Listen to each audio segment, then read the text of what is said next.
The major functions that a manager completes can be categorized into 4 different functions, known as planning, organizing, leading, and controlling. A 5th function of staffing also appears in some management literature. This lesson will focus on the 2nd managerial function, known as organizing.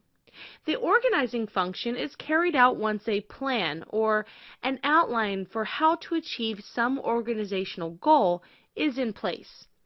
Many believe organizing is the most critical of managerial functions because of its ability to help or hinder an organizational plan and thus profoundly affects organizational success. Think about any team sport and how important organizing is to the success of the team. A coach will spend countless hours planning various plays and formulating strategies to beat the opponent. However, those plays and strategies are only as effective as how well the coach organizes various players on the team, each with his or her own set of talents and abilities. The coach must identify which players are best suited for each position on the team and how the assembly of the larger unit will allow for the plays or strategies to be successfully executed. Misplacing just one player into a position in which he or she is not best suited or does not understand the responsibility attached may have devastating effects on the entire team's ability to complete the play or strategy. Each player must understand his or her role and responsibilities in the assigned position for the plan to be successfully achieved. Organizing, much like planning, is a process that must be meticulously designed and executed. The end result of the organizing process is the organizational structure, which refers to the type of framework a company uses to distinguish power and authority, roles and responsibilities, and the manner in which information flows through the organization. Having a suitable organizational structure will allow a company to implement proper operating procedures and decision-making processes that will aid the organization in accomplishing its goals. Organizing requires the manager to determine how he or she will distribute resources and organize employees according to a designated plan aimed at some organizational goal.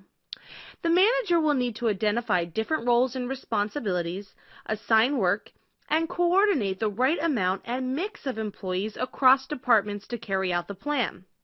Each employee must be aware of his or her responsibilities to avoid frustration, confusion, and loss of efficiency. This was seen in the example of the sports team. The coach had to determine which players would assume which positions and subsequent responsibilities. Also, the coach had to be certain to choose the right mix of players to carry out the play or strategy. Each player had to understand his or her role and the responsibilities inherent within that assigned position in order for the plan to be carried out effectively. In addition to providing structure for work processes and employee roles and responsibilities, organizing also determines how decisions will be made, how information is distributed, and how the organization will respond to problems. The organizational structure should define the formal reporting relationships, chain of command, decision responsibility, span of managerial control, and method of communication. During the organizing process, the manager will also need to delegate authority and provide direction so that subordinates can work towards the plan without having barriers in their way. In the sports team scenario, the coach has all of the authority and decision-making responsibility for developing the plan and choosing the right plays or strategies needed to win the game. As the leader of the team, the coach relays this information directly to the players. However, not all decisions and communication occurs in advance. Many situations in sports require the players to react while on the field or court, where they are out of reach of their coach. In this case, team captains would be delegated the authority to make quick decisions and communicate them to the rest of the team. Doing so allows the team to continue to work towards their goal of winning the game. Let's review. There are 4 functions of management which include planning, organizing, leading, and controlling. A 5th function of staffing also appears in some management literature. This lesson focused on the 2nd managerial function of organizing that is carried out once a plan is in place. Organizing involves the manager determining how to distribute resources and arrange employees according to the plan. The manager will need to identify different roles, delegate authority, assign work, and provide direction so that subordinates can work towards the plan without having barriers in their way. Organizing also determines how decisions will be made, how information is distributed, and how the organization will respond to problems. The end result of the organizing process is the organizational structure, which refers to the type of framework a company uses to distinguish power and authority, roles and responsibilities, and the manner in which information flows through the organization.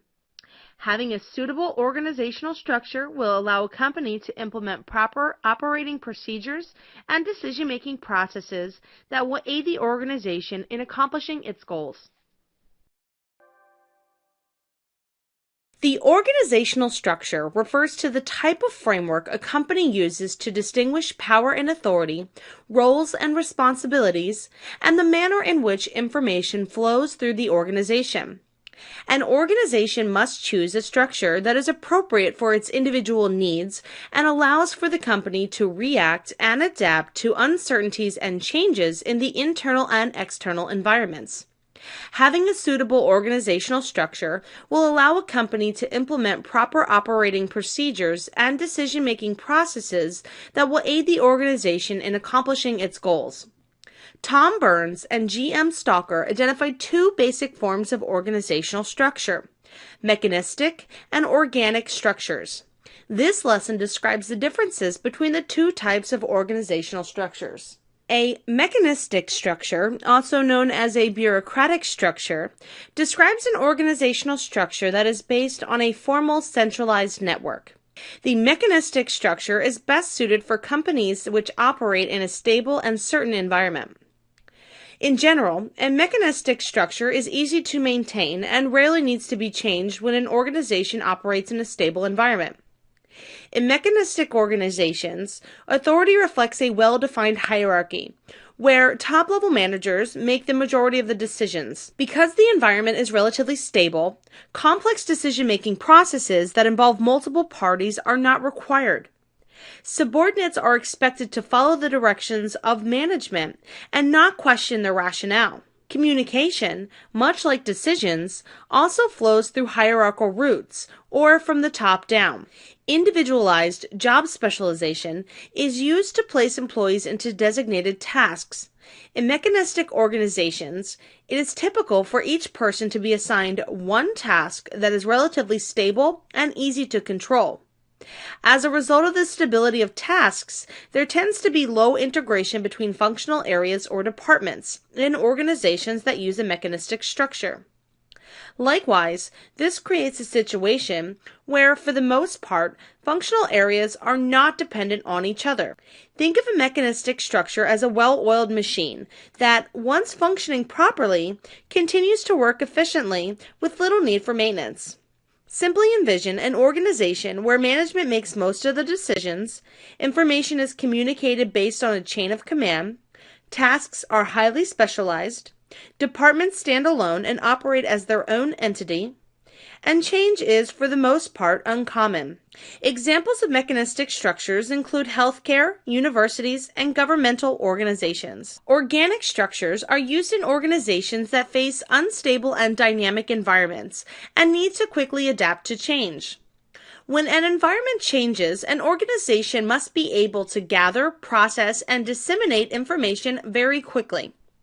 Failure to do so can directly affect an organization's ability to maintain its competitive advantage.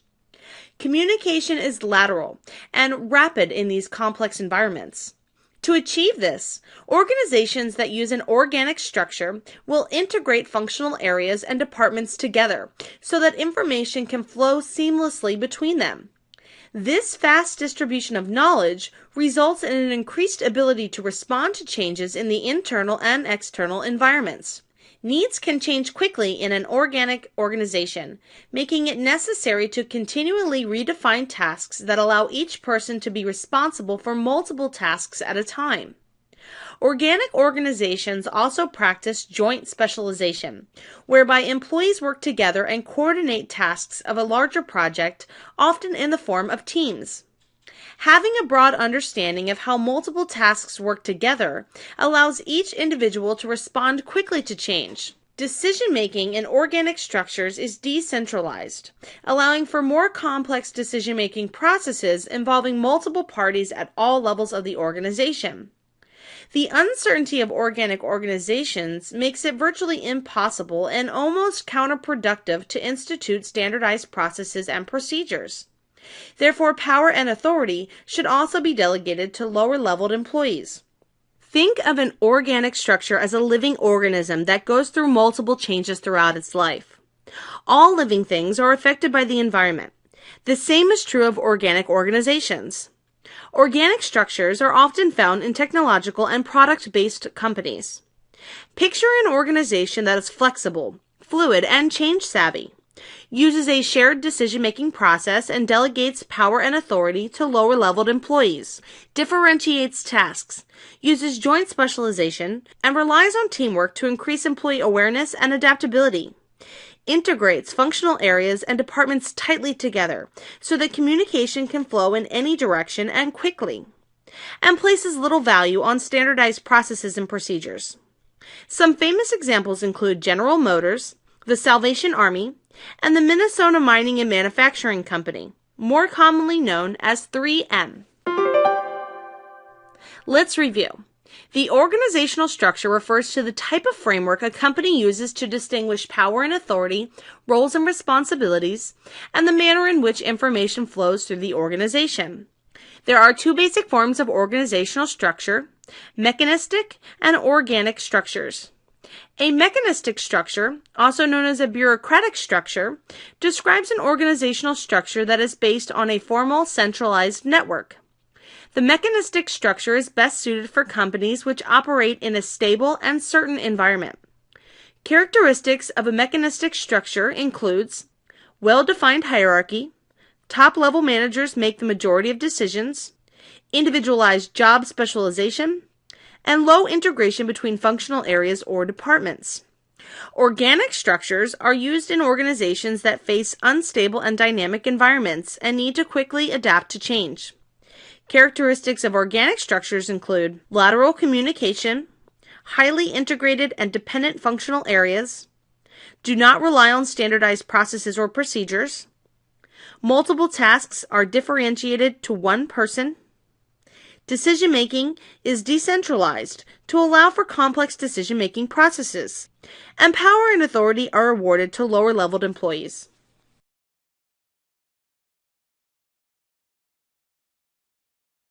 One of the most important decisions an organization will need to make is how to get work done.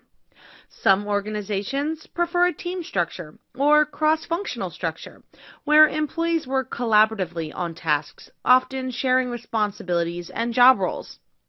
Other organizations have employees specialize in individual tasks so that the workers become highly proficient in their specialized area.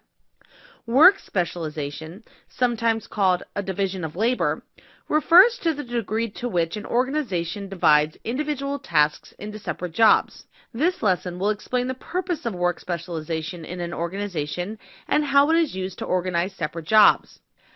From the start, all companies must decide on an organizational structure. The organizational structure refers to the type of framework a company uses to distinguish power and authority, roles and responsibilities, and the manner in which information flows through the organization. Having a suitable organizational structure will allow a company to implement proper operating procedures and will aid the organization in accomplishing its goals. For some organizations, specialization is the answer. If you recall, work specialization, also called a division of labor, allows a manager to take complex tasks and break them down into smaller, more precise tasks that individual workers can complete. Each employee is trained explicitly on how to best perform one small, specific task. Over time, that employee becomes extremely proficient and effective at performing that task. This allows every employee in the organization to be an expert to some degree. Work specialization is particularly beneficial in manufacturing. Think of an assembly line where each individual employee completes one repetitive step in the product development process. For example, Mary assembles the frame. Bob adds the sides.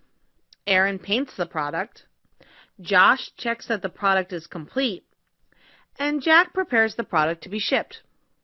The entire development process is extremely complex and made up of several specialized steps. When these steps are divided among individual employees, it becomes far less complex. The product is finished and ready to be sold after each employee completes his or her respective task in the product development process. If one employee were responsible for the entire product development process, the results would be far less efficient and extremely time-consuming. Advantages of work specialization include each employee can be an expert to some degree, task refinement by the specialist leads to higher levels of productivity, work can be completed faster and more efficiently due to specialization, quality control costs are lower due to specialization, gives employees a sense of pride and job security due to their specialized skills, and all of the previously stated could lead to higher profit potential. Disadvantages of work specialization include specialization limits the ability to multitask. Employees are isolated and limited to performing small, repetitive, and at times boring tasks. Specialized workers have a smaller skill set than employees who are not specialized, making it harder to find work opportunities outside of that job. Employees are rarely challenged to do anything more than what they've always done, leading to burnout. When an employee leaves the organization, they take their specialized knowledge with them. Limited cooperation and communication among employees, and coworkers cannot fill in for employees when they are absent, potentially limiting the amount of work that can be done without the specialized employee. Let's review. Work specialization, sometimes called a division of labor, refers to the degree to which an organization divides individual tasks into separate jobs. It allows the manager to take complex tasks and break them down into smaller, more precise tasks that individual workers can complete. An assembly line provides a good example for how work specialization is carried out in an organization. The advantages of work specialization include employees can be an expert to some degree in their specific tasks, higher levels of productivity, lower quality control costs, job security for employees due to specialized skills, and higher profit potential. The disadvantages of work specialization include limiting the ability to multitask, isolating and limiting employees, smaller employee skill sets that can exist only when the employee is working, and limited cooperation and communication among employees. Today we will visit two different size law firms to see how each exercise authority over their employees. Our first stop is Bipkin & Bipkin Esquires, a small law firm of 2 partners and 5 employees, 1 paralegal, 2 secretaries, a receptionist, and a research clerk. When decisions are made about tasks that need to be done, the partners make the decisions. This is an example of a centralized organization. A centralized organization directs its authority from the top management down through hierarchical channels, with only a few top managers in charge of overall decision-making. This is known as the chain of command. A chain of command is an order through which authority is shared from top to bottom. The Bipkins like this arrangement because operations are kept close to top management and uniform sets of policies and procedures are followed. When Bipkin Sr. needs a legal brief filed with the court, he directs the order to Lori, the paralegal, with the expectation that it will be done. Should something take her from her task, she is in no way authorized to give the task to another person. Centralized authority can be a disadvantage. When Lori noticed that time was running out and the brief was still sitting on her desk, a split-second decision to send Secretary Shauna was not possible. The decision would have to be made only by a Bipkin. Decision-making in centralized organizations can be slow. It can slow down the workflow. Because Bipkin's practice is quite small and their work is variable or diversified to include many different facets of a legal case, the span of control or number of employees that can be managed at one time is small. Variable work varies from day to day and requires management's watchful eye. Due to the ever-changing types of tasks, one manager would generally only be adequate for up to 6 employees. Lori, Shauna, and the other employees perform a variety of tasks with strict deadlines. A smaller span of control over the staff means the partners can oversee everything the others are doing. Fixed work, or work that never changes, does not require tight management, and as many as 20 employees can be managed by one manager. At Lawyers We Are Incorporated, there are several partners, a team of paralegals, and a pool of secretaries. There are even delivery people, so the paralegals do not have to drive to court. Lawyers Are We is a decentralized organization that has multiple smaller layers of management on all levels throughout the organization. This structure is necessary because there are so many departments. There is a criminal law department, a civil law department, and a real estate law department. And within each of these departments, there are smaller groups of employees like paralegals, secretaries, and file clerks. There is also a driver assigned to each department. Mr. Quigley is a lawyer in the criminal law department. He oversees a few paralegals, several secretaries, and a driver. He passes orders from top managing partners to the employees below him. This is known as delegation and involves assigning task responsibilities and accountability down from one level of management to a lower level or to an employee to carry out the work. Decisions are left to the person receiving the tasks. Quigley gathers files for the week and delegates work for his staff. If decisions need to be made about a case that does not involve law, the assignees can make them. Quigley's staff like being responsible for their tasks and feel empowered to make decisions. It also keeps the cases moving through the department. In summary, in a centralized organization, authority is top-down through a chain of command. The number of hierarchical tiers needed to channel work will determine the span of control amongst each manager. A chain of command is an order through which authority is shared from top to bottom, while span of control is the number of employees that can be managed at one time. The type of tasks the employees are assigned determines span of control. Variable work is work that changes daily and requires a smaller span of control. Fixed work is work that is the same every day with few changes. The span of control can be up to 20 employees. Conversely, in a decentralized organization, authority is assigned at different levels in the hierarchy. Managers delegate tasks to lower-level managers and assign responsibilities and accountability for the outcomes. Managers in a decentralized organization pass responsibilities and accountability down from one level of management to a lower level or to an employee. This is called delegation. In another lesson, we discussed the fact that organizational structure refers to the type of framework that a company uses to distinguish power and authority, roles and responsibilities, and the manner in which information flows through the organization. Once an organization has chosen its structure, it can move into selecting its design. Organizational design is the process by which managers assess the tasks, functions, and goals of the business, allowing them to make decisions about how to group people together to best and most efficiently achieve their objectives. The 6 most common approaches to organizational design include simple, functional, divisional, matrix, team, and network designs. A company will choose their organizational structure based on their needs. The organizational design will reflect a structure that aligns to the business at any given moment in time. Essentially, because organizations are living, breathing entities, it is never assumed that the best organizational structure will be chosen on the first attempt. Rather, the best structure is achieved through strategic evaluation and re-evaluation of tasks and employee groupings. Managers will rearrange these tasks and groupings into workable combinations aimed at fully realizing organizational objectives. To give you a better understanding of the organizational design concept, this lesson will define and discuss the first 3 designs, also known as traditional organizational designs, which include simple, functional, and divisional design structures. To learn more about the other design structures, make sure that you also watch the lesson on contemporary organizational designs, which include matrix, team, and network designs. The first type of traditional design is called simple structure. Simple structure is a basic organizational design structure with low departmentalization, little work specialization, wide spans of control, centralized authority, typically the owner has most of the power, and little formalization or rules that govern operation.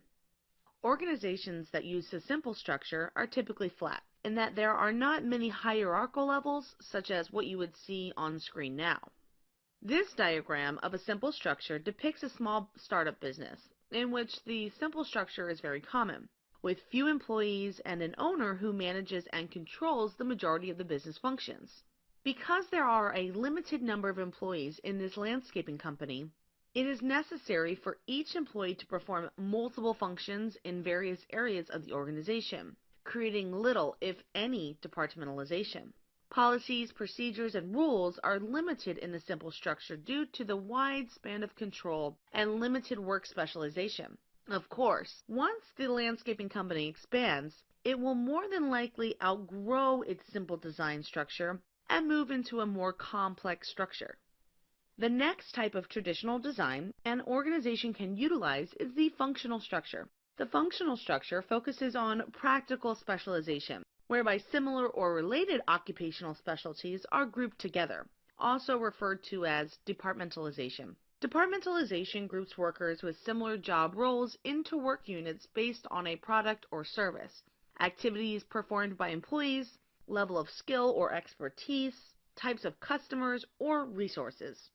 Explicit job titles, chain of command, reporting relationships, and a well-defined channel of communication exist within these specialized work units in order to maximize their functionality. A functional organization is designed on a strong hierarchy. Using the idea of departmentalization, the organization will be divided into individual departments where each department has a specific function and all departments function independently to execute organizational goals. If you look at this diagram of a functional structure, you can see how departments such as sales and marketing, finance and accounting, customer service, human resources, design and build, and maintenance are grouped according to their specialization. If we look into one of these departments, let's take finance for example, we can see the same kind of individual job titles, reporting relationships, and communication channels that also exist within this functional structure. The functional organizational design is most appropriate when an organization functions around only one product or service, such as landscaping. This allows those individually functioning units, such as sales and marketing, finance and accounting, customer service, human resources, design build, and maintenance, to each complete one respective task surrounding the production and sales of the product or service. A divisional design structure gives larger companies the capacity to separate large sections of the business into semi-autonomous units or divisions. These groups are self-managed and focused on a narrow aspect of the business with their own goals to accomplish. Examples of how divisions might be broken down include salespeople who cover the same geographical location or designers working on the same product line. Unlike departments, divisions have more autonomy from the rest of the organization in that they have their own top-level executive who manages their operations of the division. This autonomy allows managers to focus specifically on their individual unit, its resources, and its results.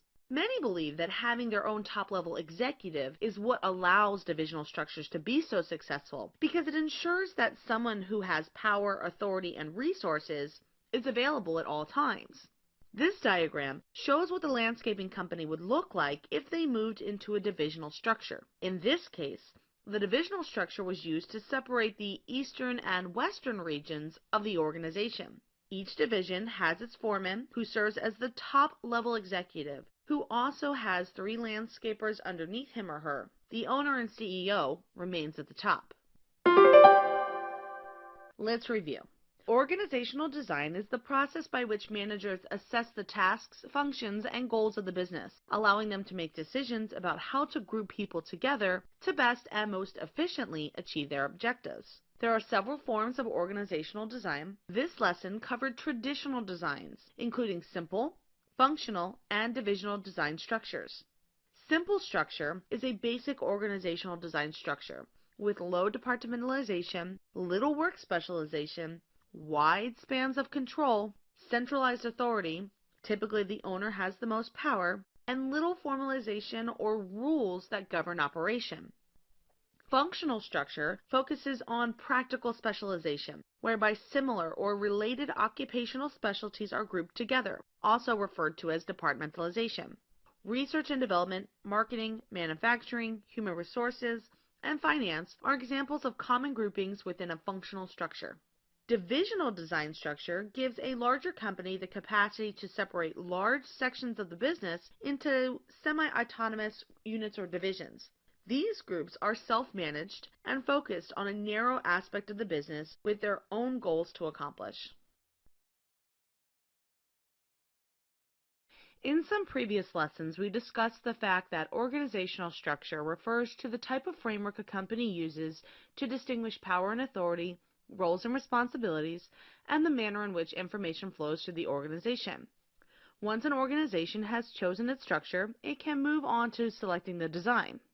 Organizational design is the process by which managers assess the tasks, functions, and goals of the business, allowing them to make decisions about how to group people together to best and most efficiently achieve their objectives. If you recall, the 6 most common approaches to organizational design include simple, functional, divisional, matrix, team, and network designs. In this lesson, you will learn to identify types of contemporary organizational designs, including matrix, team, and network designs. To learn more about the other design structures, make sure you also watch the lesson on traditional organizational designs, which include simple, functional, and divisional designs. In an organization, there may be several different projects going on at any given moment. This is certainly true at Santa's workshop. Many of these projects require a number of functional or specialized areas within the organization to work collaboratively with one another.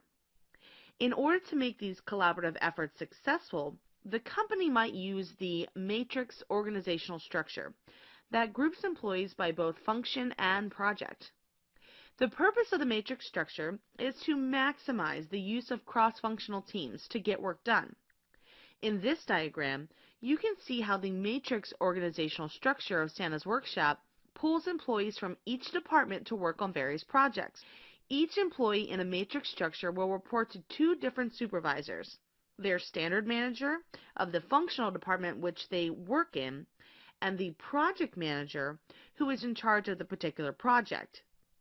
Project managers will essentially recruit project team members and their individual skills and expertise from various functional areas to form their project team. Members of the project team are consequently exposed to the skills and expertise of their fellow team members. This creates a unique opportunity for training across functional areas that may lead to higher productivity, better cooperation, increased flexibility, heightened accountability, and improved strategic management. Once the project is completed, the project team might get dissolved and workers from different functional areas either return to their respective area or they may get reassigned to other projects and tasks. There are times when things go badly at Santa's workshop and most other organizations. In this situation, an organization might adopt a team organizational design, whereby groups of employees are formed from various functional areas for the purpose of solving problems and exploring possibilities. Teams can be both horizontal and vertical. The objective of a team structure is to break down functional barriers among departments, to strengthen working relationships and improve efficiency. Having a group member from each department ensures that everyone's interests are being represented during the problem-solving and decision-making processes. Unlike the matrix structure, group members brought together under a team structure only report to their department head. That is, Team structures are designed to award a high level of autonomy with no formal management overseeing their work. This allows teams to work the way they want to with a high level of accountability for their performance. Teams are considered temporary and disband once the problem is solved.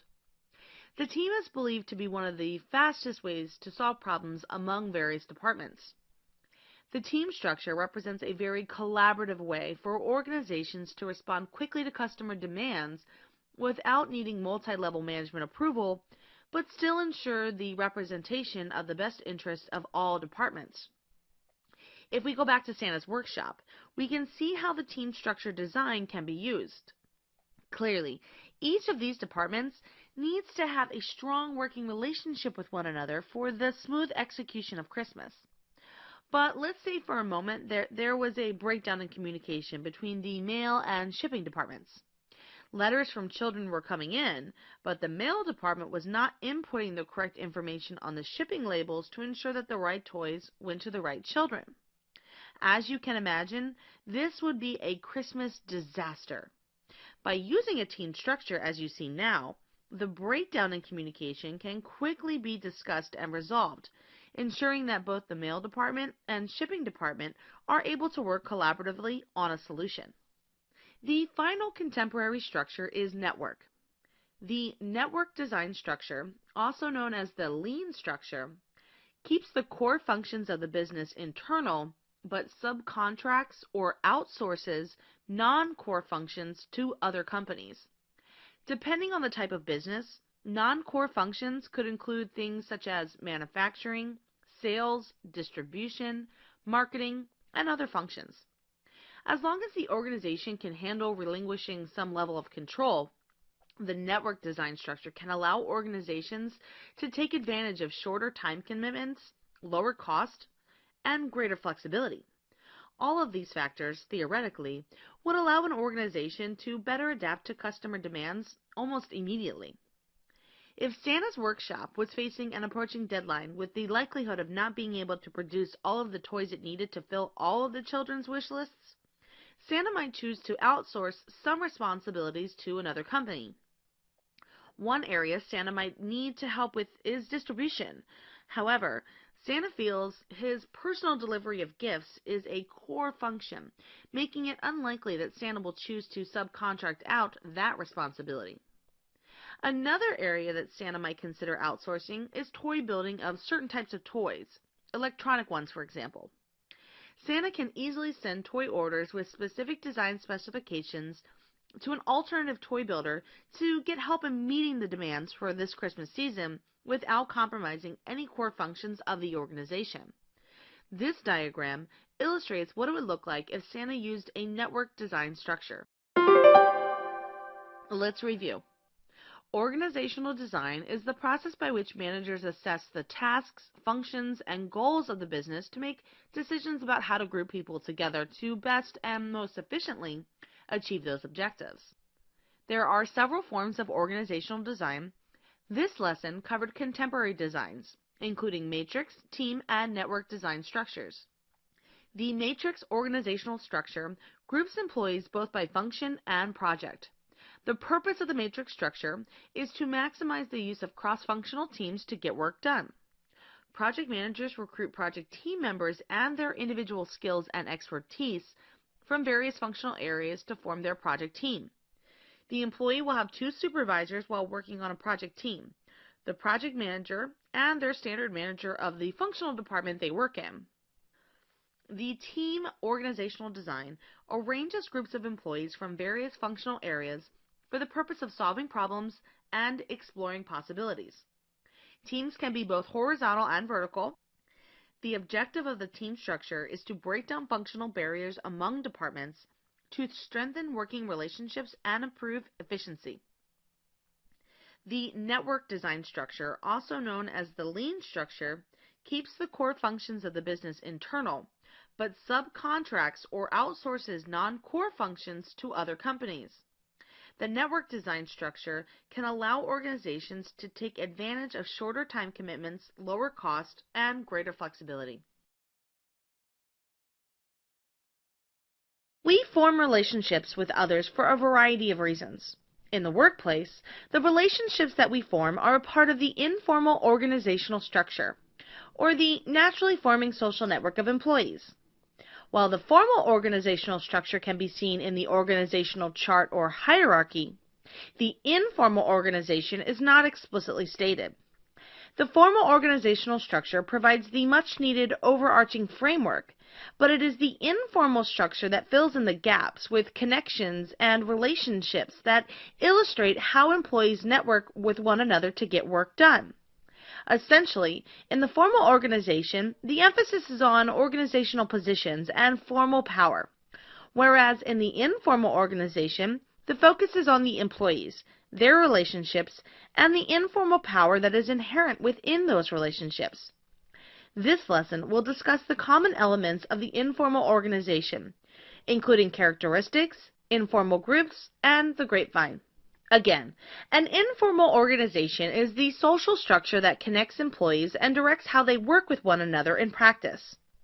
The idea of the informal organization was first introduced by Chester Bernard, who was a pioneer of management theory and organizational studies. Bernard compared the informal organization to a clique, or an exclusive group of people that naturally forms over time. Much like a clique, these informal groups are characterized by personal relationships that unite them, rather than official ones. The informal structure of an organization is made up of a dynamic and fluid set of personal relationships, communities of shared interest, and social networks that arise as employees associate with one another in a workplace setting. How employees think, behave, and interact with one another in an informal organization is based on those personal relationships. Because the informal structure of an organization is based on informal groups of friendships, cliques, and social circles, there really is a strong emotional motivation to create strong relationships between organizational members. People make these connections freely and sometimes spontaneously in a formal setting so that they can share their likes, dislikes, commonalities, feelings, and emotions with one another. Just think about how monotonous your job would be if you weren't able to have relationships with your coworkers. We spend at least 8 hours of our day with these individuals, which is more than many of us spend with our friends and our family. Take those relationships out of your workday, and suddenly those 8 hours just got a lot longer. Additionally, the informal structure creates unique networking opportunities for employees at any level. Individuals, regardless of formal rank, can benefit greatly from their participation in informal groups. Frontline and mid-level workers can network to become more efficient and knowledgeable about how to harness the informal structure to reach organizational goals. Top-level managers can benefit from finding ways to integrate the informal structure into the formal structure to increase knowledge sharing and decision-making processes. At the heart of the informal organization is communication. It's the conversations that occur in the break room, down the halls, during the carpool, and in between work that allows the relationships of informal groups to develop. Of course, electronic communications such as email and instant messages are also used to facilitate communication among informal group members. Chester Bernard believed that informal organizations served a fundamental role in how information is shared in an organization through what is referred to as the grapevine. The grapevine includes all informal conversations that occur between organizational members that are not officially sanctioned. This social network of employees does not discriminate against individuals' organizational titles or authority. Rather, it can facilitate information upward, downward, and horizontally. Like most rumors or gossip, the grapevine is often spontaneous, fast, and once started, difficult to stop. While the grapevine is important to give employees a release from organizational pressures, a manager must be sure to monitor the grapevine and intervene when incorrect or damaging information is being transmitted. Let's review. An informal organization, which was first introduced by Chester Bernard, refers to the social structure that connects employees and directs how they work with one another in practice. The formal organizational structure provides the much-needed overarching framework, but it is the informal structure that fills in the gaps with connections and relationships that illustrate how employees network with one another to get work done. Inside every informal organization are informal groups and the grapevine. Informal groups are characterized by personal relationships, communities of shared interest, and social networks that arise as employees associate with one another in a workplace setting. How employees think, behave, and interact with one another in an informal organization is based on those personal relationships. The grapevine includes all the informal conversations that occur between organizational members that are not officially sanctioned. This social network of employees does not discriminate against individuals' organizational titles or authority. Rather, it can facilitate information upward, downward, and horizontally.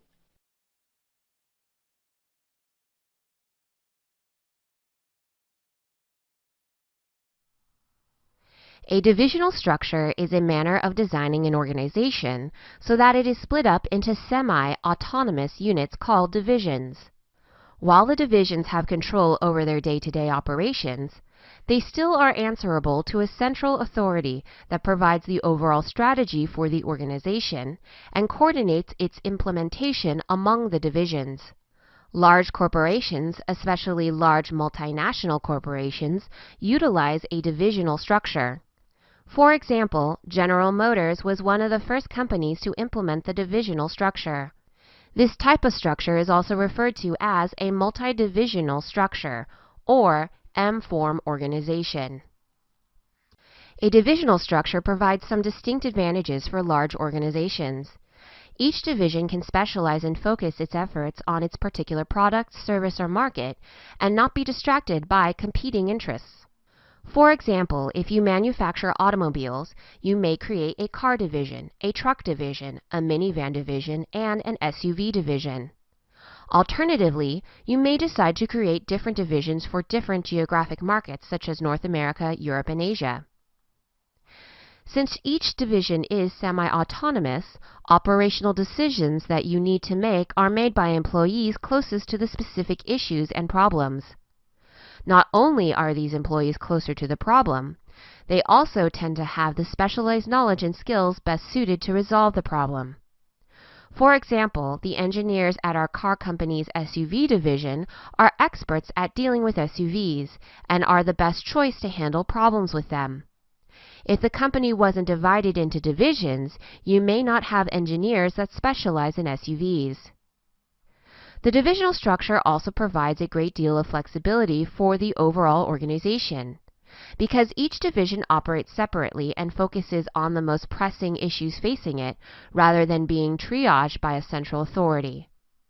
In other words, the leader of each division can focus on the specific goals of his division and leave the overall strategic management of the company to the folks at the corporate headquarters. Additionally, it's easier to pinpoint problems in the overall organization and hold specific divisions and their leadership accountable. For our automobile example, if there is a problem with sales in the European market, you know where to look, the European division. Finally, a hierarchy is still maintained by a central authority, but it is limited to providing the strategy for the entire organization and coordinating its implementation across divisions. In other words, your corporate headquarters will generally let you do what you have to do to achieve your divisional goals, but will work with you to implement general corporate strategy and help you work with other divisions as necessary. As you might expect, nothing is perfect, and a divisional structure is no exception. Maintaining an appropriate balance of power between the central authority and the divisions is often difficult. Corporate headquarters will want to maintain sufficient control to direct general business strategy. But if it is overzealous, the company will lose the flexibility that semi-autonomous divisions provide. Divisions must have operational freedom to achieve goals specific to the division, such as creating a new car model, but still concede to the strategy provided by the organizational headquarters, such as the general market the company wants to target for the new car. Another disadvantage is cost. Each division, in essence, is a company unto itself, which results in functional duplication across the organization, such as duplicate financial departments, research and development departments, sales and marketing departments, operation facilities, and, of course, duplication in levels of management. Finally, divisions may compete against each other rather than cooperate to achieve the organization's strategic goals. For example, the North American division of our auto company may want the company to manufacture a vehicle desired by its target market, but the Asia division wants to focus on designs more attractive to the demographics of its customers. Let's review. An organization is structured by division when it is divided into semi-autonomous units that specialize in particular aspects of the organization's activities, such as specific products, services, or markets. Advantages of a divisional structure include flexibility, specialization, and accountability, while at the same time having a degree of central authority to develop and coordinate the organization's overall strategy. Disadvantages include trouble maintaining a balance of power between the central hierarchy and the divisions, added costs from duplication found among the divisions, and the possibility that divisions will compete against each other rather than cooperate.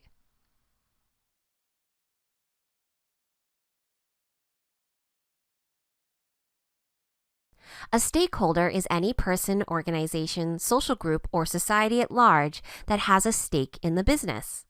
Thus, stakeholders can be internal or external to the business. A stake is a vital interest in the business or its activities. It can include ownership and property interests, legal interests and obligations, and moral rights. A legal obligation may be the duty to pay wages or to honor contracts. A moral right may include the right of a consumer not to be intentionally harmed by business activities. Stakeholders can affect a business, be affected by a business, be both affected by a business and affect a business. A stakeholder is often contrasted against a shareholder, which has an ownership interest in the business. R. Edward Freeman and his book, Strategic Management, A Stakeholder Approach, 1984, has had a major influence on stakeholder theory. The concept of a stakeholder does have moral and ethical implications for business governance. If a business only has a duty to its shareholders, then the business may have no moral obligations to any other person, organization, or society. On the other hand, if a business has a duty to its stakeholders, then a business must take into account the interests of its stakeholders as well, and not focus completely on maximizing the interests of its owners. Let's look at some common stakeholders in a typical business. Remember, the key requirement is that a stakeholder is either affected or affects the business.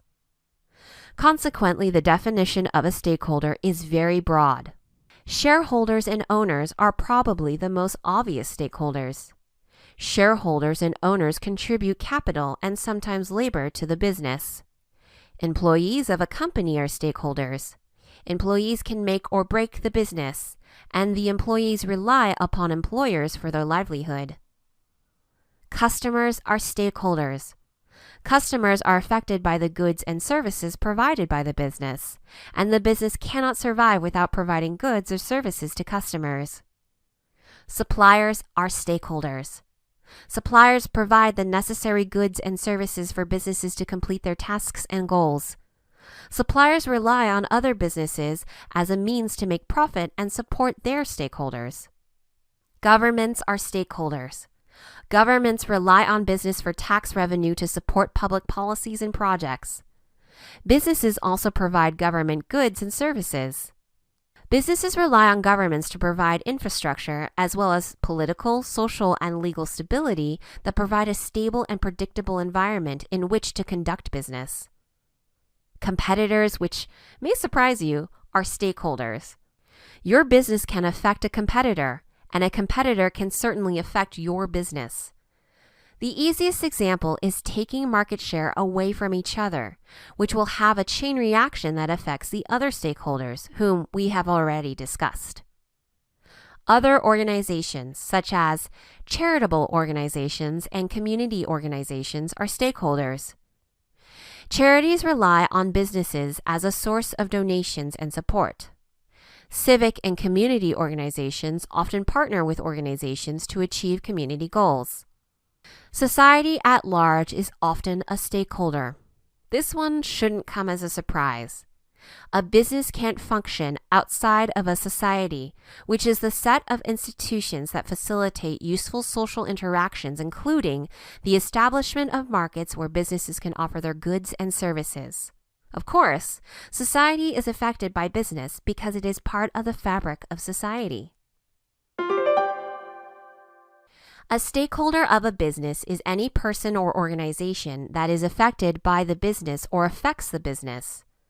A stake is a vital interest held by someone either inside or outside the business and can include ownership interests, legal obligations, and moral rights. The concept of a stakeholder is very broad.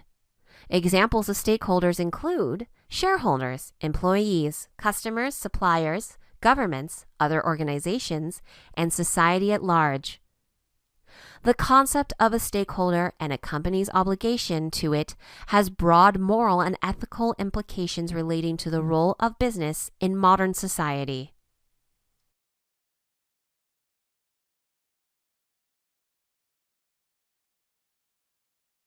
A mechanistic organization is a concept developed by British theorists Tom Burns and G.M. Stalker in their work titled The Management of Innovation, written in 1961.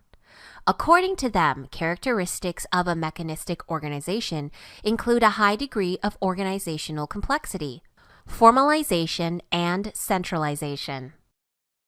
Burns and Stalker researched the relationship between an organization's structure and management with its environment.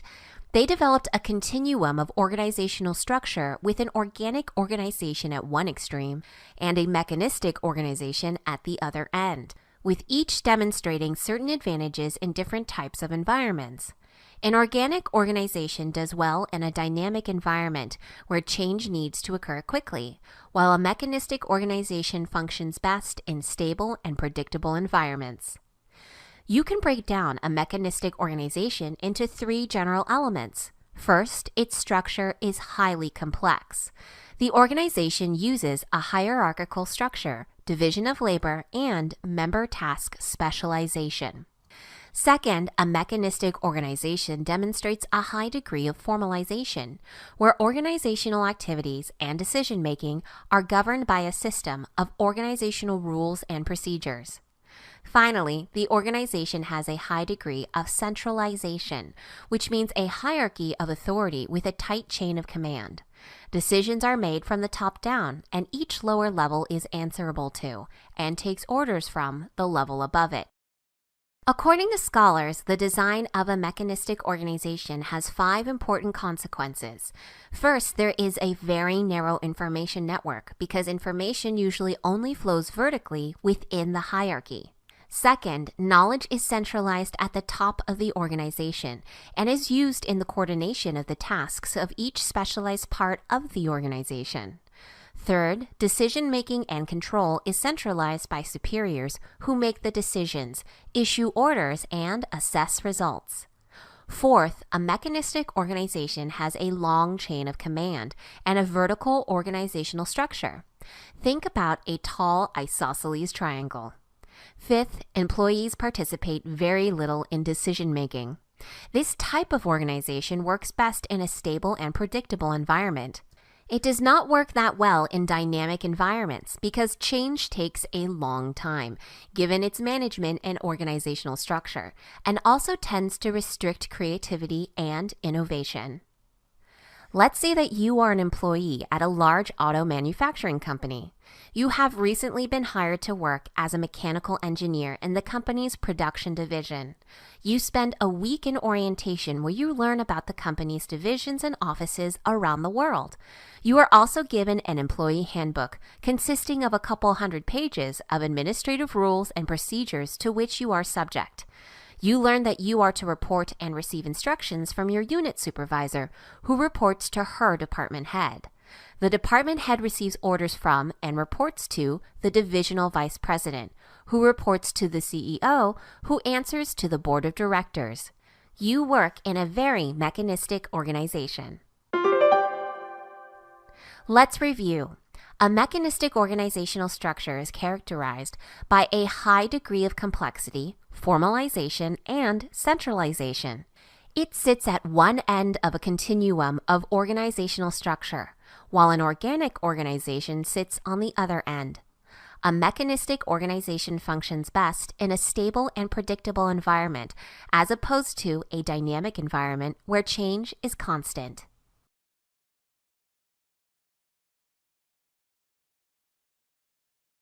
An organic organization is a type of informal organization originally described by British theorists Tom Burns and George Stalker. According to Burns and Stalker, an organic organization is one that is very flexible and is able to adapt well to changes. Its structure is identified as having little job specialization, few layers of management, decentralized decision-making, and not much direct supervision. Burns and Stalker wanted to determine the relationship between an organization's structure and management as they relate to changes in the organization's environment. They developed a continuum of organizational structure where organic organizations are at one end and mechanistic organizations are at the other end.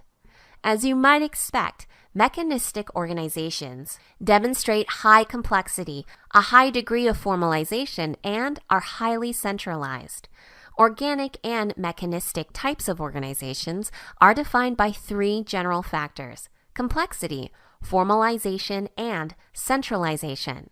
You will find that an organic organizational system has a low level of complexity, meaning that it's a flatly structured entity with few layers of management.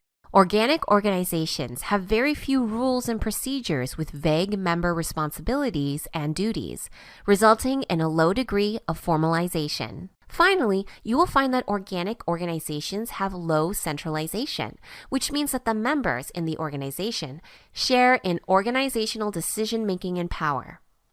A second aspect of the nature of these organizations is their relationship to the environment. Organic organizations are designed to effectively deal with a rapidly changing environment because they have attributes that make them able to address unforeseen problems, issues, and requirements. They are able to do so because of their informal communication systems that allow quick communication, a flat fluid structure that can quickly adapt to changes, and the ability to easily and continuously change individual activities in the organization. You will find that mechanistic organizations, on the other hand, are best suited for stable and predictable environments in which they can leverage their standard procedures, centralization, and formalized structure. Finally, you need to keep two things in mind. First, any particular organization will fall within the continuum between the ideal organic organization and the ideal mechanistic organization. An organization that fits perfectly into the ideal type of organization on either side of the continuum probably does not exist. This means nearly all organizations will fall somewhere between the two extremes. Second, neither the mechanistic type organization nor the organic type organization is necessarily superior to the other. Each is the best type of organization in particular circumstances. Let's say you are a member of a small internet startup. Your company has 12 employees consisting of 10 software engineers and computer programmers and 2 support staffers. The company was started by 3 friends who are software engineers that work directly with their colleagues in the day-to-day operations of the company. The 3 owners make decisions by majority vote, but only after consulting with the other members of the organization, whose input is encouraged. There aren't many formal rules except to respect each other and the customers and not break any laws. The company has an open door policy. Anyone is free to consult with anyone else regarding problems or concerns. Your company is pretty far down on the organic side of the continuum. Now let's say that you were just hired as an accountant at a large manufacturing company. You spend an entire week in orientation learning about the company's general corporate structures, its 5 divisions and 7 offices spread across 3 continents. You are also given an employee handbook containing 256 pages of administrative rules, procedures, and policies duly indexed for your convenience. You work in the accounts receivable department of the financial division of the corporation. All your communications are to be between you and your supervisor, who will answer to the department head, who takes orders from the divisional vice president. The vice president takes his orders from the CEO, who answers to the board of directors. You may only act in a manner defined by your formal position description, in accordance with the company's rules, policies, and procedures, and with the consent of your direct supervisor. In other words, you work in a very mechanistic organization, about as far from an organic organization as it can be. An organic organization is able to adapt to changes in its environment relatively easily. It is characterized by low complexity, low centralization, and low formalization. Its opposite is the mechanistic organization, which is characterized by high complexity, high centralization, and high formalization. A mechanistic organization is better suited in stable and predictable environments. There is probably no perfect organic organization or mechanistic organization. Rather, each organization falls somewhere between the two extremes. Neither organization type is superior to the other. Each works best in certain circumstances. Successful organizations need both inspirational leaders and sound managers. In order to achieve increased and sustainable results, organizations need to execute strategies and engage employees. Success is measured by analyzing where the organization is in regards to its goals and its mission. Organizations need to think about the future of their business and think of better ways to be successful. Organizations can either view their challenges as competition with others or as opportunities to push them closer to reaching their full potential. What route they choose to take determines if they are successful or not. With this in mind, here are 4 steps leaders can use to ensure that their organizations are not simply reacting to what challenges come their way, but that they have a clear understanding of what their organization needs to do to succeed. Step 1. Set clear goals. An organization's goals should be clear and in line with the mission. The goals are used to measure at certain intervals whether the organization is moving in the right direction. If not, management needs to take corrective action to get the organization back on track. Step 2. Define plans that fit the organization. An organization needs to develop a unique plan and to remain in line with its own mission and goals. Many organizations have failed, not because of poor leaders or managers, but because their plan did not align with the mission or goals that they set. Step 3. Don't let external factors shift focus. External factors can certainly affect or even justify changes to the goals from time to time. However, external factors should have little or no effect on the organization's objectives towards achieving its core mission. Step 4. Communicate and review work progress often to keep everyone on track. While this should be a given, the reality is departmental and team silos are still the norm in many organizations today. For an organization to succeed, it's critical that managers break down these silos and make it easier for employees to point out potential problems or issues, as well as encouraging those in senior level positions to be more forthcoming about possible changes being discussed and to address new realities and conditions in the market. Furthermore, the entire team needs to review the goals at certain times to verify that the organization is on track in achieving them. Today's leaders play a key role in creating a culture of engagement by influencing all factors directly or indirectly that can lead to organizational success. They can directly influence engagement by valuing employees and empowering them to make decisions that will make the organization more successful. Leaders also indirectly affect engagement by ensuring that employees have the resources needed to be successful in their roles. A capable leader provides direction, insight, resources, and support to his or her employees. These are the attributes needed to help form and sustain a successful organization. Let's review. Successful organizations need both inspirational leaders and stable managers. These individuals must direct the organization to reach its goals while taking into consideration such variables as internal and external forces, scope of talent and creativity within their organization, and their organization's cultural norms and attitudes. Success can be measured by reviewing what the organization has accomplished in regards to its missions.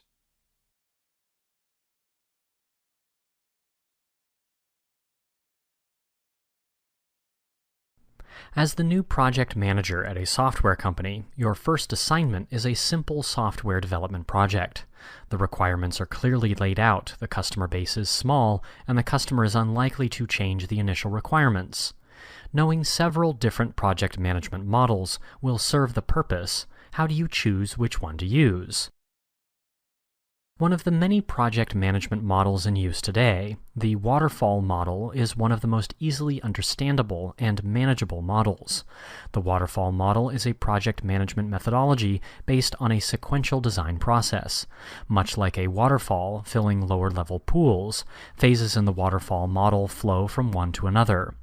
Also, like the pools filling completely before water spills into the next pool, the waterfall model finishes one phase before another phase can begin.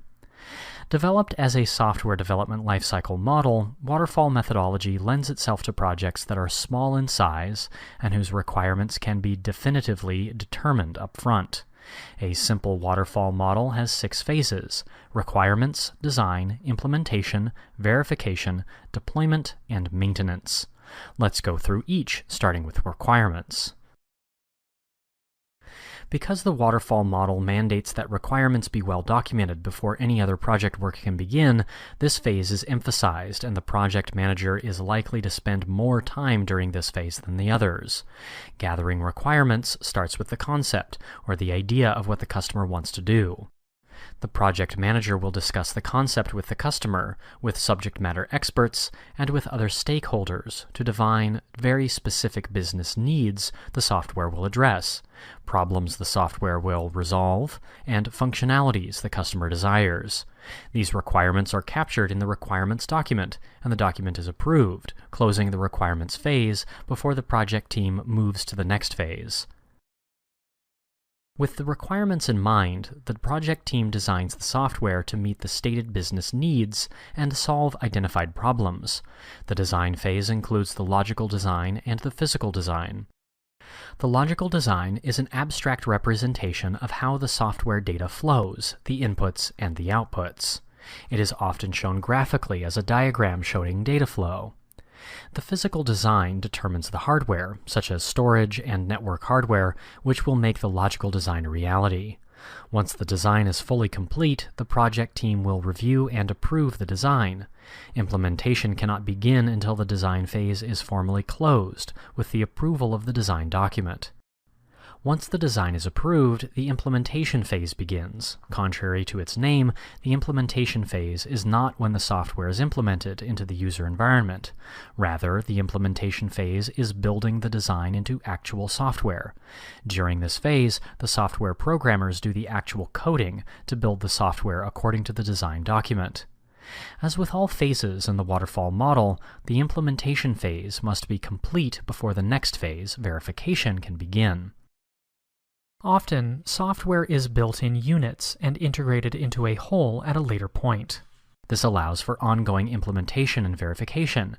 As one software unit implementation is complete, it is sent to verification, and another software unit implementation begins. Verification is testing the software against the requirements. During the verification phase, the project team may select a pilot group of users to test the software's user-friendliness or to provide user feedback. If the software does not meet the requirements in the requirements document, it is sent back to the software engineers for further implementation. Once all verification actions are done and the phase is deemed complete, the project moves to the next phase. Once the software is fully verified and approved for release, the deployment phase is the actual release of the new software into the information technology environment. As with the implementation phase, the deployment phase may be broken into units to allow for ongoing deployment and maintenance phases. For example, the software may be deployed by location. Once a location is fully deployed, it would move into the maintenance phase, while another location begins the deployment phase. The maintenance phase, often referred to as a stabilization period, is the phase of the project in which initial issues are resolved. The customer provides feedback on the new software for the project team to look into. Additionally, the project team may do additional testing in the live environment to verify acceptable deployment. As our new project manager doing a simple software development project discovered, the waterfall model has clear advantages. However, it does have disadvantages, and it is not suitable for all projects. Let's go over advantages first. The waterfall model is easy to understand, easy to manage, has fewer production issues, and offers better budget management. However, it's not flexible and doesn't handle unexpected risks well. It's also not a good model for complex or long-term projects, and it can be difficult to capture all requirements up front. The waterfall model is a sequential project management methodology where one phase completely finishes before the next phase begins. There are 6 phases in a simple waterfall model: requirements, design, implementation, verification, deployment, and maintenance. The waterfall method is easy to understand and manage, results in fewer production issues, and is easier to keep on budget. The disadvantages, however, are that it is inflexible, not suitable for complex or long-term projects, and it can be difficult to capture all requirements up front.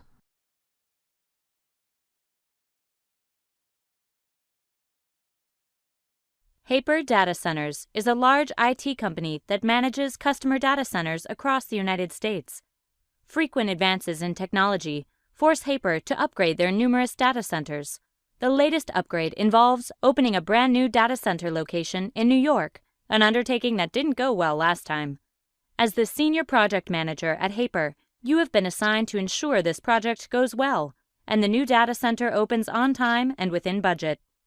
The CEO, concerned about the relative newness of the project team and the previous problems becoming an issue on this project, has asked you to brief the executive leadership team on why you have chosen the waterfall model as the project methodology when there are many to choose from. Deciding you first need to ensure the leadership team understands the waterfall method, you start your presentation with a slide showing the definition.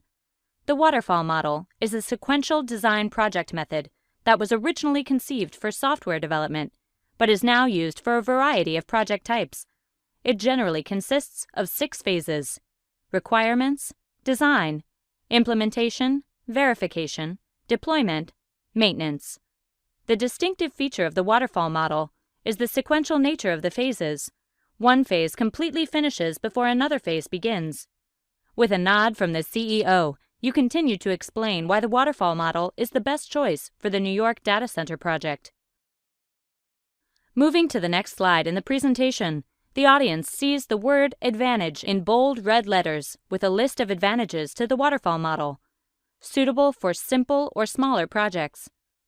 Requirements are well understood, easy to understand, easy to manage, clear milestones, extensive documentation.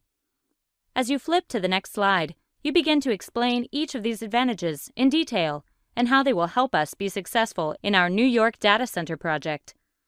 The waterfall model is an ideal choice for smaller, simple projects because it is made of the defined stages that are done sequentially, and each stage is fully completed before moving to the next stage.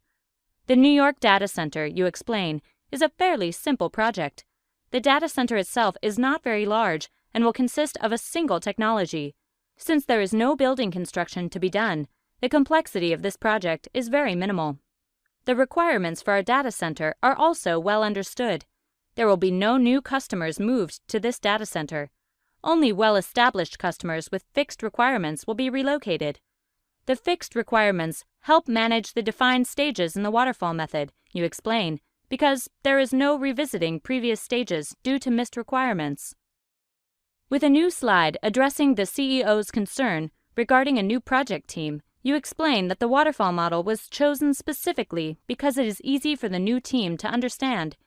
Each phase has defined deliverables tied to stable requirements, making scheduling and resourcing a waterfall model project simpler and easier to manage. Each phase is reviewed before moving on to the next phase, so tracking the overall progress of the data center project will be easier than if the schedule moved back and forth between phases. The sequential nature means the waterfall model is the methodology most likely to stay on schedule and on budget, one of the CEO's requirements for the New York data center project. Showing the last slide of the advantages of the waterfall model, you explain that clear milestones are laid out in each phase, providing distinct actions that will move the project forward. You remind the audience that each milestone must be completed before the phase can be closed, ensuring the team is moving the project forward. Lastly, the project team will benefit from the extensive documentation that will result from using a waterfall model project methodology.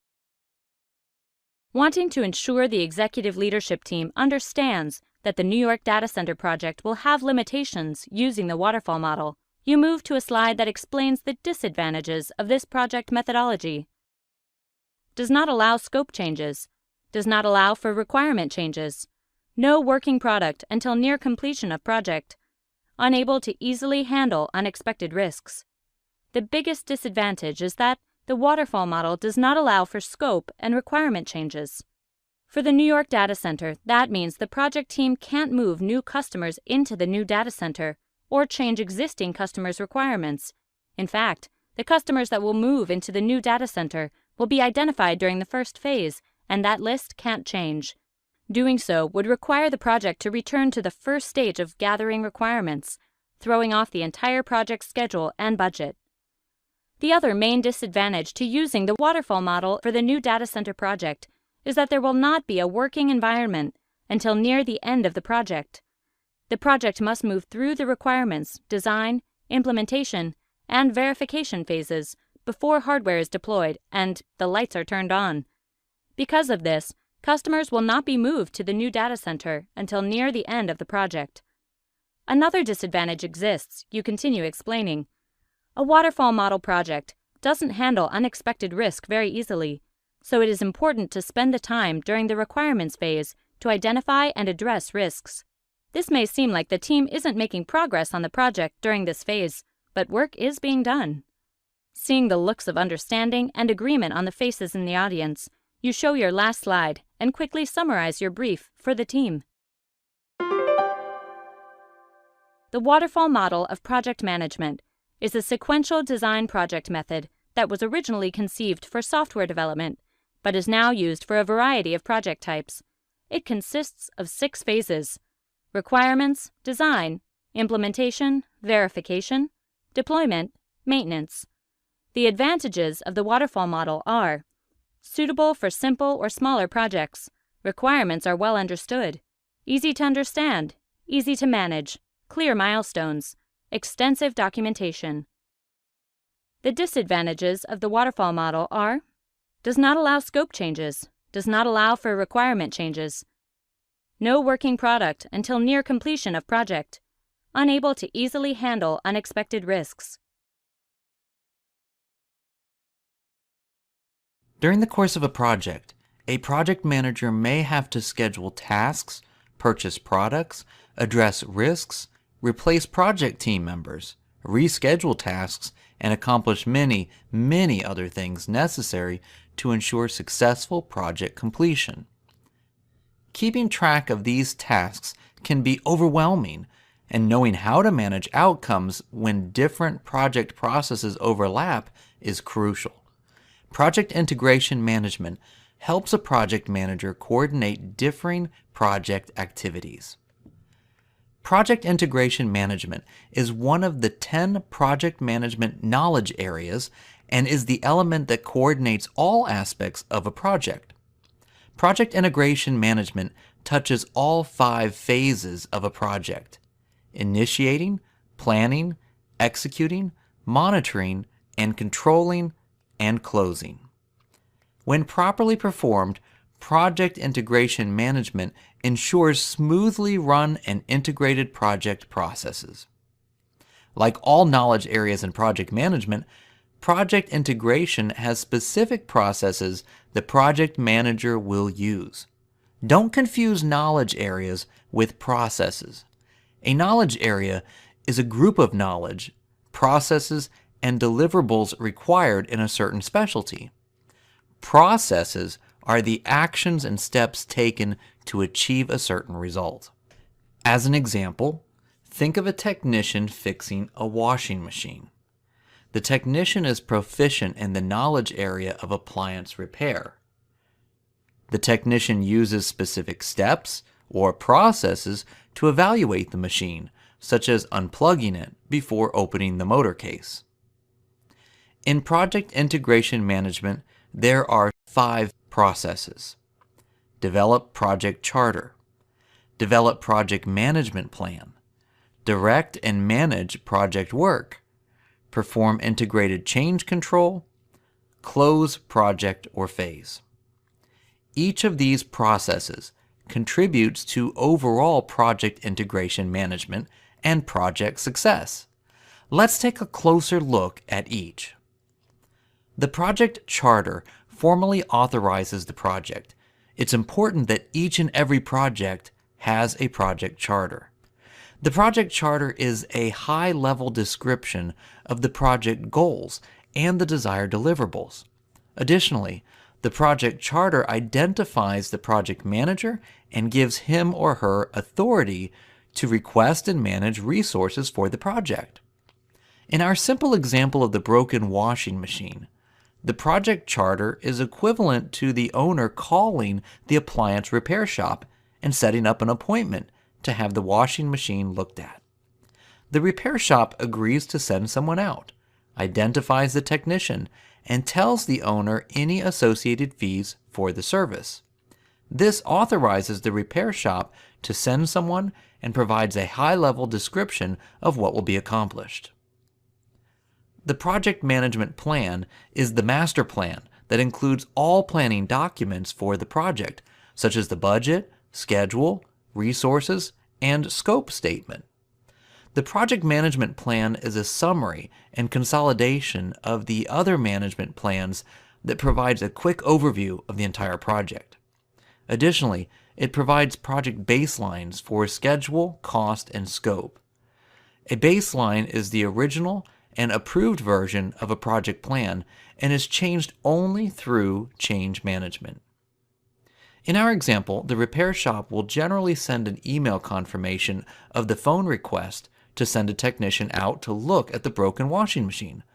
The email confirmation will generally include the date and time of the appointment or the schedule, the technician assigned, what the technician is coming to do, and any associated costs with the services.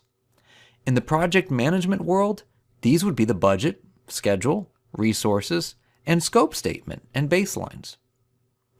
During the direct and manage project work process, the work and actions needed to accomplish the project are completed. This is where the project manager directs and leads the project in accordance with the project management plan and implements approved changes to ensure the project's objectives are met. The project processes, such as scope, schedule, budget, and quality, are monitored to ensure the project stays within scope and on schedule and budget, and produces an acceptable level of quality. Project artifacts are managed, and corrective actions may be taken to control project processes. Should the project need a change to schedule, budget, scope, or quality, the project manager must perform change control to adjust project baselines.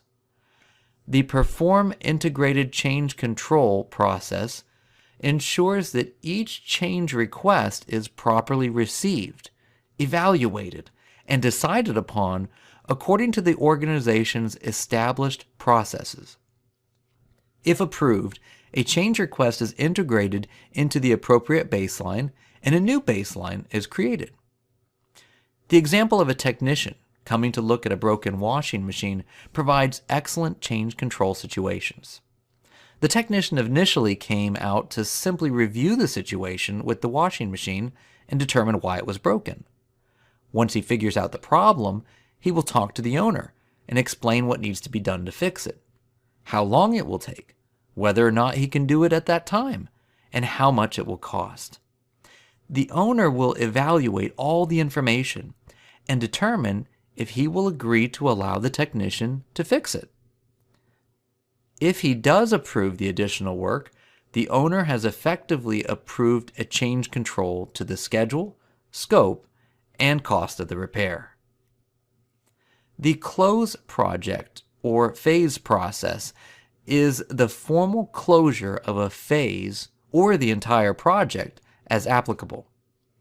A lessons learned document is prepared Outstanding items are identified, and a closure meeting is held to ensure the stakeholders are satisfied.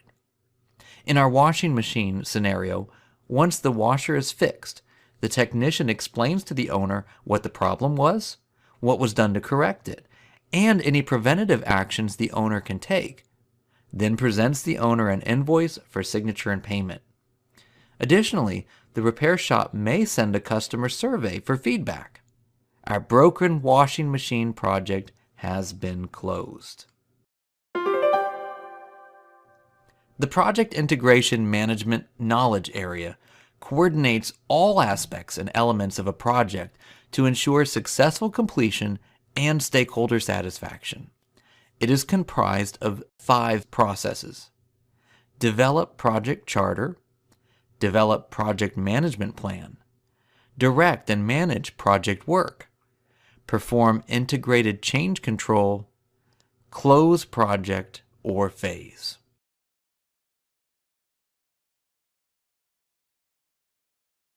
Let's say you're building a computer for yourself. This is something that many of us have attempted and completed without even considering that we are building a unique product, which is a product that is custom or has never been created before. There are many steps and factors along the way when creating our unique product, one of which is project procurement management.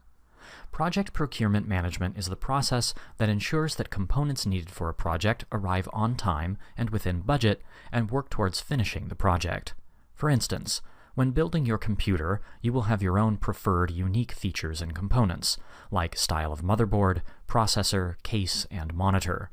You have to obtain these components to make the computer function. For this task, you need project procurement management. Now that we know what project procurement management is, let's explore the steps involved in it. The project procurement management process has 4 steps. Step 1 is plan. This is the step where you plan what to buy, how to buy it, what suppliers you will use, and the approach to getting what you need. With your computer project, for example, you might plan to buy your motherboard from an online IT company, while you might plan on getting a spare computer case from a friend who has no need for it anymore. Step 2 is conduct. This step involves actually purchasing the items, including negotiating contracts and agreements with sellers, suppliers, and contractors. Say that, for your computer, you need a cooling unit for the processor. Instead of buying something off the shelf at a store, you might enter into a contract with a custom cooling unit supplier who will make you a custom product for your computer. So you would have to enter into a contract with the supplier before work on the cooling unit begins. Step 3 is control. This step ensures that everything goes according to plan during the contract creation and purchasing phase. Say that your custom cooling unit is going to take a month to develop, build, and deliver. You might require the contractor to provide weekly progress reports on the cooling unit to make sure your custom computer project doesn't fall behind. If you see that your supplier isn't maintaining a suitable pace on the cooling unit, you might terminate the contract and go somewhere else. During the control step, you also need to control and manage shipments of normal, off-the-shelf parts. If you are scheduled to receive a shipment on a certain date and the items don't arrive, you use this step to find out why and make alternative arrangements if needed. Step number 4 is close. This step is done when the purchasing or procurement stage is completed. At this point, you have received your cooling unit and every other component needed to complete the project. You can close the procurement stage of the project and focus on the ongoing assembly stage. However, you might have to revisit procurement management if you've missed an item you need. For example, if you forgot to order a DVD drive, you'll need to reopen the project procurement process. It's important to note that project procurement management does not apply only to the development of unique products. In fact, almost every project requires some sort of outside resource, and as such, requires project procurement management. Also keep in mind that other processes of the project can be worked on during the project procurement management stage. For instance, you may be juggling several project processes, like risk analysis, schedule management, and project cost management. In fact, these other elements of projects are often closely tied to project procurement management. For instance, if we used project cost management to estimate and evaluate the costs of our custom computer, we might determine that it would be more cost-efficient to buy a different style of motherboard. That decision could affect the entire project, especially project procurement management. Project procurement management is the process that ensures that components needed for a project arrive on time and within budget and work towards finishing the project. There are 4 main steps involved in project procurement management, which are planning, conducting, controlling, and closing. Project procurement management is critical because projects almost always need some outside resource to be completed. The elements need to arrive according to specification, on time, and within budget for the project to be successfully completed.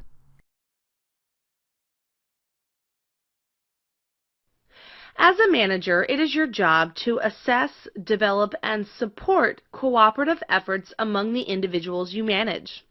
By holding a leadership position, you are assumed to have all of the authority, influence, and power that you need in order to make that happen.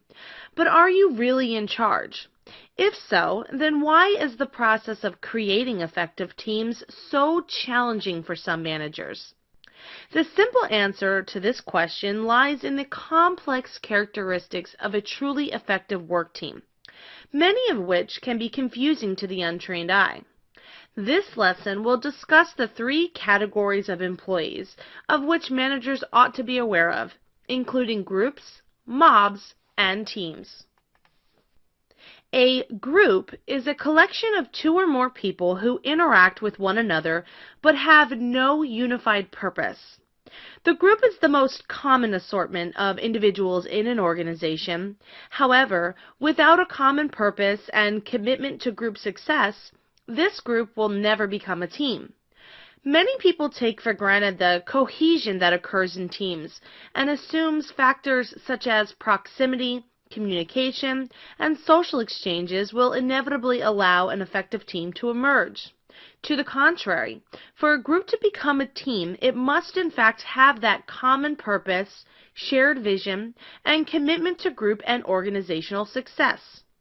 Members of a team work hard to achieve organizational goals, oftentimes going above and beyond what is expected of them.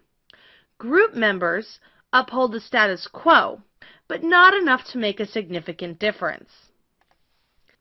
A mob is a collection of 2 or more people who interact with one another, but unlike a group, mobs do have a unified negative purpose. Mob members are calculated, purposeful, and unified in their efforts. Activities of mobs are typically aimed at changing, challenging, or sabotaging the traditional order of things within an organization. Mobs will rationalize their disruptive and vicious methods by creating the belief that their actions are the solution to mob members' problems. For example, a group of employees might form a mob to protest a policy that limits the amount of time they are allowed to leave their desks to use the restroom. The mob believes the policy is unfair and needs to be changed. But because more peaceful methods of trying to get the policy changed have not worked, the mob decides to chain themselves to the bathroom stalls, preventing management from using the facilities when they need to during the course of the workday. The mob believes their actions are justified even though they are clearly disruptive. A team is a collection of 2 or more people who interact with one another for a common, positive purpose. Teams are made of individuals whose collective competence and experience is greater than any one individual can offer. As previously mentioned, however, teams are not easily formed because they must be planned, supported, and led. Building an effective team requires a leader who can foster an environment where members can interact regularly, coordinate work efforts, engage in healthy conflict, and analyze relationships between team members. The main difference between groups and teams is the manner in which work gets done. Group members act as individuals in their efforts, accountability, and leadership. Team members act as a cohesive unit, whereby they share work responsibilities, create mutual accountability for results, and divide up leadership roles. For example, when a group is given an assignment to increase sales for their division, each individual will create their own method of doing so and carry it out without consultation or direction from management. Group members will maintain a sink-or-swim approach, holding themselves accountable for their decisions and actions that contribute to their success or failure. Conversely, when a team is given that same assignment to increase sales for their division, they will take a much more cooperative approach. Time will be spent collectively brainstorming ways to increase sales until a consensus on the best method is reached. Once the team knows what they need to do, they will begin to break up responsibilities among team members, allowing each member to work on one task that will work towards reaching the communal goal of increasing sales. The team will also share in accountability as to whether or not their goal is achieved. Let's review. Managers are tasked with the responsibility of assembling, developing, and supporting cooperative efforts among the individuals they manage. This can be a challenge for some managers who do not fully understand the complex nature and set of characteristics that embody a truly effective work team. This lesson discussed the 3 categories of employees of which managers ought to be aware, including groups, mobs, and teams. A group is a collection of 2 or more people who interact with one another but have no unified purpose.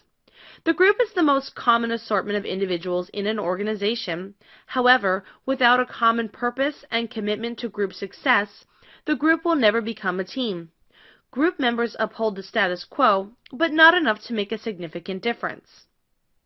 A mob is a collection of 2 or more people who interact with one another, but unlike a group, mobs have a unified negative purpose.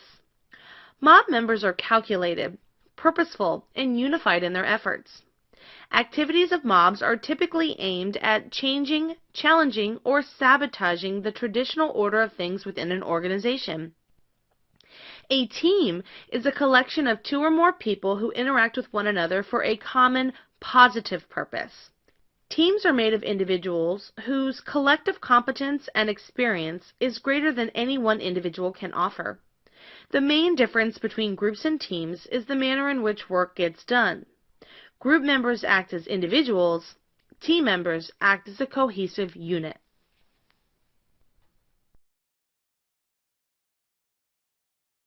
Have you ever heard of the phrase, 2 heads are better than one? The saying implies that there are additional benefits to combining the thoughts, perspectives, opinions, and experiences of 2 individuals, as opposed to those of one single person. If this notion is true, just imagine the advantage of combining 3, 4, 5, or even more individuals. Typically, these small groups have complementary skills that they use to work towards a common goal of which they are mutually accountable. Many organizations recognize the benefit of having multiple people working together in a collaborative and cooperative environment to develop and deliver its products. For this reason, the use of work teams has become a routine way of managing organizations. This lesson identifies the different types of work teams commonly found in contemporary organizations, including functional, cross-functional, and self-directed teams. Functional teams are composed of organizational members from several vertical levels of the organizational hierarchy who perform specific organizational functions. A typical functional team will have several subordinates and a manager who has the authority to manage internal operations and external relationships of a particular department or division of the organization. Accounting, marketing, finance, and human resources are examples of functional work teams. Functional team members usually have different responsibilities, but all work to perform the same function of the department. Most organizations that have different functional areas are arranged in functional teams regardless of the size of the company. For example, In the Weeds Landscaping is a small landscape company based out of Phoenix, Arizona. The 2 owners are responsible for their own area of the company.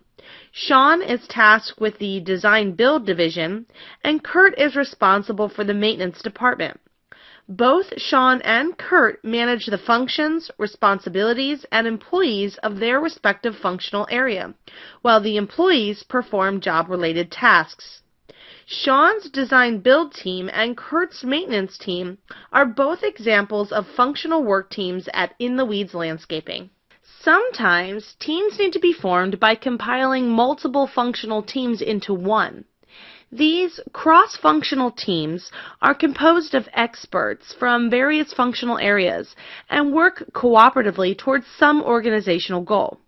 Because these members are considered experts of their individual functional area, they are usually empowered to make decisions on their own without needing to consult management. Cross-functional teams are believed to improve coordination of interdependent activities between specialized subunits.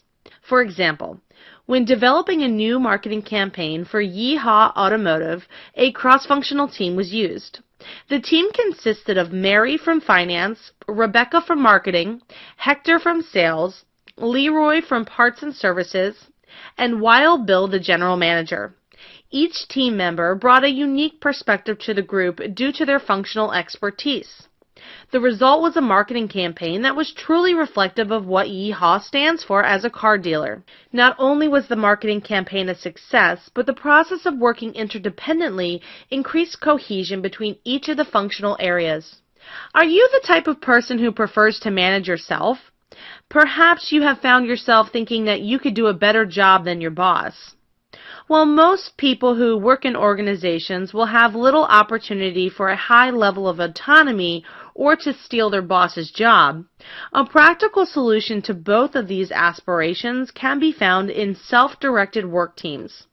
However, while the self-directed work team does operate with a high level of autonomy and responsibility, the term can be misleading.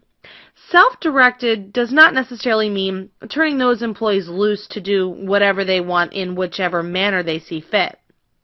A self-directed work team is designed to provide employees a sense of ownership by allowing them to operate without a manager and by holding them accountable for their own performance. The functions that are usually performed by a manager, such as planning, scheduling, monitoring, and staffing, are delegated to the self-directed work team.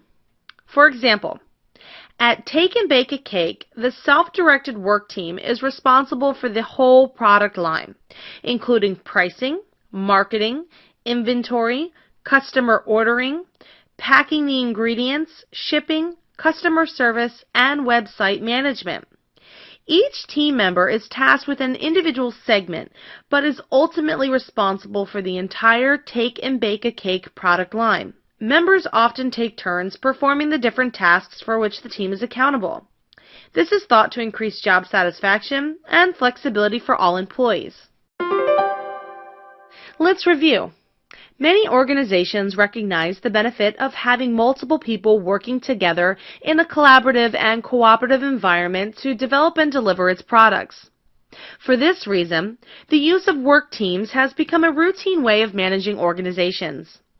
This lesson identified the different types of work teams commonly found in contemporary organizations, including functional, cross-functional, and self-directed teams. Functional teams are composed of organizational members from several vertical levels of the organizational hierarchy who perform specific organizational functions.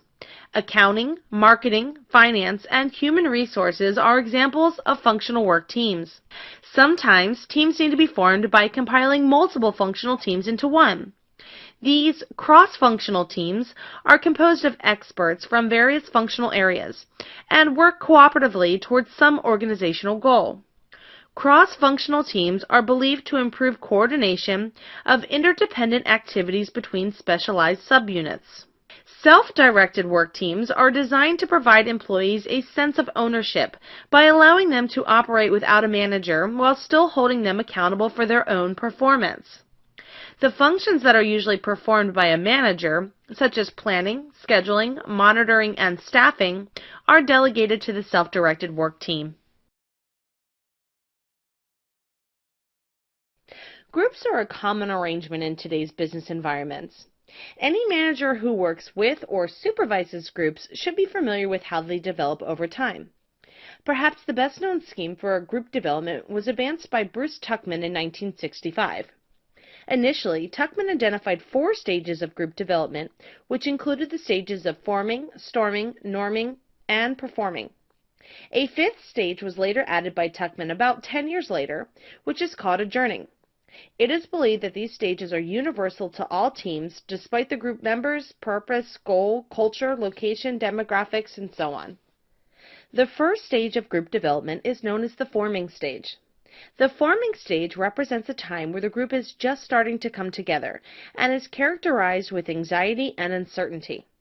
Members are cautious with their behavior, which is driven by the desire to be accepted by all members of the group. Conflict, controversy, and personal opinions are avoided, even though members are beginning to form impressions of each other and gain an understanding of what the group will do together. Some believe this cautious behavior prevents the group from getting any real work done. However, the focus for group members during the forming stage is to become familiar with each other and their purpose, not on work. Typical outcomes of the forming stage include things like gaining an understanding of the group's purpose, determining how the team will be organized and who will be responsible for what, discussion of major milestones or phases of the group's goal, including a rough project schedule, outlining general group rules, including when they will meet, and discovery of what resources will be available for the group to use. The second stage of group development is known as the storming stage. The storming stage is where conflict and competition are at its greatest. This is because now that group members have an understanding of the task and general feel for who they are as a group and who group members are, they feel confident and begin to address some of the more important issues surrounding the group. Such issues can relate to things like the group's tasks, individual roles and responsibilities, or even the group members themselves. The storming stage is where the more dominant group members emerge, while other less confrontational members stay in the comfort and security of suppressing their feelings just as they did in the previous stage. Even though these individuals stay quiet, issues may still exist. All members have an increased need for clarification. Questions surrounding leadership, authority, rules, responsibilities, and structure, evaluation criteria, and reward systems tend to arise during the storming stage. Such questions must be answered so that the group can move on to the next stage. Consequently, not all groups are able to move past the storming stage. Once a group receives the clarity that it so desperately needs, it can move on to the third stage of group development known as the norming stage. The norming stage is a time where the group becomes a cohesive unit. Morale is high as group members actively acknowledge the talents, skills, and experience that each group member brings to the group. A sense of community is established, and the group remains focused on the group's purpose and goal. Members are flexible, interdependent, and trust each other. Leadership is shared, and members are willing to adapt to the needs of the group. Information flows seamlessly and is uninhibited due to the sense of security members feel in the norming stage. At its peak, the group moves into the fourth stage of group development known as the performing stage. The performing stage is marked by high productivity. Group members are unified, loyal, and supportive. Competence in all members is seen, allowing for a high level of autonomy in decision-making. Problem-solving, experimentation, and testing possible solutions are high as group members are focused on task completion and achievement. The overall objective of the group during the performing stage is to complete their mission and fulfill their purpose through goal achievement. All good things must come to an end, and this is also true of groups. After a group has successfully, or unsuccessfully in some cases, completed their task, they must dissolve or disband from both the task and group members. This adjourning stage is used to wrap up activities of the group and provide a sense of closure to its members.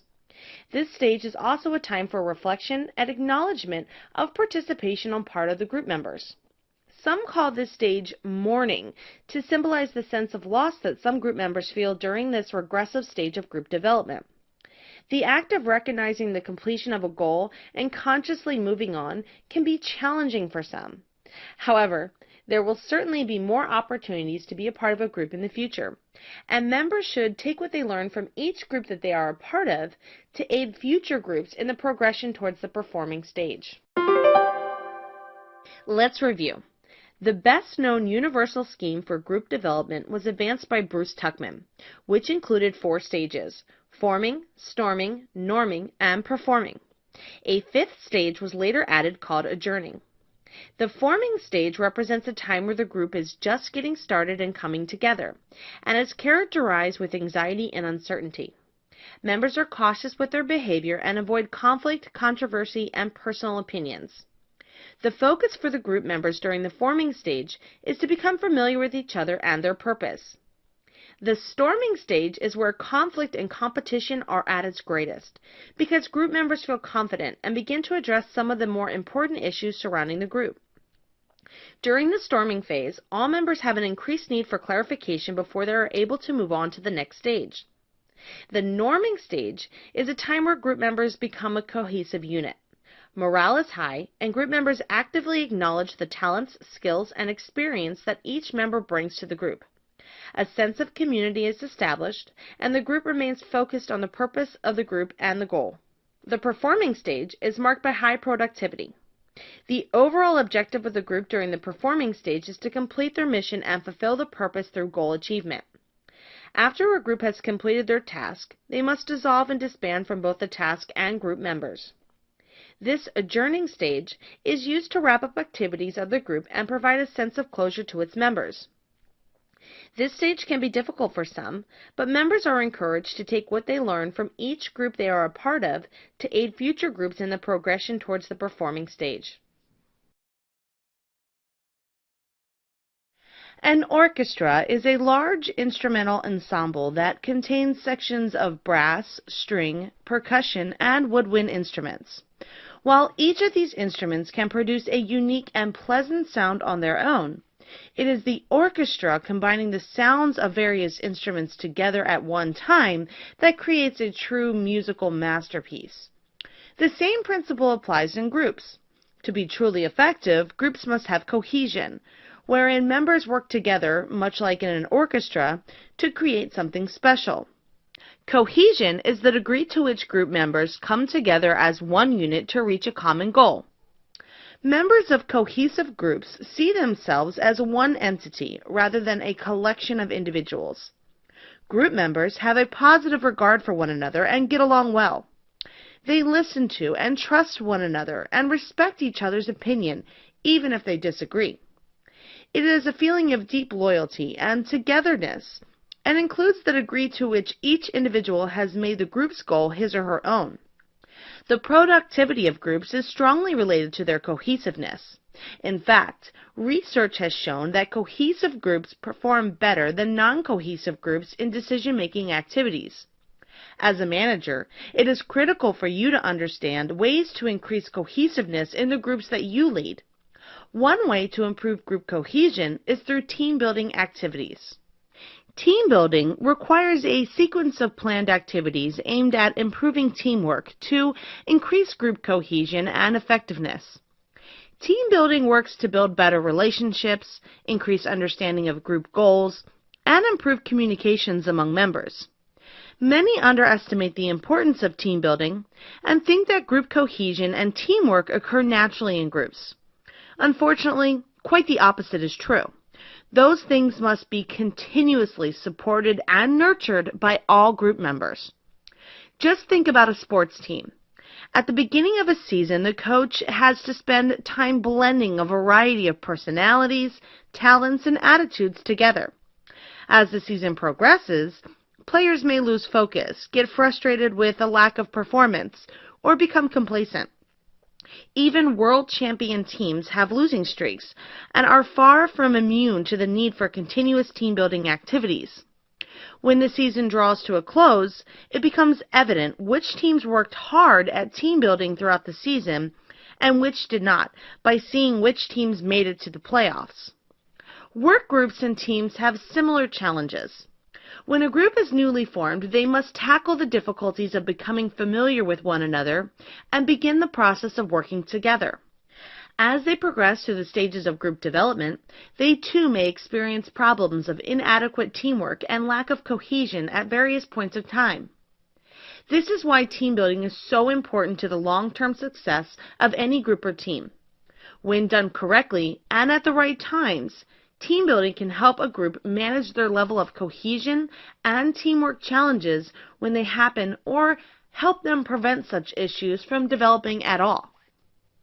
The objective of team building is improving teamwork to increase group cohesion and effectiveness. There are many different approaches to team building that can be used to meet this objective, depending on the difficulties that a particular group is facing. 3 of the most common types of team building include personality-based team building, activity-based team building, and skills-based team building. Personality-based team building is used to increase the understanding of who each group member is and how to better communicate with one another. Typically, group members will take a personality assessment that helps them not only learn about their own personalities, but also learn about the personalities of their fellow group members. The assessment results become a learning tool that groups can use to facilitate various developmental activities. Activity-based team building is used to provide a group with challenging tasks aimed at problem-solving, risk-taking, trust-building, and paradigm-breaking. These activities may have little to do with what the group does in the real world, but serve as an important example for how to apply these skills in their group work. Skills-based team building, in contrast to activity-based team building, is aimed at improving the specific teamwork skills that group members need to accomplish their goal and can be immediately applied in the workplace. Skills such as teamwork, listening, conflict resolution, giving feedback and criticism, and running effective meetings are the focus of skills-based team building. Skills-based team building helps to get at the root cause of many group difficulties by addressing the skills needed to work effectively in a group environment. If we go back to our examples of the bogged-down sports team or the traditional work team, we can quickly see how these team-building skills can be used to put them back onto the path of success. Of course, these are very much generalized assumptions, and the groups would need to be assessed on an individual basis for their team-building needs. Likewise, if a team is functioning well, an investment in team building may not be necessary. Team building is all about matching the right group with the right team building activity. If people can't seem to get along, choose personality-based team building. If people are having trouble solving problems as groups, choose activity-based team building. And if the group is having problems functioning as a group and going through the motions of teamwork, choose skills-based team building. Some groups may require a combination of the various team-building options to reach maximum effectiveness. Let's review. Cohesion is the degree to which group members come together as one unit to reach a common goal. Members of a cohesive group see themselves as one entity rather than a collection of individuals, have a positive regard for one another and get along well, listen to and trust one another, respect each other's opinion even if they disagree, have a feeling of deep loyalty and togetherness, and make the group's goal their own. The productivity of groups is strongly related to their cohesiveness. One way to improve group cohesion is through team-building activities. Team building refers to a sequence of planned activities aimed at improving teamwork to increase group cohesion and effectiveness. Team building works to build better relationships, increase understanding of group goals, and improve communications among group members. There are many different approaches to team building that can be used to meet this objective, depending on the difficulties that a particular group is facing. 3 of the most common types of team building include personality-based team building, activity-based team building, and skills-based team building. Personality-based team building is used to increase the understanding of who each group member is and how to better communicate with one another. Activity-based team building is used to provide a group with challenging tasks aimed at problem-solving, risk-taking, trust-building, and paradigm-breaking. Skills-based team building is aimed at improving specific teamwork skills that group members need to accomplish their goal and can be immediately applied in the workplace. Team building is all about matching the right group with the right team building activity. Some groups may require a combination of various team building options to reach maximum effectiveness. An informal organization is the social structure of the organization, as opposed to the formal structure of an organization. It establishes how an organization functions from a practical standpoint. The informal organization can work in concurrence with the formal organizational structure, parallel with it, or against it.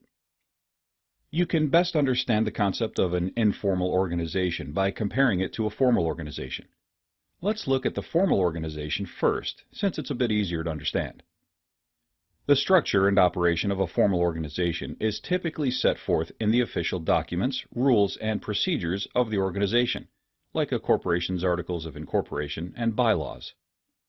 The roles, authority, and responsibilities of each member of the organization are clearly defined. For example, a limited liability company's operating agreement outlines the scope of authority and responsibilities of the managers of the company. A formal organization is cold, sterile, and impersonal. Now let's take a look at an informal organization. It's primarily a social creature made up of the sum total of social norms, relationships, and interactions that affect how an organization works. While a formal organization is cold and impersonal, an informal organization is intensely personal. It's all about social interactions and relationships between the members. Members of an informal organization can certainly hold official offices and have formal duties, but they also bring their own values, personal interests, and assumptions into the equation of how they act. Members develop friendships, alliances, enemies, trusted sources of information, and preferences on how tasks should be performed. These social influences may cause a member of the informal organization to work in conjunction with the organization, in parallel with it, or even against it.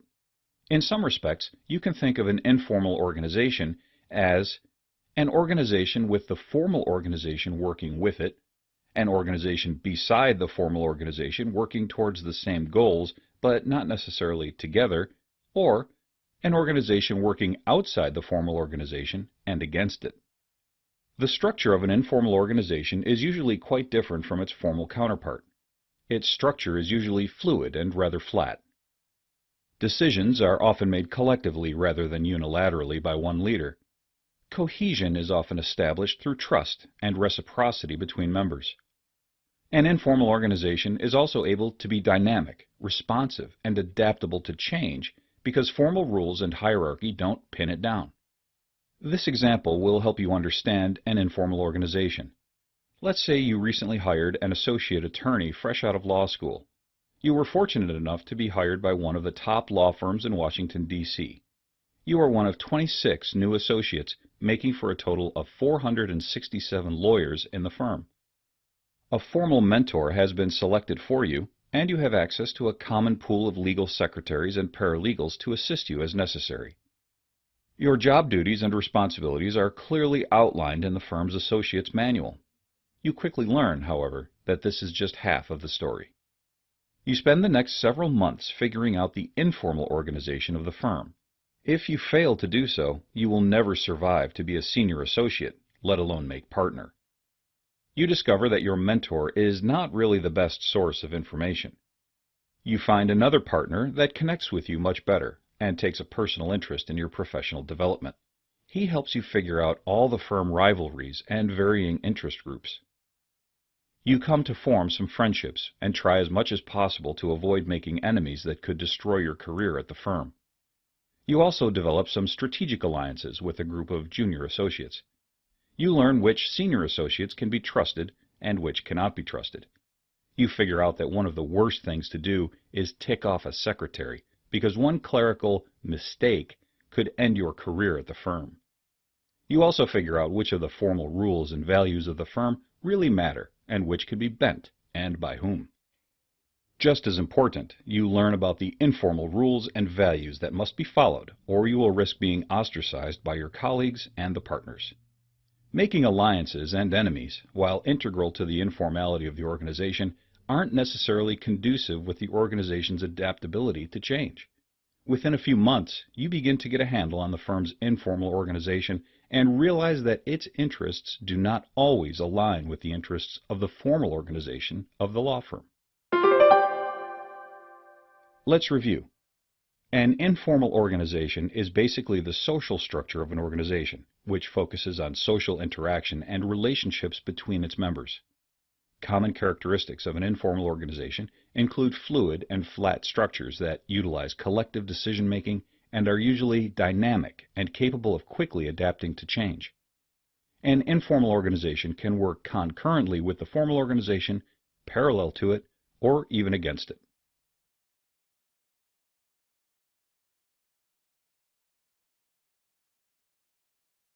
In 1965, psychologist Bruce Tuckman proposed his original model of group development. This model suggests that groups and teams move through a series of stages in order to achieve their peak level of performance. The first 4 stages of the model are forming, orientation and icebreaking; storming, addressing conflicts and disagreements; norming, conflict resolution and consensus on how the group will function; performing, high level of cohesion and performance. Tuckman, along with his colleague, Mary Ann Jensen, proposed a 5th stage of group development in 1977 called adjourning. In the adjourning stage, a group wraps up its work and then dissolves. The first 4 stages of group development are interesting in their own right, but this lesson will focus on the 5th and final stage. If a group has fulfilled its goals and objectives, it will move into the adjourning stage. This may happen rather quickly for a project-specific team. On the other hand, permanent groups can function for a long time without moving into the adjourning stage. Organizational developments such as a restructuring can also trigger movement into the adjourning stage. At this stage, it is important to achieve closure for the group on a positive note. Group members may feel a sense of loss, and their motivation may decline when the group's work comes to an end. Some observers have even called this the mourning stage of group development. It is therefore important to recognize the group members for their accomplishments and celebrate the group's overall success. Members may also feel some uncertainty or insecurity about the future. Team leaders and managers can alleviate these feelings through appropriate plans for the transition. Tuckman's model describes the general stages that groups move through as they mature and develop. The 5-stage model reveals what happens from the time a newly formed group gets acquainted until the members become united in their pursuit of a commonly accepted goal. The group becomes better able to achieve the desired results as it moves through the stages. Keep in mind that the length of time for each stage will vary from group to group, and there is no firm line between the stages. However, each stage is necessary and inevitable in the development process.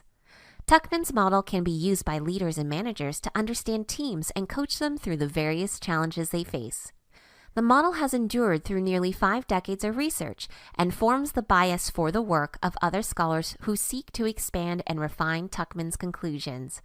Some observers caution that the group development process is not as clear-cut and linear as Tuckman describes. Groups may cycle back and forth between different stages, and at times, group behavior may not clearly fit the model. However, models aren't intended to exactly replicate what happens in the real world. Instead, they offer a general representation of real-world events. Tuckman's 5-stage group development model still offers important insights into the small group development process. Let's review.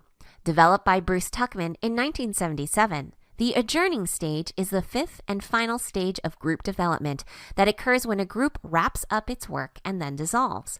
At this time, it is important for members of the team to get appropriate closure as well as recognition for the work they accomplished.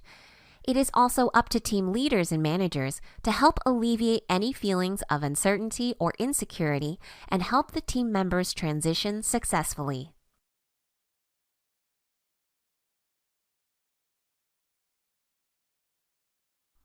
Every group is made up of unique individuals with their own perspectives on how to do things.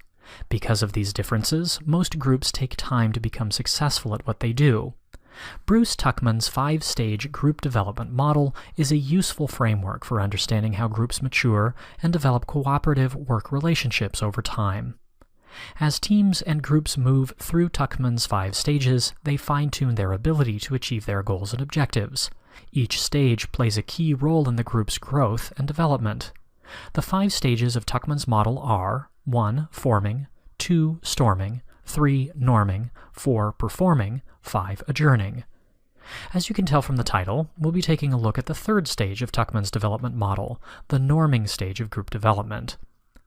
If you have been involved with any type of group, you may have noticed that after some period of time, the members start to bond with each other. This bonding and the development of a group identity are characteristic of the norming stage of group development. During this stage, conflicts and issues from the storming stage are resolved, and a sense of harmony develops within the group. The members now share a common interest in working together as a team rather than as individuals. The group may even develop a sense of synergy, which means that the members feel they can accomplish more together than they could on their own. Group member roles and responsibilities are clearly established during the norming stage. The members are also ready to agree on the rules, values, and behaviors that will lead to success. As more and more issues are resolved, motivation levels tend to increase, and the group starts to become more effective. The norming stage is therefore a good opportunity for group training to achieve performance goals. Although this is a very positive stage of group development, there is also a danger that the group will become too comfortable and lose focus during the norming stage. As the group becomes more united, the members may want to spend more time socializing. This can be avoided with effective leadership and a firm commitment to follow through on tasks and activities. As a group moves through the forming, storming, and norming stages of Tuckman's model, it matures and develops the ability to work independently towards group goals. This independence is a sign that the group is ready to move on to the performing stage of group development. All three stages together prepare the group for this highest level of group development. If the group or team has a leader, that person will shift to more of a background role and encourage the members to take responsibility for their own accomplishments. Individual group members will then have a chance to show their own leadership skills. Let's review. In this lesson, we talked about one of the stages of Tuckman's 5-stage group development model. For a quick recap, the 5 stages of Tuckman's model are 1. Forming, 2. Storming, 3. Norming, 4. Performing, 5. Adjourning. The stage we focused on was the norming stage of group development, which is the stage that involves bonding and the development of a group identity. During this stage, the group may even develop a sense of synergy, which means that the members feel they can accomplish more together than they could on their own. Roles are clearly established during this stage, though the leader will start to play more of a background role as the group becomes more independent, and all the members will eventually begin to show their leadership skills after the stage has completed. In addition, conflicts and disagreements for the storming stage are mostly resolved. However, one problem that can occur during the norming stage is the group becoming too comfortable in their new sense of harmony and losing their focus.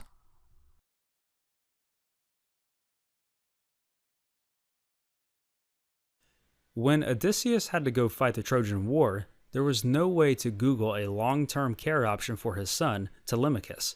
So, instead, he asked his old friend Mentor to look after the boy while Odysseus horsed around with the Trojans. Just as the Google search engine does such a good job that Google also became a verb, so too did Mentor do such a good job that his name was turned into a verb. To mentor someone is to provide guidance in both personal and professional areas, and it's typically performed by someone senior to the mentee, typically called protege or someone learning from the mentor. Mentors typically advise their mentees on matters of personal and professional development. In the latter capacity, mentors help their mentees to develop the requisite knowledge, skills, and attitudes, or KSAs, of the profession. In addition to getting personal guidance in the development of the field's KSAs, mentees also enjoy several related benefits. For example, mentees generally get tailor-made growth opportunities, which can include stretch tasks that require the mentee to develop new skills or hone existing ones.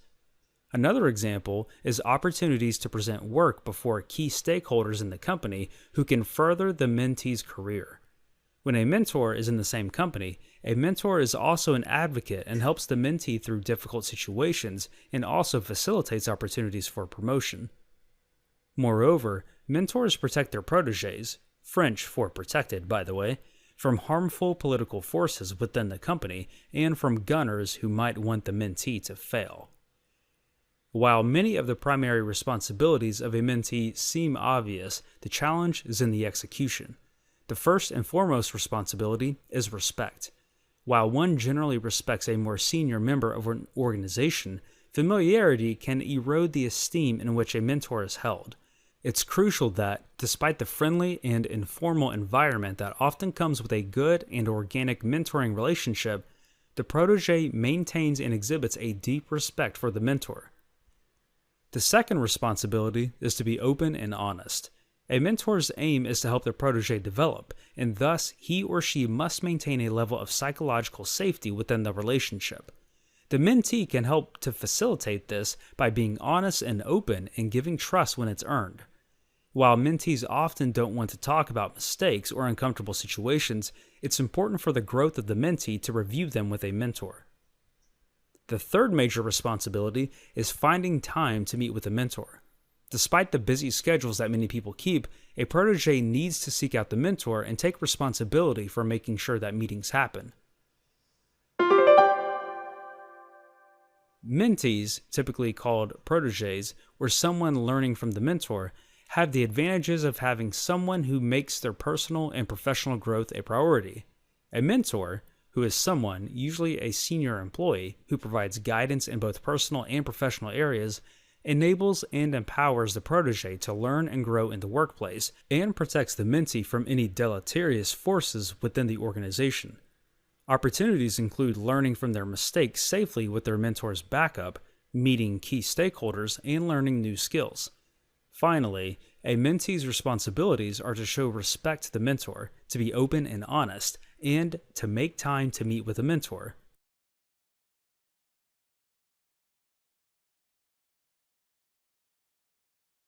Are you familiar with the phrase, "No man is an island"? Sometimes to be successful in business and life, you must rely on people to help you along the way.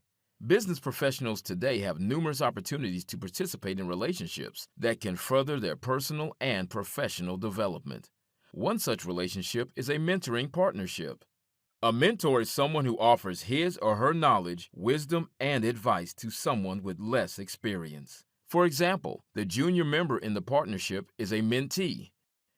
Both parties receive significant benefits from a successful mentoring partnership. Many observers see mentoring as a highly effective approach to employee motivation and retention. Although many business organizations have mentor programs, mentoring is not unique to the business world. Mentors have been around for centuries to help people reach their educational, professional, and personal goals. You may have had someone in your life who was instrumental in helping you reach your long-term goals. Your mentor may have been a friend, relative, or business acquaintance. Mentoring is similar to coaching, but is a broader, more holistic process. In contrast to mentors, coaches have professional training and qualifications and are usually paid for their services. Businesses implement mentoring programs for a variety of reasons, including new employee orientation, as well as employee development and retention. Organizations can match mentors with mentees through a formal program or on a more informal basis. Mentors are chosen based on their background and experience, rather than their specific positions or job titles. The matching process is very important to the success of the mentoring partnership, and various tools are available to facilitate a good match. Mentors serve as advisors and role models for mentees. They share their knowledge, experience, and network of professional contacts with someone who is at an earlier stage in his or her career. The mentor's guidance can help the junior member of the partnership develop skills, achieve career success, and maintain job satisfaction. In some cases, the mentoring partnership is mutual, where both parties guide and support each other. In all cases, the mentoring partnership must be grounded in trust and respect in order to benefit both parties. While a mentor's goal is to help someone with less experience, the mentor also receives both personal and professional benefits. These include leadership skills. Mentors gain valuable experience guiding and motivating others. Communication skills. Mentors sharpen their communication skills as they seek the best approach to providing guidance and advice. Career advancement. Mentoring is a recognized skill in the business world that can further career goals. Personal fulfillment. Mentors experience the personal reward of helping someone they care about achieve his or her goals. The mentor will enjoy personal and professional benefits as long as a mutually satisfying relationship with the mentee develops. There are no real disadvantages to a mentoring partnership. However, It is important for organizations not to force individuals into a mentoring partnership or highly structure the relationship between mentor and mentee. The most successful mentoring partnerships are those that develop naturally over time. A mentor is someone who offers his or her knowledge, wisdom, and advice to someone with less experience. The mentee is a junior member in the partnership. Mentoring is similar to coaching, but coaches have professional training and qualifications and are usually paid for their services. In a business mentor program, both the mentor and mentee gain personal and professional experience. The mentor will gain personal fulfillment, leadership skills, communication skills, and career advancement experience, while the mentee gains the mentor's experience, skills, and professional contacts.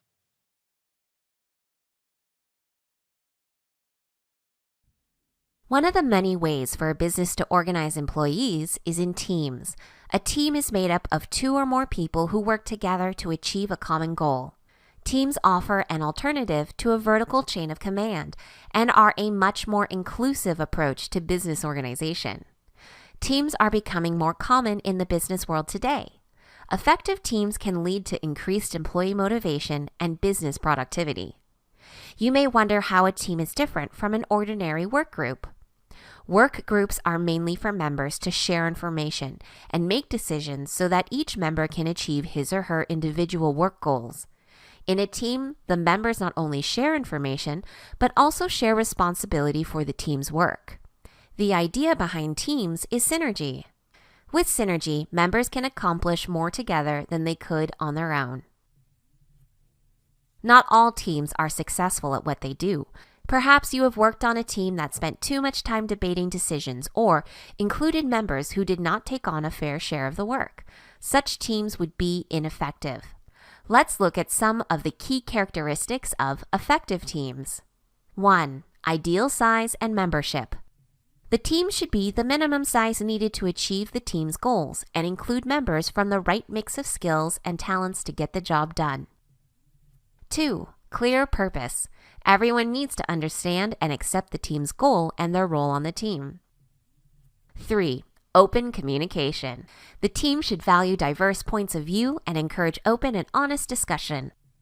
All members should feel that their ideas are welcome. 4. Fairness in decision-making. Ideally, teams will make decisions by consensus. When consensus is not feasible, teams will use fair decision-making procedures that everyone agrees on. 5. Creativity. Effective teams value original thinking and will produce new and unique approaches to organizational problems. 6. Accountability. Members must be accountable to each other for getting their work done on schedule and following the group's rules and procedures. In addition to the characteristics we just discussed, teams need organizational support. Managers should make effective teamwork a high priority and offer rewards and incentives for good performance. Teams take time to become a cohesive group and reach their performance potential. Managers can help teams reach their potential by taking steps to support team development. Since conflicts will inevitably arise, teams also need procedures in place to manage those conflicts. Constructive conflict management can help a team become stronger and more cohesive. Finally, a strong and respected team leader can play an important role in helping a team stay on track to achieve its goals. Let's review. A team is made up of 2 or more people who work together to achieve a common goal. Organizing in teams allows a company to benefit from the skills and perspectives of employees from different parts of the organization. Teams that work collaboratively to achieve clearly identified goals can be a highly effective alternative to a more centralized approach to business organization.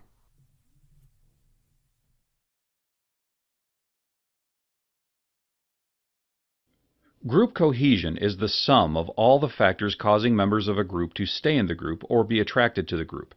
You can think of group cohesion as the social glue that binds a group together. Many people believe that work teams demonstrating strong group cohesion will function and perform better in achieving work goals. However, you should note that the research results on this claim are mixed. Group cohesion is not caused by one single factor, but the interaction of more than one factor.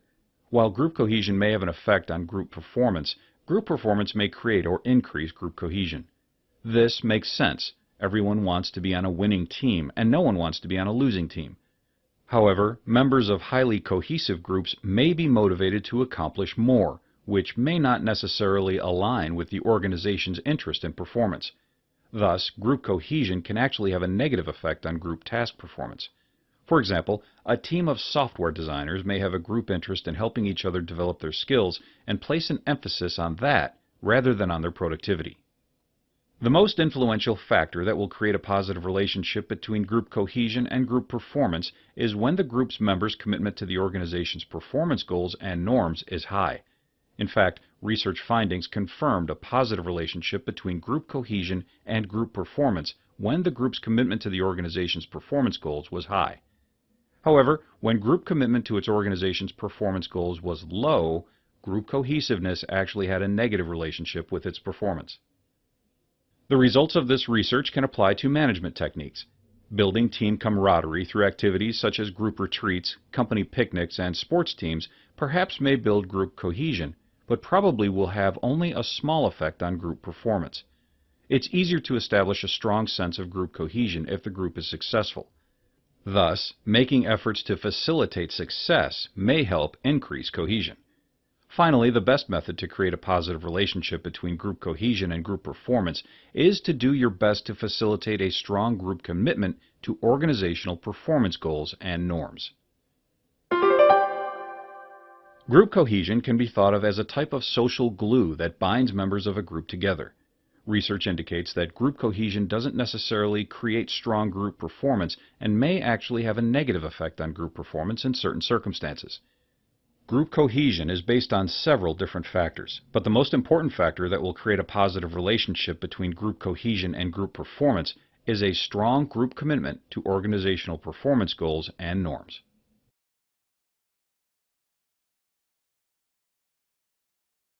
Have you ever wondered what the magic is behind a successful organization? In this lesson, we will uncover the importance of good leadership and the role it plays in the success of an organization. Leadership is the action of leading people in an organization towards achieving goals. Leaders do this by influencing employee behaviors in several ways. A leader sets a clear vision for the organization, motivates employees, guides employees through the work process, and builds morale. Setting a clear vision means influencing employees to understand and accept the future state of the organization. A unit of young soldiers may not believe in a particular mission ordered by their commanding officer. A good leader will influence the soldiers to perform their duties by explaining the vision and the importance of their role in the outcome. The soldiers will be more apt to follow. Motivating employees means to find out enough about the needs and wants of employees, giving them what they need, and providing praise for a job well done. Being far from home is lonely for a young soldier. A good leader knows this and will communicate with his unit to learn more about their needs and wants. It may be as simple as giving the soldiers a sweet treat for their efforts. When guiding employees, it is important to define their role in the work process and provide them with tools needed to perform and participate in their efforts along the way. Some military maneuvers are difficult. Often, orders are to perform tasks that involve intricate details like explaining how to dig a tunnel past enemy lines. A good leader will explain the tasks, provide the digging tools, direct the work, and be available to assist the soldiers if they run into a problem. Building morale involves pulling everyone together to work towards a common goal. Let's face it, fighting in a war is stressful. Soldiers are often placed in high-stress situations. This can cause the unit to lose their focus or, worse yet, shut down emotionally. A good leader will let the soldiers know how much their work is appreciated. A simple gesture like throwing an impromptu party to recognize the unit's small victories can reignite the soldiers' spirits. A leader's role in an organization can be formally assigned by his or her position, like manager or department head, and it can also be informally assumed by an employee who possesses a certain charisma that attracts others to follow. A formal leadership role is an officially assigned position given to someone based on his or her ability to perform the job. It generally involves organizing and directing people to perform tasks like the job of commanding officer or CO in the military. The CO holds the highest level of authority over his unit. He is in charge of everything from deciding how to fight the enemy to overseeing the day-to-day tasks of his soldiers. An informal leadership role is an unofficial role a person takes on based on his or her charismatic influence over a group of people. A person based on his or her personality traits assumes this role. A soldier with no formal authority may convince the others to move to safer ground or to use force on the enemy because he believes this is in their best interest. This emergent leader gains followers because he builds a good relationship with the other soldiers. They trust him. They feel confidence that the risk in moving locations will pay off for the unit. Leadership is the action of leading employees to achieve goals. It plays an important role in employee performance and productivity. A good leader sets a clear vision by influencing employees to understand and accept the future state of the organization. Motivates employees by finding out enough about their needs and wants, giving them what they need, and providing praise for a job well done. He guides employees by defining their role in the work process, providing them with the tools needed to perform, and participating in their effort along the way. He builds morale by pulling everyone together to work towards a common goal. A leader can take on two different roles. A formal leader is officially assigned position given to someone based on his or her ability to perform the job. An informal leadership takes on an unofficial role, and the role is based on his or her charismatic influence over a group of people. Ask yourself this question: are all managers leaders? Some of you will quickly answer yes, assuming the two are synonymous with one another. Others will think back to some of their managers and evaluate them as someone who they either do or do not consider a leader. Many of you might immediately respond no to this question because you have heard of the management versus leadership debate in the past and know very well that the two are in fact quite different.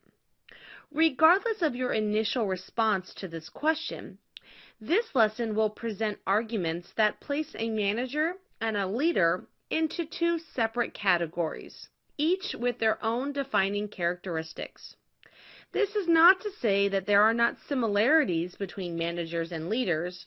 Rather, the essence of this lesson is to show that not all managers are, in fact, leaders. A manager is a person in an organization who is responsible for carrying out the four functions of management, including planning, organizing, leading, and controlling. You will notice that one of the functions is leadership. So you might ask yourself if it would be safe to assume that all managers are leaders.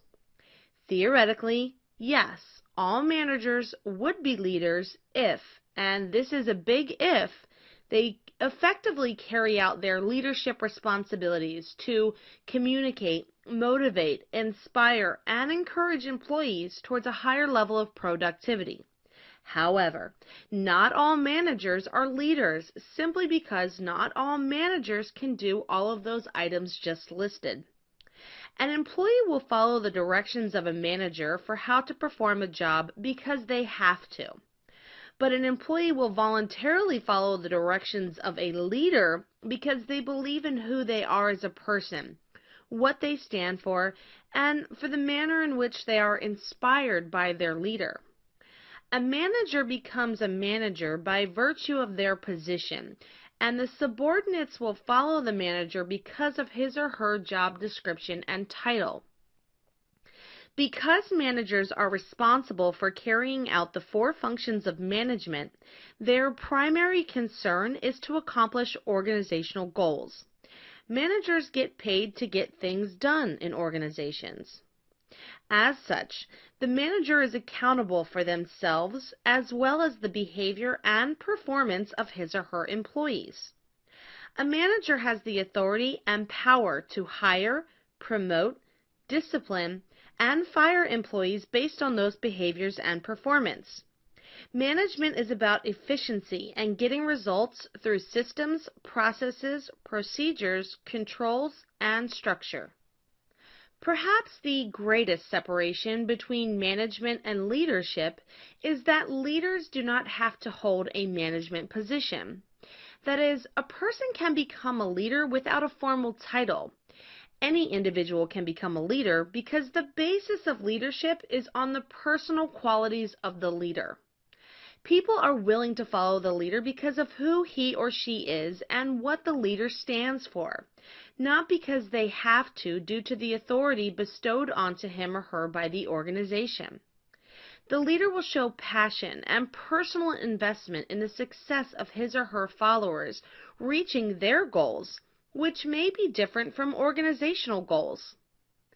A leader has no formal, tangible power over their followers.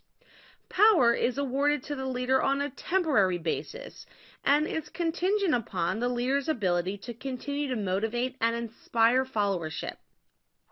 Notice the shift in terminology here. Managers have subordinates, while leaders have followers. Subordinates do not have a choice but to listen to the demands and wishes of their managers. But following is and always will be a voluntary choice for those who follow a leader. Those who no longer wish to follow the leader will simply stop. That is, if an employee initially sees his or her manager as a leader and eventually ceases to be inspired by that manager, the employee will still obey the manager, but only because the employee is required to do so, not because he or she wants to. Leadership is about effectiveness through trust, inspiration, and people. Leaders often challenge the status quo that managers spend much of their time upholding to bring innovation to organizations. Leadership is visionary, change-savvy, creative, agile, and adaptive. Managers are concerned with the bottom line, while leaders spend time looking at the horizon. To better help you understand the differences between a manager and a leader, we can look to Erin Brockovich. Erin was a true leader in every sense of the word, and it was because of her leadership qualities that her name became well known in 2000 when Hollywood chose Julia Roberts to play her role in the Oscar-winning movie Erin Brockovich. For those of you who did not see the movie or who have never heard of Erin Brockovich, here is some background information. Erin was a typical single mother just trying to find her path in life when she was involved in a serious car accident and hired a man by the name of Ed Masry as her lawyer. This meeting would soon change Erin's life and the lives of countless others. After Ed and Erin settled her case, Erin was hired at Ed's law firm as a file clerk. One day, Erin found a set of medical records that would turn into the largest direct action lawsuit in U.S. history, to the tune of $333 million in damages. But getting there is where the story of leadership begins. Once the medical records were found, it was Erin, the file clerk, and not the lawyer, who pursued justice for what would turn out to be 600 individuals whose water had been poisoned by Pacific Gas and Electric for 30 years in Hinckley, California. Yet, the lawyer was the manager, he was the one in the leadership position, and he was the one with the experience, knowledge, and power to bring Pacific Gas and Electric to justice. So why did he not take the lead on this case? Why was he more occupied with cases that he knew he could make money on? Why was the lawyer reluctant to dig deeper into the medical records? As I said earlier, not all managers are leaders, and not all leaders are managers. Even though Erin was just a file clerk, she spent countless hours, often at her own expense, going door to door, showing compassion and support to the residents of Hinckley, listening to their stories, providing a sense of hope, and showing unwavering tenacity to make sure that Pacific Gas and Electric would pay for what they did to the residents of Hinckley. Her vision and efforts organized a group of followers to take a stand against Pacific Gas and Electric. Erin's story shows that leadership is not something that comes with position, title, authority, or power. Rather, it was Erin's values, dedication, compassion, persistence, and her ability to motivate people to go against the odds that made her a true leader. Let's review. A manager is a person in an organization who is responsible for carrying out the 4 functions of management, including planning, organizing, leading, and controlling. A manager becomes a manager by virtue of his or her position, and subordinates will follow the manager because of his or her job description and title. A manager's primary concern is to accomplish organizational goals. Management is about efficiency and getting results through systems, processes, procedures, controls, and structure. A person can become a leader without a formal title. That is, any individual can become a leader because the basis of leadership is on personal qualities. A leader will show passion and personal investment in the success of his or her followers reaching their goals. People are willing to follow the leader because of who he or she is and what the leader stands for. A leader has followers, whereas a manager has subordinates. Power is awarded to the leader on a temporary basis and is contingent upon the leader's ability to continue to motivate and inspire followership. Leadership is about effectiveness through trust, inspiration, and people. Leaders are visionary, change-savvy, creative, agile, and adaptive.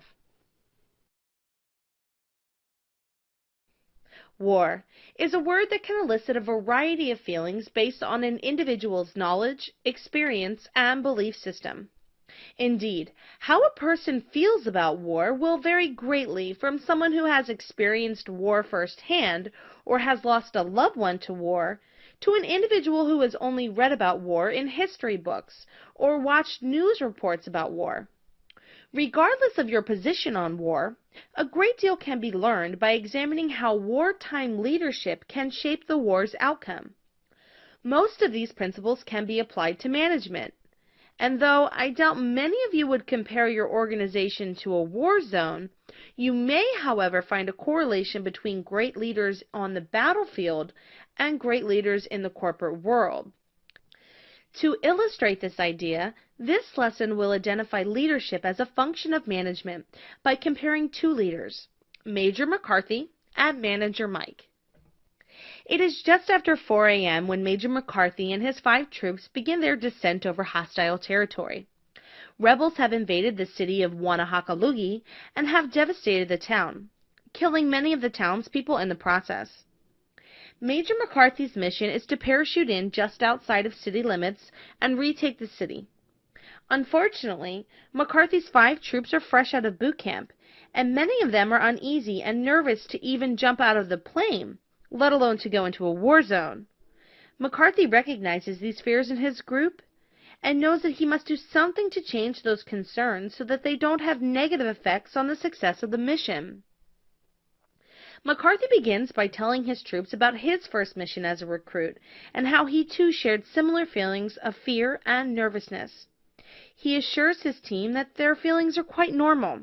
However, he also explains that those types of feelings must be buried deep inside of them because those are the types of feelings that cause hesitation, and when someone hesitates, they could end up dead. McCarthy explains how each troop will be backed up by one another and how important communication between them will be in getting everyone out alive. McCarthy finishes his speech by sharing his track record of successful missions and the small amount of casualties that have occurred under his leadership. The troops are reassured, inspired, motivated, and aware of what they need to do once that back door opens and they jump out.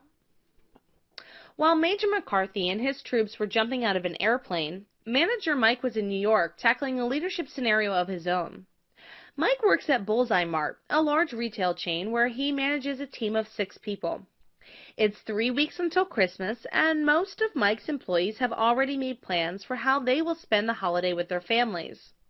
Unfortunately, Manager Mike receives an email from his boss this morning informing Mike that vacation requests over the next 4 weeks will not be honored because of the increase in business they often see during the holiday season. Mike was tasked with delivering this information to his employees. Delivering this information is not going to be easy for Mike because he values his employees and respects their need for a good life-work balance. He considers his employees friends, not just subordinates whom he manages. Mike knows that this news is not going to be well received by any of them and worries that some may even quit. Mike wants to talk to each of his employees individually, but he does not have the time and is concerned rumors may begin to circulate before he has the opportunity to speak with each individual. Manager Mike calls an emergency meeting for all 6 of his employees. He begins the meeting by thanking his employees for all they do at Bullseye Mart and informs them that he does have some unfortunate news to share. Mike tells his employees about the email and acknowledges that it will be an inconvenience for all of them to be away from their family during the holidays.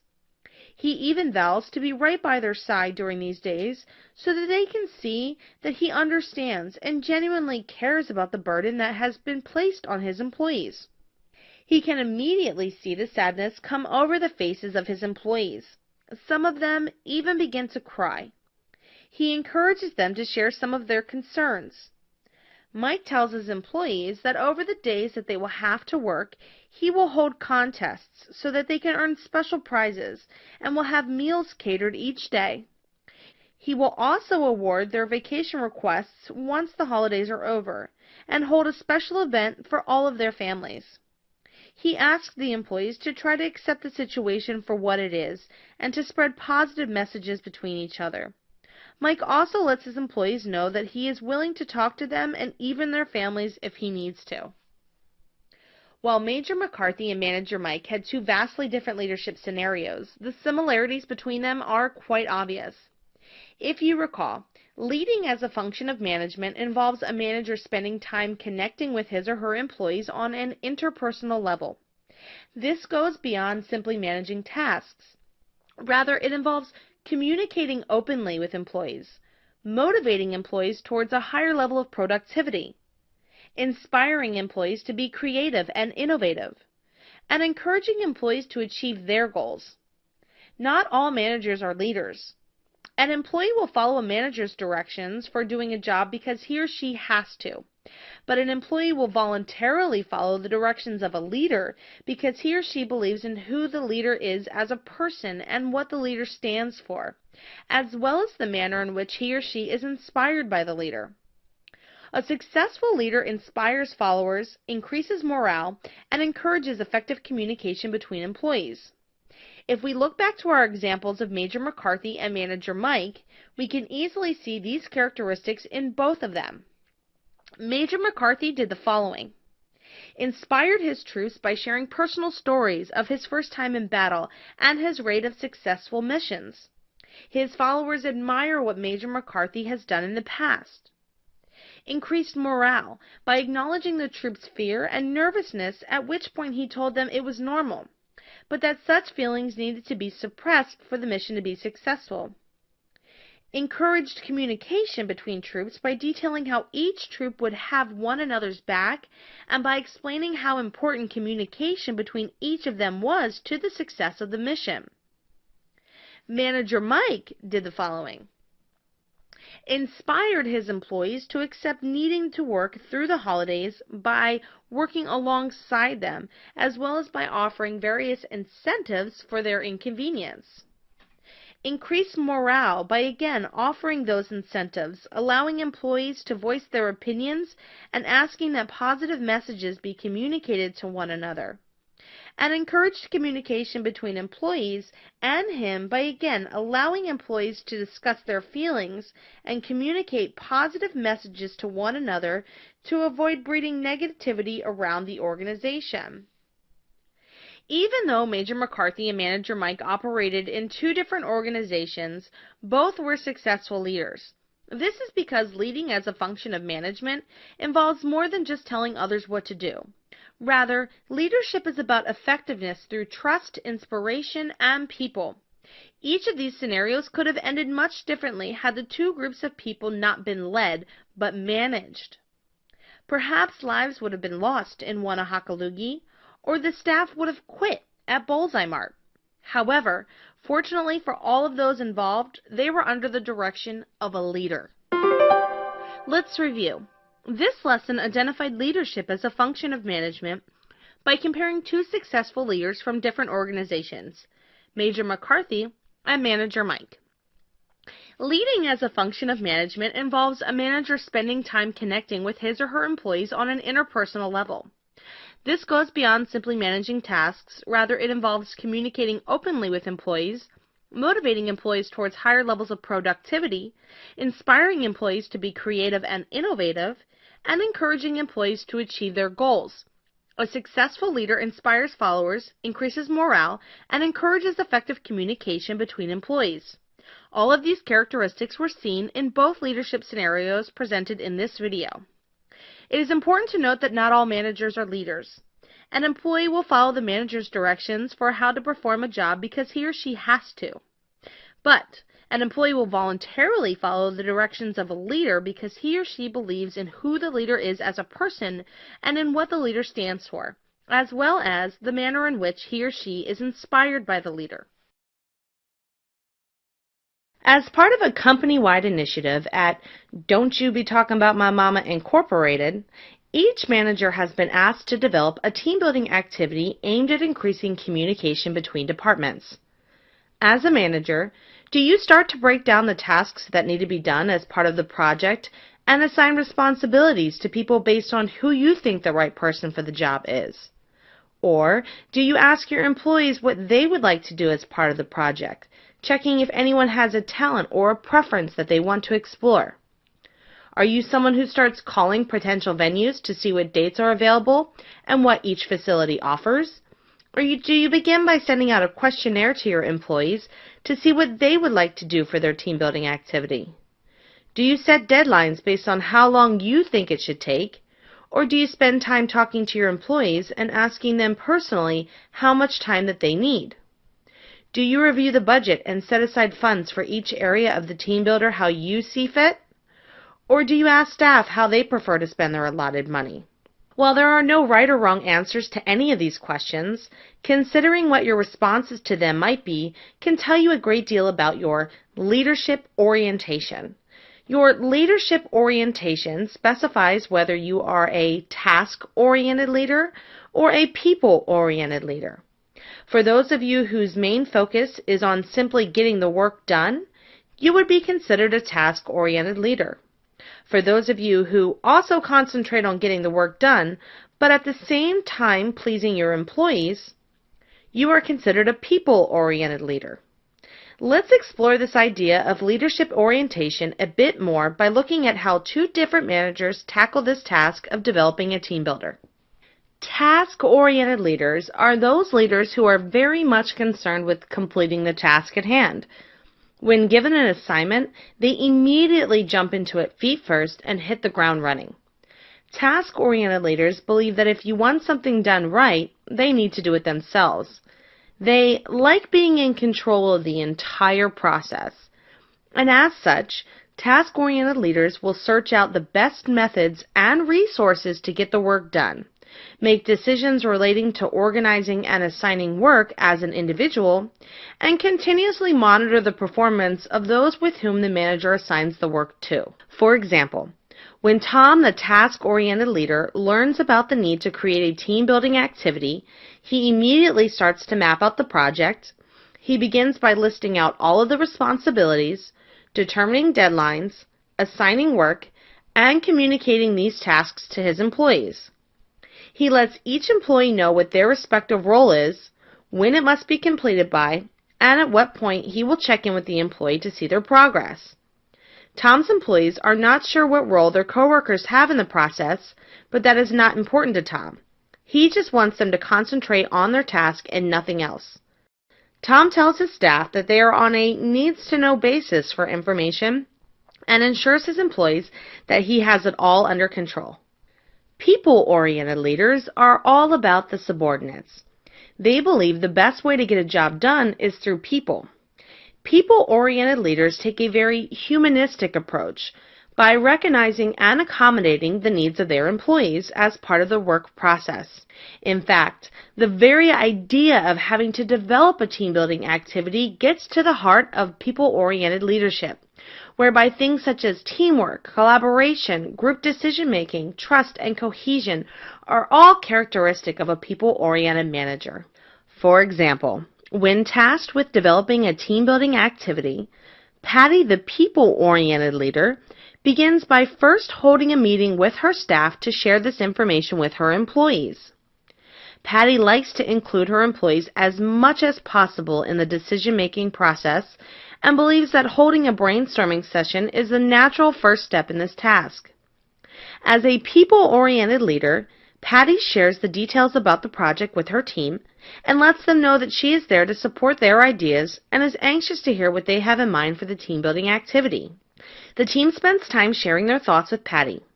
At the close of this meeting, Patty's team was able to agree on an activity, a venue, and a date.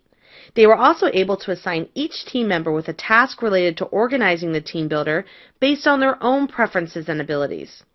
As a people-oriented leader, Patty knows that by allowing each team member to choose their responsibility, she is helping to encourage and develop the individual strengths of her employees. Let's review. Just like Bobby Brown said, "It's my prerogative," as a leader, you can decide what your preference is on the most effective way to get work done.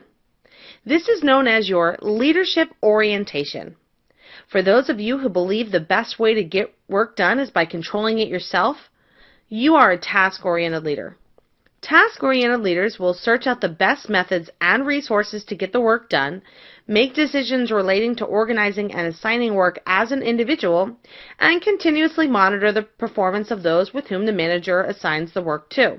However, if you believe that it takes an army to accomplish a task, and you like to make your army happy, you are a people-oriented leader. People-oriented leaders believe the best way to get the job done is through people. These leaders take a very humanistic approach by recognizing and accommodating the needs of their employees as a part of the work process. Characteristics of people-oriented leaders include things such as teamwork, collaboration, group decision-making, trust, and cohesion. Much like a breath of fresh air, the transformational leader creates enthusiasm and revitalizes organizations. This enthusiasm is generated in several ways. First, the transformational leader uses idealized influence to demonstrate to followers that the leader can walk the walk and talk the talk. Essentially, the transformational leader serves as a role model to followers by living by the same principles that he or she expects of their followers. The transformational leader would never expect their followers to do something that he or she would not do themselves. Second, the transformational leader is also a charismatic leader who has the ability to arouse a sense of excitement, motivation, and assurance in followers. Keep in mind, while the transformational leader is charismatic, they are not as narcissistic as pure charismatic leaders. Third, transformational leaders show a genuine concern for the needs and feelings of followers through individualized consideration. Examples of individualized consideration include things like mentoring employees one-on-one, delegating difficult tasks to deserving people, and maintaining a high level of communication with followers. Each follower is treated as an individual. The transformational leader spends time recognizing the differences in followers. Fourth, the transformational leader is intellectually stimulating by encouraging creativity and innovation when formulating potential solutions to organizational problems. By allowing the followers to participate in this unrestricted fashion, the transformational leader is able to stir the imagination of followers in a way that promotes the prompt identification of problems and high-quality solutions that are implemented with the full commitment of followers. Given that much of the transformational leader's time is spent trying to convince employees to transcend their personal interests for the sake of the larger organization, idealized influence, charisma, individualized consideration, and intellectual stimulation are essential. Idealized influence, charisma, individualized consideration, and intellectual stimulation pave the way for the transformational leader to gain the support of followers. What sets the transformational leader apart from many other leadership styles is their ability to influence others to follow them through vision, framing, and impression management. Vision is central to any transformational leader's goal for the reason that before anyone can follow a leader, they need to have an idea of where they're going and why. The transformational leader will paint the picture of the desirable future for followers, detailing out their individual role in the process and how they will be affected by the change, in addition to binding the greater group together to work towards the shared goal. Framing is used by the transformational leader to provide followers with a game plan in highly measurable terms for how they will accomplish their tasks which aid in the achievement of some organizational goal. Impression management refers to the steps a transformational leader will take to control how they are viewed by their followers. Clearly, a leader wants to be seen as competent, knowledgeable, and deserving of their role in the organization. However, the transformational leader makes a conscious effort to be transparent and regarded as all of those things and more so that they can continue to influence their followers. In essence, the transformational leader wants to be the pick of the litter by seeming more attractive and appealing to followers than alternate leaders. They want to form a special bond with their followers built on trust, personal integrity, and genuine concern for others. At any time, followers should quickly be able to tell you what their transformational leader stands for.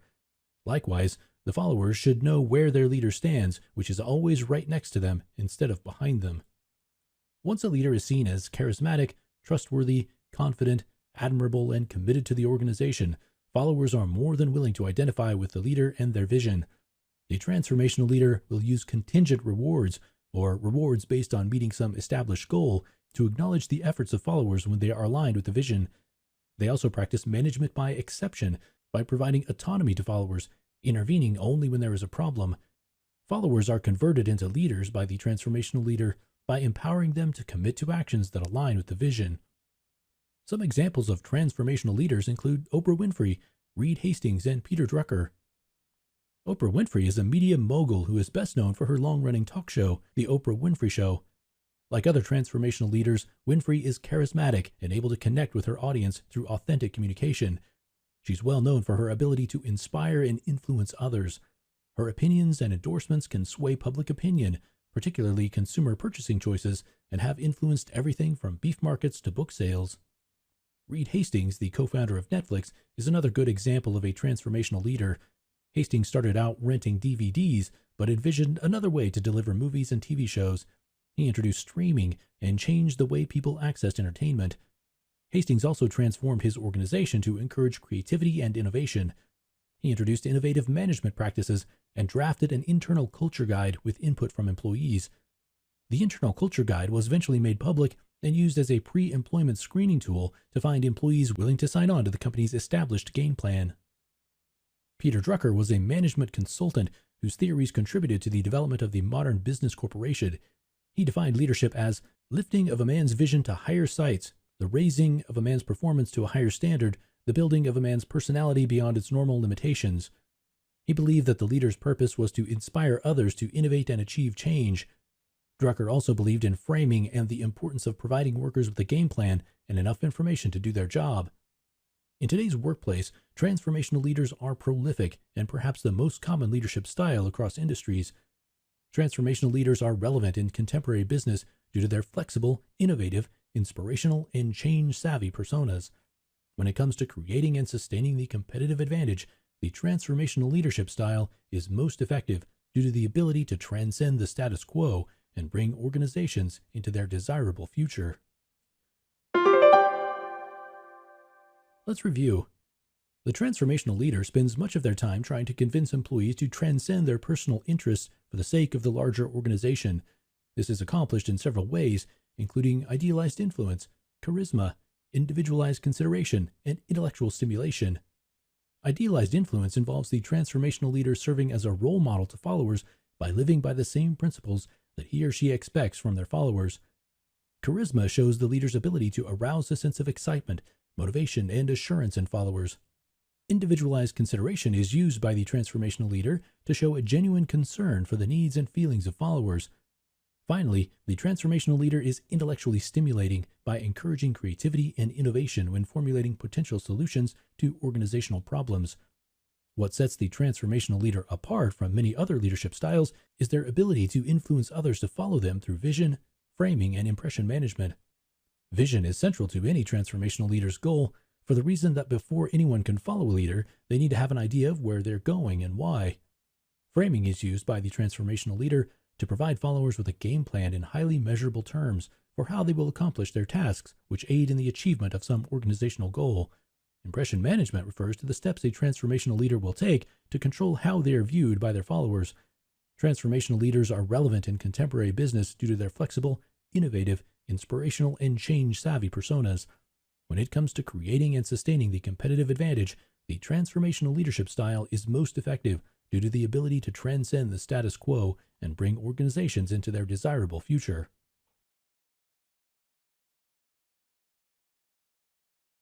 Sir Isaac Newton's third law of motion states that for every action, there is a reaction.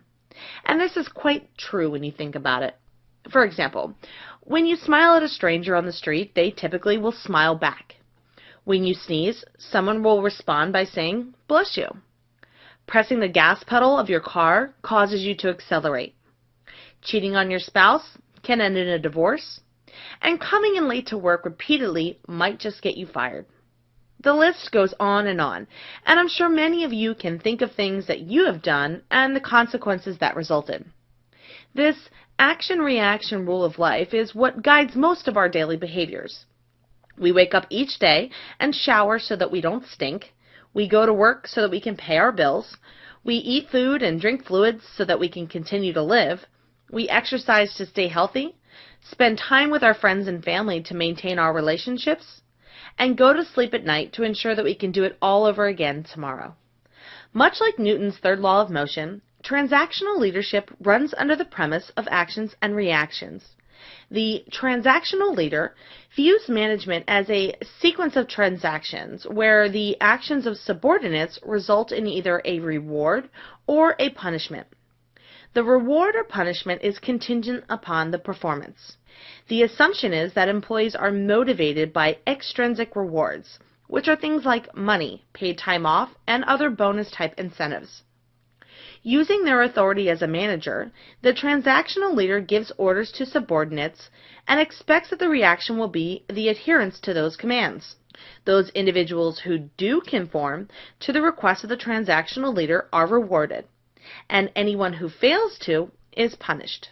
The expectation that the employees will follow the transactional leader's request is believed to start when a worker accepts the job, at which time a standard is set and the leader is given authority based on the chain of command. Since the leader is higher on the chain of command than the subordinate is, the employee is expected to follow the orders given by the leader. The transactional leader's power to direct subordinate comes from their formal authority and responsibility in the organization. While this leadership approach might remind you of what it's like to live with your parents, it is really quite logical. To begin, it clearly defines the roles and responsibilities of both managers and their employees. It also promotes a healthy motivation in employees to work diligently towards organizational goals, knowing that when they do succeed, they will be rewarded. Likewise, employees are expected to be responsible for their own actions, which increases accountability throughout the entire organization. To monitor this accountability, the transactional leader uses management by exception, which can be either passive or active. The transactional leader who uses passive management by exception will monitor the employee's performance closely and intervene only when an employee is not meeting the expectations, often resulting in a punishment. Conversely, the transactional leader who uses active management by exception will monitor employee performance closely, watch for slight deviations, and quickly intervene to take corrective action to prevent further mistakes. To better understand the transactional leader, let's take a look at the following example of how Takesha, the transactional leader, manages her employees at Supa Sporting Goods, a local retail chain. It's Monday morning, and Takesha receives an email from her boss that informs her of a new product that will be arriving sometime today from the manufacturer. She also learns that the product will be offered exclusively at Supa Sporting Goods, and the manufacturer is expecting Supa to do what it takes to get the product off the shelves and into the hands of the customers as fast as possible.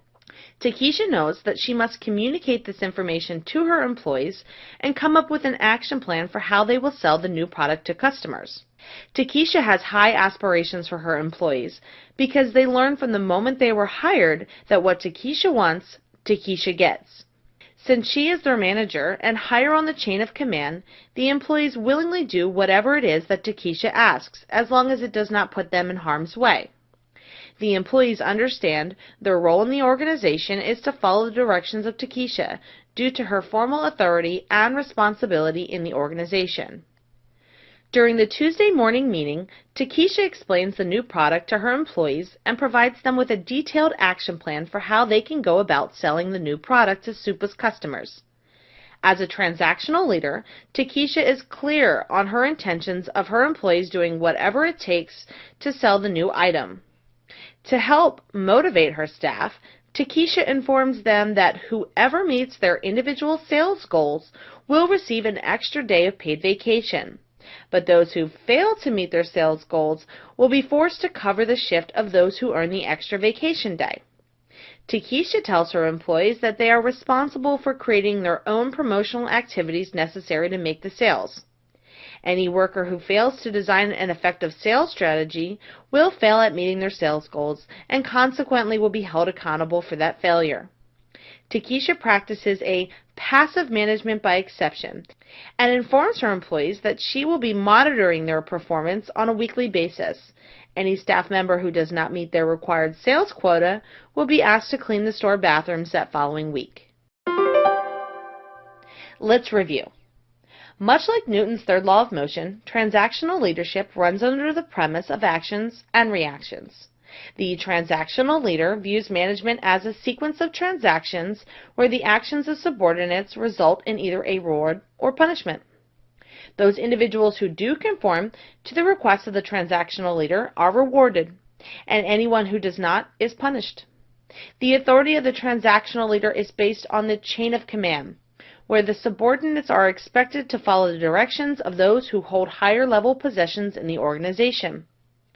The benefits of transactional leadership include clearly defined roles and responsibilities, healthy motivation to work towards organizational goals, and a high level of employee responsibility and accountability.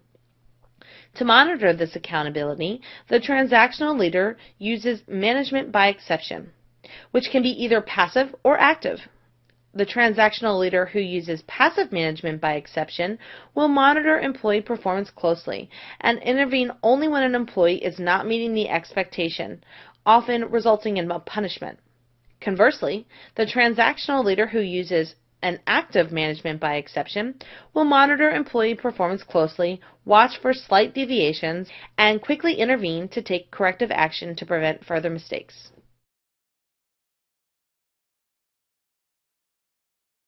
Serving others takes a significant amount of self-sacrifice. Not only does it require one to consider the needs of others, but it oftentimes requires putting one's own needs on hold. The idea of philanthropy, or having a genuine concern for the advancement of others, is something that most of us have considered at some point in our lives. Anytime you thought it would be a good idea to serve food at a homeless shelter, sign up to build a house with Habitat for Humanity, donate blood, or drop off used clothes or canned goods, you have the intention of a true philanthropist. For some of us, helping the less fortunate is a way of being grateful for the gifts that we have received in this life. For others, it is simply the desire to do something nice for other people. But there are even some of us that do it because they believe putting the needs of others before your own is a true testament of character and a requirement of being a true leader. The concept of servant leadership was first coined by Robert Greenleaf in 1970. Greenleaf believed that before anyone can lead, they first need to be a servant. To be a true leader, one must ensure people's highest priority needs are being served. Because for Greenleaf, effective leaders do not lead by power, coercion, or control. Rather, they lead through service to those whom they influence by embracing a high level of moral responsibility. The servant leader continuously strives to help subordinates reach their personal best by supporting, inspiring, and celebrating their development. However, subordinates are not the only people the servant leader is concerned with. In fact, the needs of customers, peer employees, and the community are also considered. While any smart business person knows the importance of taking care of customers, providing employees with the tools they need to do their jobs, and having a high level of social responsibility, a servant leader has a genuine concern for those with whom they work and provide products and services above the status quo. The focus of the servant leader is on growth, development, and advancement of others, not personal gain, power, money, or status.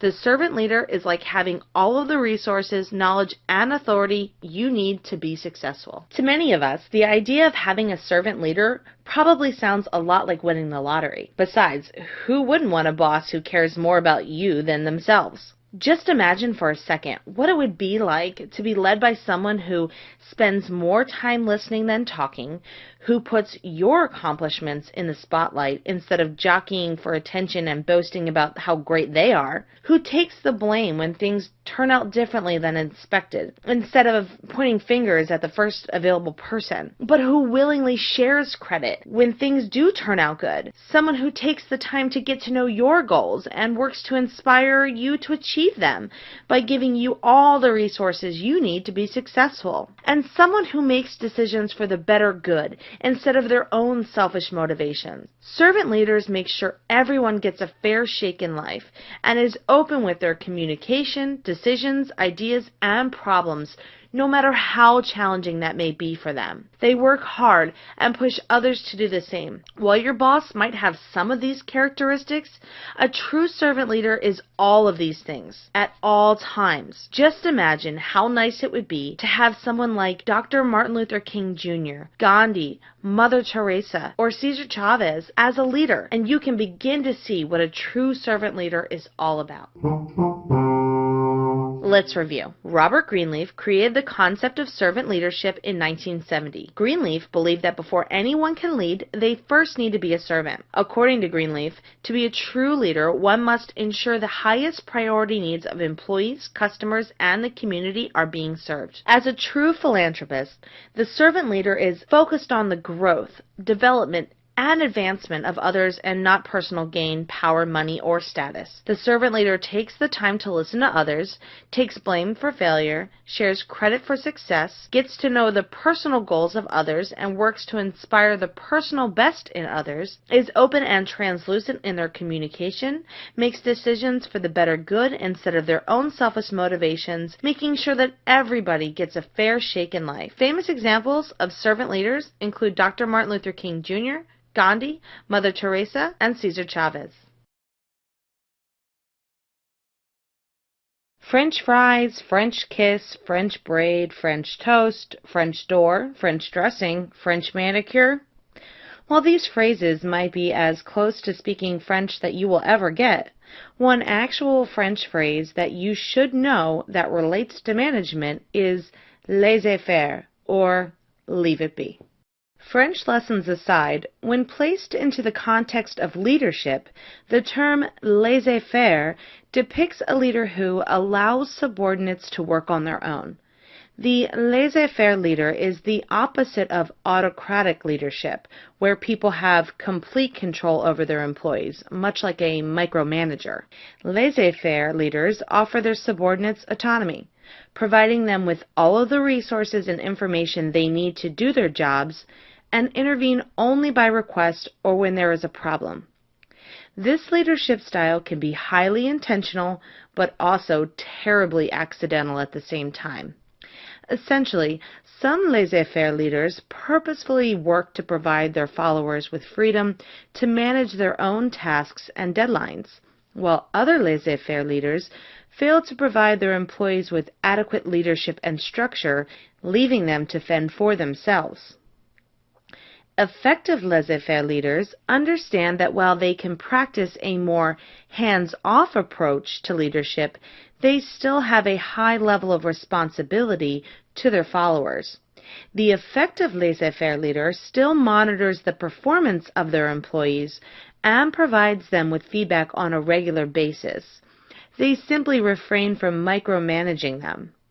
In doing so, the laissez-faire leader is able to promote a higher level of job satisfaction and productivity as long as the employees themselves are knowledgeable, experienced self-starters. Monitoring employees is a critical activity for the laissez-faire leader to identify when subordinates lack the necessary skills, training, expertise, and motivation to effectively manage themselves. To better understand laissez-faire leadership, let's take a look at this example. Leon is a laissez-faire leader, and he's in charge of the daily operations at his family's winery. As a laissez-faire leader, Leon prefers to allow his employees to manage themselves. The laissez-faire style of leadership is most fitting for Leon because he runs a family business, so the majority of the workers are either family or have worked at the winery for an extended period of time. Leon knows each of the employees are skilled and knowledgeable enough to handle their responsibilities on their own. Leon only needs to check with his staff periodically to make sure that they are maintaining a high level of productivity in whatever tasks they are responsible for at the winery. He also holds bi-monthly performance assessment meetings with each individual employee to evaluate their performance and goals. Leon is confident that the laissez-faire leadership style works well for his family's business because he is able to provide each employee with a high level of autonomy, resulting in an increased level of job satisfaction in employees, making his winery a place where the staff enjoy coming to their jobs each day and are ready to do whatever it takes to help the winery be a successful business. Let's review. Laissez-faire is a French phrase which translates into leave it be. When placed into the context of leadership, it depicts a leader who allows subordinates to work on their own. The laissez-faire leader is the opposite of an autocratic leader in that the laissez-faire leader offers their subordinates autonomy, providing them with all of the resources and information they need to do their jobs, intervening only by request or when there is a problem. The leadership style can be intentional, promoting a high level of job satisfaction and productivity, but can also be accidental at the same time. The effective laissez-faire leader doesn't just ignore their employees, rather they will monitor their performance and provide them with feedback on a regular basis. Doing so allows them to identify when subordinates lack the necessary skills, training, expertise, and motivation to effectively manage themselves.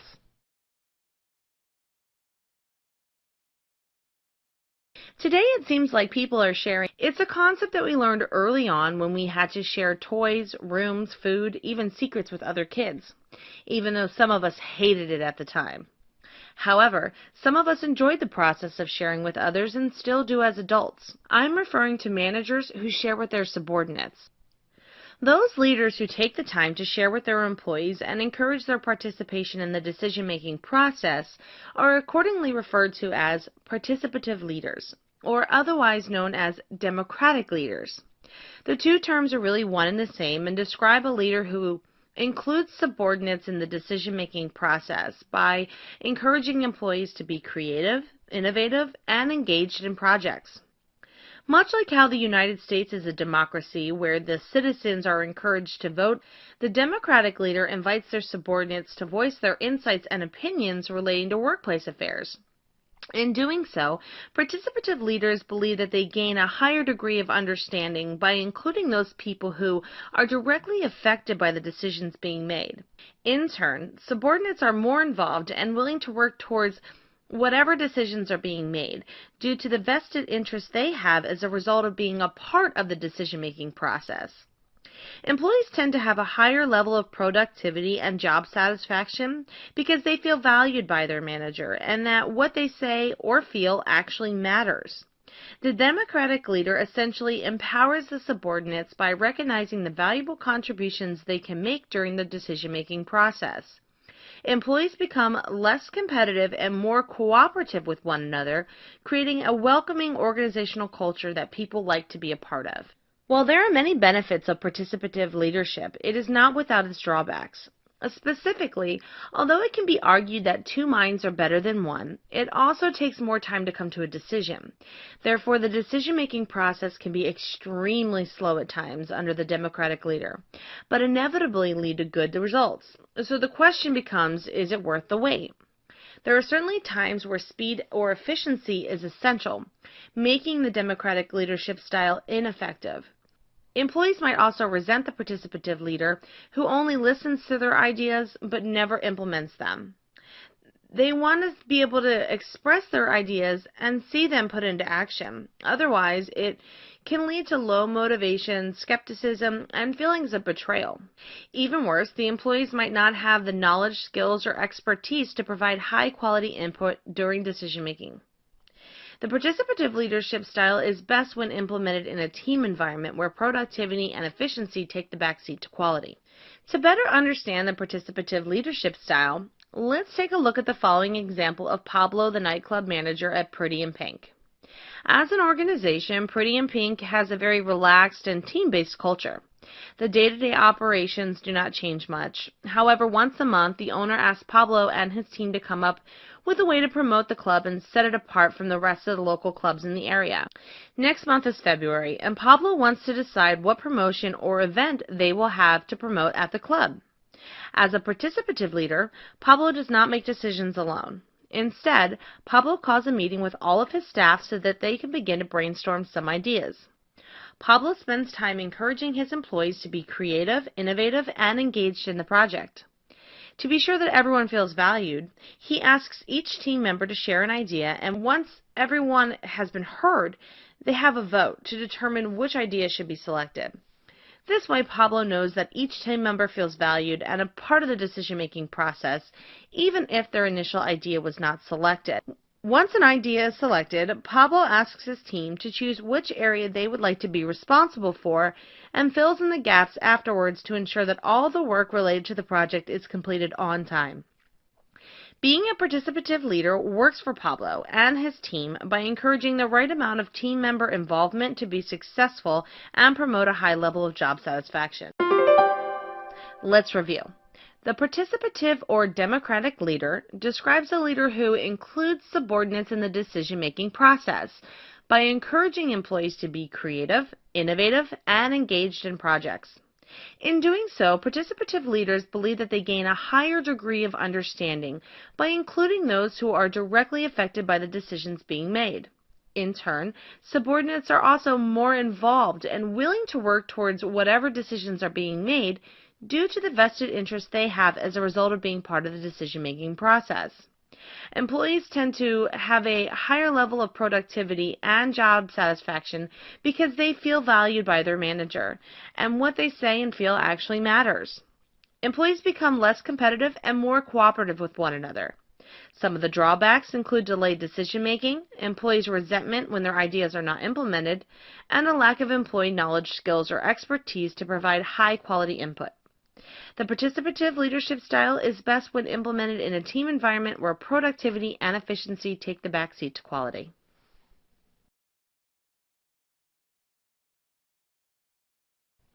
It's my way or the highway. If you want something done right, you have to do it yourself. Anything you can do, I can do better. Perhaps you've heard someone say one of these phrases before, or maybe you've said one of them yourself. They all encompass this idea of control. Often regarded as control freaks, these people try to dictate anything and everything in their lives, and sometimes in the lives of others. They are often perfectionists and demand excellence from themselves and others. In management, control freaks can really cause anguish for their followers and often result in micromanagement. They tend to regard themselves as superior to others and feel that it is necessary for them to intervene continuously in the works of their subordinates to ensure that things are completed to their standards. This often leaves subordinates who really resent their leader and regard them as being bossy, controlling, and dictatorial. Control freaks often emerge in the business environment as the authoritarian or autocratic leader. The two terms are one and the same and describe a leadership style where managers have complete control over decision-making, which is the opposite of democratic leadership, where subordinates are encouraged to participate in decision-making by providing their opinions, insights, and suggestions, all of which are not welcomed by the authoritarian leader. Decisions on things such as what work needs to be done, how that work will be completed, and by whom are made according to what the autocratic leader believes is best. Their decisions should not be questioned by followers. Rather, they expect them to take them as the golden rule. Authoritarian leaders are meticulous planners and expect that their subordinates will trust that they have come to the best possible decision on their own, without needing the insight from others. Famous autocratic leaders include Martha Stewart, Saddam Hussein, Joseph Stalin, and Howell Raines. While some of you might be thinking that you know exactly where you would tell a boss who practiced this style of leadership where to stuff it, you should know that there are some benefits to autocratic leadership. For example, the authoritarian leadership style is extremely useful when decisions need to be made quickly. There are certainly many decisions in business that need to be made on the fly and without the input of others. This is where autocratic leaders' ability to make decisions on their own is a valuable asset to the organization. Additionally, there are projects that mandate strong leadership that is focused on excellence. Just think back to the last time that you worked on a project with your coworkers that was unorganized and lacked effective leadership. Such circumstances can be extremely frustrating to have to deal with and often result in the demise of those working on the project. In this type of situation, the autocratic leader can quickly turn what appears to be a hopeless situation into one that has structure, guidance, and expectations. Likewise, there are certain decisions that carry a heavy burden, making the authoritarian leader a welcomed one, allowing subordinates to defer such difficulties to their manager. Finally, the autocratic leader is especially beneficial during times of crisis, emergency, or high stress. While everyone else is running around confused from the chaos, the autocratic leader is calm and busy making necessary decisions to help get the organization where it needs to go. Let's review. Control freaks often emerge in the business environment as the authoritarian or autocratic leader. These leaders have complete control over decision-making and expect their subordinates to trust that they have come to the best possible decision on their own without needing insight from others. Their decisions should not be questioned by followers, rather they should be accepted as the golden rule. Drawbacks of this style of leadership include causing anguish to their followers, who are often micromanaged, regarding themselves as superior to others, which causes resentment in followers, who often consider the autocratic leader as bossy, controlling, and dictatorial. However, the authoritarian leader can also prove useful in situations where decisions need to be made quickly, during times of crisis, and when excellence is the expectation, as well as when decisions carry a heavy burden. Famous autocratic leaders include Martha Stewart, Saddam Hussein, Joseph Stalin, and Howell Raines. Imagine back to when you were in high school for a second. It's gym class, and your PE instructor has told you that you'll be playing dodgeball. Team captains have been selected by the instructor, and we're told to take turns picking teammates. You remember what that was like, sitting there just waiting to be picked, hoping that you had done enough to prove that you're one of the best picks. For skill or popularity, the reason didn't matter. You just hoped that you were one of the first to be selected by either team captain. A simple fact of life is that we all want to be liked enough to be picked quickly and cringe at the possibility of being the last one chosen. This really applies to many facets of our lives. As humans, we naturally desire to be liked, admired, and appreciated by others. Some people are better at attracting others, and no, I'm not talking sexually. Rather, some have what can be considered a magnetic persona about them that really draws people to them out of pure admiration. Perhaps you know someone like that. In your personal life, it might be the person you always want to invite out with you or who you trust your deepest secrets with. In business, it's the person who is able to solicit favors, motivate others, and even close the most challenging of deals. There is something special about these people, and it's called charisma. One area where people with charisma are especially effective is leadership. Charismatic leaders use their magnetic personalities and charm to gather followers. They are dominant, self-confident individuals who hold strong conviction for their beliefs. The charismatic leader's influence is the result of their referent power. Essentially, followers admire the charismatic leader because they demand respect, approval, and recognition from subordinates, who in turn want to emulate the leader, but more so because the charismatic leader is an idealized hero. Think about some of your heroes and why you admire them and want to be just like them. Subordinates are willing to follow the charismatic leader because of the way that they are treated by the leader, not because of their formal title or position in the organization. The charismatic leader will spend time getting to know each of their subordinates, making them feel valued and at times one of the most important employees that they have. Charismatic leaders are able to create a vision of the desired future and convince followers that they are the one who will be able to take them to that future state. The charismatic leader shows each follower their optimistic role in the desired future, making them more than willing to support the leader's efforts. Followers trust the charismatic leader and quickly succumb to their wishes. Some famous examples of charismatic leaders in their respective industries include Ronald Reagan, Barack Obama, Thomas Watson, Alfred Sloan, Steve Jobs, and Richard Branson. While charisma can be a highly desirable leadership attribute, it is also one of the most dangerous. Charisma is a powerful thing. It can break down barriers and make even the most impossible circumstances suddenly seem possible. The charismatic leader is aware of their influence on others, and if not properly motivated, can be a serious problem. Think Adolf Hitler.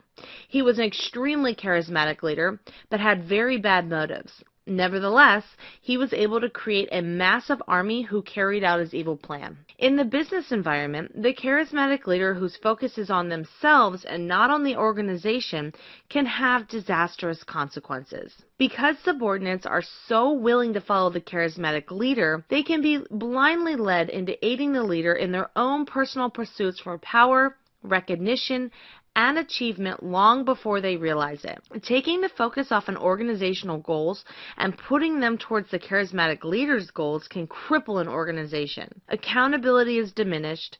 People associate success with the leader, making them highly dependent on them, delays in decision-making, both large and small, and the organization loses its ability to be resilient during times of change. Instead of empowering followers, leaders make them dependent on them, often micromanaging tasks, and preventing them from taking on even greater responsibility and accountability in their own jobs. Charismatic leaders are often regarded as champions of organizational success, but that charm can be both a blessing and a curse for an organization if motives are misplaced. If you have a charismatic leader in your organization, or if you practice a charismatic leadership style, make sure your objectives are pure and put the goals of the organization before any personal ones. Charismatic leaders who exhibit appropriate values and use their charisma for the betterment of the organization serve as a good role model for others.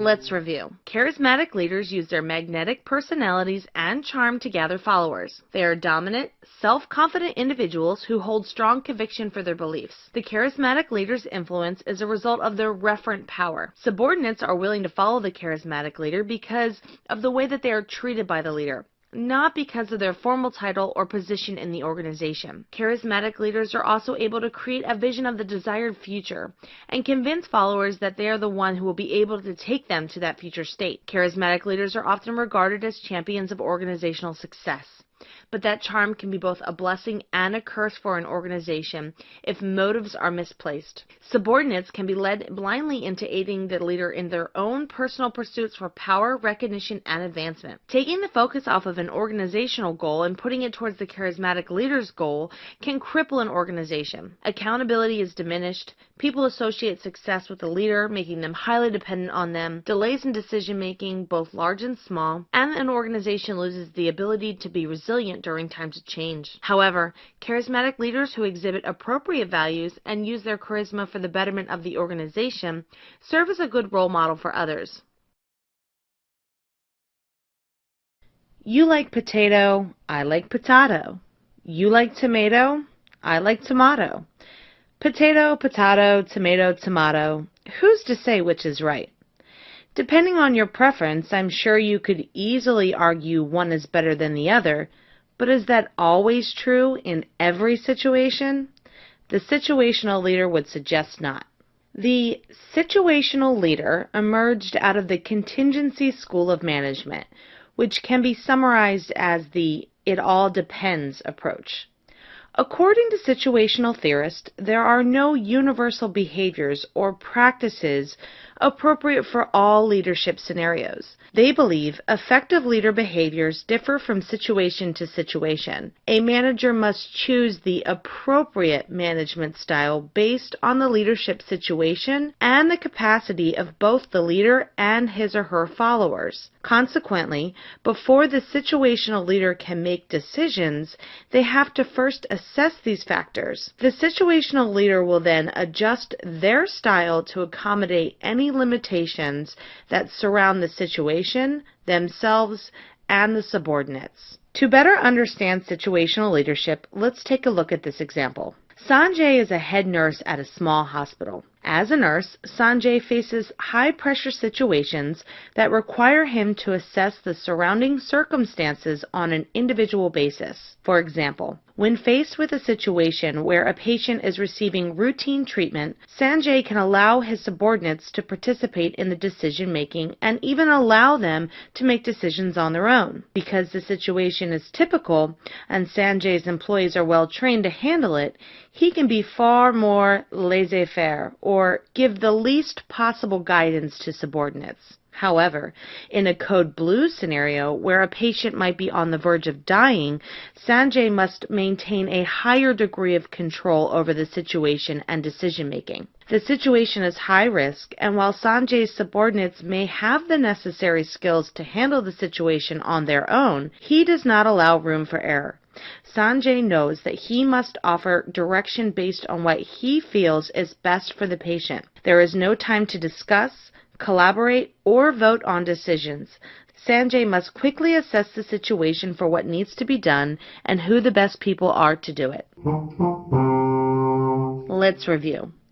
Situational theorists believe universal behaviors or practices do not exist, and effective leaders know how to vary their behaviors from situation to situation. The situational leader will assess the leadership situation and the capacity of both the leader and his or her followers before choosing the appropriate management style for decision-making. A nurse provides a good example of someone who needs to use situational leadership on a daily basis. The question I leave you with is, how would you handle a leadership role under pressure? Would you maintain your traditional style, or do you accommodate the limitations that surround the situation, yourself, and your subordinates?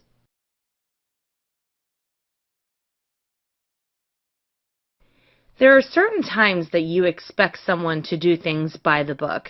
For example, you want to make sure that your parachute is packed by the book before you head out to skydive.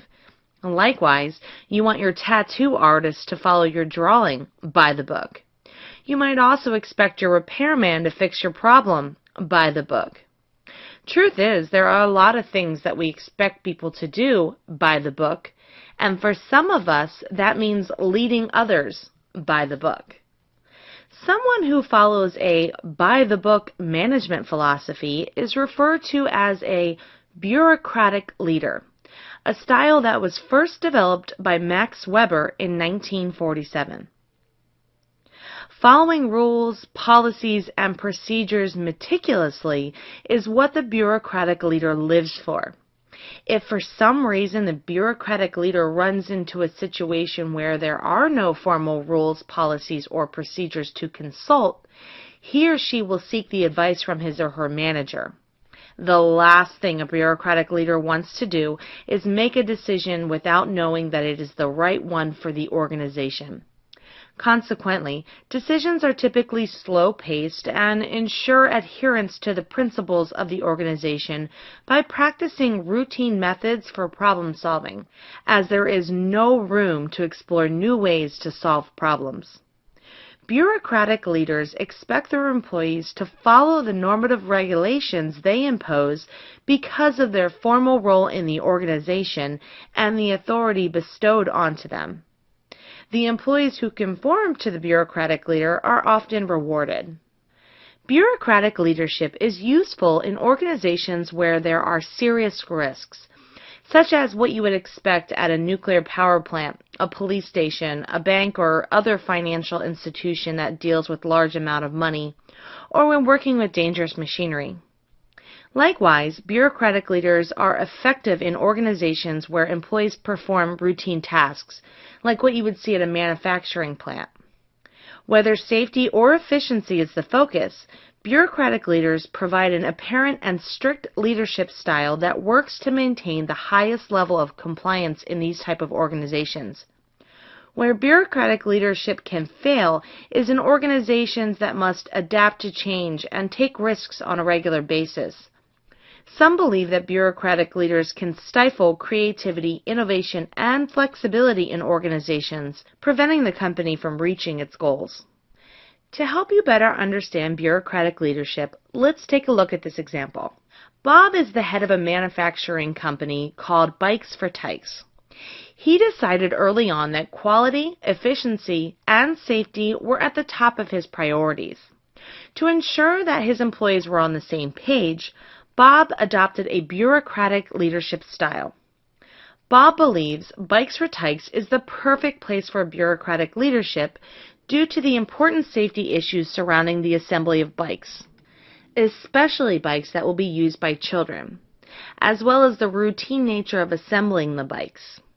As a bureaucratic leader, Bob provides each employee with a standard procedure for how to perform their task in the bike assembly process. Since the bikes are put together piece by piece as it moves down the assembly line, Bob can be confident that providing each individual station with precise directions on how to complete their task, that each bike will be completed with a high level of quality and efficiency. If Bob notices any deviation in the standards that he put in place, he will take corrective action to bring the process back to where it needs to be.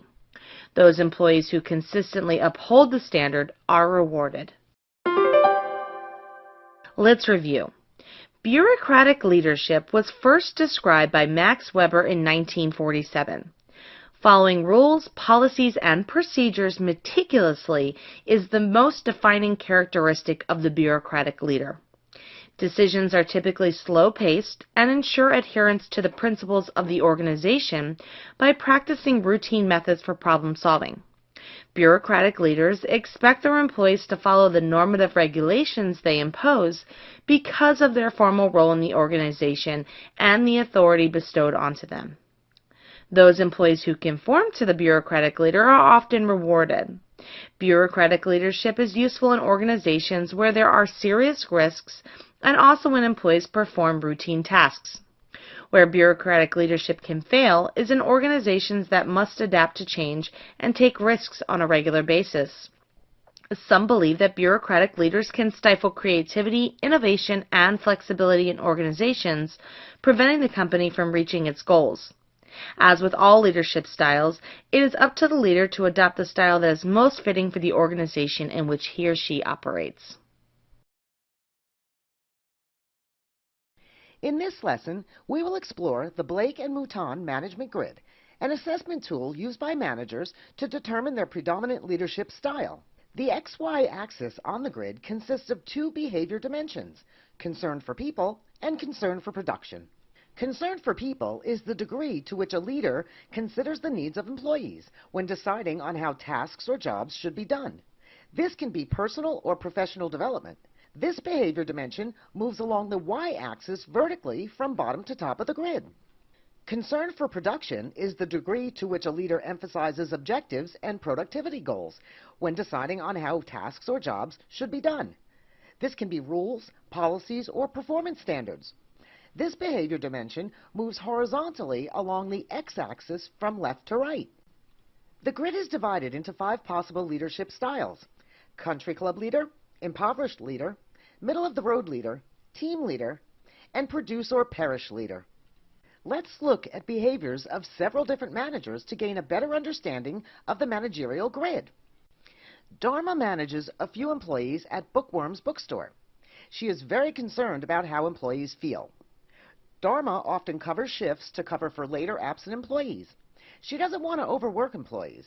This means that shelves are not always stacked with the newest novels. Her employees are very happy at work. In fact, her employees even gave her a mug with the words "World's Best Boss" printed on it. Dharma is a country club leader. The country club leader has the most concern for people. This leader assumes if employees are happy, they will work hard. This leader's high interest in the needs and feelings of employees affects productivity. With much of the focus on employee comfort, this leader finds it difficult to punish an employee. As a result, the relationship between employee and leader is very casual, like that of friends. The country club leadership style is plotted at the top left corner of the grid and shows the most concern for people, but the least concern for production. Melvin is the manager of night security at Mayflag Appliance Company. He manages a staff of 3 security guards. Melvin has no plan for security rounds. Security guards wander the warehouse without a clear plan. Melvin also has no plan for employee satisfaction. He does not give compliments or offer assistance to employees. As a result, Melvin's employees are confused about their job and find no joy in coming to work. Melvin is an impoverished leader. The impoverished leader has the least concern for people and for production. This leader has no system of getting work done, nor is the work environment satisfying or motivating for employees. This leader's low interest in the work and the work environment results in disorganized work, dissatisfied employees, and a lack of harmony. The impoverished leadership style is plotted at the bottom left corner of the grid and shows the least concern for production and for people. Brandy is the bar manager at Chip's Cocktail Lounge. Brandy directs the bar staff to do their jobs and pays them weekly for their services. She does not push them to upsell drinks or to clean when they are not busy. She does not offer additional training or opportunities to attend bartending contests or events. Guests get their drinks on time all right, but no small talk is exchanged. As a result, her employees are neither satisfied nor dissatisfied with their jobs, and their performance is average. Brandy is a middle-of-the-road leader. The middle-of-the-road leader has a balanced concern for both production and people. This leader settles for average performance from employees. This leader's balanced interest results in mediocre production and employee satisfaction. The middle-of-the-road leadership style is plotted in the center of the grid and shows balanced concern for production and people. Trevor is the manager of On-Time Dry Cleaning. Trevor has a staff of 5 employees. Trevor requires employees to wash and iron hundreds of shirts a day. He sets high standards for his employees and rewards them with incentives for getting the work done on time. He makes sure each of his employees has cold water to drink while working. He even gives employees breaks throughout the day. But the wash must get done and on time. He accomplishes this by setting production goals and works with employees to be sure all of their needs are met. Trevor is a team leader. The team leader stresses high production and for employee satisfaction equally. This leader stresses high production by employees and believes employees who are satisfied will be committed to high production. High trust levels on the part of both the leader and the employee lead to high employee satisfaction and production. The team leadership style is plotted at the top right corner of the grid and stresses high production from employees. Rolf is the manager of Soupy's Soup Shop. He is a strict manager who directs every action his employees take. He watches over the employees all the time. He has been known to send employees who are not performing home for the day. He has even fired employees who oversalt the soup or pour a little too much into the cups. When an employee is not feeling well, he demands that they continue working. Rolf is a produce or perish leader. The produce or perish leader is authoritarian. This leader stresses production with little concern for people. This leader does not find the needs of employees important. Strict rules, policies, and procedures are in place. Punishment is necessary to increase production. The produce or perish leadership style is plotted at the bottom right corner of the grid and stresses high production with little concern for employee satisfaction. In summary, the Blake and Mouton managerial grid is an XY axis grid that represents the degree to which managers have a concern for production and for people. The degree to which a manager has concern for either or both determines the manager's leadership style. There are 5 leadership styles represented on the grid. The Country Club leadership style is plotted at the top left corner of the grid and shows the most concern for people but the least concern for production. This leadership style assumes that if people are happy in their job, they will naturally work harder. This leadership style is not very effective for production. The impoverished leadership style is plotted at the bottom left corner of the grid and shows the least concern for production or for people. As a result, production is low and employees feel no satisfaction in their work. The middle of the road leadership style is plotted in the center of the grid and shows balanced concern for production and people. Her employees are neither satisfied nor dissatisfied with their jobs, and their performance is average. The team leadership style is plotted at the top right corner of the grid and stresses high production from employees, with an emphasis on employee satisfaction. The producer parish leadership style is plotted at the bottom right corner of the grid and stresses high production with little concern for employee satisfaction. This leadership style is based on strict rules, policies, and standards. Employee needs are not important. Production will occur when punishment is threatened. Managers require power to make things happen in their organizations.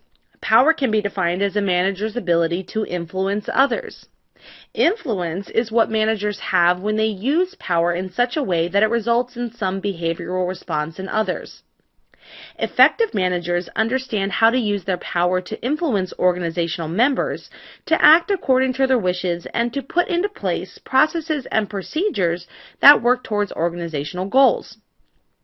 A manager obtains his or her power from both the organization, positional power, and from themselves, personal power.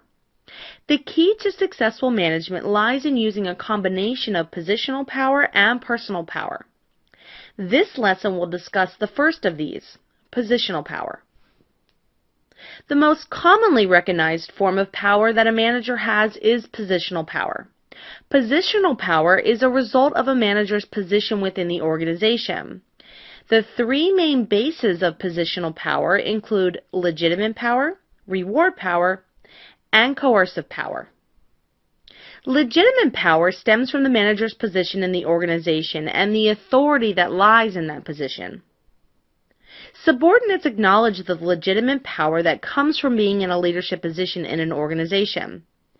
A manager's employees believe that the manager has the authority to direct their actions and willingly comply with those requests. For example, when Kelly asks her manager Jack to approve her personal time off, Kelly knows that Jack has legitimate power to either approve or deny that request. Regardless of Jack's decision, Kelly must comply. Reward power is the extent to which a manager can use rewards to influence others. Managers have power to reward subordinates for their actions when those behaviors meet or exceed performance expectations.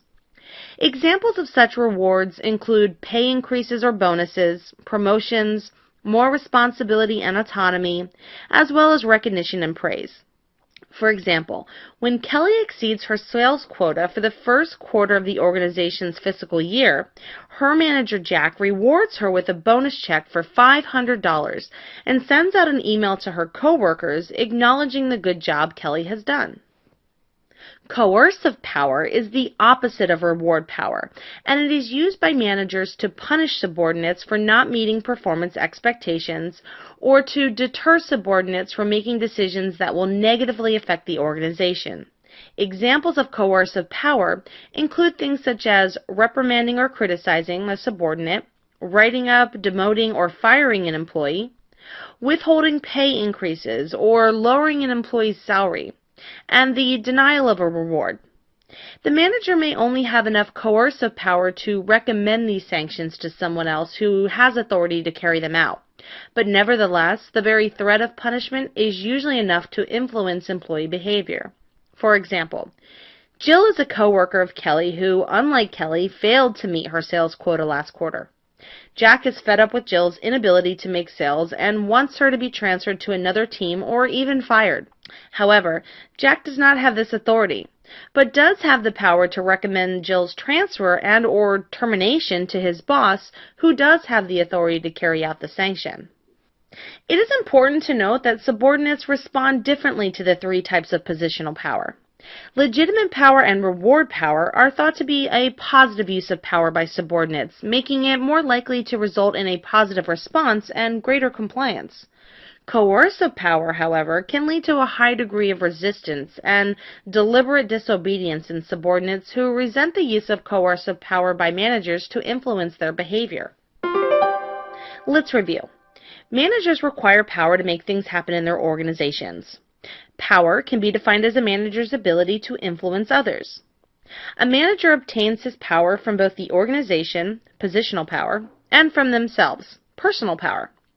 The key to successful management lies in using a combination of positional power and personal power. This lesson focused on the first type of power known as positional power. Positional power is the result of a manager's position within the organization. The three main bases of positional power include legitimate power, reward power, and coercive power. Legitimate power stems from the manager's position in the organization and the authority that lies in that position. Subordinates acknowledge the legitimate power that comes from being in a leadership position in an organization. Reward power is the extent to which a manager can use rewards to influence others. Managers have the power to reward subordinates for their actions when those behaviors meet or exceed performance expectations. Coercive power is the opposite of reward power and is used by managers to punish subordinates for not meeting performance expectations or to deter subordinates from making decisions that will negatively affect the organization.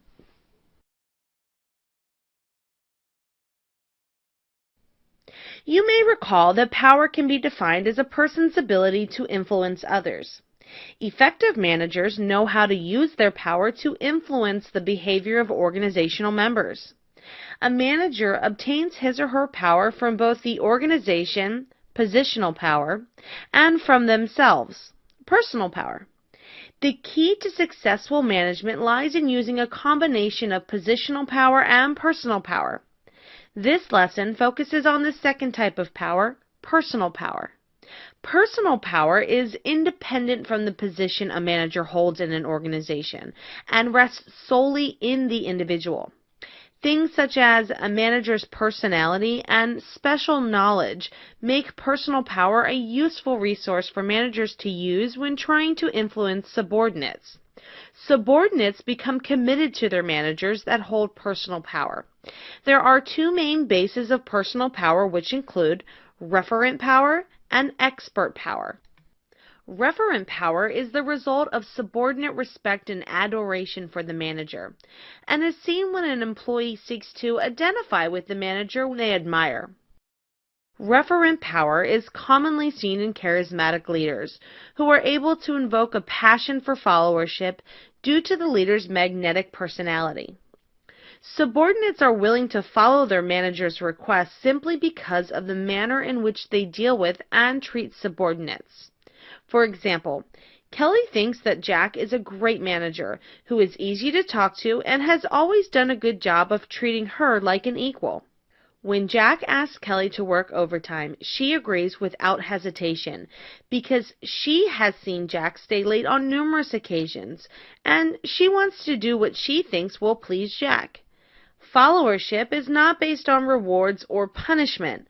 Rather, it is based on subordinates' belief that the manager is a good leader because of a charismatic and caring leadership style. Expert power allows a manager to influence the behaviors of subordinates through their special knowledge, experience, or skills relating to the work the subordinates must perform. Being an expert makes a bold statement to the employees that the manager knows what they are doing and can provide the necessary direction for how the subordinates can be successful themselves. Essentially, the manager holds expert power by knowing or understanding how to do job-related tasks that the subordinates need to know. For example, now that Kelly has successfully penetrated her market, she wants to take her sales to the next level by branching into a new market.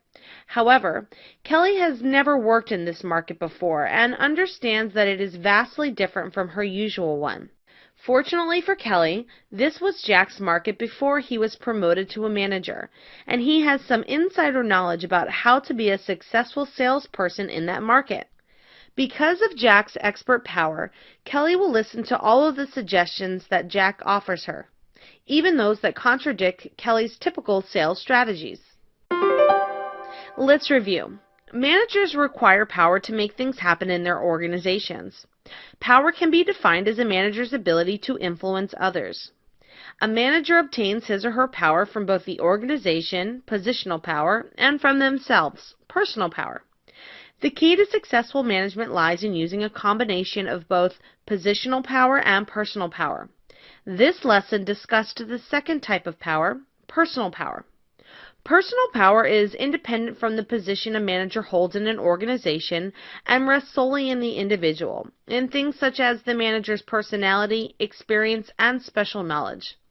There are two main bases of personal power, which include referent power and expert power. Referent power is the result of a subordinate's respect and adoration for their manager, and is seen when an employee seeks to identify with the manager they admire. Expert power allows a manager to influence the behaviors of subordinates through their special knowledge, experience, or skills relating to the work the subordinates must perform. Essentially, the manager holds expert power by knowing or understanding how to do job-related tasks that the subordinates need to know.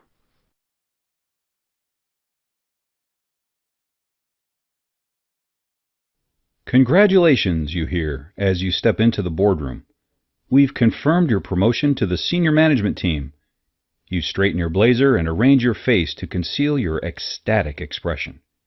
You're remembering all the hard work that brought you here. Then, reality hits. You have some studying to do to get this right. Let's see what management theorist Daniel Katz has to say about the skills relevant not only to top-level managers, but to all levels. But first, let's discuss what each level of management does and how the way the information flows through the organization allows them to do their jobs. Have you ever heard the expression, too many generals, not enough privates?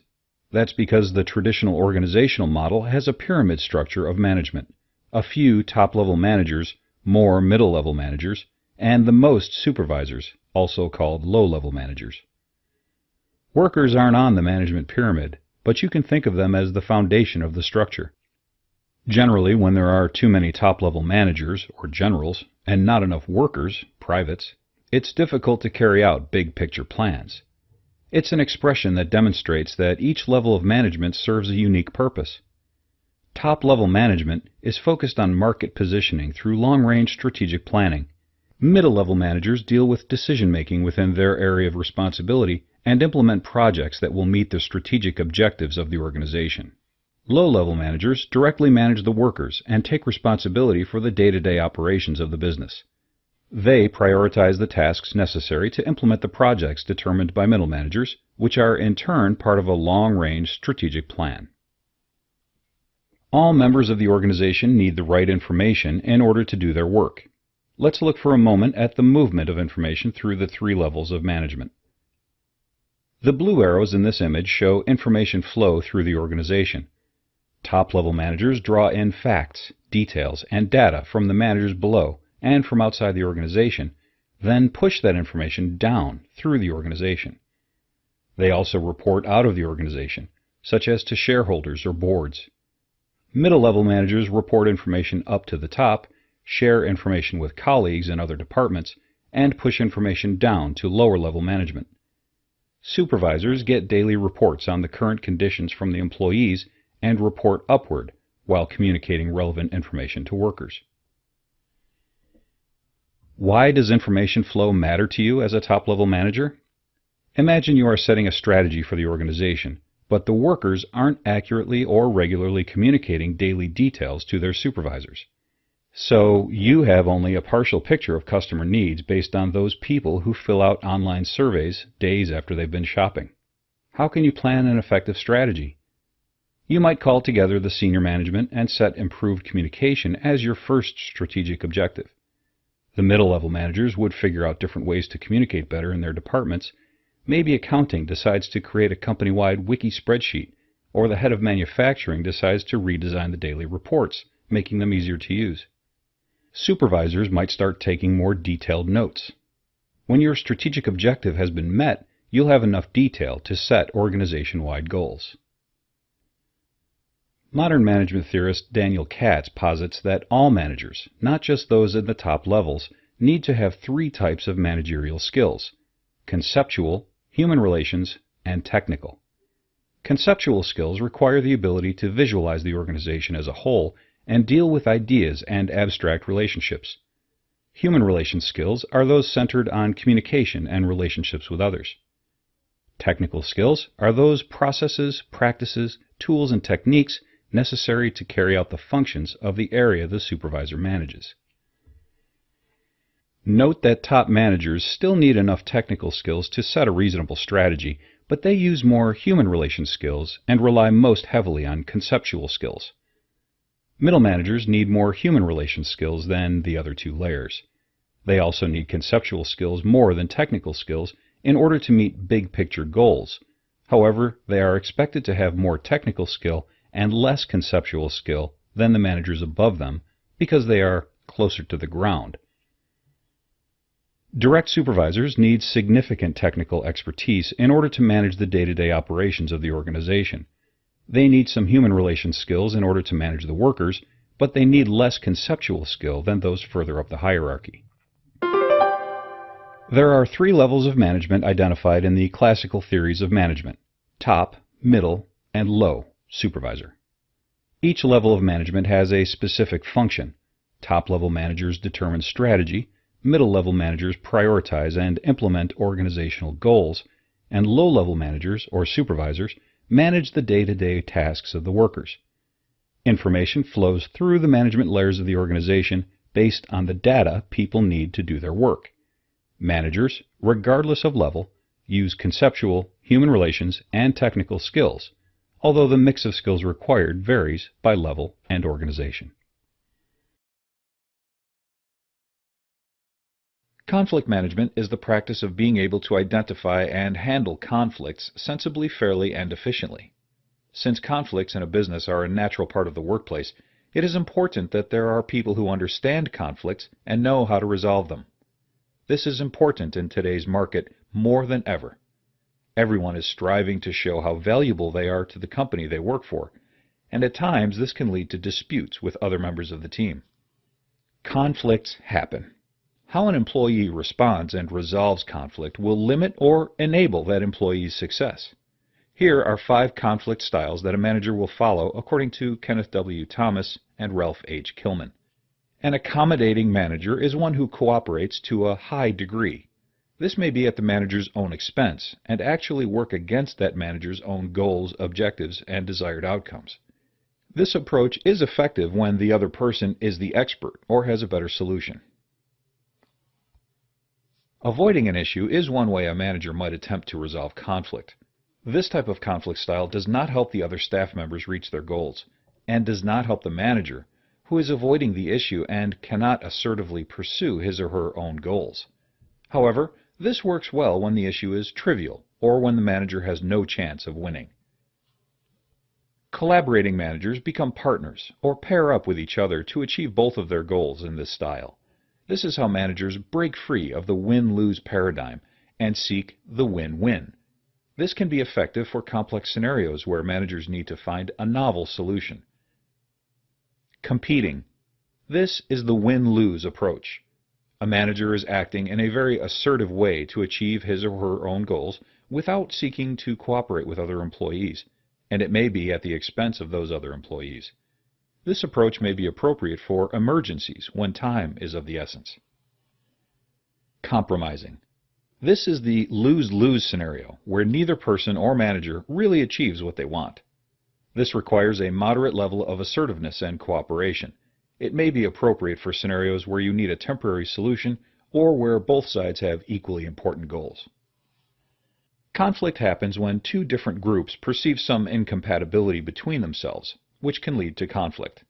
How a manager reacts and deals with that conflict will have a large impact on the outcome. There are many different strategies to deal with conflict. One of the more common strategies was developed by Maccabee and Stutter. They determined it was best to prevent conflict from ever taking place. Below are Maccabee and Stutter's 5 strategies to resolve conflict before it happens. Anticipate. Take time to obtain information that can lead to conflict. Prevent. Before conflict occurs, develop strategies. Identify. If it is interpersonal or procedural, move quickly to manage it. Manage. Remember, conflict is emotional. Resolve. React without blaming, and you will learn through dialogue. Once the manager feels that the best approach for the organization has been chosen and the employee feels justified, then the manager decides if this is a single-case conflict or one that should be dealt with in written policy. The entire process begins as a reactive situation, but then moves towards a proactive decision. This is based on obtaining an outcome that best fits the organization. Wherever there are people, there always will be conflict. Conflict management is the practice of being able to identify and handle conflicts sensibly, fairly, and efficiently. Managed in the wrong way, real and legitimate differences between people can quickly spiral out of control, resulting in situations in which cooperation breaks down and the organization is threatened. Managers need to resolve conflict in the workplace quickly and professionally. 5 types of conflict resolution include accommodating, avoiding, collaborating, competing, and compromising.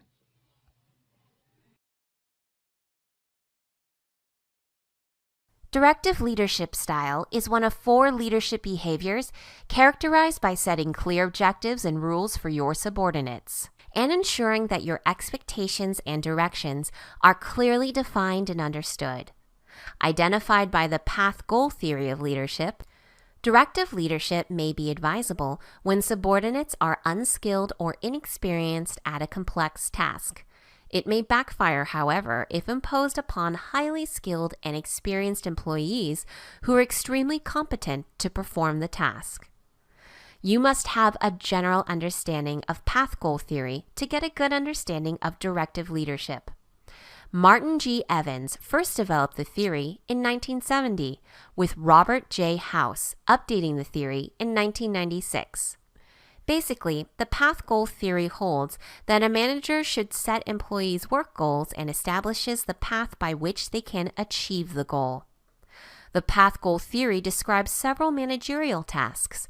These include clarification of tasks, clarification of the employee's role and responsibilities, clarification of the criteria for success, providing guidance and coaching, removing obstacles that can prevent task completion, and providing psychological support and awards when appropriate.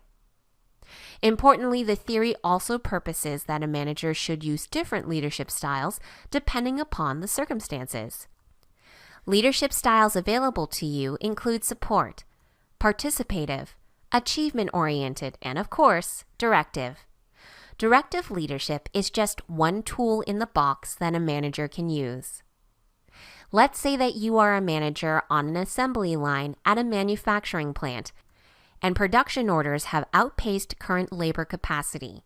You've decided to add a temporary weekend shift to keep up with demand and man the line with temporary employees.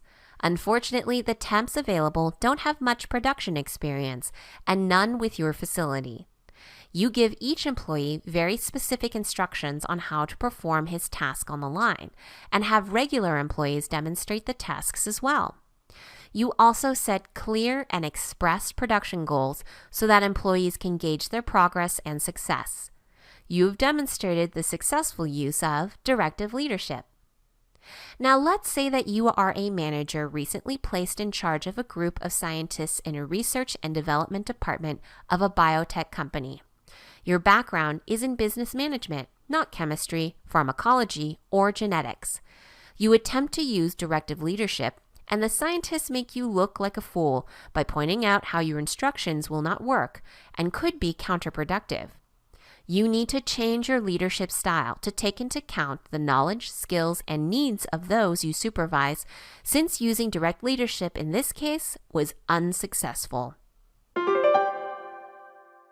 Let's review. Directive leadership is one of the leadership styles outlined in path goal theory. The path goal theory argues that an appropriate leadership style depends on the circumstances. Directive leadership involves a leader giving clear directions, objectives, and expectations to employees. Directive leadership is probably most effective when a task is complex and employees are unskilled or inexperienced.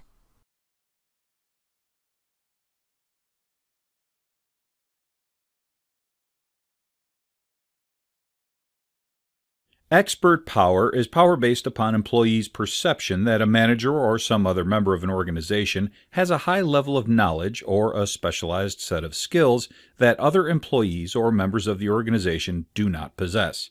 Expert power can actually turn power dynamics upside down because its use is not limited to the formal leaders of an organization. Any member of an organization who has a high level of knowledge or a set of specialized skills that others in the organization do not possess may exert expert power. For example, let's say you're a high-paid lawyer at a Wall Street law firm. You must have a case filed with the court by the end of the day, or your client loses the right to file the lawsuit, which happens to be worth millions of dollars. Your word processing program crashes, and you think you may have lost the legal complaint. The court clerk's office closes in less than 1 hour, not nearly enough time to redraft. You approach your secretary to see if she can do anything. All of a sudden, you find yourself at the mercy of a secretary who tells you that the file can be recovered if you follow her directions. For that brief moment, who had the power? Who follows whose order? There's a catch-22 when power is based upon expert authority, which can be a huge disadvantage to both the manager and the organization. The power a person is able to exert because of her expertise will diminish if she shares her knowledge. Why? As others learn the knowledge and skills from the leader sharing her expertise, the respect for her superiority based on such knowledge and skills diminish because they are no longer unique or specialized. A manager has two choices: share the knowledge or withhold the knowledge. If the knowledge is shared, the manager's authority will decrease over time. However, if the knowledge is withheld, the organization will not be as effective as it could be over time. Let's say that you are a software engineer recently hired to lead the development of a new interactive 3D action video game. You have a great deal of experience and have developed some new techniques that will bring gaming up a notch. Your team, including your direct supervisor, is in awe of your skills. They come to you for help in writing the programming code they have been assigned to compose. You teach them some of your techniques, and you become the go-to guy on the team and in the department. However, after about 6 months, almost all of your team members and quite a few of the department members have learned your tricks, and you are no longer sought out or listened to as much as you were before you shared your knowledge. You once were able to exert expert power, but that power has been severely diminished as you shared the knowledge. Expert power is power based upon the perceived superior knowledge or specialized skills of any member of an organization. Sometimes the expert exerting power is not even technically the formal superior in the organizational leadership, like a lawyer relying upon a secretary for help with a computer program. A significant disadvantage to expert power is that if the expert's knowledge is shared, his power will probably diminish over time. However, if the expert does not share his knowledge, then the organization will not be as effective.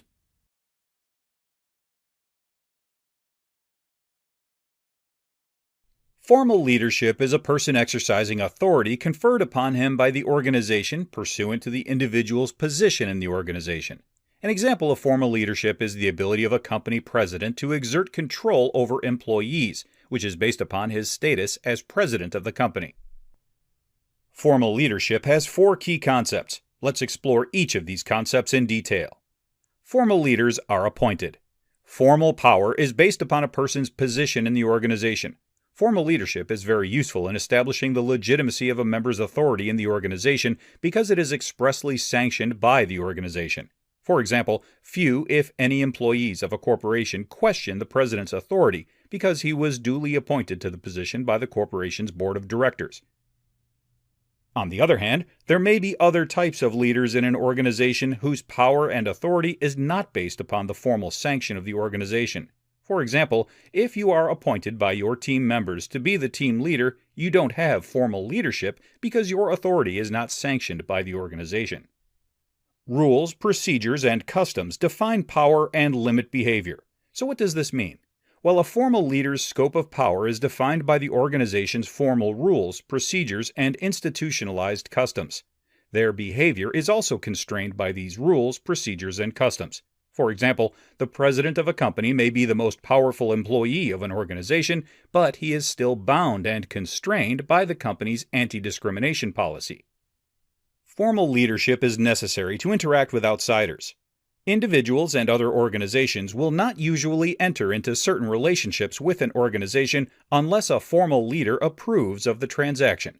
For example, the organization must delegate authority to an individual to enter into contracts, obtain bank financing, and bring lawsuits to protect the organization's interests. Formal leadership is limited. Organizational members may follow the orders of a formal leader, but they may not be that motivated or loyal to a formal leader merely because of her formal authority. A wise leader will supplement her formal authority with other forms of power, such as reward power, referent power, and even judicious use of coercive power. Formal leadership is authority conferred upon a member of an organization based upon the position the member holds in the organization. Formal authority is typically based upon the formal rules and procedures of the organization and may be supplemented by institutionalized organizational customs.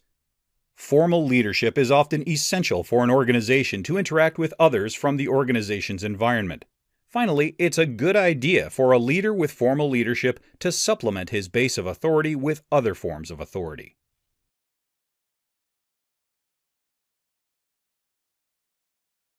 Informal leadership is the ability of a person to influence the behavior of others by means other than formal authority conferred by the organization through its rules and procedures.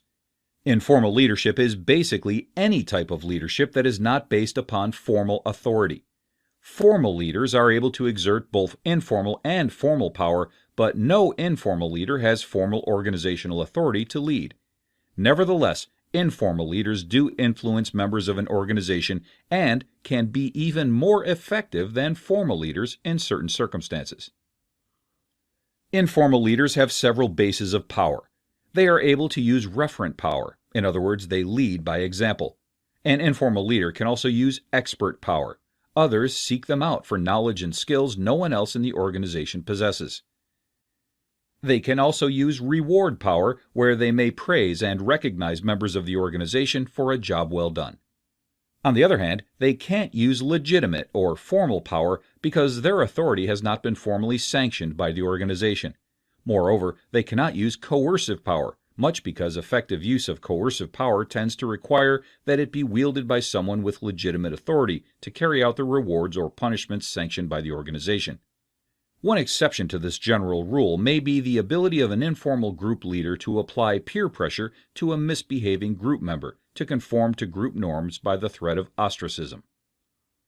Let's say that you are a senior member of a development team in the research and development division of a biotech company. You and your team are formally supervised by a young MBA hotshot who doesn't know an ionic bond from a covalent bond. While he has the power to oversee the team and the team members follow his directions to the extent absolutely necessary, they do not look to him for leadership. Instead, they turn to you. You have cultivated a team environment for years by encouraging and mentoring most of the members of the team. They look to you as a model and seek your help regarding knowledge and skills they do not possess, but you do, given your advanced education and decades of experience. You have demonstrated a high degree of informal leadership over the team. Let's review. Informal leadership is the ability of a person to influence the behavior of others by means other than formal authority granted by the organization. There are several types of power that an informal leader can tap, such as reward power, referent power, expert power, and even coercive power in certain limited circumstances. In fact, it is possible for an informal leader to have a greater amount of influence over organizational members than its formal leaders.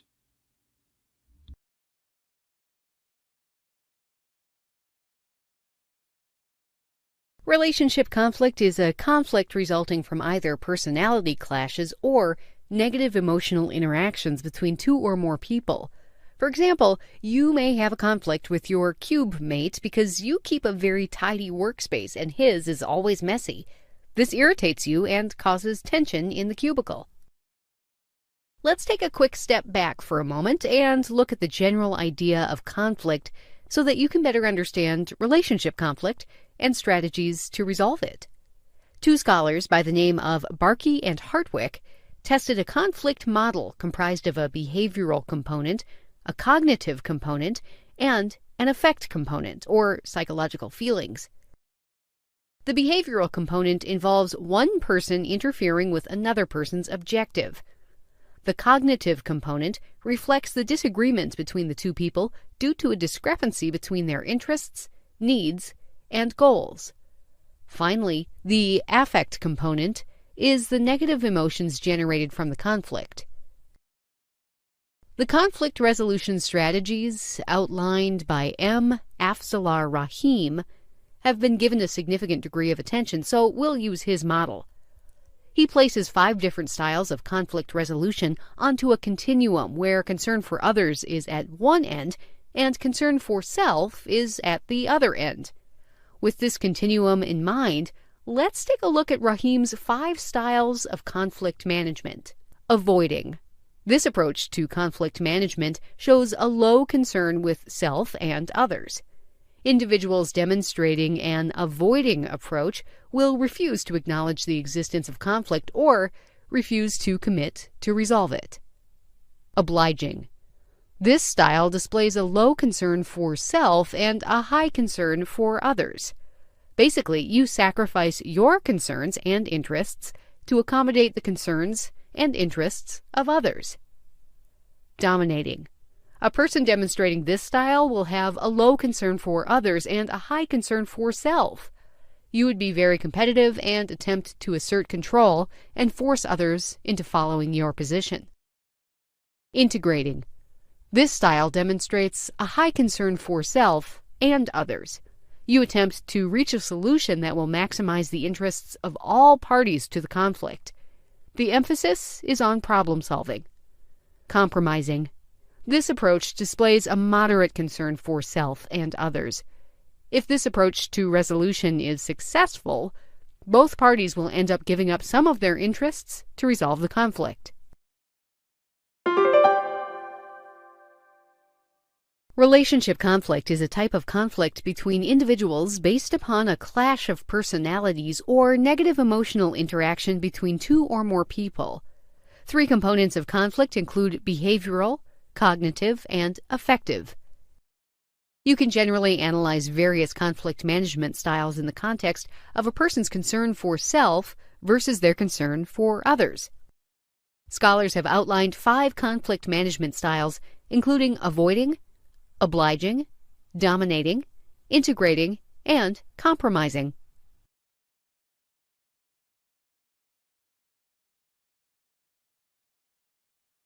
Autonomy in management basically means allowing a great deal of freedom to make choices in the workplace. A manager who grants an employee autonomy generally outlines the goal of a project, but allows the employee to decide the best way to achieve that goal. This manager has the same level of interest in the outcome of the project as a manager who is more involved, but he or she simply chooses to let the employees work more independently. Imagine you work in a restaurant making pasta sauce. One chef you work with insists on being involved in every step of the process, down to selecting the tomatoes. Another chef doesn't get involved until it is time to taste the sauce. Does the second chef just care about the sauce less? Maybe not. Perhaps the second chef's management style relies on giving employees autonomy. There are many reasons autonomy in the workplace works well. It may be appropriate for a manager to grant autonomy for the following reasons. Reason number 1, studies have shown that having autonomy makes employees feel more valued and trusted. And when employees feel more valued and trusted, their output improves. Reason 2, it can be more efficient to allow employees to work more independently. In our example, instead of selecting tomatoes, our second chef might be creating a new special or ordering supplies for next week. Reason 3. Autonomy encourages creativity. What if, through making the sauce on your own, you experimented with a new ingredient? What if that new recipe helped make your restaurant the hottest one in the city? You might never have stumbled upon that recipe had you not been granted some measure of autonomy. Autonomy is a great tool for managers in many, but not all situations. Very few managers grant autonomy all the time because there are many times when it is just not appropriate. Autonomy might not be appropriate for the following reasons. Reason number 1, they are working with a new employee. Think back to our cooking example. If you had never worked in a kitchen, it probably wouldn't be wise to give you free rein over the pasta sauce. Reason number 2, the project is high profile, high importance, or high risk. Even if you have years of experience and a supervisor who trusts you, he or she may decide to be more involved in more important projects. This can be both to ensure success, but also to provide opportunities for you to learn and grow in your career and skill set. Let's review. Autonomy is one style of management that involves outlining a goal but giving individual employees freedom to make decisions about how to best attain that goal. This is a powerful tool in business that has many benefits, but it does not work well in every situation. However, when done well, giving employees autonomy can create great results. Have you ever wondered why some managers really get to know their employees and others focus only on getting the job done? Fiedler's contingency theory will help to explain why managers can behave so differently. Fiedler's contingency theory contends that there is no one single leadership style that works for all employees. He recognized that there are situational contingent factors that affect a leader's ability to lead. The effectiveness of workers depends on how good a match exists between the leadership style of the leader and the demands of the situation. There are two factors that result from this: leadership style and situation favorableness, or situational control. Leadership style is determined by ranking a leader's least preferred coworker on the least preferred coworker scale, or LPC. A leader is asked to rate someone he or she least liked working with, presently or in the past, on a scale of 1 to 8 in the following areas: unfriendly, friendly; uncooperative, cooperative; hostile, supportive; guarded, open. The leader tallies up the score. This test is not about how horrible the least preferred coworker was to work with. It is about the leader's behavior towards the coworker. The leader who scores high is most likely relationship-oriented. These high LPC leaders like to build relationships with employees. They are more likely to avoid conflict. They are also better equipped to make complex decisions. The lower scoring LPC leader is task-oriented. This leader is more interested in assigning duties and getting the work done. This leader does not care much about building relationships. A high LPC leader is capable of leading a team in a favorable situation, while a low LPC leader can lead a team in both favorable and unfavorable situations, because the low LPC leader focuses on tasks rather than on relationships. The essential element of this theory is that there are different leadership styles for different situations. The style of leadership is contingent upon the particular situation. So if the situation is fast decision-making, the high LPC leader fares well. If the situation is high production, the low LPC leader is better equipped to handle that, because the leader does not care much about whether the employees like what he or she is doing. Once a leader determines his or her leadership style, the situational control needed for a particular situation must be determined. Situation favorableness occurs when the three dimensions, leader-member relations, task structure, and leader-position power, are high. Leader-member relationships refer to the degree of trust, respect, and confidence that exists between the leader and the workers. Task structure refers to the degree to which tasks are clearly explained and structured for workers. And leader-position power refers to the degree to which the leader possesses inherent power in his or her position. If employees and the leader have trust, respect, and have confidence in each other, there are clear and structured tasks, and the leader possesses formal authority in his position, the situation is considered favorable. Let's look at a few examples of how each dimension works. Professor Smart holds several degrees from universities all over the world. He is the lead professor in the physics department. He has a great reputation for helping students with tutoring and homework. His students love his class because he provides a typed agenda for the day, assignment schedule, and hands-on direction to complete classroom activities. Professor Smart has a high LPC and is relationship-oriented. His classroom environment is situation favorable. Low LPC leaders tend to be effective in both favorable and unfavorable situations, while high LPC leaders tend to be effective in favorable situations. Joey Tin Can Bruno is a trash sorting supervisor for Trash Management Company. He supervises 30 trash sorters. TMC is a union shop, so Joey has little autonomy to hire or fire employees. In fact, he cannot even discipline an employee without a formal hearing. Joey doesn't get to know the guys in his facility either. Joey tends to stay in his office during breaks and lunch. While working, he tends to watch over the guys as they sort trash, often giving strict direction. Joey has a low LPC and is task-oriented. His trash sorting department is situation unfavorable. In summary, Fiedler's contingency theory argues that there is no one leadership style. There are situation contingent factors that determine for a particular situation. These factors are leadership style and situational favorableness. Leadership style is determined by rating a leader's least preferred coworker on the least preferred coworker scale. A leader is asked to rate someone he or she least liked working with, presently or in the past, on a scale of 1 to 8 in the following areas: unfriendly, friendly, uncooperative, cooperative, hostile, supportive, guarded, open. Situation favorableness occurs when the three dimensions, leader-member relations, task structure, and leader-position power are high. There are three dimensions of situation favorableness. Leader-member relations refers to the degree of trust, respect, and confidence exists between the leader and the coworkers.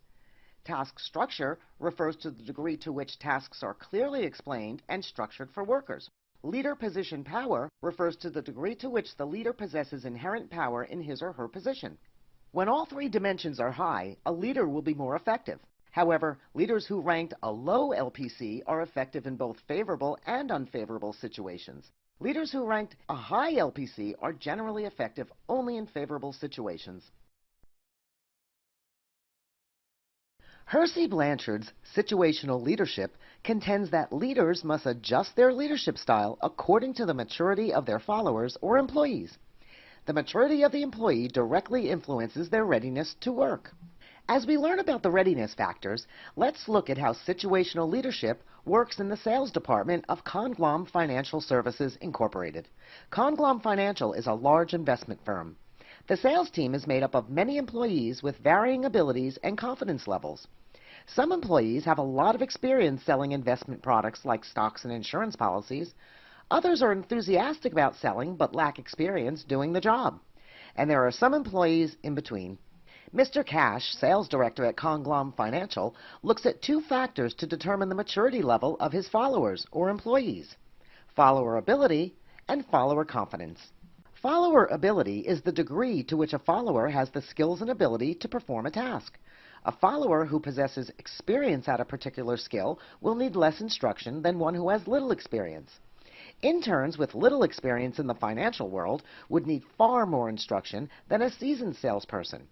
When an employee does not possess the skills to perform a task, he will need plenty of direction. Follower confidence is the degree to which a follower believes he or she can perform a particular task. A follower with a high level of confidence will need less direction than one who feels little confidence in his or her ability to complete the task. A salesperson with tenure at Conglom has a high level of confidence, so he needs less direction than a newer salesperson. This employee is highly motivated, and that makes learning the skill easier. Leaders must be able to change their leadership style to deal with different employees possessing various skill levels. The right leadership style for each employee or group of employees is decided by using a matrix. The matrix is divided into 4 sections representing 4 possible leadership styles: delegating, participating, selling, and telling. Delegating is necessary when the follower is ready, willing, and able to perform a particular task. This follower has a high level of confidence in his or her ability to perform. Decisions are turned over to this follower. There is little need to build a relationship because the follower shows a high level of maturity and can perform with little to no direct supervision or instruction. This is defined on the matrix as low task, low relationship style. At Conglom Financial, Mr. Cash uses a delegating style for his most senior salespeople. These employees have been with the company for many years. They worked on major sales projects and wrote many insurance policies over the years. They are given client names and phone numbers and left to do their job without any further direction or supervision. Participating is necessary when the follower is able but unwilling to perform a particular task. The unwillingness is generally due to low confidence in his or her ability to perform. The leader must participate by sharing ideas with the follower. There is need to build a relationship because although the follower shows a medium level of maturity and the ability to perform, he or she needs the extra coaching from the leader. This is defined as low task, high relationship style. When working with newer salespeople, Mr. Cash uses a participating style. These workers have been trained but only worked with clients while working with a more senior salesperson. These newer salespeople are able to open accounts and sell securities, but are concerned that they may do something wrong. Mr. Cash participates in the sales pitch and offers advice along the way. This approach eases their jitters and they are able to sell their services. Selling is necessary when the follower does not possess the skill or ability to perform but is confident and willing to learn. The leader must explain the task and any decisions regarding how to perform the task to this follower. Although the follower demonstrates medium maturity, there is a need to focus on tasks and build a relationship with the follower. The leader must persuade this follower to take direction. A persuasive leader can sell the decisions to the follower. Training and follow-up are necessary. This is defined on the matrix as high task, high relationship style. There are a few interns at Conglom Financial who do not have the experience or training to sell financial services, but they are eager to learn and sell. Mr. Cash likes to give these employees a chance to learn the business by working directly with them. He meets with these eager employees to discuss strategies, offer advice, and give direction. He convinces them that they can do it through kind words of encouragement. Telling is necessary when the follower does not possess either the ability or the confidence to perform a particular task. Because of this follower's low maturity, the leader must provide explicit direction and close supervision at all times. Sometimes Mr. Cash takes on high school students as interns, and they are just not as eager and need more than persuading. They also lack work experience. They arrive at Conglom with no experience and no confidence. This is a bit trickier for Cash because he has to direct their every move.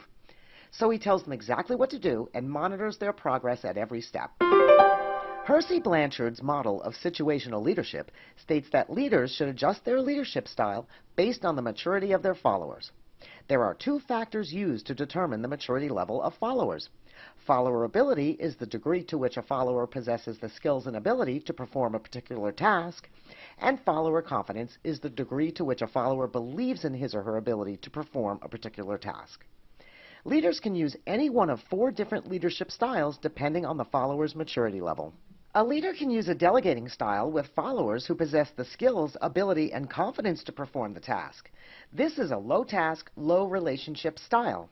A leader can use a participative style with followers who possess the skills and ability but lack the confidence to perform the task.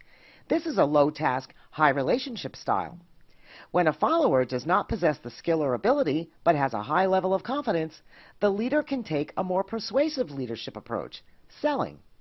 The leader may use convincing language to explain how to perform the task. This is a high task, high relationship style.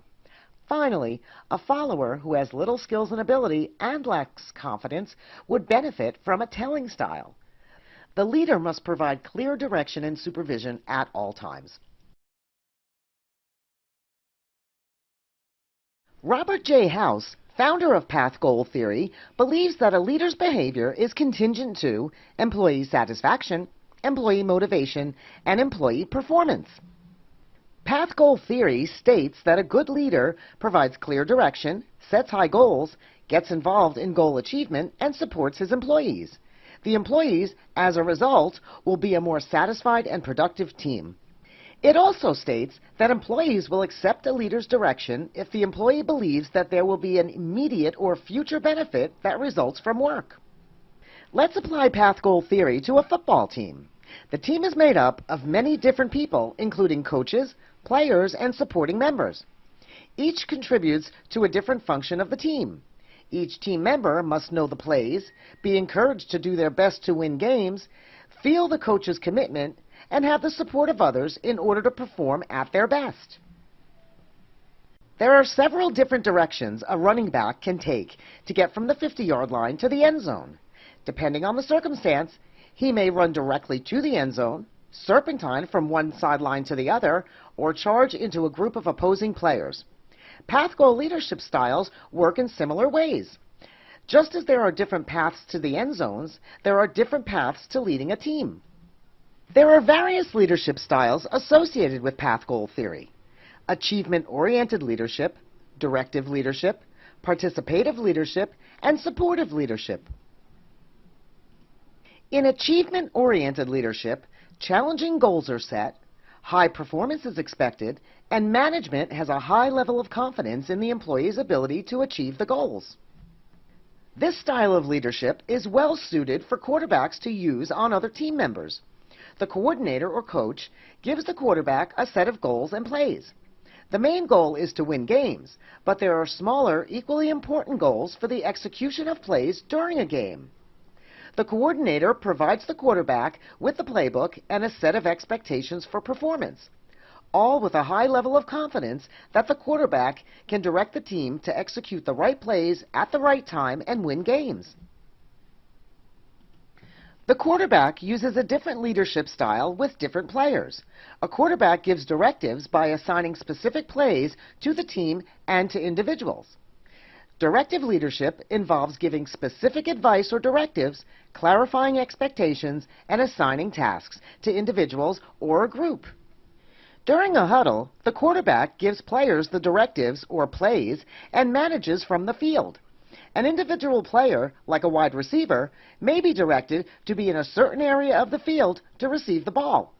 He may also be directed where to run with the ball. A group of linebackers may be directed to tackle certain players on the opposing team. Regardless of the position, each player must carry out the play according to the quarterback's expectations. The quarterback does not always have the final say. The team is given opportunity to participate in play strategies. This is a participative leadership style. Participative leadership involves sharing information between the manager and the group to gather input for goal achievement. When the team gathers in the locker room prior to the game, the head coach, coordinators, quarterback, and players discuss the overall game strategy and individual plays for the day. Team members provide feedback. The plays are discussed between members of the group to determine the best possible strategies for winning the game. Some players are required a more sensitive leadership style simply because of their position. While all players play hard on the field, some are more prone to injury. Running backs are especially prone to injuries. Players in this position must be able to run fast, move out of the way of burly linebackers, and make nimble jumps over piles of downed players. Supportive leadership is necessary for these players. Managers foster good relations and show personal concern for the health and well-being of the individual or the group. Coordinators know that running backs have a physically challenging position. Running backs are often taken out of the game for rest periods. There is also more than one running back on the field. This reduces the physical stress on any one running back. Running backs are also given special massages and even therapies for their legs and shoulder muscles. Path goal theory establishes a clear path to goal achievement. There are various leadership styles that managers can use to do this. In achievement-oriented leadership, managers set challenging goals, have high performance expectations, and have a high level of confidence in the employee's ability to achieve the goals. Directive leadership involves giving specific advice or directives, clarifying expectations, and assigning tasks to individuals or a group. Managers who use participative leadership share information with the group to gather input for goal achievement. And supportive leadership fosters good relations between managers and employees. Managers exhibit personal concern for the health and well-being of the individual or the group. Do you remember hearing the name Niccolo Machiavelli while sitting in history class? Perhaps you associate the term Machiavelli with the idea of being a master of deceit. You might even think of someone you know who is an opportunist and think of them as having a Machiavellian personality. Even if you do not know of Machiavelli, you may have heard the phrase, "the ends justifies the means." The reason why we associate the idea of a person manipulating someone else for personal gain with Niccolo Machiavelli is conceivably due to his most famous writing, The Prince, a Nobleman's Guide to the Acquisition and Use of Power. In this book, Machiavelli details the correlation between manipulation, control, and personal gain. Machiavelli believed that if a choice had to be made between being loved or being feared was the better choice. Machiavellianism, often abbreviated Mach, is a personality trait that is characterized with the use of manipulation to achieve power. Psychologists have developed a series of instruments called Mach scales to measure a person's Machiavellian orientation. The continuum spans from being highly manipulative to being highly submissive.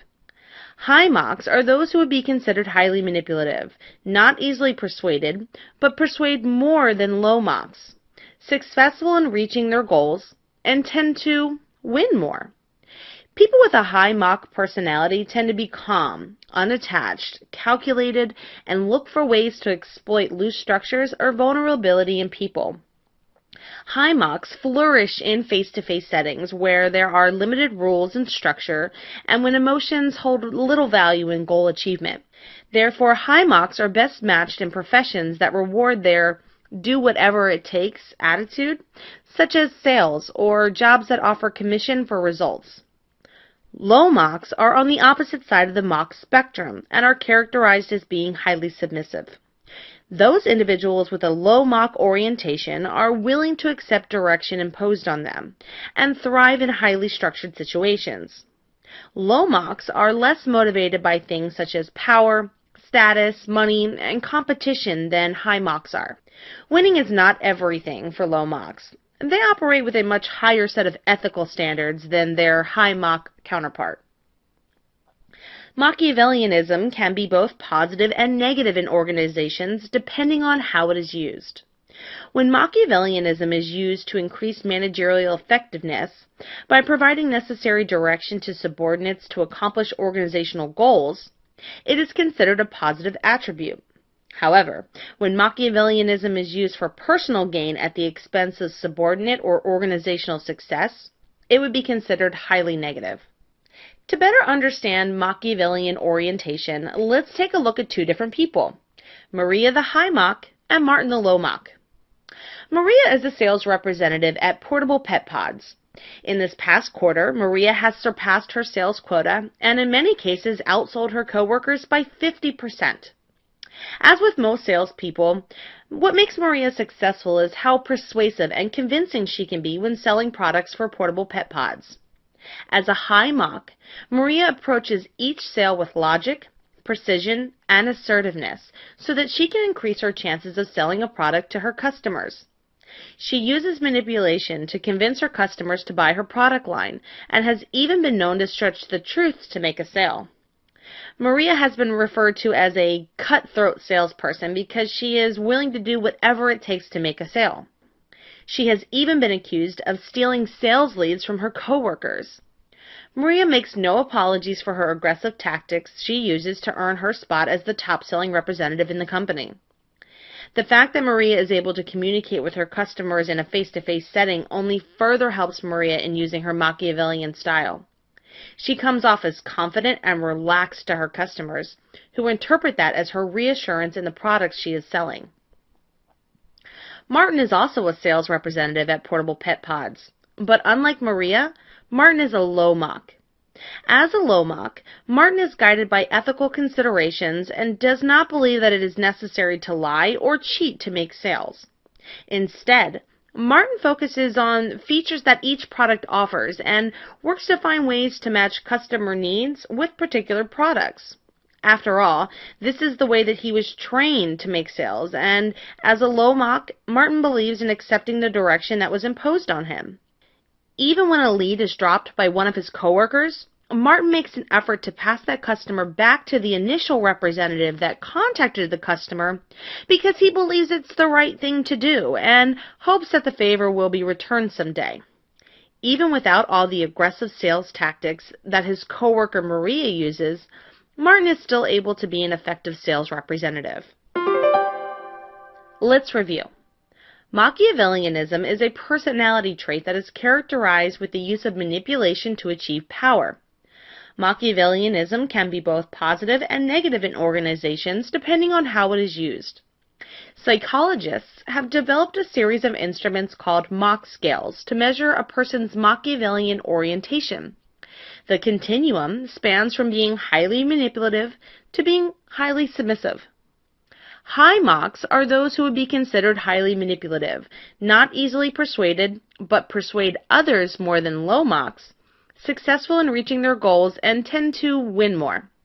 People with a high Mach personality tend to be calm, unattached, calculated, and look for ways to exploit loose structures and vulnerability in people. High Machs flourish in face-to-face settings where there are limited rules and structure and when emotions hold little value in goal achievement. Low Machs are on the opposite side of the Mach spectrum and are characterized as being highly submissive. Those individuals with a low Mach orientation are willing to accept direction imposed on them and thrive in highly structured situations. Low Machs are less motivated by things such as power, status, money, and competition than high Machs are. Winning is not everything for low Machs. They operate with a much higher set of ethical standards than their high Mach counterpart. Legitimate power is power you derive from your formal position or office held in the organization's hierarchy of authority. For example, the president of a corporation has certain powers because of the office he holds in the corporation. Like most power, legitimate power is based upon perception and reality. It is based on the reality that a person holds a particular position in an organization. It's also based on the perception of an employee that someone holding that position has authority to exert control over her. Legitimate power as a source of authority has one distinct advantage over many other sources of authority, which is that it is usually based upon some objective rule or law of the organization. Let's go back to the example of the president of a corporation. He derives his power from the office he holds, but it is the corporation's bylaws that outline and limit the president's duties, obligations, and authority, along with any specific directives given to him by the board of directors.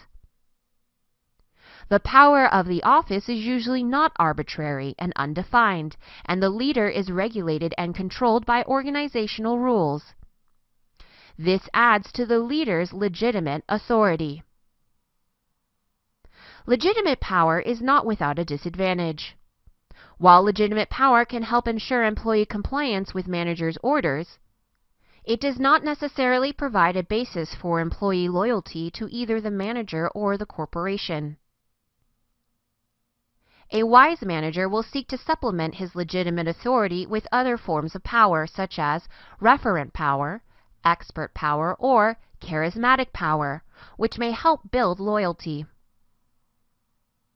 Let's briefly return to the example of our corporate president. He runs an athletic shoe company. In an effort to build up loyalty, he decides to learn as much about the athletic shoe business as possible, even matters outside his scope of control such as design. He authorizes the creation of various company sports teams and gives a free pair of the relevant company athletic shoes to each employee that participates on the company team. He tries hard to demonstrate his behavior to exemplify model employee and management behavior. The president does all of this as an attempt to expand the bases of his authority. Legitimate power is perhaps the most important basis of authority in any formal organization, such as a government agency or a corporation. Legitimate power is derived by way of the manager's office and the organizational laws and rules that define the scope of the office's power. While legitimate authority may be a necessary component for effective leadership, it may not be a sufficient component. A wise leader will attempt to develop other bases of leadership power to supplement his legitimate authority.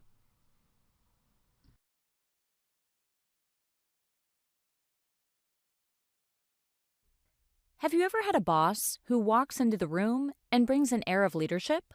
When he or she starts talking, you know immediately that this person is in charge. But what is it that makes you feel this?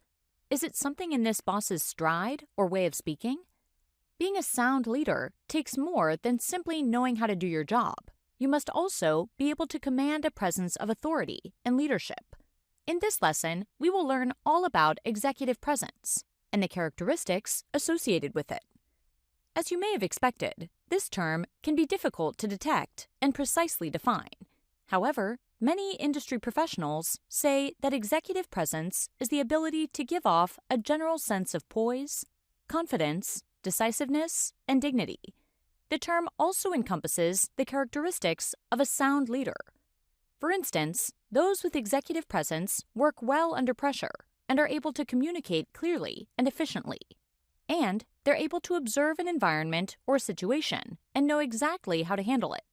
In general, executive presence is a persona that lets everyone around the person know that he or she is in charge, confident, and capable of leading others.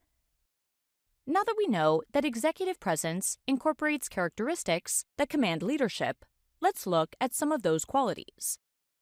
1. Strong communication skills. A leader with executive presence has excellent communication skills. This goes beyond being able to speak or write proficiently. The leader with executive presence communicates clearly and with confidence, using energy, volume, and authority. For example, say that Tom is a boss who is generally shy and answers many questions with, "I don't know." He may be an example of a leader without executive presence. However, if Tom walks into the room, immediately starts conversing with employees, and begins assigning responsibilities, he may have executive presence. 2. Positive body language. The mannerisms and physical presentation of a leader tell a lot about his or her presence. Those with executive presence generally stand tall and look you in the eye. They're well dressed and groomed, and these leaders may meet you with a handshake and greeting. So, when Tom wears shorts and a dirty t-shirt to the office and walks with a hunched back, he is not demonstrating executive presence. If Tom walks into the room wearing a suit and tie and he stands tall and confident, he would be said to have executive presence. 3. Relationship skills. In order to have executive presence, a leader needs to be able to build strong connections with others. This means understanding what type of communication works best for certain individuals, as well as being able to recognize how others are feeling and connect with them emotionally. Let's turn back to Tom. Say he's rude and laughs at one of his employees because he is crying. In this case, he did not demonstrate executive presence. A good demonstration of executive presence would be to walk over to the employee who is crying and ask what's wrong. 4. Sense of responsibility. Executive presence requires that leaders be accountable and take responsibility for their actions. This means they need to stand behind and show confidence in their decisions, but they must also admit fault when those decisions prove unwise. Say that Tom's idea to increase profits by distributing thousands of coupons fails and costs the company money, but instead of taking responsibility for his poor decision, which is a sign of executive presence, he places blame on his own boss for not vetoing the coupon plan from the start. In this case, he is lacking the sense of responsibility needed for executive presence. And finally, 5. Magnetic personality. A leader with an executive presence captures people's attention, and they attract others by their leadership, mannerisms, and way of communicating. Say that when Tom walks into the room, others in the room immediately walk away or pretend to be on a phone call to avoid talking to him. He may not have an executive presence, but if people flock to him when he walks in the room and enjoy hearing him speak, he may have executive presence. All right, let's take a moment or two to review. As we learned, as hard of a term as it may sometimes be to pin down, Executive presence is the manager's ability to exude a sense of gravitas, i.e., confidence, decisiveness, dignity, and poise. We also learned that this quality also involves certain leadership characteristics. Someone with executive presence has 1. Solid communication skills, 2. Strong body language, 3. Relationship building skills, 4. A sense of responsibility, and 5. A magnetic personality. Some of these skills are more difficult for someone to cultivate than others, but if you can master the basics and always seek to improve these skills, then you can likely count yourself among those who have executive presence.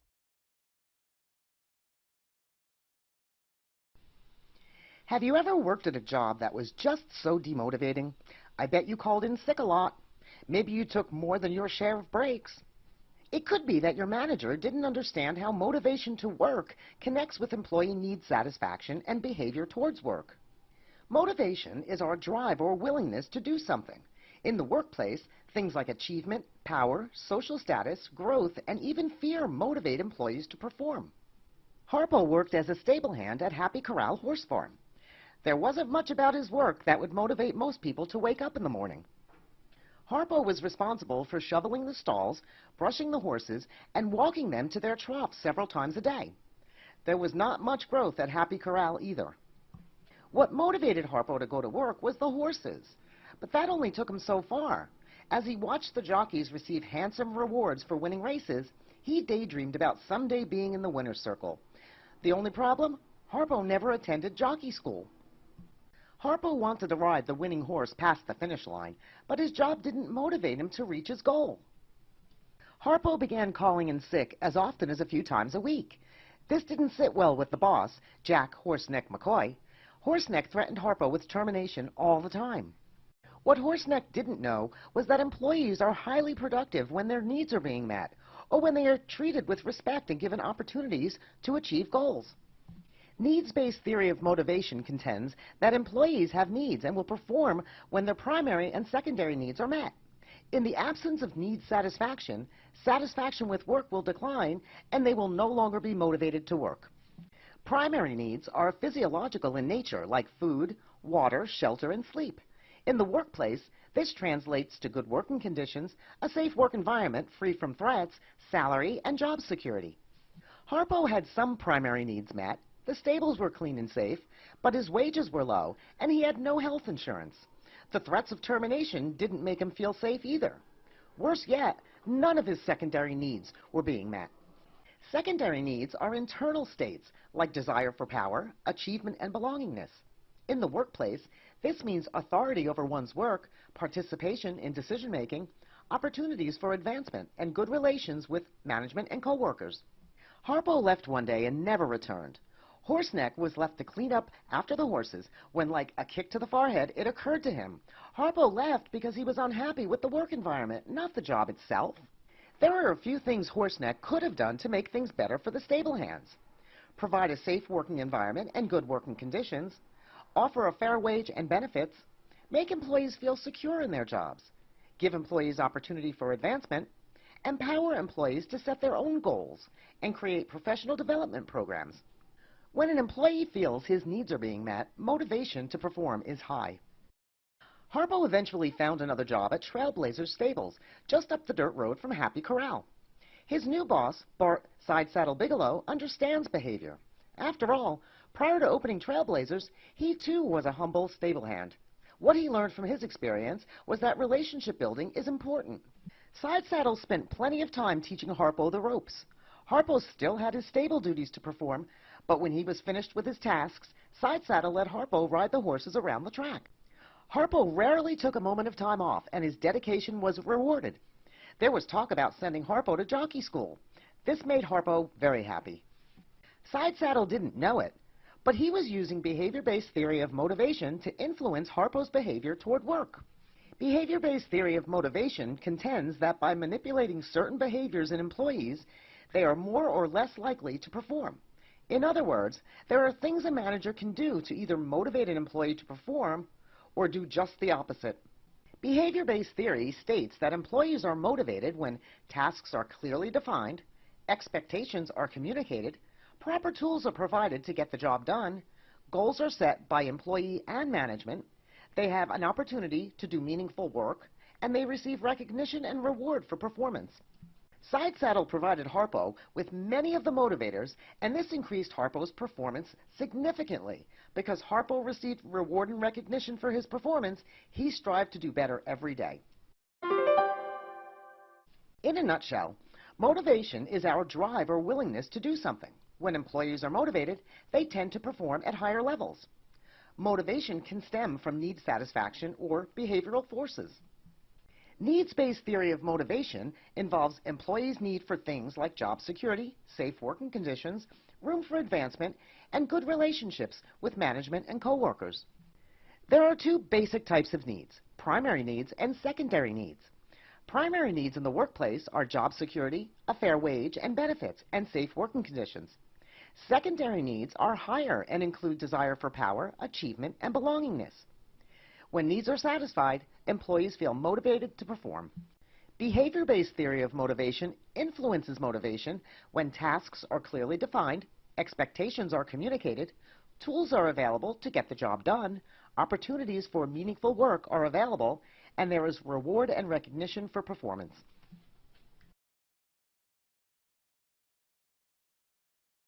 It's 5 a.m. and Sam's alarm clock begins to ring. When he reaches to hit snooze so that he can have 5 more precious minutes of sleep, he accidentally knocks it off of the table. He has to scramble to find it in the dark. Unfortunately, in the process, he also bangs his head on the nightstand. Sam says to himself, "This is going to be a horrible day." As Sam goes about his day, it seems like everything goes wrong for him. Because he was so focused on the alarm clock falling onto the floor and not on his driving, he ends up rear-ending another car on his way into work. After exchanging insurance information with the other driver, Sam finishes his commute to the office. Once there, he's in a bad mood, so he is impatient with his coworkers. They, in turn, are rude right back. Sam thinks to himself, "See, I knew this was going to be a bad day. Why did I even get out of bed?" Now, Sam is not a psychic who can read the future, so why did his predictions of having a bad day come true?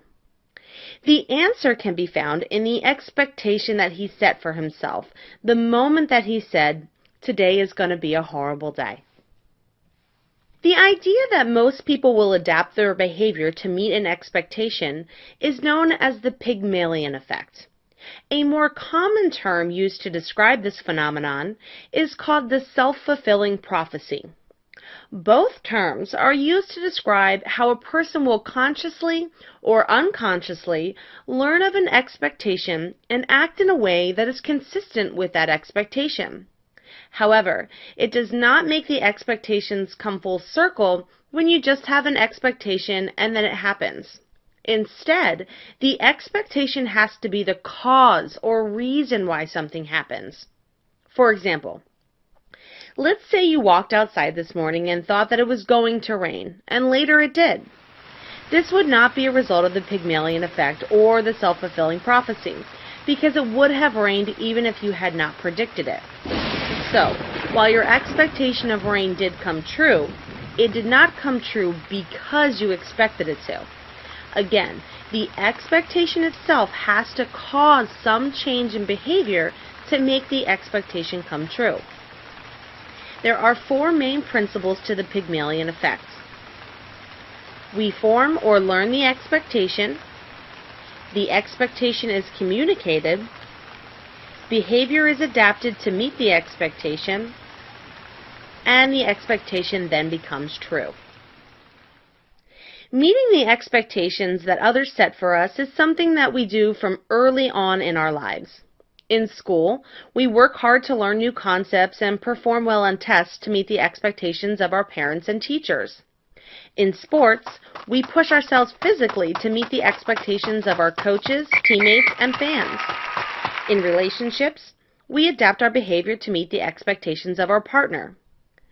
Likewise, in the workplace, an employee will adapt his or her behavior and level of performance to meet the expectations set by their manager in the organization. The expectations that a manager holds for his or her employees can powerfully influence the employee's behavior. Managers must understand this influence and how to harness it to work towards organizational goals. The most common way a manager can form the expectations and communicate it to an employee is through performance reviews. The performance review serves as an appraisal of an employee's past performance, the level of raise that he or she will be awarded, and areas of improvement. What many managers fail to realize is that the performance appraisal is also a powerful tool that can be used to influence future performance. To better see how the Pygmalion effect is used to influence workplace behavior through performance reviews, let's look at the following example.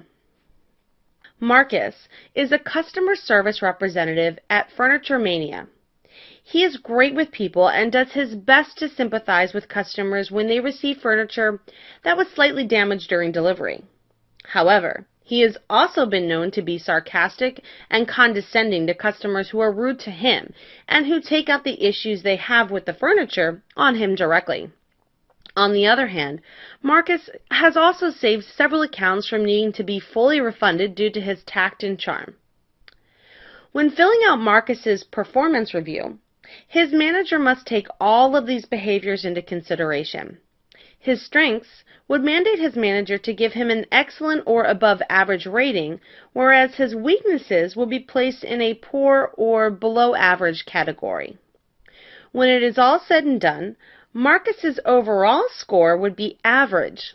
However, Marcus's manager has the expectation that Marcus will be an above average employee and communicates that expectation to him during the review. By ranking Marcus's behavior as positive and negative, his manager, whether he knows it or not, is shaping Marcus's future behavior and performance at Furniture Mania. In the areas where Marcus's behaviors were marked as excellent or above average, Marcus will continue to behave in that manner. This is in contrast to the areas where Marcus's behaviors were marked as poor or below average. According to the Pygmalion effect, Marcus will now refrain from those behaviors that resulted in a negative assessment so that he can work towards meeting his manager's expectation for him to earn an above average rating on the next performance review. Again, this is because performance rankings do not just summarize past performance, but they help shape future performance as well through the power of expectations. Let's review.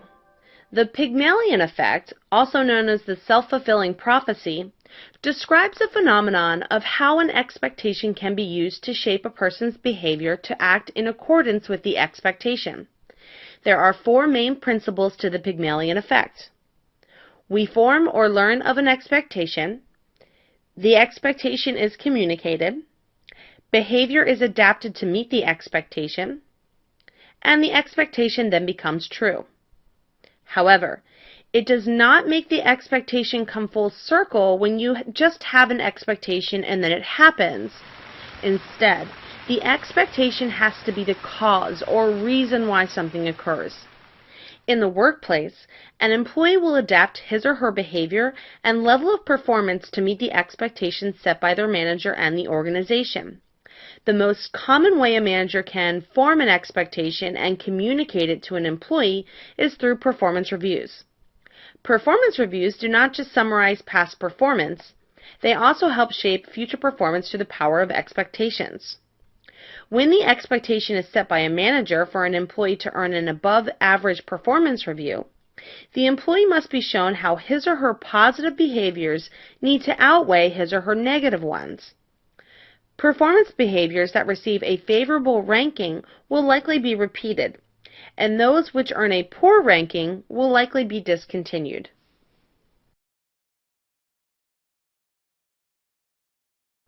The peanut butter and jelly sandwich is a staple of American children's diets everywhere.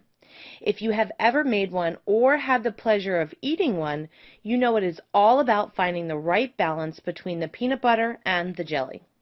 Too much peanut butter and your mouth is going to be sticky. Too much jelly will leak out on the sides and make a mess. Likewise, too little peanut butter and you lose that salty effect, whereas too little jelly and you lose the sweetness. Indeed, it is all about finding that right balance of salty and sweet without leaving you thirsty and wearing jelly on your shirt. Balance is a challenging thing to find in many aspects of life.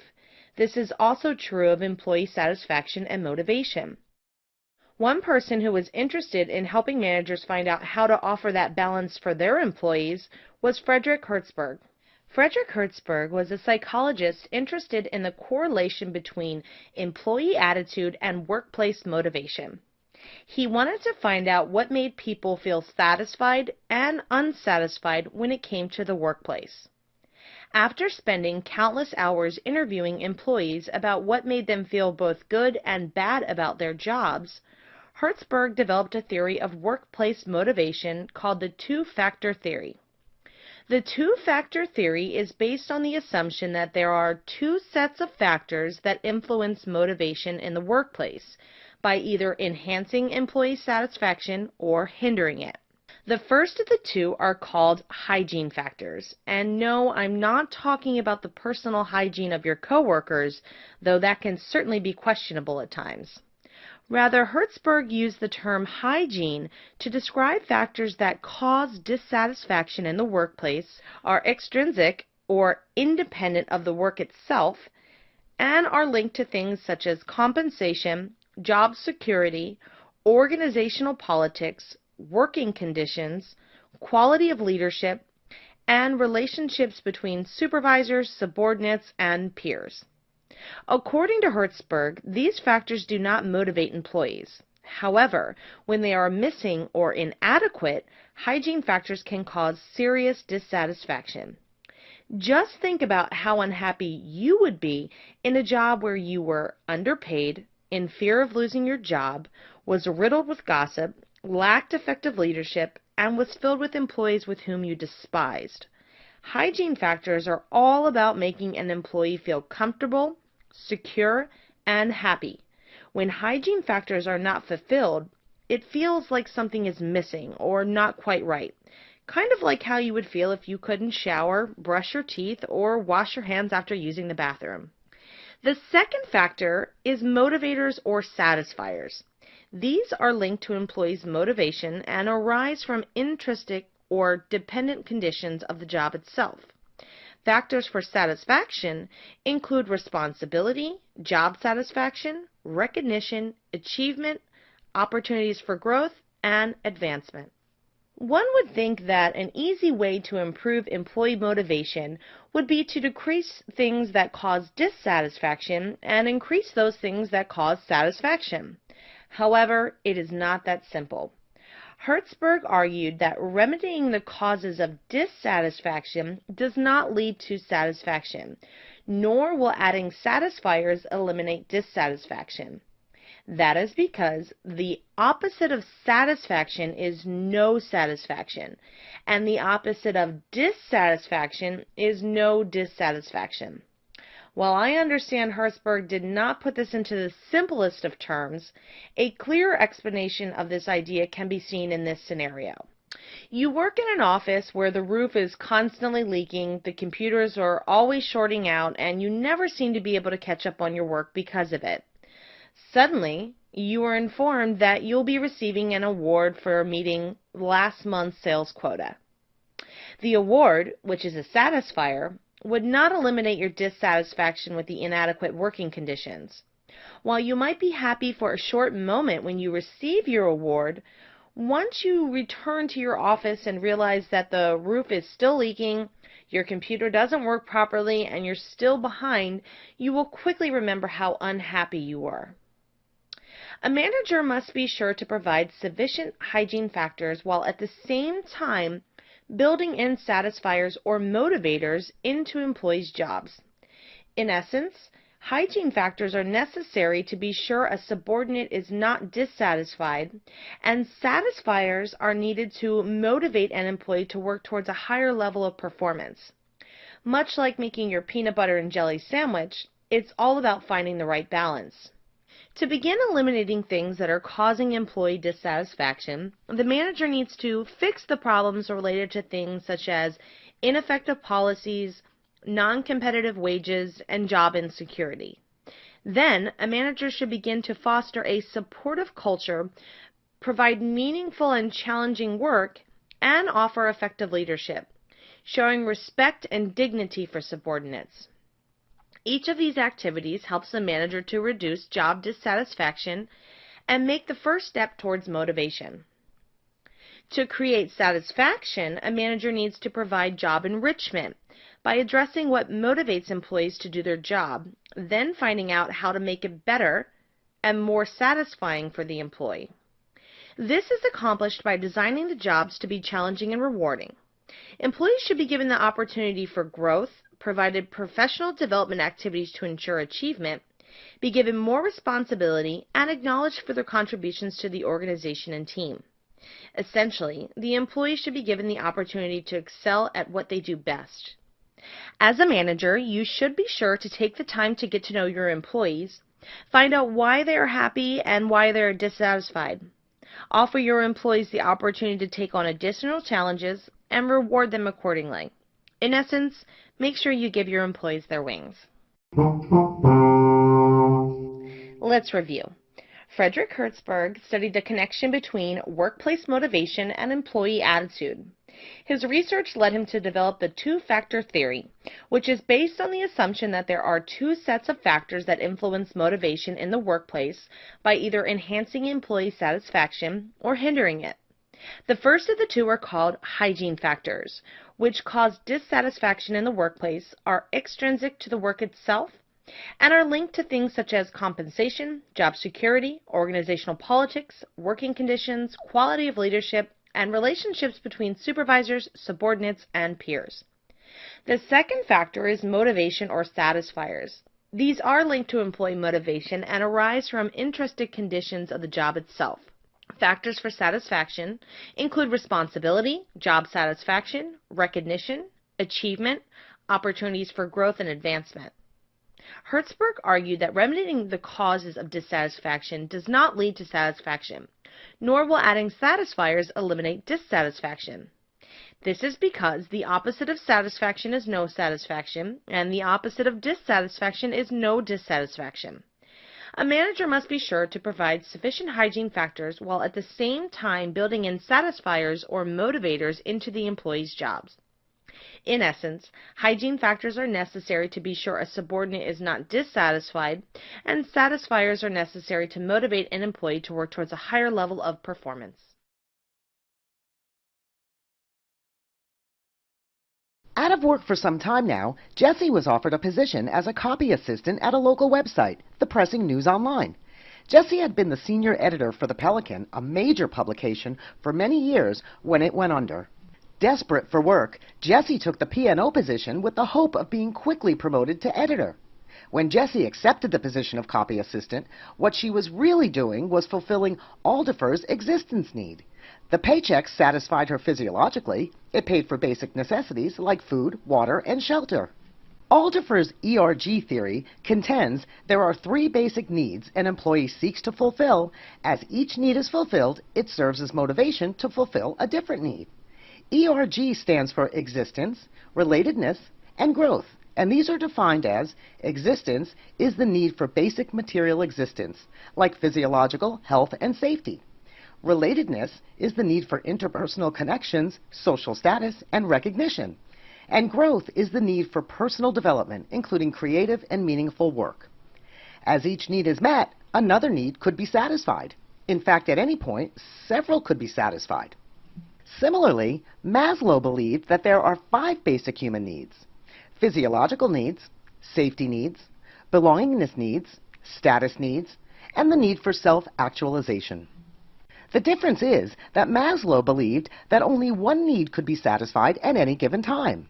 As a lower order need is met, like getting a new job, work begins on satisfying a higher order need, like getting a promotion. If a lower order need, such as health, is no longer satisfied, like being diagnosed with a long-term illness, the status of having a promotion is no longer important. A swift move down the hierarchy is necessary to work on satisfying the physiological need to heal. Need satisfaction for both Alderfer's ERG and Maslow's hierarchy occurs from a motive to act. In fact, In the pursuit to satisfy and resatisfy needs, motivation is the driving force. When Jessie is not checking news stories for factual inconsistencies, she spends her time hanging around the editorial office. Her motivation is to be accepted by her colleagues. Jessie is working on a relatedness need, the need to connect with people and to feel accepted by a preferred group. For Jessie, it is the editors because she was an editor at one time. She regularly combs the job boards for freelance work in top magazines and newspapers. Jessie is working on a growth need, the need to work on meaningful and creative projects. Although Jessie is working very hard to satisfy multiple needs at once, sometimes it ends in defeat. Aldifer calls this frustration regression. Frustration regression is the tendency to seek to satisfy lower order needs when higher orders are not being met. Sending writing samples didn't amount to as much as a phone call or an email. Frustrated with everything, Jessie began looking for satisfaction elsewhere. Her growth need was not being met. Back in the copy room, Jessie found her mind wandering to a time when she had an aspiring career. It was clear that she would never move up the ladder at the pressing news. Jessie did what anyone else seeking to satisfy a growth need would do: search for jobs from the office. Unfortunately, leaving her resume on the office fax machine proved disastrous. She lost her job. This meant that existence needs were no longer being satisfied. Jessie was hired as a big-time producer for a local news station. Existence need and growth need. She continued to send out writing samples to top publishers in hope that her talents will be discovered, growth need. She also maintained the relationships she had built with her editorial ex-colleagues on a weekly basis, relatedness needs. Managers tend to concentrate on satisfying employee needs one at a time. Simply providing a job satisfies only the existence need. However, there are other needs employees have: gaining a promotion, growth; building relationships with coworkers and managers, relatedness; performing meaningful and fulfilling work, growth; recognition for a good job, relatedness; being a part of creative decision-making, growth; fair and equitable wages, existence; and job security, existence. By building strong relationships with employees, managers may gain a better understanding of these needs and discover ways in which they could be satisfied. Both Aldifer's ERG theory and Maslow's hierarchy of needs suggests there are basic human needs. These needs, translated to the workplace, are considered motivating forces. As needs are satisfied, new needs develop. Maslow saw humans as having 5 basic needs: physiological, safety, belongingness, status, and self-actualization. Aldifer's ERG theory centered on only 3 basic human needs: existence, which is physiological and safety needs; relatedness, which is social and status needs; and growth, which is creative and meaningful work. While Maslow believed that only one need could be satisfied at any one time, and as a lower order need is no longer satisfied, the higher order need is abandoned in a hierarchical descent to satisfy the lower order need. Aldifer believed there are several needs that could develop and be satisfied at any one time. But when a need is no longer met, Aldifer contends that frustration regression is experienced, and this leads to a need to revisit a lower order need. Managers must understand that employees have many different needs, like meaningful work, fair wages, solid relationships, job security, and recognition. As needs are satisfied, so is the employee.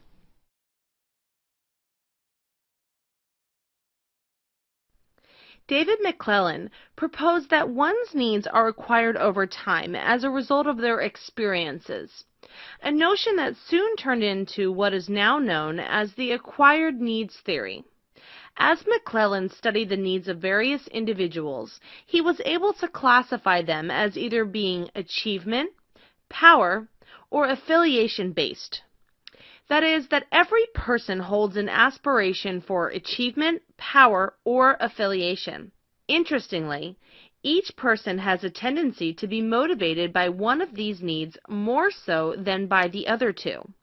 Consequently, a person's behavior and performance at work is strongly influenced by the most meaningful of the 3 needs. The need for achievement is greatest for those individuals who have a strong desire to excel. Achievers seek neither power nor approval. Rather, their only focus is on success.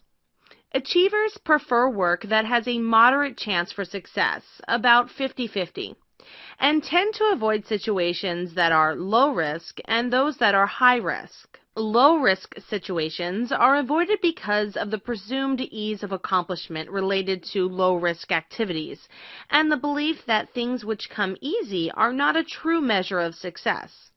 High-risk situations are avoided by achievers because of the fear that success might be more related to luck than actual effort. Achievers need to be able to see the correlation between the level of effort they exert and the success that results. The achiever prefers to work alone or with other achievers. Managers of achievers should work to provide them with challenging projects filled with attainable goals.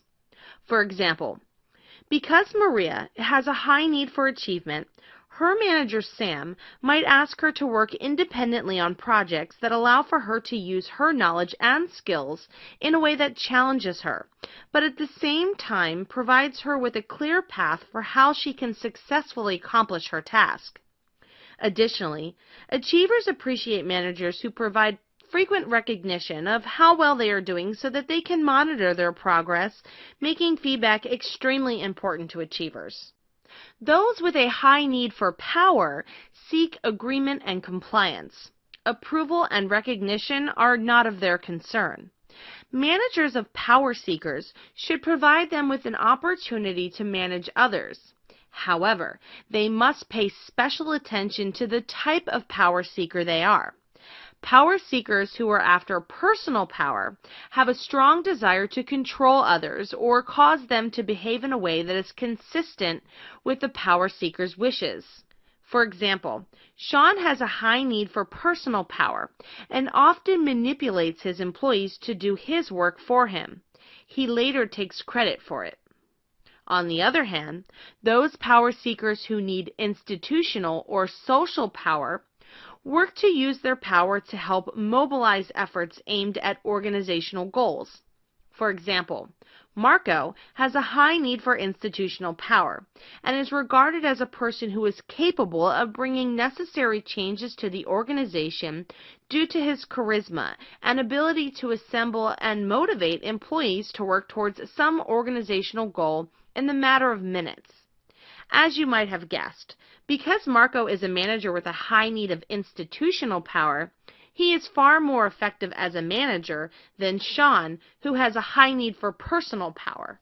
Being liked by others is the main goal of people with a high need for affiliation. Affiliation seekers are more interested in approval rather than recognition or power, and will consequently act in ways in which they believe will earn the endorsement of others. They also tend to avoid conflict with others at all cost. Affiliation seekers prefer to work in groups and happily conform to the norms of the group. They thrive in situations where they can interact with others and have opportunities to build close interpersonal relationships. Therefore, managers of affiliation seekers should provide them with the opportunities to work in a cooperative environment. Those individuals with a need for affiliation look for harmonious, friendly relationships with other people, making personal sacrifices for others often at their own expense. For example, last week when Jane was asked by Mark to cover his shift at work, she willingly agreed. Yet she had already worked her maximum of 40 hours that week. This meant that she would not be paid for working Mark's shift. Because Jane has a high need for affiliation, she willingly complied with Mark's request, even when she knew she'd be working for free. Let's review.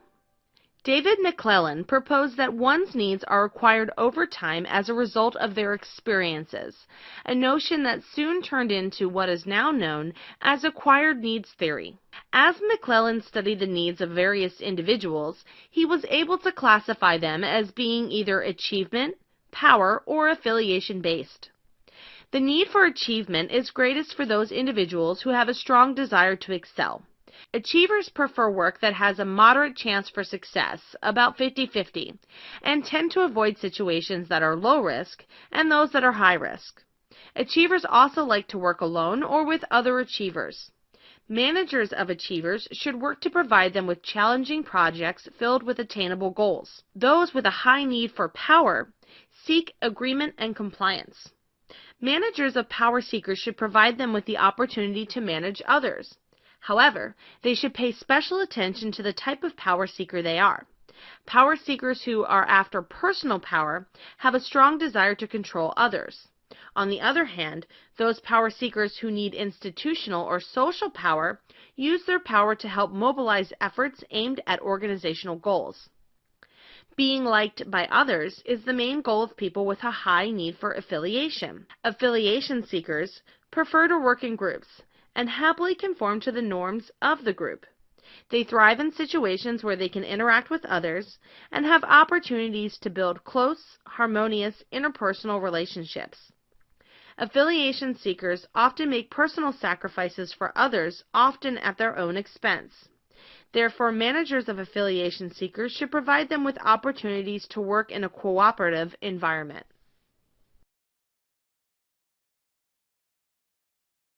In the United States, we have a saying, "You scratch my back and I'll scratch yours." Even if you've never heard this phrase before, you can probably guess that it means that if you do something for me, I will in turn do something equal for you. It is a matter of fairness, which is something that most people want out of many aspects of life. This is certainly true in the business world. Most people look for a job that rewards them for what they can offer the organization. Meaning, we all want to be adequately compensated for our skills, abilities, knowledge, and loyalty that we bring to a job. Being rewarded in this way seems fair, but unfortunately it's not always achieved. When unfair treatment rears its ugly head in the workplace, so does a lack of motivation, lower performance, and decreased job satisfaction.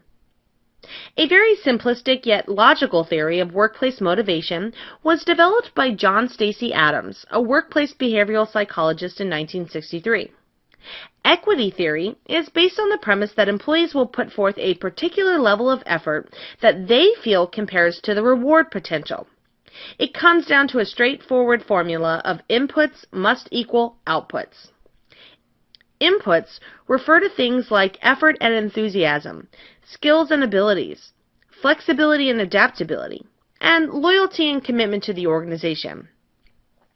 Outputs include things such as financial compensation, praise and recognition, additional responsibility and autonomy, job security, and a sense of career advancement or personal growth. When a balance is achieved between inputs and outputs, it is believed that employees will be more satisfied and willing to work towards higher levels of productivity. Many would argue that fairness is something that we should expect out of our employers. When it comes to fairness, employees rely heavily on perception, namely that what do they perceive to be fair and equal. When a reward is perceived as equitable to the level of effort that they must exert, positive outcomes and high levels of motivation should be the expected result. According to equity theory, employees expect to be adequately rewarded for their efforts. They also expect to be rewarded in the same way that other employees are. Meaning, if a potential reward is offered to one employee for a particular level of productivity, that same reward should be offered to any other employee who puts forth the level of effort required to earn that reward. Inequalities in rewards can lead to lower levels of job satisfaction, deviant workplace behavior, low employee morale, and cause performance problems which negatively impact the entire organization. When the perception is that one employee is being treated unequally when compared to another worker, you might see the following behaviors. 1. Ask for more equitable treatment. 2. Look for ways to make their efforts look greater by comparison. 3. Put in a lower level of effort. Or 4. Look for a new position within the company or even quit entirely to seek out employment at a more equitable organization. Managers must work to eliminate or minimize these issues surrounding inequality when rewards are being allocated. Communication is key. Effective managers recognize their role in making sure employees understand the connection between performance and rewards before letting equality concerns become problematic for employees and the organization as a whole. Let's review. A very simplistic yet logical theory of workplace motivation was developed by John Stacey Adams called equity theory. Equity theory is based on the premise that employees will put forth a particular level of effort that they feel compares to the potential reward. It comes down to a straightforward formula of inputs must be equal to outputs. When a balance is achieved between inputs and outputs, it is believed that an employee will be more satisfied and willing to work towards higher levels of productivity. When a reward is perceived as equitable to the level of effort that they must exert, positive outcomes and high levels of motivation should be the expected result. Employees also expect to be rewarded in the same way that other employees are. Inequalities in rewards can lead to lower levels of job satisfaction, deviant workplace behavior, low employee morale, and cause performance problems which impact the entire organization. However, effective managers understand their role in making sure employees understand the connection between performance and rewards before letting equality concerns become problematic for employees and the organization as a whole.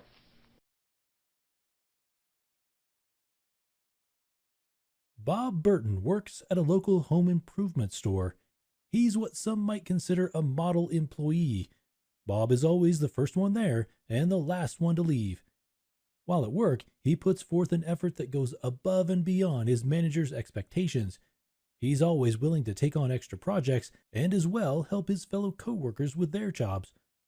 Bob does not mind working the shifts that everyone else hates, and he does it with a smile. Some of Bob's coworkers think he's plain crazy to work so hard for a job that pays so little, and others think he's a brown-noser just trying to make himself look good to the manager. However, for Bob, his efforts are not in vain. Rather, they're motivating for him. In fact, Bob believes strongly in the motto, "You get out what you put in," and he expects that his extra efforts will eventually be recognized and rewarded by his manager. Because Bob dreams of becoming a manager himself one day, he is willing to do whatever it takes to work towards that goal. One of the most widely accepted theories of employee motivation was developed by Victor Vroom in 1964. Expectancy theory is based on the premise that a person will be motivated to put forth a higher level of effort if they believe their efforts will result in higher performance and thus better rewards. If we break down this definition, we see three key components which include expectancy, performance, and reward. Expectancy refers to the level of effort an employee is willing to exert in hopes that the increased effort will result in better performance. For an employee whose review is based on how well they perform their jobs, as most job assessments are, the expectation is that for any employee who works harder, such as Bob Burton did in the previous example, they can expect to reach higher levels of performance. An employee is willing to work towards this higher level of performance because of the perceived correlation between performance and rewards. That is, the level of performance is based on the strength of the relationship between an employee's behaviors and the rewards they can receive from those actions. If working 5 extra hours a week will result in an eventual promotion, the willingness to work those extra hours increases due to the employee's desire to be awarded the promotion.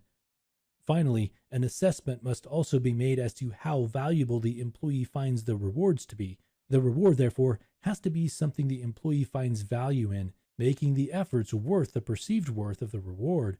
For many employees, the prospect of a promotion is a reward that is highly valuable and worth all the effort that one would need to make to earn it. This is certainly true for our friend Bob Burton.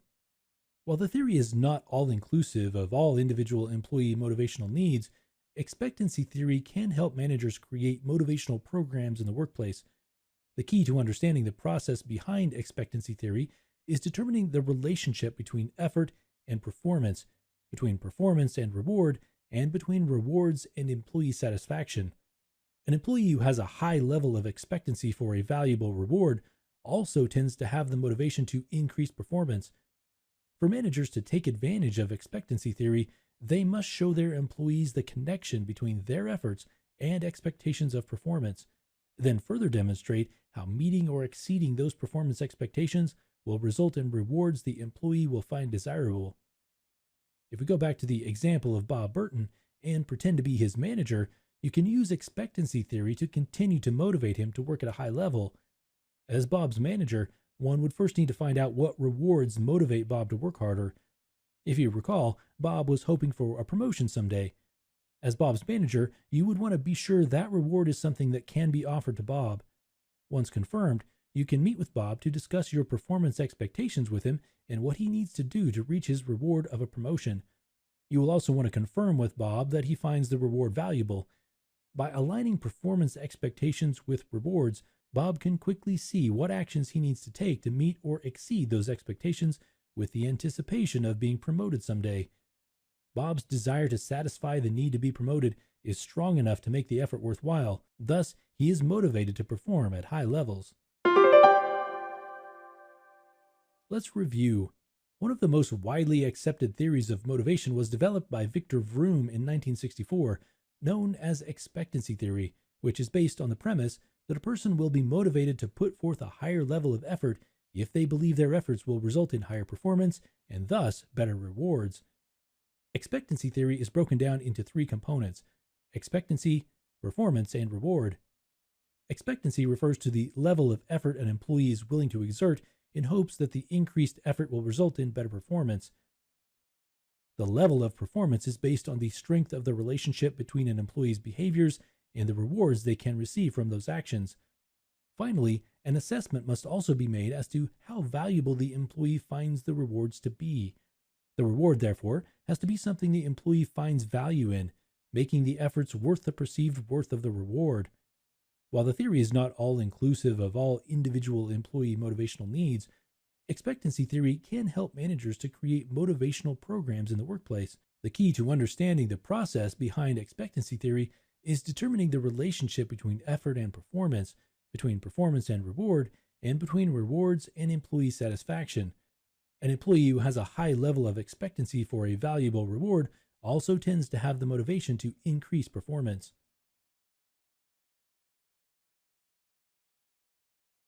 It is Ryan's first day at his new job at StopMommy.com, and he's waiting for his manager to take him on a tour of the facility. Ryan's manager, Jessica, greets him and explains that he may see some unusual things on the tour, but that she will explain everything to him along the way. Jessica begins the tour by showing Ryan a picture of the man Edward Thorndike, who deeply inspired the founder of StopMommy.com. She explains that Thorndike was a psychologist who, in 1911, developed the law of effect, which states that behavioral responses to a stimuli that are followed by a satisfactory response will be strengthened, but responses that are followed by discomfort will be weakened. Essentially, behaviors that are rewarded are often repeated, and those behaviors that are not rewarded are less likely to occur in the future.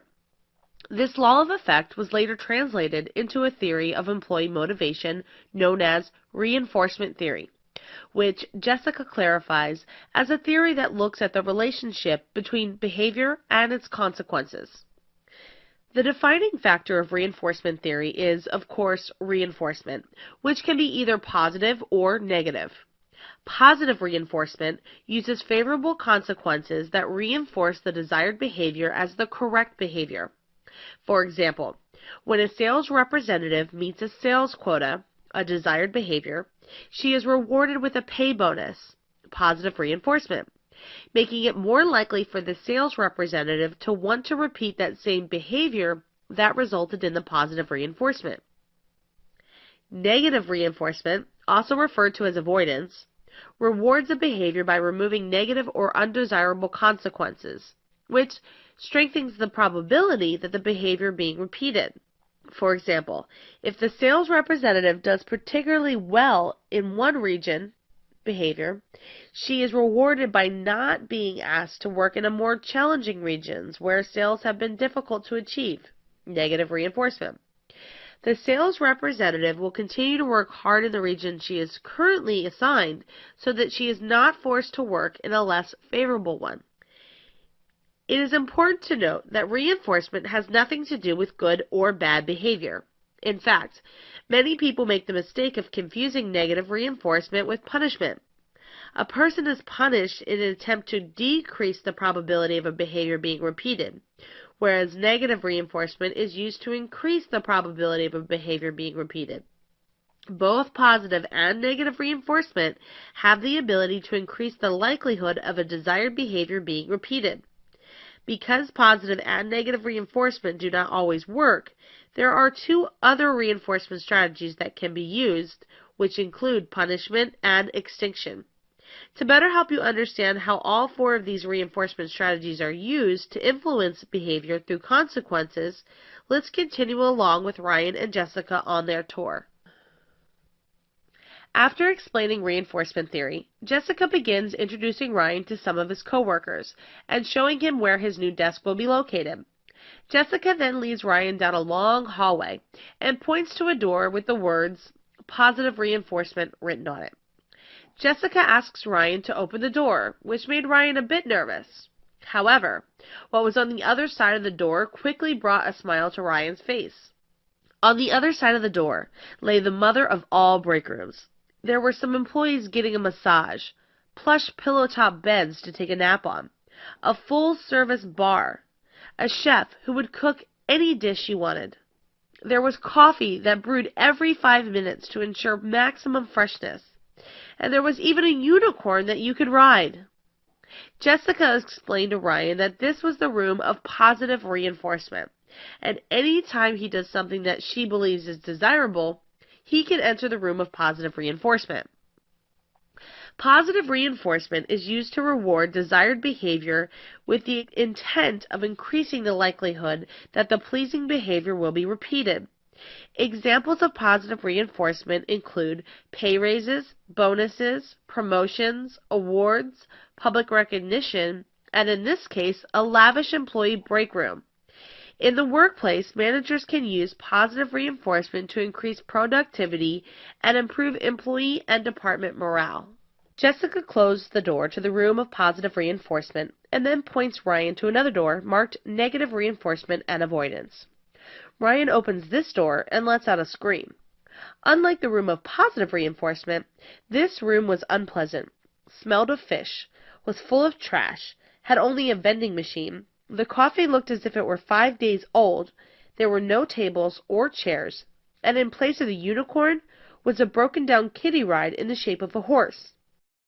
Jessica explained to Ryan that this was the room of negative reinforcement and avoidance, and any time that he does something that she believes is less than desirable, he will be sent to the room of negative reinforcement and avoidance.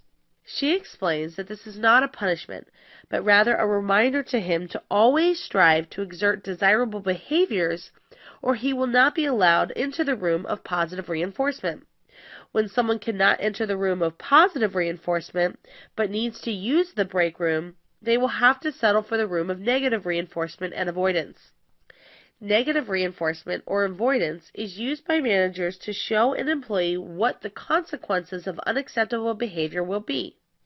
The goal is to get the employee to avoid the unacceptable behavior. If an employee does not engage in the unacceptable behavior, then he or she will not experience the consequence. As Jessica and Ryan continue their tour, a group of employees grab Ryan and duct tape him to the wall. It appears the employees at StopMommy.com like to haze new employees as a means of welcoming them to the company. This is something that Jessica has advised her employees not to do. Jessica immediately tells the employees to stop their behavior. She then turns and informs them that they will all be docked pay for the day because of their actions. As Jessica begins to remove Ryan from the wall, she tells him that this should serve as a lesson to him that inappropriate behavior can result in punishment at StopMommy.com. Jessica suspects that those employees will refrain from engaging in this type of hazing activities going forward because of the punishment. Punishment is used by managers to decrease the probability of an inappropriate behavior being repeated by employees. Examples of punishments include docking pay, demotions, threats, suspensions, and the loss of employee perks. Punishment essentially applies negative consequences for undesirable behavior. Remember, a person is punished in the attempt to decrease the probability of a behavior being repeated, whereas negative reinforcement is used to increase the probability of a desired behavior being repeated. Many believe that punishment, though extremely popular, should only be used if positive and negative reinforcement cannot be used or have failed previously. Ryan tries to cover for his coworker and get Jessica to reconsider the punishment. Jessica tells Ryan that she has tried to be lenient on this group before, but it has clearly not worked. She tells him about an incident last week where they ambushed a new employee with spitballs on his way to the bathroom. Jessica told the new employee that boys will be boys and to just ignore the behavior as it was not typical of them. Now that the incident was happening again, Jessica needed to punish the behavior so that it no longer occurred. Extinction occurs when a manager ignores unacceptable behavior. Extinction is similar to punishment in that its purpose is to decrease the probability of unwanted behavior. Neither positive nor negative reinforcement is used in hopes that the behavior will resolve itself. However, managers must be especially careful using this technique and be certain that the behavior is temporary, unusual, and not serious. Let's review. Edward Thorndike was a psychologist who in 1911 developed the law of effect, which states that behavioral responses to stimuli that are followed by a satisfactory response will be strengthened, but responses that are followed by discomfort will be weakened. Essentially, behaviors that are rewarded are often repeated, and those behaviors that are not rewarded are less likely to occur in the future. This law of effect was later translated into a theory of employee motivation known as reinforcement theory, which is a theory that looks at the relationship between behavior and its consequences. The defining factor of reinforcement theory is, of course, reinforcement, which can be either positive or negative. However, because positive and negative reinforcement do not always work, there are two other reinforcement strategies that can be used, including punishment and extinction. Positive reinforcement uses favorable consequences that reinforce the desired behavior as the correct behavior. It is used to reward desirable behavior with the intent of increasing the likelihood that the pleasing behavior will be repeated.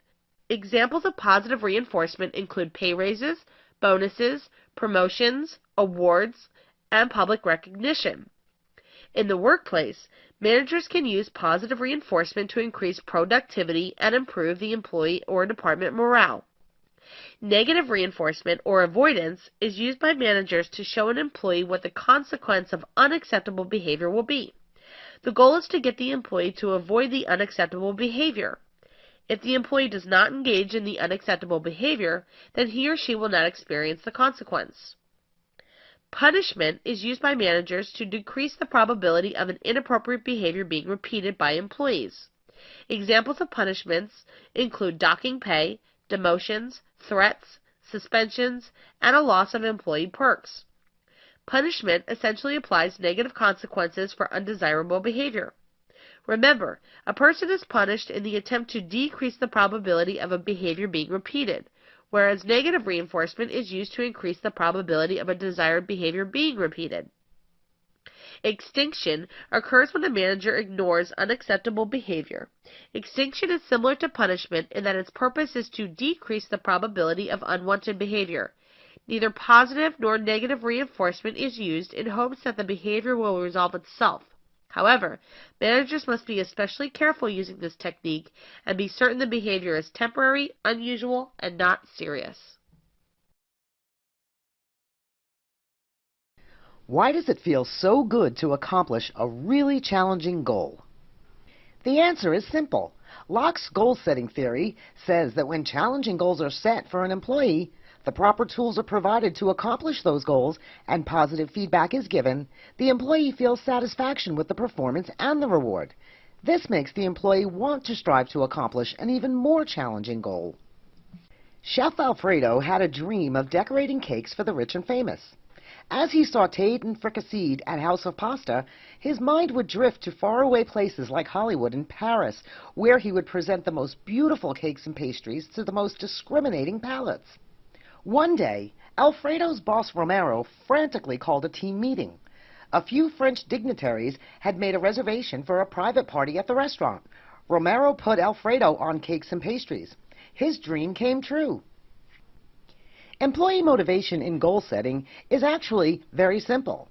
You just need to set clear goals and provide appropriate feedback. Romero got busy on the menu.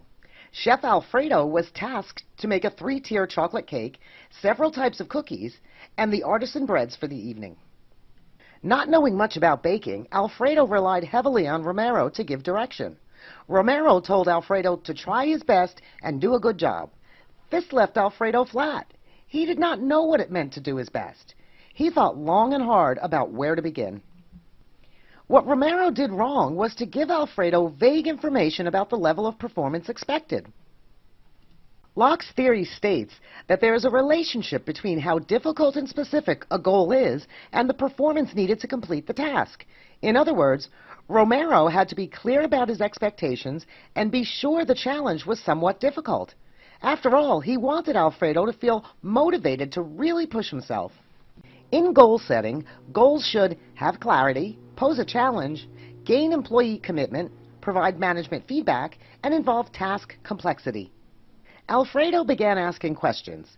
He asked Romero about the size of the cake, the flavor of the cookies, and the variety of breads he needed to create. Romero and Alfredo sat down together and made a list of things to be done. The cake had to be 3 tiers and serve 100 people. 300 dozen cookies in several flavors needed to be baked, and 4 types of bread needed to be baked. Now it was a bit clearer, and it certainly was a challenge. Alfredo had just 1 day to accomplish all of the tasks on the list, and they had to be done to perfection. A closer look at the model will prove that specific and difficult goals are better than vague and easy goals. It all starts with the goal core, which defines goals as specific and difficult in the areas of performance, learning, or proximal short-term achievements. Next, we visit performance, and this refers to increased productivity. Satisfaction with performance and reward comes from completing a difficult task.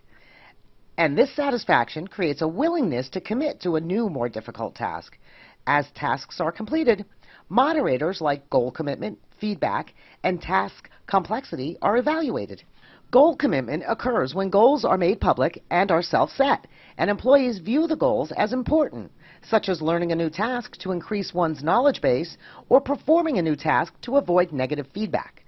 Feedback must happen in a timely way and help employees track progress. Task complexity must be high. When all of the moderators work together, motivation is high. Let's see how Alfredo is doing in the kitchen. Alfredo is ramped up with motivation. He knows exactly what needs to be done. The timeline is set, and the ingredients and equipment are available to him. Alfredo mixes and pours the batter, bakes and decorates the layers of cakes, rolls and cuts the cookies, and kneads and proofs the bread dough. With every bead of sweat on his forehead, Alfredo is completing all of his tasks, albeit not with ease. Finally, everything is baked and presented to the dignitaries. Amidst the cheers and applause, it is abundantly clear that he mastered baking and accomplished the goals he set for himself. The response was so overwhelming, Romero decided to open a full bakery at House of Pasta, putting Alfredo in charge of designing the menu and baking all of the goods. As for the goal-setting model, Alfredo returned to his goal core. A new and challenging set of goals with clear expectations are set. Locke's goal-setting theory says that when challenging goals are set for an employee, the proper tools are provided to accomplish those goals, and positive feedback is given, the employee feels satisfaction with the performance and the reward. This feeling of satisfaction motivates an employee to set and accomplish even more challenging goals. Challenging goals can be accomplished when clear goals are set and timely feedback is provided. While setting goals, there are a few things to keep in mind. Goals should have clarity, pose a challenge, gain employee commitment, provide management feedback, and involve task complexity. The goal-setting model begins with the goal core, or setting specific and challenging goals. Next, performance is determined in terms of productivity. As goals are accomplished, positive feedback and reward create a sense of employee satisfaction with the goal and create a desire to set and accomplish more challenging goals.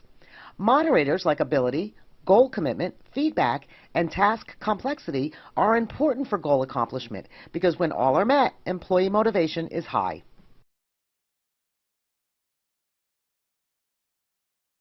A motivated workforce can be a significant factor in organizational success. When employees are motivated to work at higher levels of productivity, the organization as a whole runs more efficiently and is more effective at reaching its goals. This is in contrast to an unmotivated workforce, who can negatively disrupt an organization and distract employees from their work. For this reason, it is imperative that managers understand the power of reward systems and how they are used to influence employee behavior.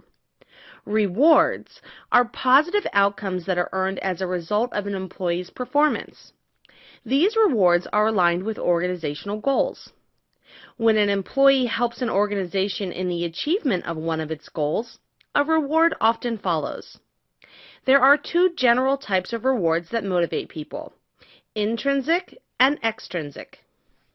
Intrinsic motivation is internal to the person, in that it's something that you have to offer yourself and is driven by personal interest or enjoyment in the work itself.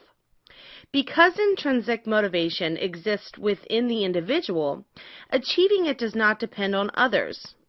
Some people believe that the most powerful rewards come from inside a person. Think of that sense of accomplishment you feel once you've overcome a significant challenge or completed an assignment or work project that required a good deal of effort. Intrinsic motivation provides that personal pat on the back or natural high that reflects a person's ability, competency, growth, knowledge, and self-control over their endeavors. Employees who are intrinsically motivated tend to work at higher levels of productivity and strive to develop professionally. Intrinsic rewards include things such as personal achievement, professional growth, sense of pleasure, and accomplishment. In a knowledge economy where the greatest asset an employee can offer an organization is their intelligence, experience, problem-solving ability, and change-savvy persona, intrinsic rewards are especially important to workers. In fact, Frederick Hertzberg, who is one of the leading theorists of workplace motivation, found intrinsic rewards to be much stronger than financial rewards in increasing employee motivation. This is not to say that employees will not seek financial rewards in addition to intrinsic rewards. Rather, it just means that money is not enough to maximize motivation in most employees. People want to feel like their contributions matter. For example, an employee might want to reach a sales quota set by his manager to earn the bonus that is attached to it, but unless the employee feels a sense of accomplishment as part of making those sales, the motivation to achieve the quota is less powerful. To help employees with their intrinsic motivation, managers should provide meaningful work, allow workers to make choices through a high level of autonomy, provide opportunities for employees to show their competence in areas of expertise, facilitate professional development so that employees can expand on their level of knowledge, offer frequent opportunities for employees to reward themselves, allow employees the opportunity to connect with those with whom they serve to obtain valuable feedback, and give them a path to monitor their own progress with milestones along the way. Extrinsic motivation is based on tangible rewards. Unlike intrinsic motivation that is self-administered, extrinsic motivation is external to the individual and is typically offered by a supervisor or manager who holds all the power in relation to when extrinsic rewards are offered and in what amount. Extrinsic rewards are usually financial in nature, such as a raise in salary, a bonus for reaching some quota, or paid time off. However, extrinsic rewards can also be as simple as getting the better office, verbal praise, public recognition or awards, promotions, and additional responsibility. These material rewards can be motivating to employees because pay, time off, advancement, and recognition are important to most workers. Just imagine how demotivating it would be to be underpaid, overworked, and unappreciated, and you can quickly see how important extrinsic rewards are to organizational success. An extrinsically motivated person will work on a task that they do not particularly care for simply because of the anticipated satisfaction that will come from some extrinsic reward. For example, the employee may not be interested in the product he is selling, but reaching the quota means the bonus. Therefore, he's motivated to put forth the effort that he needs to meet the sales quota. Providing employees with extrinsic rewards is relatively straightforward and usually built into performance reviews or individual projects. They are particularly useful in the short term for motivating employees to work towards one specific organizational goal.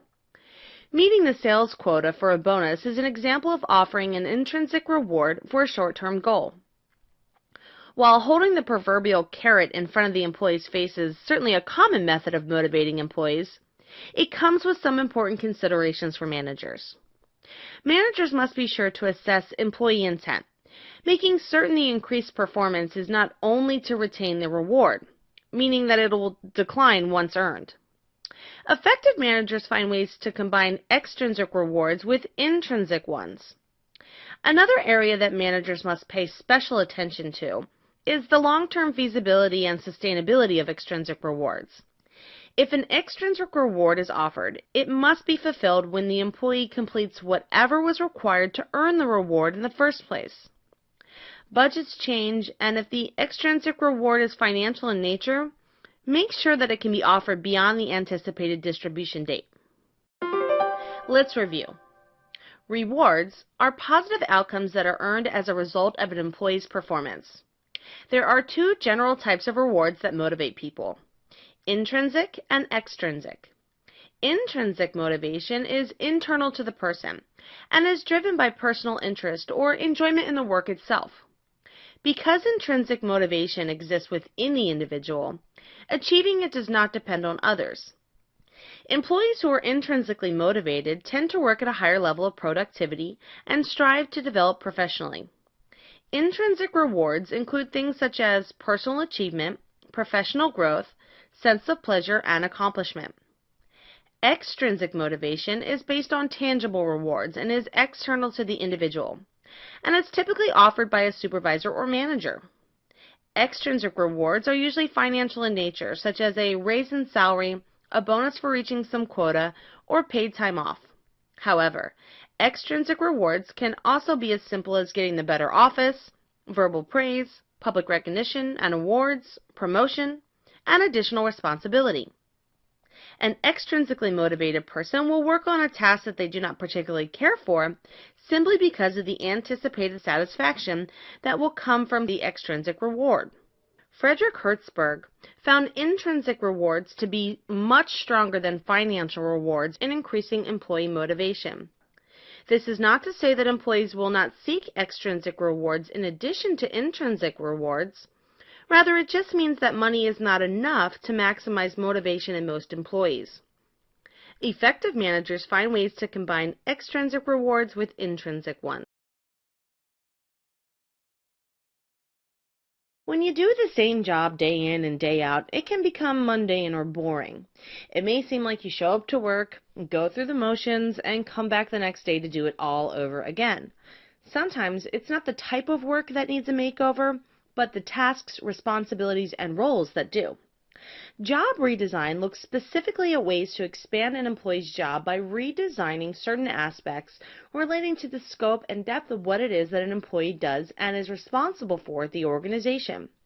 In doing so, the manager essentially prevents an employee from losing motivation and interest in their work. There are three ways a manager can redesign an employee's job: job enrichment, job enlargement, and job rotation. Job enrichment provides an employee with more tasks to do as a part of their job, as well as the responsibility and authority needed to complete those additional tasks. What works particularly well to increase motivation is when job enrichment includes additional tasks that match the skills, knowledge, and abilities that an employee already has. For example, let's say that Molly works as a receptionist at a beauty salon. Her duties typically include answering the phone, setting up appointments, greeting customers, and completing payment transactions after the client is finished with their stylist. However, there are times when Molly is left with nothing to do but stare out into the parking lot. Molly often complains that she's bored and has even told some of her fellow employees that she's considering looking for a new job that is more challenging. If Molly's manager wanted to use job enrichment to motivate Molly, the manager might assign Molly some additional tasks to do it during her downtime.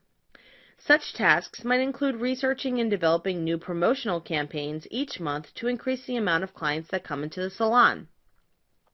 Because Molly is also a marketing major at a local university, she is excited to have the opportunity to do something new at the salon while at the same time using her knowledge gained while completing her degree. Molly's manager would also need to give Molly the authority to make the decisions relating to promotional campaigns so that she can see them through to completion. By using job enrichment, Molly's manager was able to provide her with the additional tasks and responsibilities of creating promotional campaigns.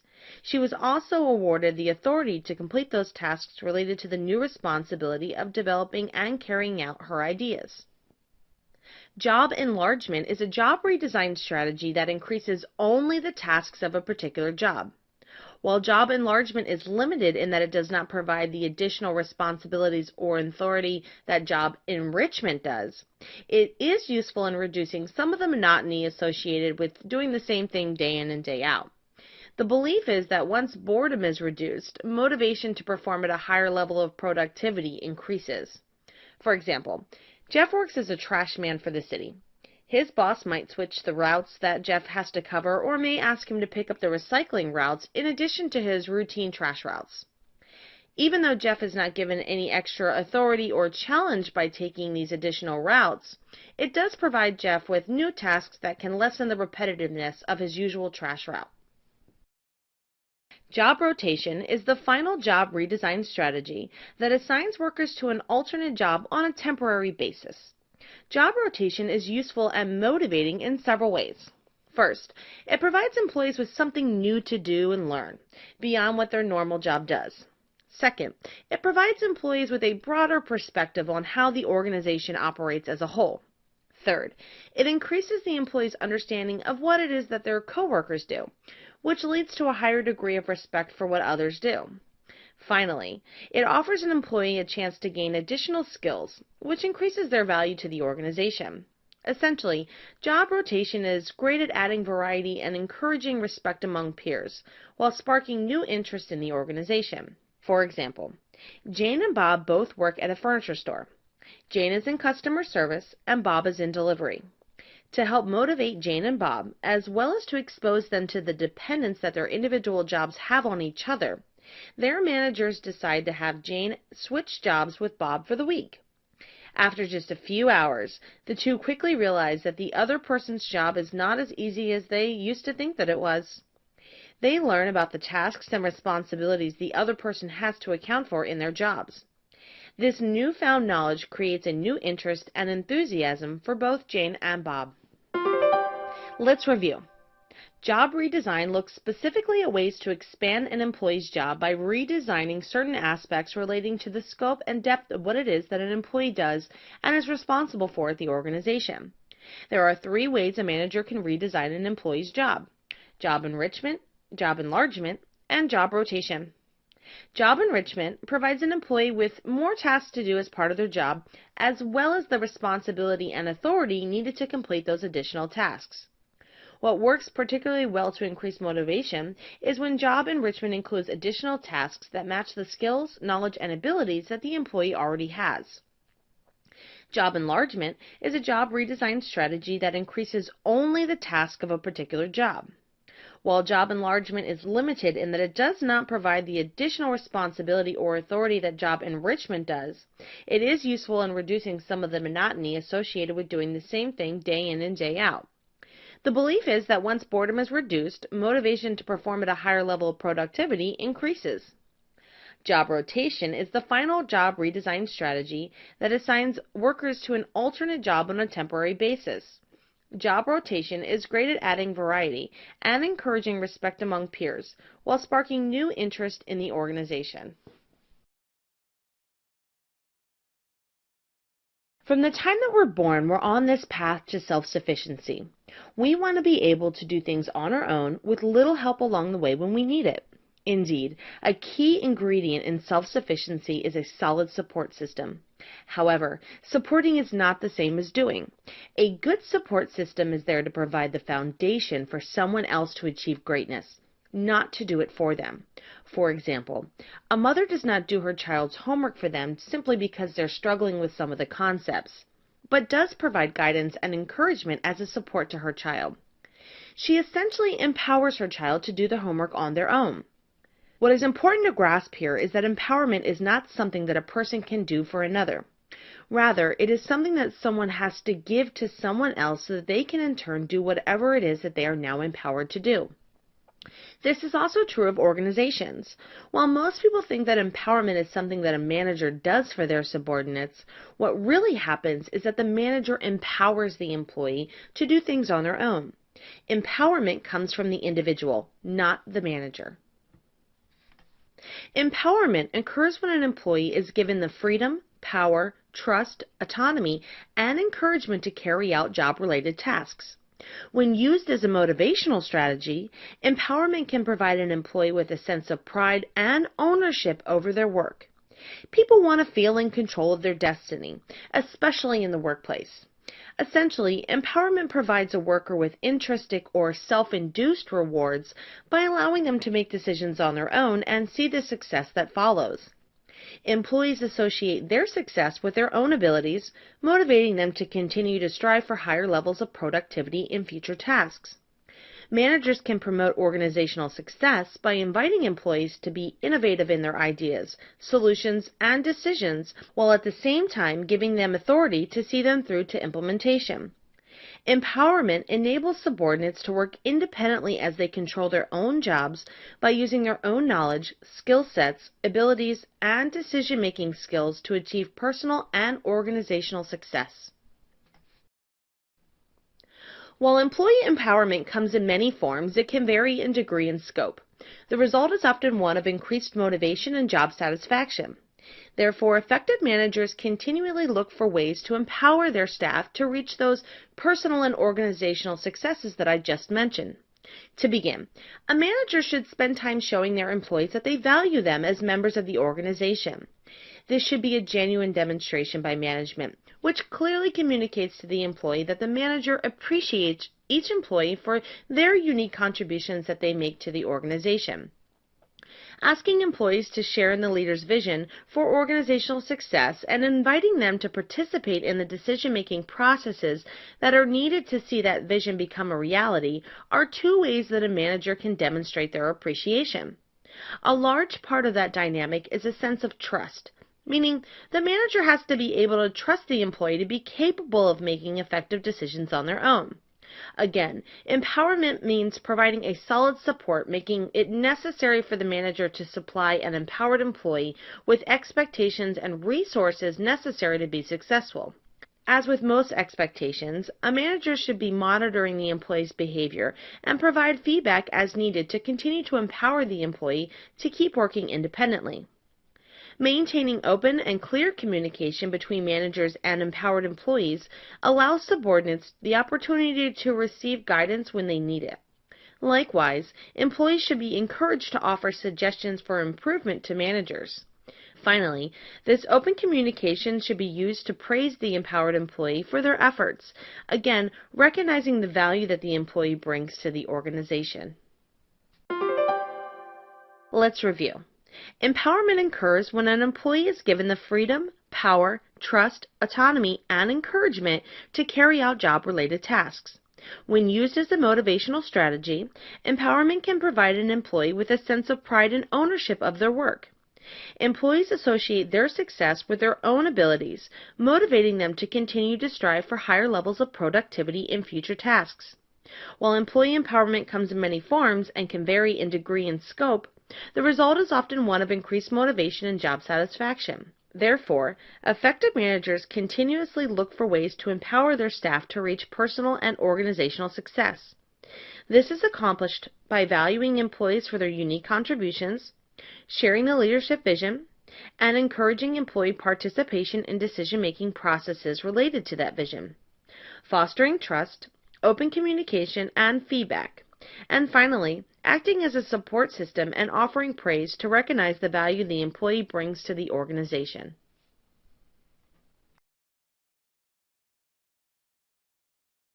Having a good work-life balance is something that most people value. For many employees, the typical 9-to-5 schedule simply does not work for them. Additionally, many of today's organizations are really beginning to recognize the benefits of offering employees family-friendly work options. Employers are finding that an increased awareness of these needs, as well as advances in technology, are helping them to attract and retain quality employees. By accommodating these individuals and their outside interests and needs, alternative work schedules are used to create job flexibility. For some, part-time work such as job sharing or twinning is best. For others, their preferences require shorter work weeks with full-time hours, such as working a compressed work week, and some even prefer to work from home by telecommuting. Offering employees flexibility for when and where they perform their jobs is a workplace practice that has many benefits for both the employee and the organization. There are many things that we wish that we had control over in our lives, and time is certainly one of them for most of us. Flex time allows employees the opportunity to determine and control the hours in which they work. One form of flex time is a compressed work week, which permits employees to work their standard 40-hour schedule in less than a 5-day work week. For example, an employee might work 4 10-hour days or 3 12-hour days. This option offers the employee an extra day or two off from work while preserving the income of a full-time job, and it also saves them from their commute to and from work on those days. Many people are happy having the extra day off to do errands, leaving their weekends for leisure. However, even with the extra days off, the long days of working can certainly lead to fatigue and burnout. When properly matched, though, the organization benefits from lower absenteeism and improved performance. Some jobs are better completed with the help of two people. The idea of job sharing, also known as twinning, does just that by dividing one full-time job among two employees. The employees essentially share the job by splitting the hours of the job among two employees. One employee works the first half of the day, week, or month, and the other employee is responsible for the second half. For example, Jill and Jane share the job of a full-time receptionist, but Jill has kids and Jane has an elderly parent that she cares for. Both Jill and Jane only have enough time to work a part-time schedule. Because Jill has kids, she needs to be home with them when they return from school, whereas Jane needs to be with her mom early in the morning until her nurse arrives. Therefore, Jill is able to work the first 4 hours of the receptionist shift, and Jane works the second half. The organization benefits from having two qualified employees, and Jill and Jane benefit from the flexibility of job sharing. One of the fastest growing ways that employers are providing job flexibility is through telecommuting. Telecommuting allows an employee to work the majority of their work hours, or all of them in some cases, from home or from some other location outside of the office. Employees can connect to the office via computer, fax, phone, or some other mobile device from the comfort of their own personal home office. In many cases, telecommuting frees the worker from having to work a set schedule of hours. Additionally, many telecommuters don't have to worry about wearing business attire, traveling to and from work, or having direct in-person contact with customers or supervisors, outside from maybe an occasional video conference. Telecommuting provides more flexibility in the employee's day to handle more personal responsibilities without having to take time off of work. However, some telecommuters express feelings of isolation. Employees who show high levels of productivity without the need for direct supervision or training, and who are self-disciplined, make optimal candidates for telecommuting. Telecommuting is a great way to motivate employees who like to be their own bosses and who enjoy the benefits of having a flexible workday. The organization benefits from increased productivity and lower costs relating to the employee workstation. Let's review. Job flexibility is used by employers to offer their employees alternatives to the typical 9-to-5 work schedule, enabling the employee to find a better balance between work and life. Flex time allows employees the opportunity to determine and control the hours with which they work. One form of flex time is a compressed work week, which permits an employee to complete their standard 40-hour schedule in less than a 5-day work week. For example, an employee might work 4 10-hour days or 3 12-hour days. Job sharing, also known as twinning, divides one full-time job among two employees. The employees essentially share the job by splitting the hours among two employees. One employee works the first half of the day, week, or month, and the other employee is responsible for the second half. Telecommuting allows an employee to work the majority of their work hours, or all of them in some cases, from home or from some other location outside of the office. Telecommuting frees the worker from having to work a set schedule of hours, wear business attire, commute to the office, and have direct in-person contact with customers or supervisors. Offering employees flexibility for when and where they perform their job is a work practice that has many benefits for both the employee and the organization.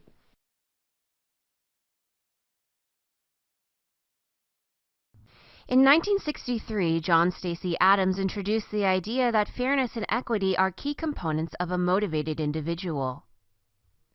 Equity theory is based in the idea that individuals are motivated by fairness, and if they identify inequities in the input or output ratios of themselves and their referent group, they will seek to adjust their input to reach their perceived equity. Adams suggested that the higher an individual's perception of equity, the more motivated they will be, and vice versa, if someone perceives an unfair environment, they will be demotivated. The easiest way to see the equity theory at work, and probably the most common way it does impact employees, is when colleagues compare the work they do to someone else that gets paid more than them. Equity theory is at play any time employees say things like, "John gets paid a lot more than me, but doesn't do nearly as much work," or, "I get paid a lot less than Jane, but this place couldn't operate without me." In each of those situations, someone is comparing their own effort to compensation ratio to someone else's and is losing motivation in the process. A referent group is a selection of people an individual relates to or uses when comparing themselves to the larger population. If a salesperson compares themselves to the rest of the sales staff, the referent group is the sales staff. As it relates to equity theory, there are 4 basic referent groups that people use. 1. Self-inside. Your own experience within your current organization. When I worked for Bob, things were better. 2. Self-outside. Your own experience within another organization. When I did this same job for XYZ, I was paid a lot less. 3. Others inside. Other people within your current organization. The management team just sits around a conference table all day and gets paid way too much. 4. Others outside. Other people outside your current organization. Our competitor has some pretty weak benefits. Comparisons don't need to be between people making the same money or doing the same type of work. The key concept of equity theory is that of output-input ratio, the ratio of contribution to reward. The output-input ratio allows people to make comparisons to people outside their immediate referent group. This type of other outside comparison is happening when someone says, "The CEO gets paid 300 times more than us, but does she do 300 times the work?" Like any theory of human psychology, the equity theory makes a number of assumptions about how people think and behave. The theory itself is based on the idea that people make comparisons, either between their current situation and a past experience, or between themselves and someone else. The assumption here is that people actually care about what happens to someone else in their assessment of equity and justice. While that's a pretty safe assumption to make, it is an assumption nonetheless. Another assumption, perhaps not as safe as the first assumption, is that people will change their behavior based on their perspective of equity. It's not hard to find something that is unfair in most workplaces, and we can all find someone to compare ourselves to that makes us feel underappreciated. But does that mean we actually change our behavior? For the equity theory to be something that can help managers motivate their workforce, people need to change their behaviors when something that is unfair is fixed. Equity theory is based in the idea that individuals are motivated by fairness. John Stacey Adams suggests that the higher an individual's perception of equity, the more motivated they will be, and vice versa. If someone perceives an unfair environment, they will be demotivated. A referent group is a selection of people an individual relates to or uses when comparing themselves to the larger population. There are 4 types of referent groups, including self-inside, self-outside, others inside, and others outside. What motivates you to do a great job when you go to work? Do you care about the goals of the organization that you work for, or do you focus more on getting a regular paycheck to bring home? Douglas McGregor studied these questions and proposed 2 different views of employee motivation in his 1960 book, The Human Side of Enterprise. These views are known as Theory X and Theory Y. Theory X is based on a pessimistic view of employee motivation and behavior. Theory X assumes that employees dislike work, are not ambitious, want to avoid responsibility, dislike change, and are self-centered. Managers who hold these assumptions believe that employees can only be motivated by money, promotions, and job security. Such managers are likely to use more of a command and control approach with their employees. Employees will cooperate if they feel their basic needs for income and security will be met. Theory Y is based on an optimistic view of employee motivation and behavior. Theory Y assumes that employees enjoy work that is meaningful, are willing to take on responsibility, and are willing to work for organizational goals or causes they believe in. Theory Y also assumes that employees are capable of creativity, ingenuity, and self-direction. Managers who hold these assumptions believe that employees are motivated not just by material needs, but also by higher-level needs such as self-esteem and a sense of fulfillment. Since these are continuous needs throughout life, managers should address these needs when seeking to motivate employees. Giving employees more authority, broadening the scope of their jobs, and allowing them to have a say in decision-making can all motivate employees to work hard for the organization. McGregor himself felt that Theory X had less validity than Theory Y. An employee whose physical or material needs have been met will still have higher-level needs that will not be fulfilled through Theory X management styles. Managers who hold Theory X assumptions will not offer sufficient incentives to motivate their employees to achieve organizational goals. Furthermore, if management becomes too coercive or punitive in trying to motivate employees, the result may be a resentful workforce and reduced worker output. Theory Y fits more closely with the assumptions made by most managers in today's business world.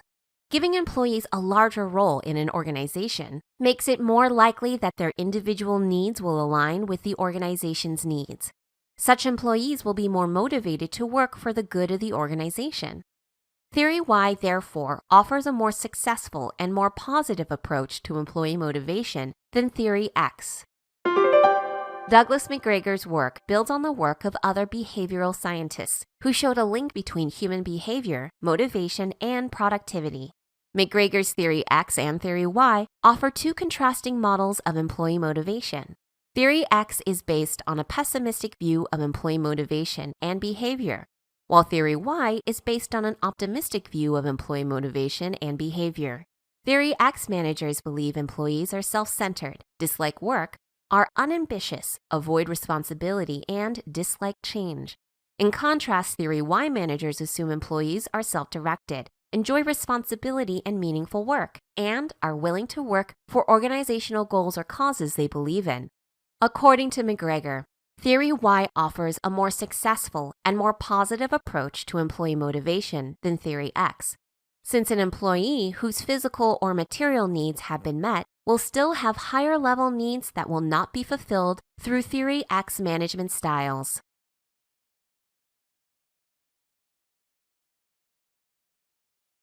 The term employee behavior refers to the way in which employees respond to specific circumstances or situations in the workplace.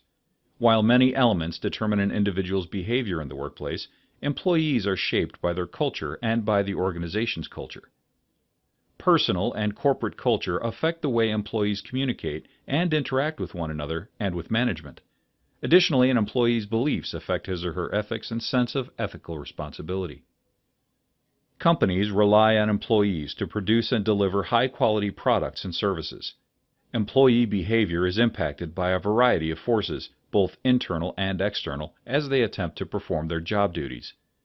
Employers who are aware of these forces and who are prepared to leverage or counteract them can have a positive impact on the employee's behavior. Below are a few of the forces that influence employee behavior. Positive environment. A critical internal force that influences employee behavior is the actions of colleagues. Companies that can effectively build an internal culture that is based on mutual respect, teamwork, and support will attract and retain employees with good behavior. Technology. Technology is a significant factor that can have both positive and disruptive influences on employee behavior. While technology can often help streamline processes and make work easier for employees, learning how to use new technology while remaining productive can be stressful. Factor in the rapid advent of technology in general, and employers seem to be faced with an almost ongoing need for new training, process improvement, and documentation. Customer demands.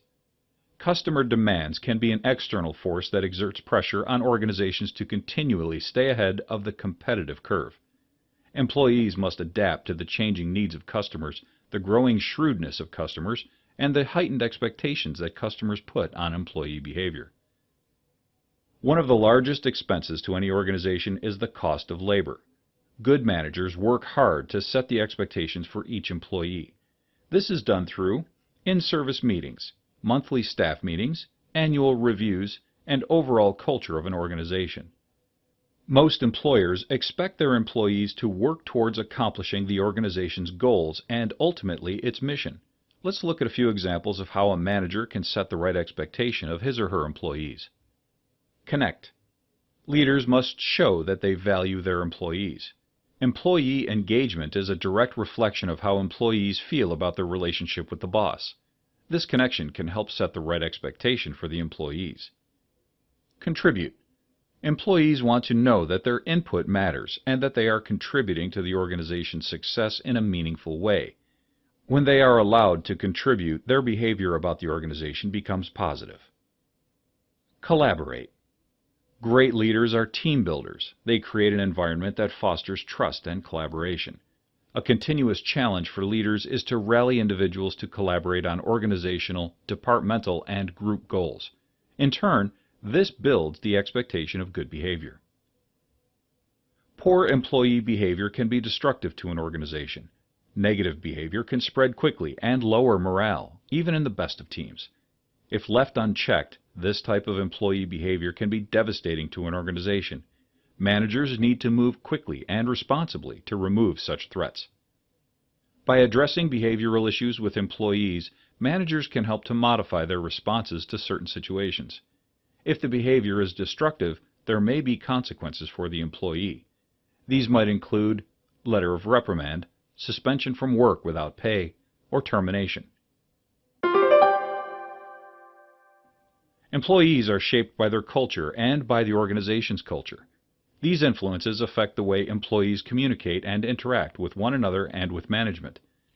Both internal and external forces can have a major impact on employee behavior, including customer demands, positive work environments, and technology. As the cost of labor is one of a company's major expenses, employers expect employees to act in accordance with organizational policies and procedures. Because inappropriate employee behavior can have a destructive effect on an organization, management needs to act quickly to address negative behaviors in the workplace. Consequences for inappropriate employee behavior can include letters of reprimand, suspension from work without pay, or termination.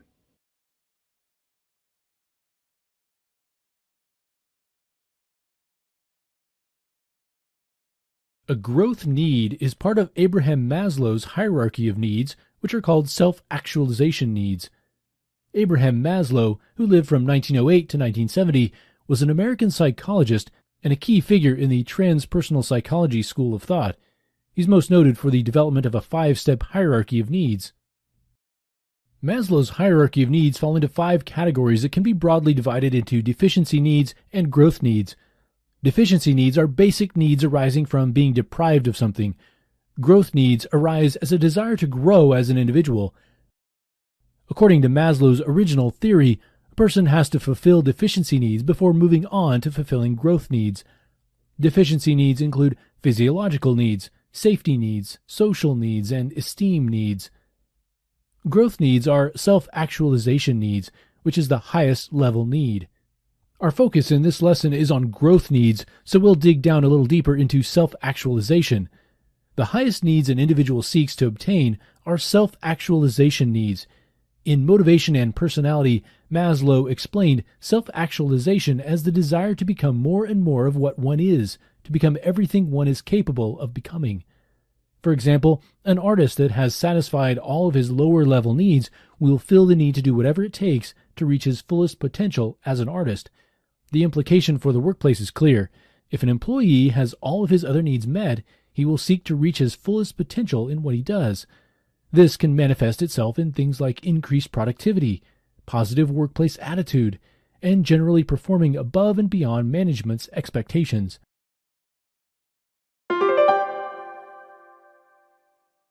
Abraham Maslow was an American psychologist that is famous for development of his hierarchy of needs. The hierarchy consists of 5 levels that can be divided into deficiency needs and growth needs. Self-actualization needs are growth needs. Growth needs can have a positive effect on work performance if they are satisfied. Hygiene factors are the factors that characterize the context or environment of a person's work. They can be a cause of job dissatisfaction unless appropriately applied by an organization. Some simple examples of hygiene factors include organizational policies and procedures, supervision, relationships with coworkers and supervisors, physical work environment, job security, and compensation. It is part of Herzberg's motivation hygiene theory. Frederick Herzberg studied workplaces to find out what caused them to be satisfied or dissatisfied with their employment. He was considered a member of the Human Relations School of Thought, which proposes that relationships between individuals are the most important component of organizational theory. The proponents of this school of thought focused much attention on employee motivation. You must have a general understanding of motivation hygiene theory in order to understand how hygiene factors work. The theory consists of 2 factors. 1. Hygiene factors, also called dissatisfiers, can create job dissatisfaction. 2. Motivators can create job satisfaction. Examples of hygiene factors are pay, quality of supervision, company rules, physical working conditions, coworker relationships, job security. Examples of motivators are chances at promotion, personal growth, acknowledgement, responsibility, and achievement. Job satisfaction is considered a byproduct of achievement recognition, challenging work, responsibility, and advancement. The theory holds that long-term job satisfaction cannot be based on hygiene factors because satisfaction with your job is based upon the intrinsic nature of the work, not outside or environmental factors such as salary or company policies. In other words, if you really love what you do and feel that your work is recognized and appreciated, you'll be satisfied whether or not you like your coworkers or like your office. It's important to understand that hygiene factors are not the opposite of motivators. Herzberg argues that the opposite of satisfaction is not dissatisfaction, but rather no satisfaction. No satisfaction just means you are neither satisfied nor dissatisfied. It's just the absence of dissatisfaction. In other words, the opposite of dissatisfaction is just the absence of dissatisfaction. It does not mean you are satisfied. This distinction has important implications on how you manage and motivate people. Managers should limit the use of hygiene factors to remove dissatisfaction. You may use them to improve performance a bit. However, these hygiene factors will not help much with creating a high level of performance or job satisfaction.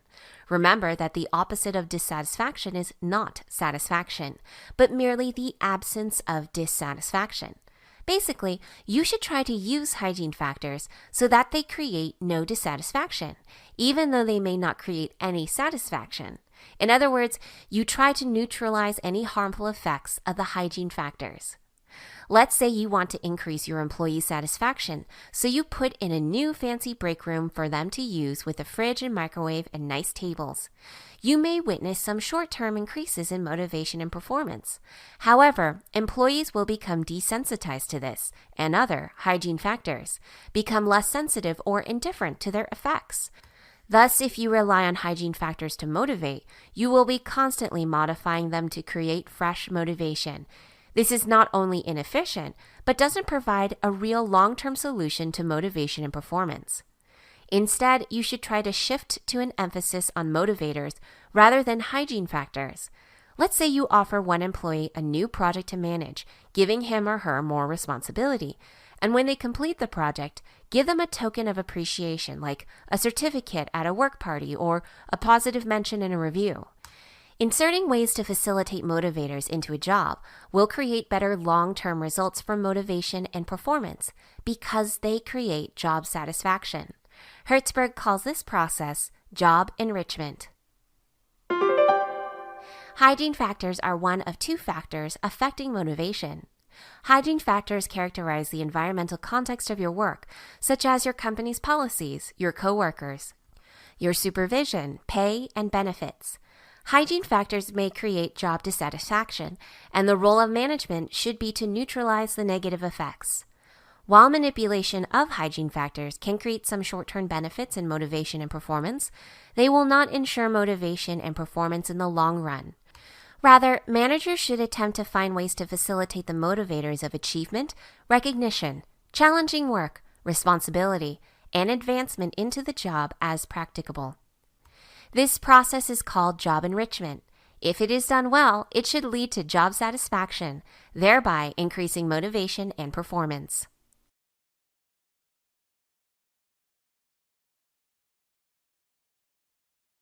Intrinsic motivation is an important means of motivating employees and occurs when a person finds a task interesting and derives satisfaction from performing it.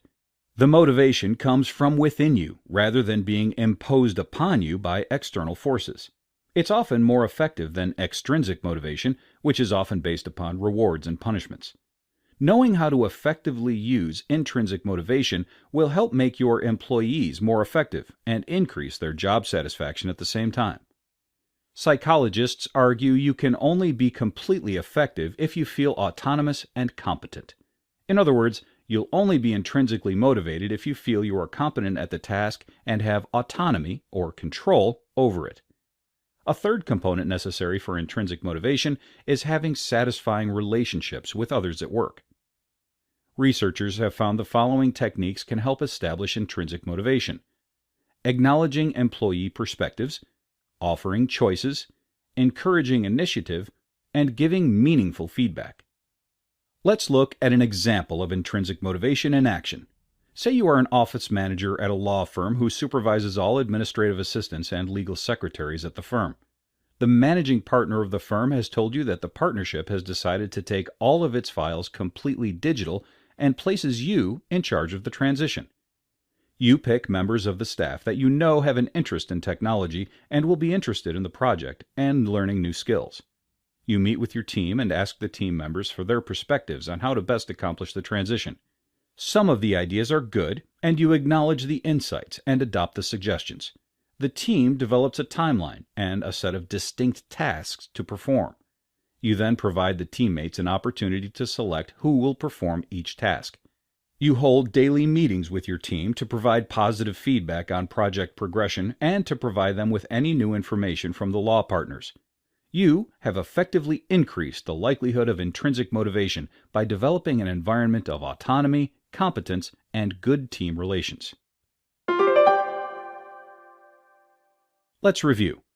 Intrinsic motivation occurs when you are motivated to perform a task because you feel competent to perform it and derive satisfaction in doing so.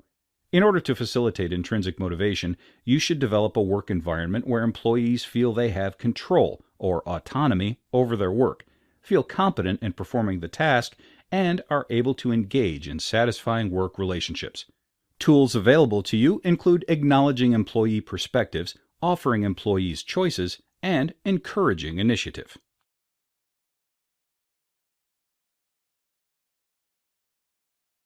Understanding motivation is important for both managers and employees. It's vitally important for managers to understand what motivates an employee because it's one of the most effective tools to increase employee productivity. Employees need to know what motivates them, so they choose the types of positions that provide the best motivation for their particular needs. Theories of motivation abound across disciplines, but all of them can probably be reduced to two elemental methods of motivation. You can be motivated by intrinsic factors or by extrinsic factors. In reality, you are probably motivated by a blend of both, but we will describe each type independently for clarity. Extrinsic motivation. You are extrinsically motivated when you are influenced to act by a factor external to yourself. The classic external motivators are rewards and punishments. External factors are often out of your control. For example, let's say you are an insurance salesperson. If you exceed your production goals, you will receive a bonus. On the other hand, if you fail to meet your minimum production goal by a significant amount, you may be fired. The possibility of a reward, the bonus, or a punishment, getting fired, are factors that influence your work behavior but come from outside of you. Moreover, the conditions for receiving an award or punishment are not in your control, but in the control of an outside force, your employer. Intrinsic motivation. You are intrinsically motivated when forces inside you rather than outside you influence your behavior. Intrinsic motivation can occur when you find a work task satisfying and are competent at performing the task. Management techniques used to facilitate intrinsic motivation include such things as acknowledging employee perspectives, offering choices, encouraging initiative, and giving meaningful feedback. Let's say you are a manager at an insurance company. In the past, you made your sales team follow your carefully designed marketing and sales plan. However, you note that your team's productivity has declined and your rate of resignations have increased significantly over the past 3 quarters. You hold a sales meeting with your team and ask each member's perspective on the development of a new sales and marketing plan. You eventually develop a new plan utilizing the insights offered by the team members. You also allow each team member the choice of using the new plan or a plan they developed, so long as it complies with some minimum requirements. You schedule weekly meetings with each member of your team to provide and receive feedback on the progress of the plans, including any suggested adjustments. After 1 quarter of implementation, employee satisfaction is up, production is up, and employee attrition is down. You have successfully facilitated your employees' intrinsic motivation. However, you will find that some work tasks are just not amenable to intrinsic motivation, and you must use extrinsic motivators. For example, stuffing envelopes may simply not provide any job satisfaction to intrinsically motivate most people. Motivation is important to help employees meet their full potential in the workplace. While there are numerous theories of motivation, most can be distilled down to either extrinsic motivation or intrinsic motivation.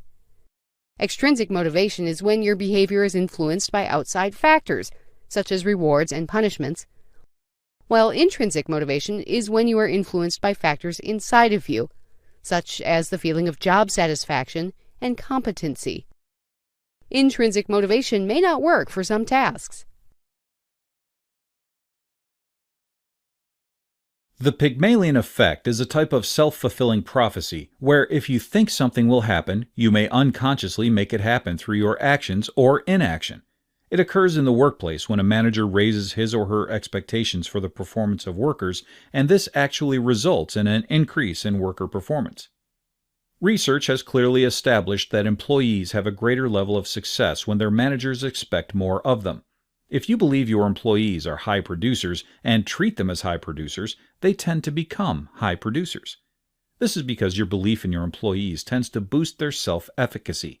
Self-efficacy is a person's belief in his or her ability to perform the actions necessary for success.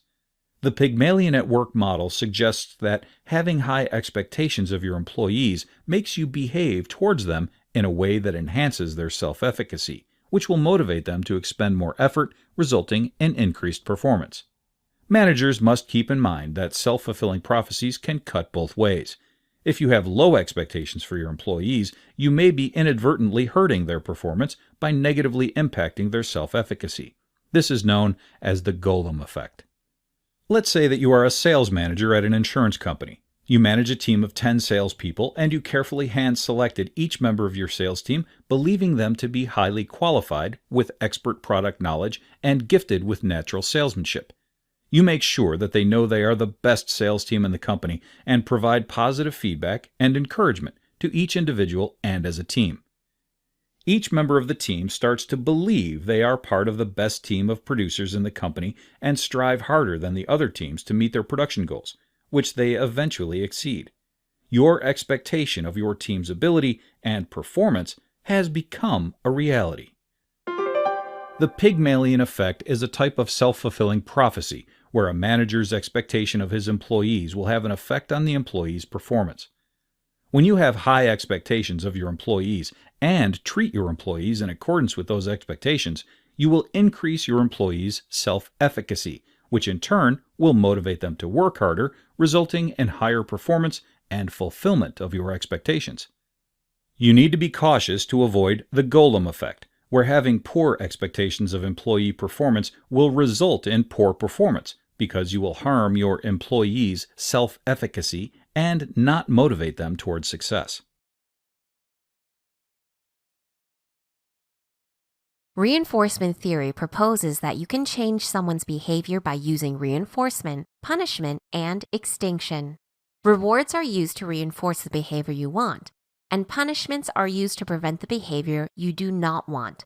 Extinction is a means to stop someone from performing a learned behavior. The technical term for these processes is called operant conditioning. The fundamental concepts of this theory are reinforcement, punishment, and extinction. Reinforcement can be divided into positive reinforcement and negative reinforcement. Positive reinforcement occurs when the consequence resulting in the behavior you are attempting to produce increases the probability that the desired behavior will continue. If a salesperson performs well, that salesperson may receive a bonus, which reinforces the desire to make sales because of the positive consequence of doing so. Negative reinforcement occurs when a negative consequence is withheld if the behavior you desire is demonstrated, which will increase the probability that the behavior you are seeking will continue. For example, let's say that your company is opening a new office in Alaska. No one wants to move there. The company decides to let the top 10 salespeople in the office pick if they go to Alaska or stay at the old office. You work very hard to be in the top 10 so you can avoid the negative consequence of relocating to Alaska. You will continue to perform your best to avoid the negative consequence. Negative reinforcement, however, is not the same as punishment. Punishment occurs when you impose a negative consequence to reduce an undesirable behavior. While negative reinforcement involves withholding a negative consequence to encourage a desirable behavior, punishment is imposing a negative consequence to discourage an unwanted behavior. For example, getting a write-up for being late to work is a punishment that is imposed on late workers to discourage workers from being late, an undesirable behavior. The final trick up operant conditioning's sleeve is extinction, which is a means to stop someone's learned behavior. You attempt to extinguish a behavior by withholding the positive reinforcement that encouraged the behavior. For example, let's say that you manage a production facility that had a hard time keeping up with orders for the past few months. You used overtime pay as a positive reinforcement to bring workers in on weekends and to delay vacations. Now that you have the orders under control, you stop approving overtime. Workers no longer come in on the weekends to work. Their learned behavior has been extinguished. One major component of these concepts is that they require an extra element to be effective. A schedule of reinforcement is the timing of the imposition of the consequences, when and how often you provide positive or negative reinforcement. There are two primary types of schedules of reinforcement. Continuous reinforcement occurs when a person is reinforced each time the desired behavior is demonstrated, while intermittent reinforcement means that a desired behavior is not always reinforced.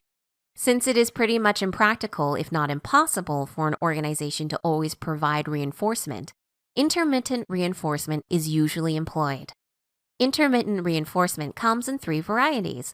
A fixed interval schedule is used when the reinforcement occurs at a fixed period of time, such as your biweekly paycheck. A variable interval schedule is used when the reinforcement is provided at different times. An example is receiving special recognition by your boss for a great performance. There's no set schedule for the recognition. Finally, a variable ratio schedule is used when reinforcement is given after a number of desired behaviors occur, but the number of desired behaviors needed before reinforcement is given changes. Think about a slot machine. If you pull the arm enough times, you will eventually win, but the number of pulls required to win always changes.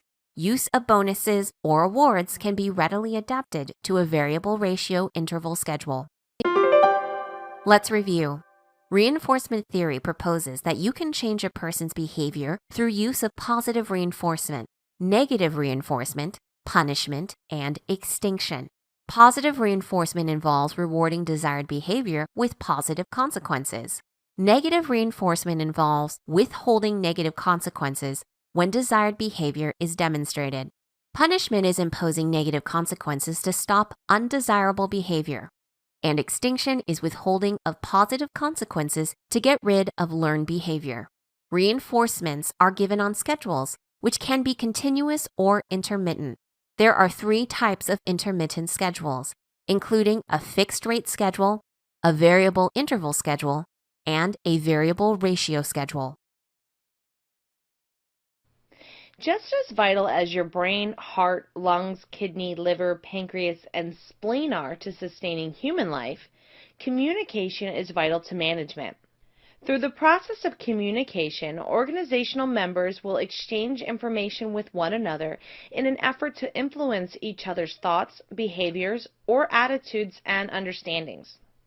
Communication is the fundamental process a manager will use to plan, lead, organize, and control.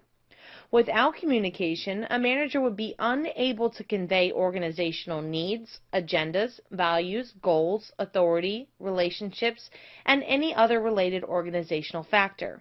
Much like your vital organs, communication is necessary for all business activities in some form or another. Put simply, vital organs are necessary to sustain life in a human, and communication is necessary to sustain organizational success. Whether working for a manufacturer, restaurant, service firm, hospital, or software developer, somewhere between 70 to 90% of a manager's time is spent communicating. These figures are not surprising when one considers the vast amount of information a manager is responsible for within the organization. A manager must be able to sort through this large storage of information to select the most timely and significant pieces, and then he or she will need to determine how to distribute work among a diverse group of people. Contained inside this process are considerations, barriers, and challenges that impact the natural flow of information sharing from managers to subordinates. Put simply, communication is not always easy for a manager.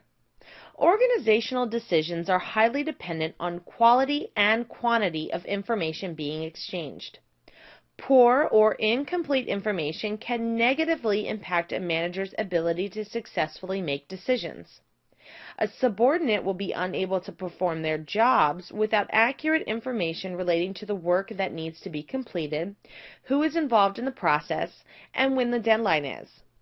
A manager must first have a good understanding of the communication climate, or how communication is conducted within their organization.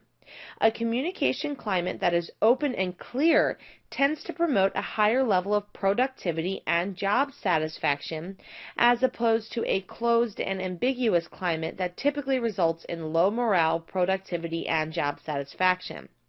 An open and clear communication climate creates an understandable awareness of expectations and performance measurements for all employees. A manager must also be aware of the cultural norms, both national and organizational, of communication among those with whom they communicate. Respecting the cultural norms for communication is important for understanding the preferred communication channels. For example, email or instant messaging channels might be acceptable in Organization A, but Organization B prefers face-to-face channels. In addition to channel preference, space is also another cultural concern. Is your workplace set up to allow open flow of communication between members, such as what you would see with short cubicles, or does everyone have their own office, complete with 4 walls and a door?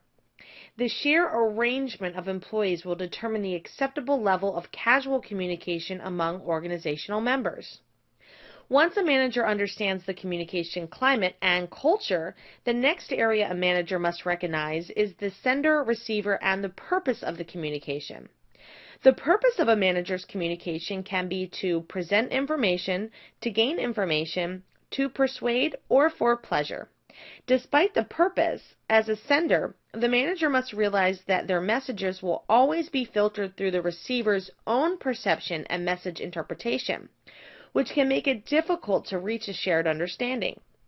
The process is compounded when a manager is speaking to a group of individuals because of the diversity of possible perceptions and interpretations.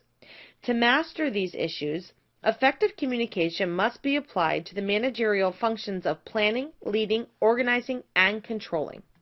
Finally, a manager must also consider the content of the message, the channel or means of sending the information, the physical environment, and the time of the communication.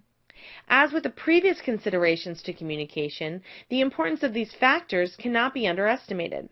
What needs to be communicated, the best possible way to communicate the information, how private or public the communication needs to be, and what the preferred time to deliver the information is, all need to be analyzed by the manager. The ability to communicate well when carrying out the 4 functions of management is a critical managerial skill and foundational to effective leadership. No manager can successfully carry out these functions without being a good communicator. Communication during planning requires a manager to gain information from a variety of internal and external sources. Once information is gathered, the manager must then communicate those findings, determine the directorial configuration of staff, establish and maintain relationships, distribute resources, and clearly convey objectives and goals to subordinates, all as a part of the organizing function. Leading allows the manager to direct, control, and supervise employees. Communication is required for each of those actions. Finally, a manager must evaluate by communicating expectations and measurements relating to performance standards with his or her staff. The manager will evaluate, review, and report job performance, and, if necessary, corrective and preventative actions. Communication plays a critical role in each of the functions of management, making it imperative for a manager to possess or improve on their managerial communication skills. Let's review. Through the process of communication, organizational members will exchange information with one another in an effort to influence each other's thoughts, behaviors, or attitudes and understandings. Communication is also the fundamental process the manager will use to plan, lead, organize, and control. Because organizational decisions are highly dependent on quality and quantity of information being exchanged, a manager needs to practice effective communication in all facets of their job. To ensure effective communication, a manager must understand the communication climate and culture, factors surrounding the sender and receiver, and the purpose of the communication, the content of the message, the channel or means of sending information, the physical environment, and the time of the communication. The importance of these factors cannot be underestimated and must be analyzed by a manager before the communication begins. Much like your vital organs, communication is necessary for all business activities, and without it would surely lead to failure. When is the last time you thought about your communication? Have you ever really considered what occurs when information is exchanged? Or do you just go through your daily motions, treating communication much like you do breathing, in that you find it to be an effortless, almost automatic activity? Don't feel bad if you do. As with most things that we do on a continuous basis, the process of communication becomes easy to forget. So let's see if we can refresh your memory and get you to think about the communication process as frequently as Spider-Man thinks about his spandex. The communication process is relatively simple and is divided into three basic components: a sender, a channel, and a receiver. The sender will initiate the communication process by developing an idea into a message. This is also known as encoding. The sender will then transmit the message through a channel or a method of delivery. Think of things like email, phone conversations, instant messages, face-to-face discussion, or even a text message. The message then moves through the channel to the receiver, who completes the communication process by interpreting and assigning meaning to the message, which is also known as decoding. Now, since most communication exchanges involve a continued dialogue between senders and receivers, a feedback loop was added to the communication process. Although I know some of you wish your spouse would forget about this at times, the feedback loop is a critical component in the communication process because it ensures a message was properly received and interpreted by the other party. In the workplace, feedback is especially significant so that a manager can be certain the messages that he or she sends are in fact received and interpreted correctly, eliciting the appropriate action from subordinates. Here's where the communication process starts to get tricky. We all know that there is a major difference between hearing and listening. We can use either one of those during the communication process, but it is only those individuals who use effective listening skills when communicating that will be able to check for understanding during the exchange. And understanding is achieved when both the sender and receiver agree on the shared meaning of a message. That is, that each party can agree on what is being communicated without the need for inferences or assumptions. And while this is certainly the goal of all communication, it is not always achieved. There are many reasons why a message fails to generate a shared understanding or meaning. Noise is defined as any interference that causes a disruption between the sender and receiver in the communication process. Barking dogs, your coworker listening to his or her voicemail on speakerphone, car alarms, and the excessive bass coming from your car stereo are not the only noise that I'm talking about. Noise can be psychological, physical, physiological, or semantic noise. Psychological noise refers to things that are going on in your head as you engage in the communication process. Perhaps you're wondering if you left the iron on at home, or what to make for dinner, and maybe even if the other person can smell that awful fart you just let rip. It can also be any personal opinions, stereotypes, or perspectives that get in the way of you accepting what the sender is saying. If the message conflicts with what we already think or believe, we can have a hard time listening to the message, and thus we don't get the full understanding. Physical noise is that first type of noise that I talked about a minute ago. It is those physical sounds that make it difficult to hear someone's message. Much like when you're trying to give a really hot person your number at a nightclub with that music pounding in your ears. Physiological noise refers to things like hunger, fatigue, headache, stress, or really anything that prevents us from giving our full attention. And then semantic noise. That occurs when you have a hard time understanding the words, language, or grammatical structure of a message. This is common when two people from different cultures are communicating. To better understand the communication process in action, let's take a look at this example. Mary is a happy 7-year-old girl who decides to set up a lemonade stand so that she can save money to help pay for her brother's operation. After a long day of selling, Mary has collected $20. She is overjoyed and cannot wait to tell her family about her success. Just then, an evildoer steals the $20 from Mary and takes off down the street. Mary knows that she must act fast so that she can catch that evildoer and get her money back. Without hesitation, she climbs to the roof of her house and turns on her personalized tentacle signal. As Mary waits for help to arrive, she formulates her message. She knows that she must encode all of the information that she has related to the incident and the evildoer who took off with her hard-earned money.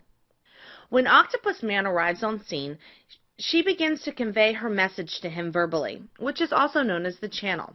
Octopus Man begins to receive the message from Mary when he starts to think about how good Lobster Woman looked in her new spandex shell last night and how hungover he is from the party.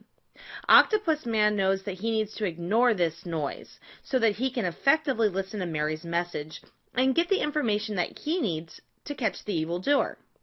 Once Octopus Man decodes Mary's message, he then provides her with feedback through a series of confirming questions to ensure that a shared understanding of the situation is reached. Once confirmed, Octopus Man quickly jumps into action and catches the evildoer and returns Mary's money to her. Without the effective communication between Octopus Man and Mary, this situation could have had a much worse ending. Let's review. The communication process is relatively simple and is divided into three basic components: a sender, a channel, and a receiver. The sender will initiate the communication process by developing an idea into a message, also known as encoding. The sender will then transmit the message through a channel or a method of delivery. The message moves through the channel to a receiver, who completes the communication process by interpreting and assigning meaning to the message, also known as decoding. Since communication is rarely a one-way exchange of information, a feedback loop was added to ensure a message is properly received, interpreted, and understood by the other party. An understanding occurs when each party can agree on what is being communicated without the need for inferences or assumptions. Noise is defined as any interference that causes a disruption between sender and receiver in the communication process. Types of noise include psychological, physical, physiological, or semantic noise. It's almost dinner time and your in-laws are in town for the evening. You desperately want to impress them with your cooking skills and have spent countless hours researching the perfect meal to prepare for them. You have chosen a dish that is straight from their ethnic heritage, and you know that you have to get the spices right, choosing the right blend and using them at the most optimal time to enhance the flavor of your dish. After much consideration as to what you need to do and the best way to do it, you manage to pull it off perfectly. Communication, like spices, comes in a variety of types. While having a variety is nice, it is important to know which one to use and at what time to maximize your success, much like preparing the meal for your in-laws. Let's take a look at the four most common types of communication used by managers, including interpersonal communication, nonverbal communication, written communication, and oral communication. One of the most important, if not the most important, forms of communication a manager will engage in on a daily basis is interpersonal communication. Interpersonal communication can be described in a variety of ways, but when we examine what it means in the context of management, we can define interpersonal communication as communication between a small group of individuals, typically in a face-to-face setting, where participants engage in a minimally restricted dialogue with each other. The reason I say that it is minimally restricted is because individuals who engage in interpersonal communication share some level of familiarity with each other, making them more likely to self-disclose information or provide more intimate details than one would with a stranger, for example. Interpersonal communication essentially breaks down the barriers which people put up to protect themselves. You allow yourself to become vulnerable by putting yourself out there. Managers who engage in interpersonal communication with subordinates demonstrate that they not only care about the organization, especially ones that use teams, but also care about their employees. Taking the time to get to know who your employees are will make them feel valued. This is not to say that every employee will want to get to know you on a more personal level, but it at least tells them that you would like to. The more value the employee feels, the fewer barriers they feel they need to build around them, and the more easily information flows. As barriers come down, relationships are formed that create value within the organization. Job satisfaction increases, and the workplace becomes a place where everybody likes to be. It is equally important for a manager to communicate interpersonally with upper management as well. Since managers serve as a gatekeeper of information between upper management and subordinates, an effective manager understands their role in keeping the lines of communication open. When organizational information fails to reach its intended recipient, the entire organization can suffer. Did you know that the majority of what you communicate to people on a daily basis is done without words at all? This is also true for managers. Put simply, nonverbal communication is anything besides words, such as gestures, actions, facial expressions, body language, and other aspects of your physical appearance that, when seen, communicate something. I'm sure that you've heard the saying, it's not what you say, but how you say it, or perhaps actions speak louder than words. Managers send, receive, and interpret nonverbal messages the same way they would oral or written communication. Still, understanding the significance of nonverbal communication can be troublesome for managers because it is such a normal part of any managerial action. Our nonverbal communication is as automatic as breathing in that we do it without thinking most of the time. Even though nonverbal communication accompanies oral communication as an extension of a particular message, the two do not always align. Because nonverbal communication is often used without consideration, inconsistencies between oral communication and nonverbal communication can occur. Effective managers understand and are aware of their nonverbal communication, ensuring consistency between their spoken communication and their nonverbal communication. While managers spend most of their time communicating with their subordinates and upper managers in a face-to-face setting, they also spend a good deal of time writing memos, letters, emails, and reports.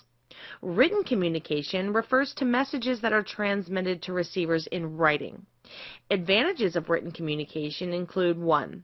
Immediacy and economical feasibility. A manager can communicate messages quickly to individuals despite their geographical location. Email is less expensive than long-distance phone calls and certainly less than travel expenses, especially when a message needs to be conveyed to a large group. 2. Efficiency and accuracy. Written communication allows for reflection, affording a manager the opportunity to refine a message for correctness. 3. Flexibility. A manager can send a message and the receiver can review it at a time that is convenient for them. 4. Official record. Written communication provides a formal record of messages being sent and received. The major limitation of written communication is that you cannot always confirm that a message was received by the intended recipient. Writing skills can also be an area of concern for managers who use written communication. A manager must spend time polishing their writing skills to ensure that written messages are sent in a clear, concise, organized, and accurate manner. Oral communication implies communication through the spoken word or using your mouth. A manager would use oral communication for a variety of things, such as meetings, interviews, performance reviews, presentations, trainings, soliciting and providing feedback to subordinates, or when communicating progress to upper management. The list of things a manager can accomplish using oral communication is expansive. Managers tend to rely heavily on oral communication because of the advantages associated with ensuring a message was received, checking for understanding, and soliciting immediate feedback. However, oral communication can also be inconsistent, incomplete, and ambiguous, which all allow for inferences to be made. As explained previously, much of a manager's day is spent conversing with subordinates and upper management. Consequently, effective listening and speaking skills are critical for managerial success. Let's review. The four most common types of communication used by managers include interpersonal communication, nonverbal communication, written communication, and oral communication. Interpersonal communication can be described as communication between a small group of individuals, typically in a face-to-face setting, where participants engage in minimally restricted dialogue with each other. Nonverbal communication is anything besides words, such as gestures, actions, facial expressions, body language, and other aspects of your physical appearance that, when seen, communicate something. Written communication refers to messages that are transmitted to receivers in writing. Oral communication implies communication through the spoken word or using your mouth. Each type of communication has its advantages and disadvantages, making it imperative for managers to work on effective skills related to interpersonal communication, nonverbal communication, written communication, and oral communication.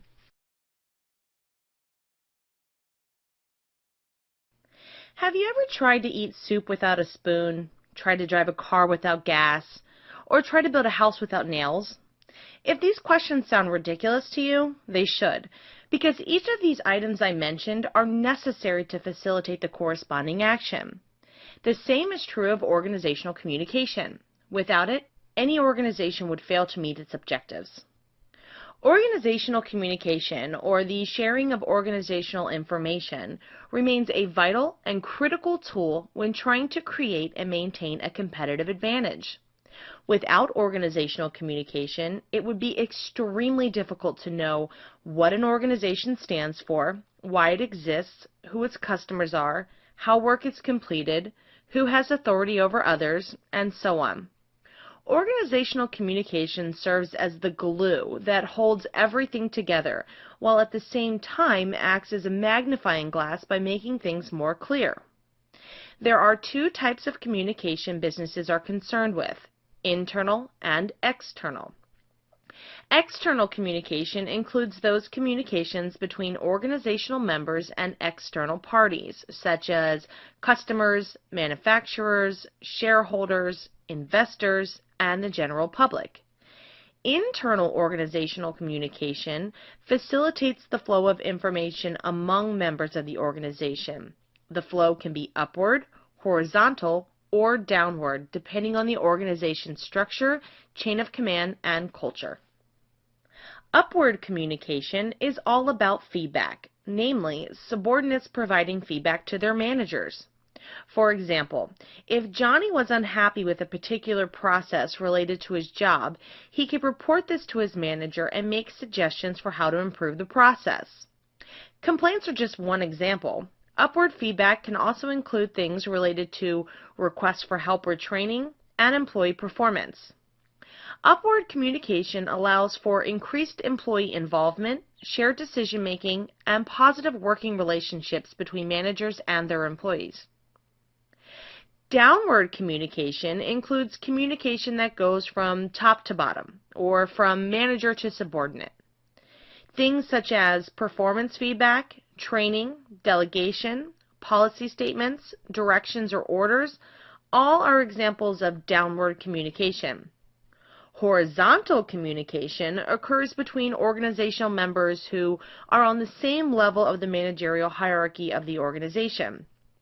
Some examples of horizontal communication would include collaborating on a task, coordinating resources, or peer mentoring a new team member.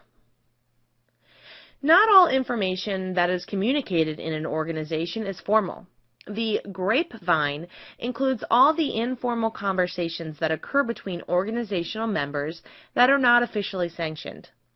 This social network of employees does not discriminate against individuals' organizational title or authority. Rather, it can facilitate information upward, downward, and horizontal. Like most rumors or gossip, the grapevine is often spontaneous, moves quickly, and once started is very difficult to stop. While the grapevine is important to give employees a release from organizational pressures, a manager must be sure to monitor the grapevine and intervene when incorrect or damaging information is being transmitted. Let's review. Organizational communication, or the sharing of organizational information, remains a vital and critical tool when trying to create and maintain a competitive advantage. There are two types of communication businesses are concerned with: internal and external. External communication includes those communications between organizational members and external parties. Internal organizational communication facilitates the flow of information among members of the organization. The flow can be upward, horizontal, or downward depending on the organization's structure, chain of command, and culture.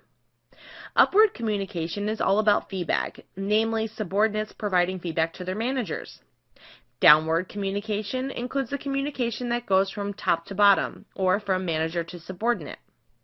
Horizontal communication occurs between organizational members who are on the same level of the managerial hierarchy of the organization. The grapevine includes all the informal conversations that occur between organizational members that are not officially sanctioned.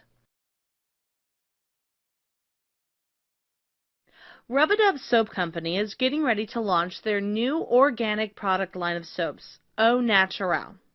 The marketing department has been tasked with developing a promotional campaign that will advertise the new product line and promote sales of the Au Naturel products. The director of marketing has assigned two of his best marketing representatives to work on this project, Eddie and Chase. Unfortunately, Eddie and Chase do not agree on the best way to promote the new product line. Eddie believes that a direct mail campaign to existing Rub-A-Dub customers would be the best way to reach the target audience. Chase thinks that Eddie's idea will limit them from reaching new clients as well as old ones, and rather than doing a direct mail campaign, they should create a dynamic infomercial to show the world what Au Naturel can really do. Eddie thinks that an infomercial is a waste of money and worries about the logistics of putting it together. The more they debate on the issue, the more they disagree. Eddie and Chase decide to present both ideas to the director, but are told that they need to make the decision themselves. How will Eddie and Chase resolve their disagreement on how to best promote the new product line? Luckily for Eddie and Chase, there are several different ways to manage conflict, including avoidance, accommodation, competition, compromise, and collaboration. To better understand each of these styles, we can apply them to our conflict situation between Eddie and Chase. A common way of dealing with conflict, especially for those who do not like it, is to avoid it.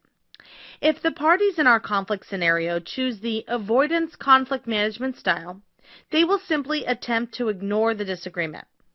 Perhaps Chase does not like the hassle of dealing with the challenge and difficulty of negotiation. Eddie might be unassertive and afraid to hurt Chase's feelings by not accepting his idea as the best one.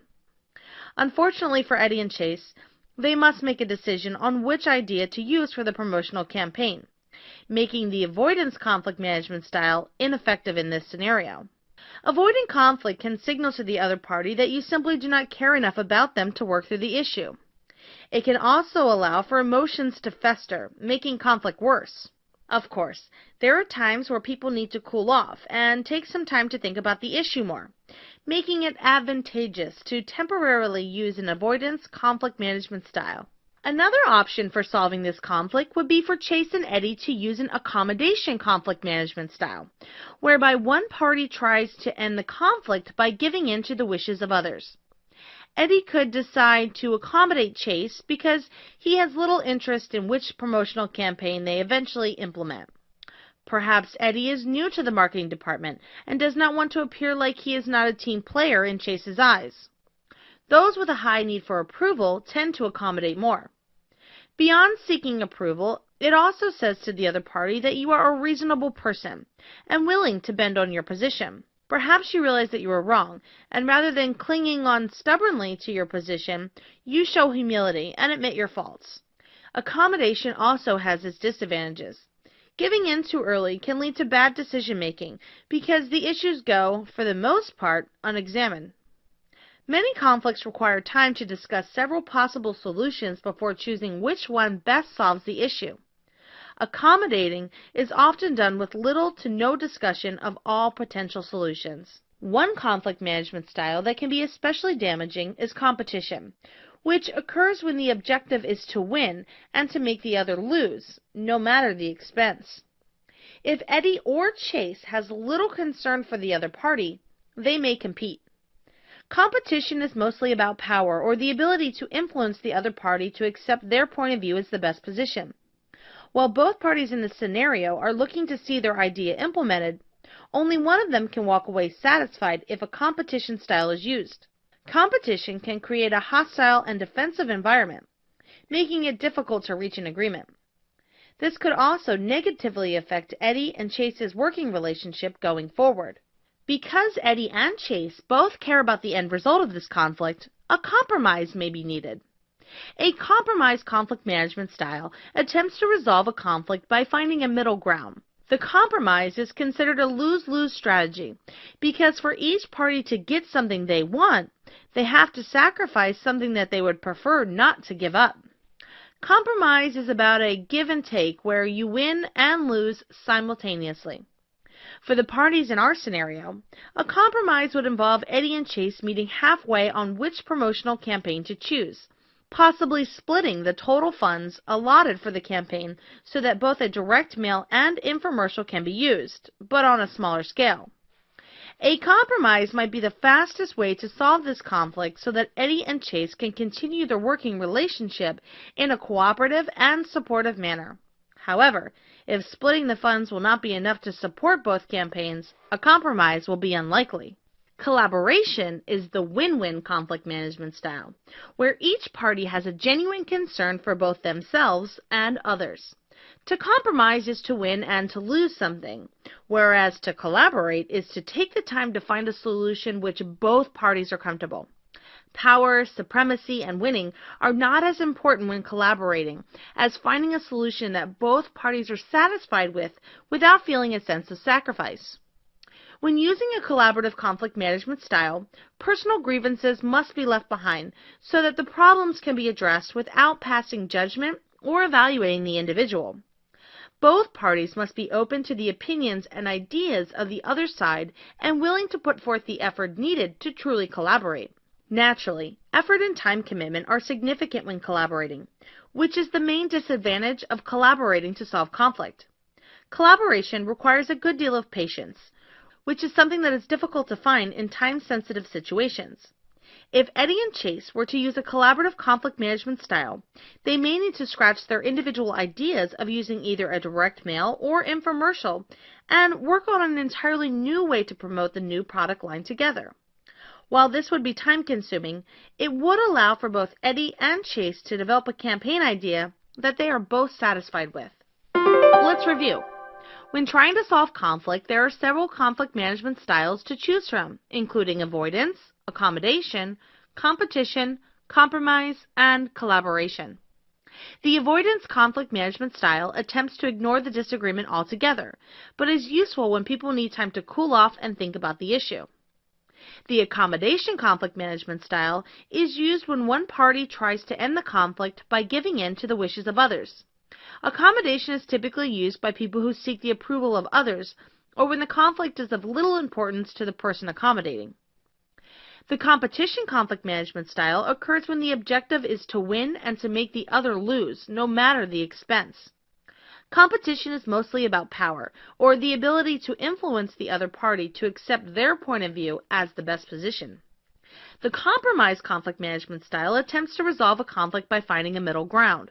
The compromise is considered a lose-lose strategy because for each party to get something that they want, they have to sacrifice something that they would prefer not to give up. The collaborative conflict management style is the win-win conflict management style that works to find a solution that both parties are satisfied with without feeling a sense of sacrifice. In today's complex organizations, there are a variety of reasons why conflict might occur over things like competing agendas, differences of opinions, limited resources, time constraints, and conflicting departmental needs. Many of these conflicts can be solved by those directly involved in the conflict. However, there are times when those involved in these conflicts find that they are unable to manage their differences by themselves. The term third party is used to describe a person or group of people who intervene to help those involved in a dispute resolve their conflict. There are many roles a third party might have in a conflict situation. A third party might act as a facilitator to help organize and arrange meetings between the disputing parties, set agendas, guide productive discussions, and keep a recording of what is being discussed. A third party might also serve as a consultant by helping the disputing parties analyze and understand the reasons for the conflict so that they can plan a resolution strategy. Both the facilitator and consultant roles allow for minimal involvement from the third party. Unfortunately, not all conflicts can be resolved with this minimal approach, and occasionally, a more invasive strategy is needed. Mediation of the more hands-on approaches to conflict resolution is known. Mediation is an informal and non-aggressive forum for conflict resolution, in which a third-party representative, known as a mediator, listens to both sides of the disagreement in a casual setting. The mediator is the most active role that a third party can hold. He or she can facilitate discussions in a manner that is designed to end the dispute in a way that is pleasing to all involved parties. What makes the mediator especially effective is his or her independent and impartial stance on the conflict. Most mediators are brought in from outside the organization, or at least from outside of the functional area in which the conflicting parties work. A typical mediation session will involve the mediator sitting the disputing parties down face to face and asking that each of them listen as the other party explains their side of the story.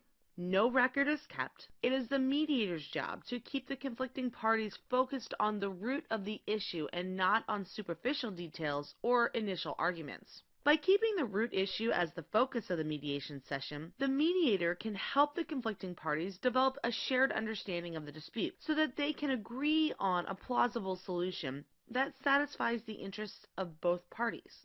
It is important to note that the disputing parties are responsible for carrying out the agreed-upon solution.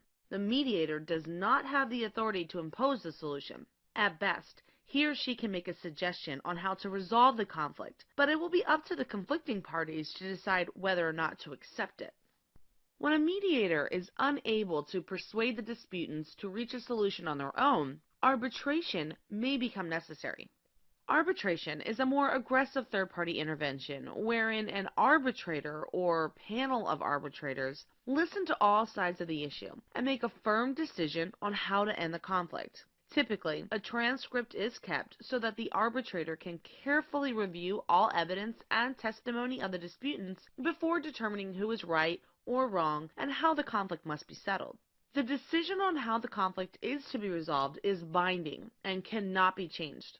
This is why the arbitrator is considered to be the most powerful type of third-party intermediary. Arbitration works well for parties who do not mind relinquishing control over conflict resolution and those who simply want to settle the dispute. Let's review. The term third party is used to describe a person or group of people who intervene in a conflict situation to help those involved resolve their dispute. There are many roles that a third party might have in a conflict situation. The facilitator role is used to help organize and arrange meetings between the disputing parties, set agendas, guide productive discussions, and keep a record of what is being discussed. The consultant role is used to aid the disputing parties in analyzing and understanding the reasons for the conflict so that they can plan a resolution strategy. The mediator is the most active role a third party can hold. He or she listens to both sides of the disagreement in a casual setting to encourage a mutual understanding of the root issue. Once each disputant shares his or her thoughts, they must develop a solution that is acceptable to both parties. The arbitrator role is the most aggressive role a third party can have. The arbitrator listens to both sides, keeps record, examines the issue, determines who is right or wrong in the conflict, and decides how the conflict must be settled. In today's complex and diverse organizations, it is rare that you will find two people who see the world in quite the same way. Each morning, you and I wake up and put on our own set of goggles that we use to understand the world around us. While we might have similar shades of goggles, yours red and mine pink, no two sets of goggles are exactly the same. Every day you will see your world in red, and I will see mine in pink. So it would be appropriate to say that every individual lives in his or her own perceived world, which is in some ways quite different from the real world. Perception, or the process by which individuals mentally organize sensory information in their environment to give it meaning, can help us understand why things might not always be as they appear. Perception is a process of observation and interpretation. Another important concept for helping us understand our interpretations is bias. Bias is the unequal assessment between two alternatives, which typically puts one option in a favorable position and the other in an unfavorable one. Perception and bias in the workplace are influenced by several factors that can shape and sometimes distort our view. Every employee has their own set of personal characteristics, goggles if you will, such as their personality, life experiences, age, gender, culture, attitudes, values, motives, goals, and expectations that influence how he or she interprets the world around them. We also see those same personal characteristics in others and use them to form perceptions. Finally, the context in which the observation occurs is also important. When all three are taken into consideration, it is easy to see how quickly perceptions of the same thing can differ from person to person. In the workplace, the perceptions people have about each other can significantly affect the manner in which an organization operates. In this lesson, we will continue to discuss perception and bias as it relates to how we interpret the behavior of others. As we discussed, there are many factors that affect the way we interpret the world. As a manager, when you lack information, you might have to rely on your perceptions to make judgments about your employees' behavior. Social scientists use the term attribution to describe the process of assigning meaning to a behavior. In the workplace, we attribute both our own behaviors and the behaviors of others, sometimes using very different measurement tools, which lead to attribution errors. Before getting into those errors, let's first discuss factors that influence our attributions. Attribution theory suggests that when we assess a person's behavior, we first try to determine whether it was caused by something internal or external to the individual. Internal causes are in control of the individual, and external causes occur beyond the control of the individual. For example, let's say that one of your employees arrives 20 minutes late to work. You have the option of attributing the tardiness to the employee's staying out late partying and oversleeping, which is an internal cause, or you can attribute it to bad traffic on the employee's commute to work, which is an external cause. Have you ever noticed that we have the tendency to naturally assume people's behaviors are more often caused by their own decisions and not circumstances beyond their control? This is known as fundamental attribution bias, which asserts that we tend to underestimate the influence of external factors and overestimate the influence of internal ones. Ironically, we do the opposite when judging our own behaviors. Self-serving bias is the propensity for people to attribute their own success to internal factors, but blame external factors when they fail. For example, Sally and Margie are both on the same sales team. Both women have failed to meet their sales quota for the past quarter. Before speaking with Sally and Margie, their boss demonstrates a fundamental attribution bias by attributing the lack of sales to laziness on Sally and Margie's part, when in reality it might have been due to the sluggish economy. When confronted with the lack of sales, Sally immediately makes a case for how she brought in 95% of the sales that her and Margie made. She demonstrated self-serving bias when she blamed the failure to meet the sales quota on Margie's lack of enthusiasm for the product. Any discussion of perception would not be complete without mentioning first impressions. There is a reason why people stress the importance of forming a good first impression on a date, interview, or at a new job. Labels we place on people the first time we meet them often remain. When our first impression perceptions of others are accurate, they can be beneficial in helping us understand how to best respond to those individuals in the future. However, when our perceptions are false, problems can quickly arise. One of the most common problems that occur with inaccurate impressions is stereotyping. Stereotyping is the process of making a generalization about a category of people and then applying that generalization to an individual member of that group. For example, as a manager, you may have noticed that your workers in their 20s are generally more social and less focused than the workers in their 30s. Whenever you interview a new employee in their 20s, you automatically assume that they will also be social and less focused. Such a generalization might cause you to refrain from hiring people in their 20s.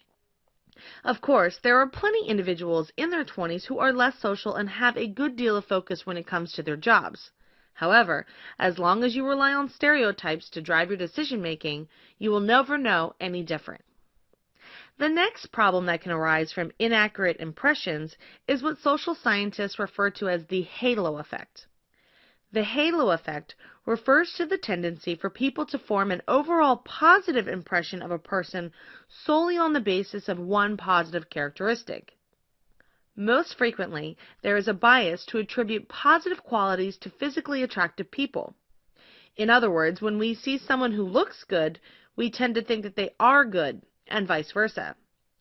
As a society, we place extraordinary importance on a person's physical appearance. Research has shown that we think attractive people are more competent, socially skilled, funny, nice, and friendlier than people we find less attractive. In the workplace, such perceptions can translate into some real advantages over those who are less attractive, such as getting hired for a job, being promoted, earning special privileges, and better performance reviews. Let's review.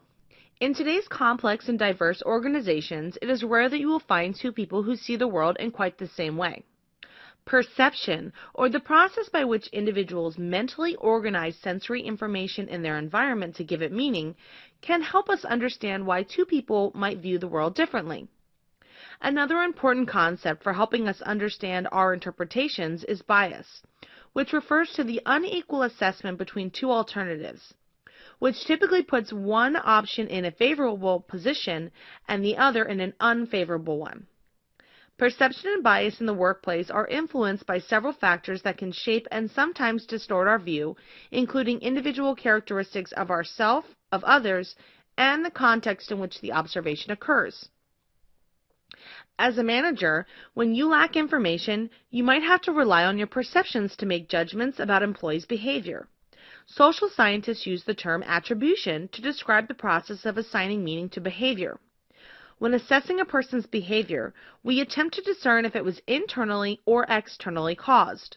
Unfortunately, we do not always play fair when making these attributions. Some of the most common causes for inaccurate perceptions include fundamental attribution bias, which asserts that we tend to underestimate the influence of external factors and overestimate the influence of internal ones when judging the behaviors of others. Self-serving bias, which is the propensity for people to attribute their own success to internal factors but blame external factors when they fail. Stereotyping, which is the process of making a generalization about a group or category of people and then applying that generalization to an individual member of the group. The halo effect, which refers to the tendency for people to form an overall positive impression of a person solely on the basis of one positive characteristic. Most frequently, there is a bias to attribute positive qualities to physically attractive people. Effective communication is essential to a happy and productive work environment. The people within a workplace of any size need to feel that there are strong lines of communication that exist within the organization. Managers and employees should be allowed to speak to each other and receive information from each other in useful and supportive ways. A communication style is the way we share information with others. Although we may like to think that we say exactly what we mean and are understood and well received, that may not always be the case. How well our messages come across can depend on the style of communication we use. Direct communication is speech that conveys clear messages or that clearly directs actions. Direct communication is often used in the workplace to ensure clarity regarding who has the authority to give orders and what the orders are. Direct communication may be used when there is no room for discussion or compromise. This style usually doesn't allow the listener to respond with an opinion or viewpoint. For example, your supervisor may say to you, "You need to get to work on time every day. You must not be late again." That's pretty direct, right? There's little to no room for misunderstanding what your supervisor means. Consider how this message might differ if the supervisor chose to convey this message more indirectly. in a way that did not communicate an absolutely clear message or order you to do a clearly specified thing. Suppose that your supervisor says to you, "Please be mindful of your arrival time every day." You may be aware of the fact that you are sometimes 15 minutes or so late to work, and your supervisor's words may indicate to you that she doesn't like you being late, but she has gone about conveying her message to you by way of indirect communication, in a way that's somewhat vague or that only implies ideas. You should very well interpret your supervisor's statement that you should be mindful of your arrival time every day as a suggestion to be aware of exactly when you arrive and perhaps to make up any time that you miss by working later in the day, for example. The less clear indirect message from the supervisor may be more pleasant to receive, but it does not communicate a concrete or obvious idea or directive. People who are direct communicators often tell it like it is. Because of this, they can sometimes appear to be argumentative, aggressive, or just plain rude. Keep in mind that I use the word appear. It is certainly the case that direct communicators may be very nice, caring people. Their behavior may be driven by the desire to achieve an objective or by a passion for what they do. Consider an example in which two coworkers, Kendra and Juan, are trying to finish up a project that they will have to present to their manager soon. Kendra may say to Juan, "Get the proposal conclusion done by tonight so that we can present it tomorrow." This statement would be an example of direct communication because it conveys an unambiguous message and clearly directs an action. It's possible that Juan may not like Kendra's blunt order. At the same time, he may appreciate that he understands exactly what Kendra's goal is and what part of the job she wants him to complete. Let's say that instead of Kendra's order to Juan, she says to him, "Wouldn't it be great if we could present this to our boss tomorrow?" It would be hard to imagine that Juan would take offense to Kendra's statement or its positive, friendly tone. And it's true that she has communicated the fact that she would like it if their project were finished quickly. Kendra's statement here is an example of indirect communication because even though she's let her coworker know her general preference and has perhaps suggested that she would like him to finish his part of the work that day, she has not communicated a clear, actionable goal or directed her coworker in any way. We all use both direct communication and indirect communication styles. Depending on the situation, many people lean toward one style or the other. When people use direct communication, there is less risk for misunderstanding, yet more risk of offending the receiver by the directness of the message, as direct communication can be blunt. With indirect communication, there is more risk for misunderstanding, but less risk of offending the receiver. Neither style of communication is right or wrong. Successful communicators often determine whether to communicate directly or indirectly based on the situation, their goals, and the people who will be receiving the communication. Effectively delivering a message during a meeting or important conversation can boil down to communication style. Your communication style may be direct or indirect, and many people choose their style based on the nature of the situation. Direct communication is speech that conveys clear messages or that clearly directs actions. This style can be effective in many work situations, but in some cases, direct communication may be perceived as overly blunt or offensive by some listeners. Indirect communication may be perceived by some as a friendlier way to relate information, but an indirect communicator runs the risk of failing to convey key information.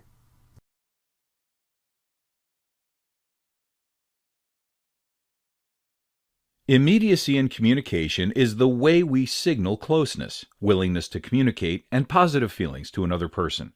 According to Peter Anderson in his article in the Encyclopedia of Communication Theory, immediacy behaviors are actions that simultaneously communicate warmth, involvement, psychological closeness, availability for communication, and positive effect. These behaviors are both verbal and nonverbal. Verbal immediacy behaviors. You exhibit verbal immediacy behaviors when you signal warmth and a willingness to connect to the receiver of the message, and when you use language that expresses immediacy. Keep in mind that cultural differences may make some of these verbal signals inappropriate. This is a fairly abstract concept, so let's look at some examples of verbal behaviors of immediacy. Pronouns. Using plural pronouns such as us and we instead of individual pronouns such as I and you demonstrates immediacy in communication. The use of plural pronouns brings people together, while individual pronouns tend to make people feel separated. Manner of address.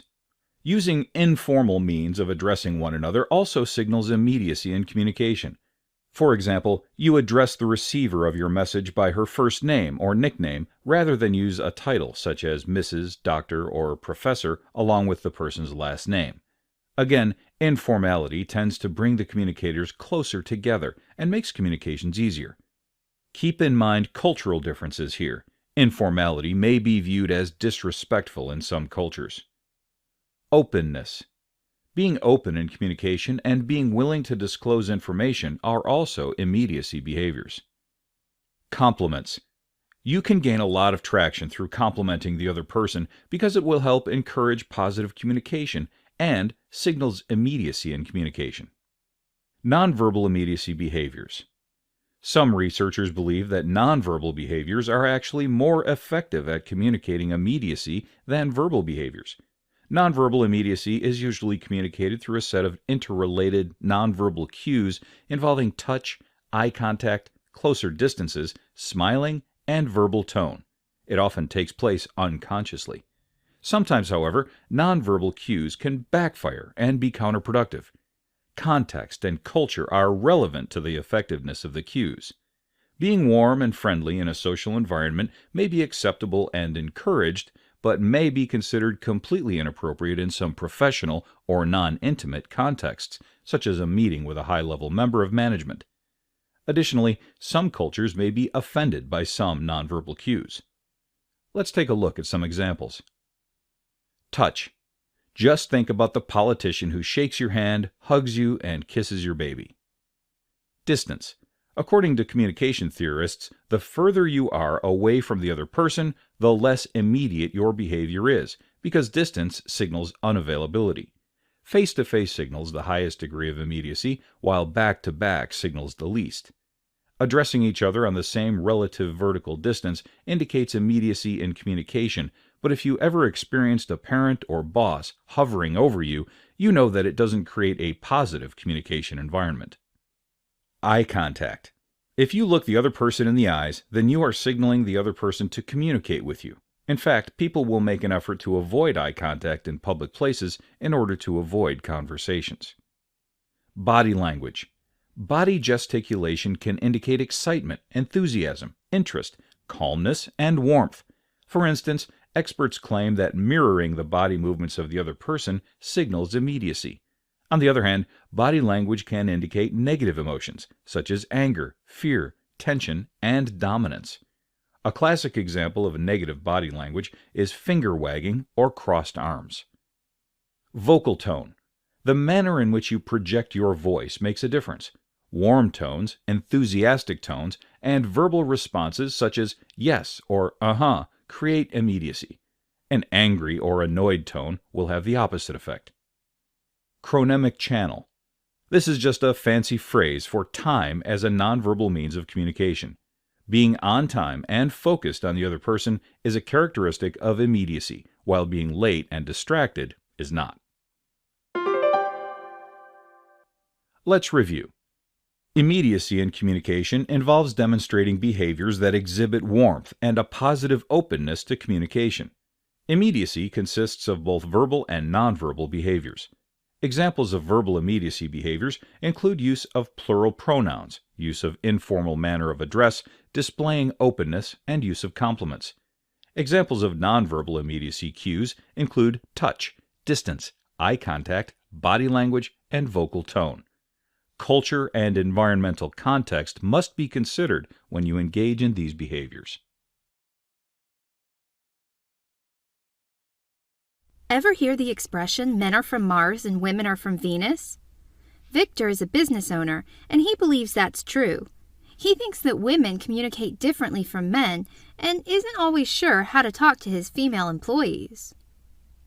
Communication involves the way that people express themselves to others, and can be verbal, like talking, or nonverbal, like writing or body language. Needless to say, communication is a major part of running a business, so if Victor is right, it's important for people of different genders to learn to communicate well together. But is he right? Do men and women communicate differently? And if so, how? To help Victor out, let's take a look at stereotypes of gender communication and what the research says about the differences in genders. Then, we'll look at why differences might exist. Victor thinks that men and women communicate differently in the workplace. Is he right? Well, sort of. Research has shown that there are some differences in the way that men and women communicate. But the first thing that Victor needs to understand is that the within-group differences in communication styles are wider than the between-group differences. That is, if you look at a group of all women or a group of all men, there is more variety in the ways that they communicate compared to each other than if you lump men and women together and compare them based solely on gender. So while there are differences between how men and women communicate, there is even more diversity between women than between women and men. Still, there are some stereotypes or ideas about a group that are widely believed but oversimplified and often wrong about the different genders and their communication. It's important that Victor understand what those stereotypes are so he can begin to see the ways that they impact communication within his organization.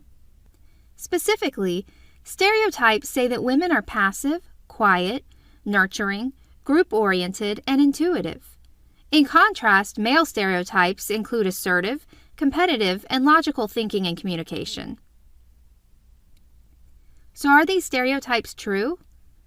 Again, sort of. Research has shown that women tend to listen to others more than men do. They also tend to ask for and take feedback more than men, and tend to be more self-effacing. While men might respond to Victor saying "great job" by saying "thanks, I worked hard," women might respond to the same comment with "well, it was a team effort." Because of these differences, women can sometimes be perceived in business differently from men. For example, studies have shown that women are talked about more negatively for being assertive than men. Anyone who's ever heard a woman called pushy, while her male colleague is seen as a leader for the same communication style, understands that. Victor understands that women and men are individuals and are as different from people of their same gender as they are of people from the opposite gender. But he also understands that research has shown some differences across genders. Still, he's not sure what to do. How does he deal with different communication styles? The most important thing that Victor can do is to listen to each person as they communicate and try to hear the communication without focusing on the gender of the person speaking. It's also important for him to recognize that everyone, regardless of their gender or communication style, can bring value to his company. Victor feels like he understands how men and women can sometimes be different in their communication styles, but now he's more curious than ever. Why are there differences in the way that men and women communicate? There are many different theories about gender differences. Two of the most popular are social learning theory and the biological differences theory. Social learning theory says that people learn in childhood how to be male or female from others around them, particularly parents and other influential adults. Basically, this theory says that women are taught to be nurturing, to work to make people like them, and to be self-effacing. On the other hand, men are taught to be assertive and competitive. Victor can see social learning theory at work by watching kids play. Often, if a girl gets hurt, they are held and comforted. In contrast, when boys get hurt, they are often told to shake it off and discouraged from crying or showing weakness. These messages come from parents, teachers, and even their peers. Support for social learning theory can be found in the fact that different cultures have different communication styles.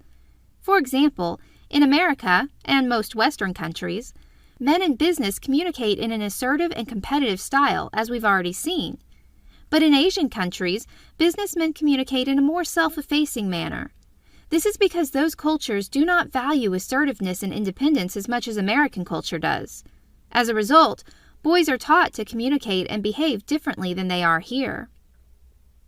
But social learning theory isn't the only idea about why men and women might communicate differently. The biological differences theory says that there are inherent biological differences between men and women that make them different. Victor can see evidence for this in the media, which often touts new research about brain differences between boys and girls. For example, Some studies have shown that there are gender differences in the region of the brain responsible for empathy in kids as young as 8 or 9 years old. Specifically, girls have more activity in that region than boys. This seems to support the biological differences theory and the stereotype that girls are more empathetic and nurturing than boys. But there are two things to remember with studies like this one. The first is what we've already discussed about research before. The within groups variation is more pronounced than the between groups variation. Some boys have very well developed empathy centers of the brain, while some girls do not. Another important thing to know is that neuroplasticity, or the brain's ability to change, might play a role here. The more you use an area of the brain, the more active it becomes. By the time a child is 8 or 9, they've already received many messages about how girls should be nurturing and boys should be strong. So their brain differences might be a result of that training, not something they were born with. Either way, it's important for Victor and others to understand that the differences that do exist, both between and within genders, make for a stronger, more diverse workforce. Communication is the ways that people express themselves to others and can be verbal or nonverbal. Research has shown that there are some differences in the way that men and women communicate, but within group differences in communication styles are wider than between group differences.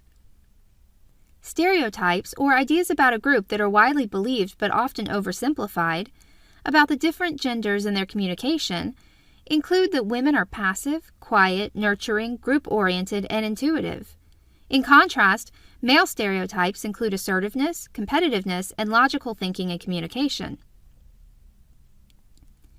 There are many different theories about gender differences. Two of the most popular are social learning theory, which says that people learn in childhood how to be male or female from others around them, and the biological differences theory, which says that there are inherent biological differences between men and women that make them different.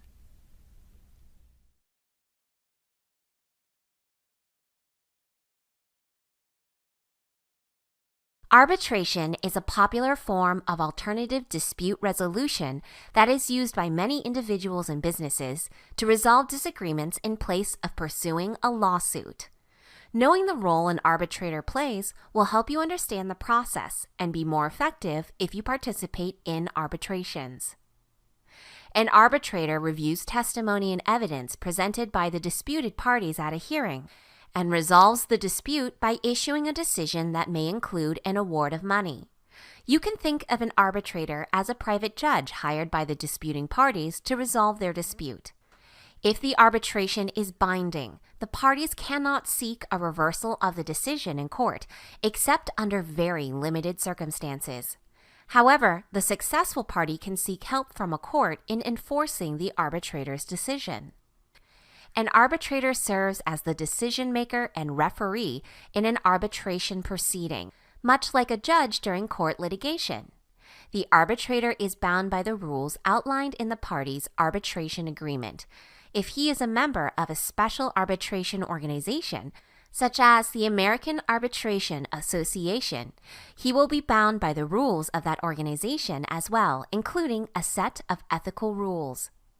An arbitrator has several duties. Among them are interpreting and applying the rules and laws applicable to the arbitration.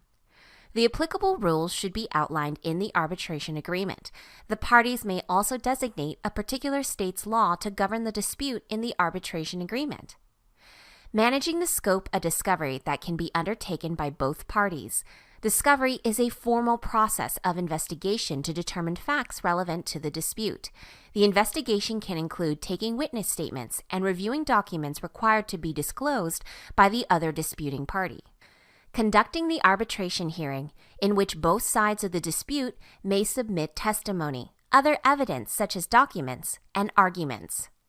Each side's position may be summarized in a written document, often called a statement of the case, and be submitted to the arbitrator to review as part of the hearing process.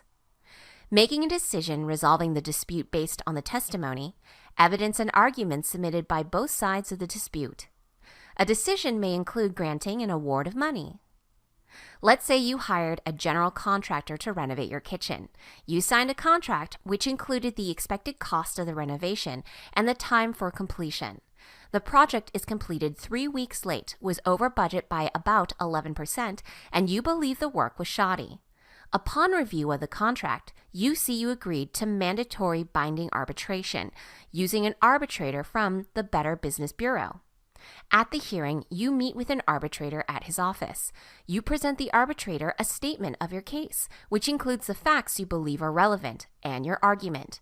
The arbitrator conducts a hearing where he permits you to make an opening statement about your side of the dispute. The general contractor then presents his opening statement.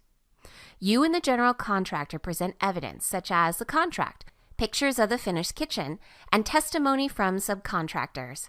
You make a final argument and the hearing concludes. Sometime later, the arbitrator issues a written statement that describes the relevant facts, the law applied, and the decision. Technically speaking, there are no general qualifications absolutely required to serve as an arbitrator, so long as both parties agree to the appointment of the arbitrator, and the arbitration agreement does not require particular qualifications. In reality, however, the arbitration agreement will often describe certain requirements. Examples may include that the arbitrator have 10 years of experience in the industry that is the subject of the dispute. Neutrality is absolutely essential for a fair arbitration. The parties may require that the arbitrator be a lawyer or even a retired judge, if available. The parties often require that the arbitrator be a registered member of an arbitrator organization, such as the American Arbitration Association. These types of organizations will have detailed qualifications a person must meet before being a registered arbitrator. Qualifications may include a specific number of years of senior-level experience in the relevant industry. An arbitrator is the decision maker in arbitration. He will ensure that the rules of arbitration are followed and will conduct the hearing in which he will hear testimony, receive and review evidence, and assess the arguments of all parties to the dispute. Arbitrator qualifications are usually outlined in the parties' arbitration agreement and can vary widely. Members of an arbitration association are usually subject to stringent qualifications before being placed on the organization's registry.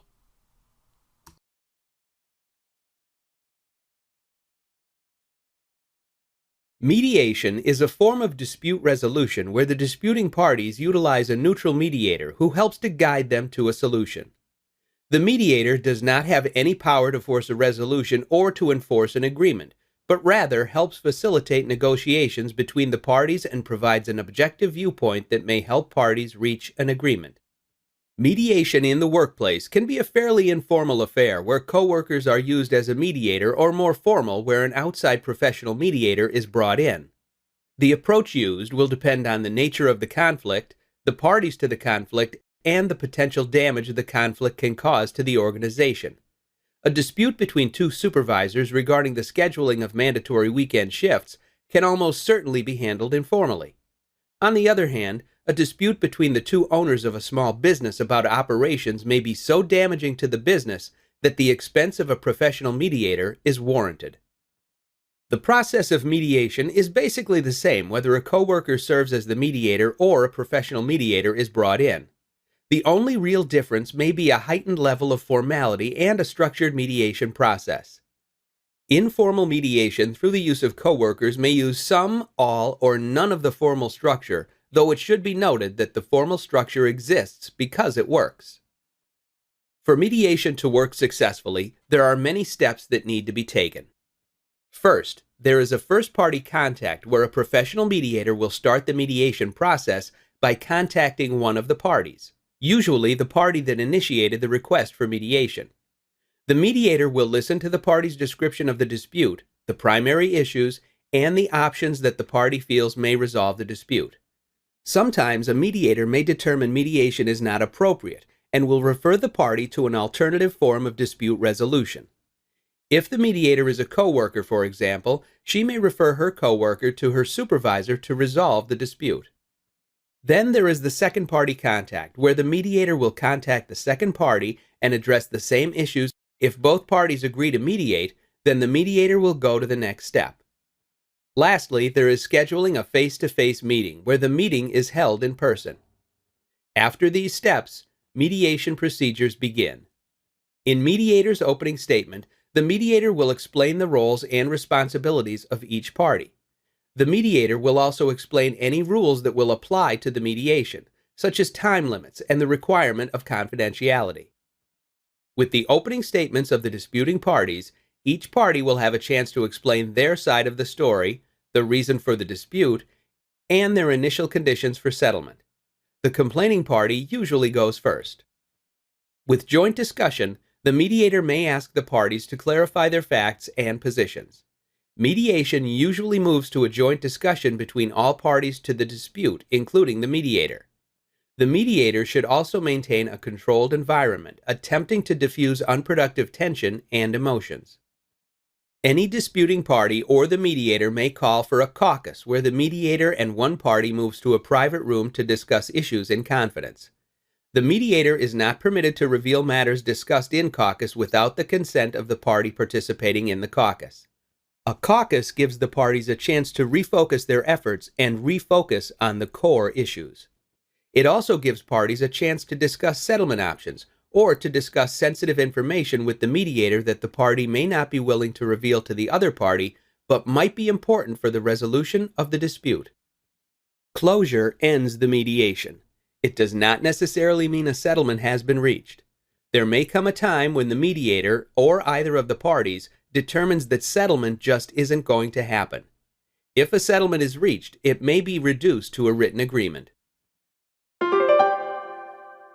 Mediation is a method of resolving disputes where disputing parties bring in a neutral third-party person to facilitate a negotiation settlement. A mediator doesn't have the authority to force a settlement, but only can help the parties to reach an agreement on their own. Mediation can be rather informal, where a coworker serves as a mediator, or formal with the use of a professional mediator. The level of formality and use of a formal mediation structure will probably depend on the nature of the dispute, the parties to the dispute, and the magnitude of damage that may be caused to the organization or the parties if the dispute isn't resolved amicably.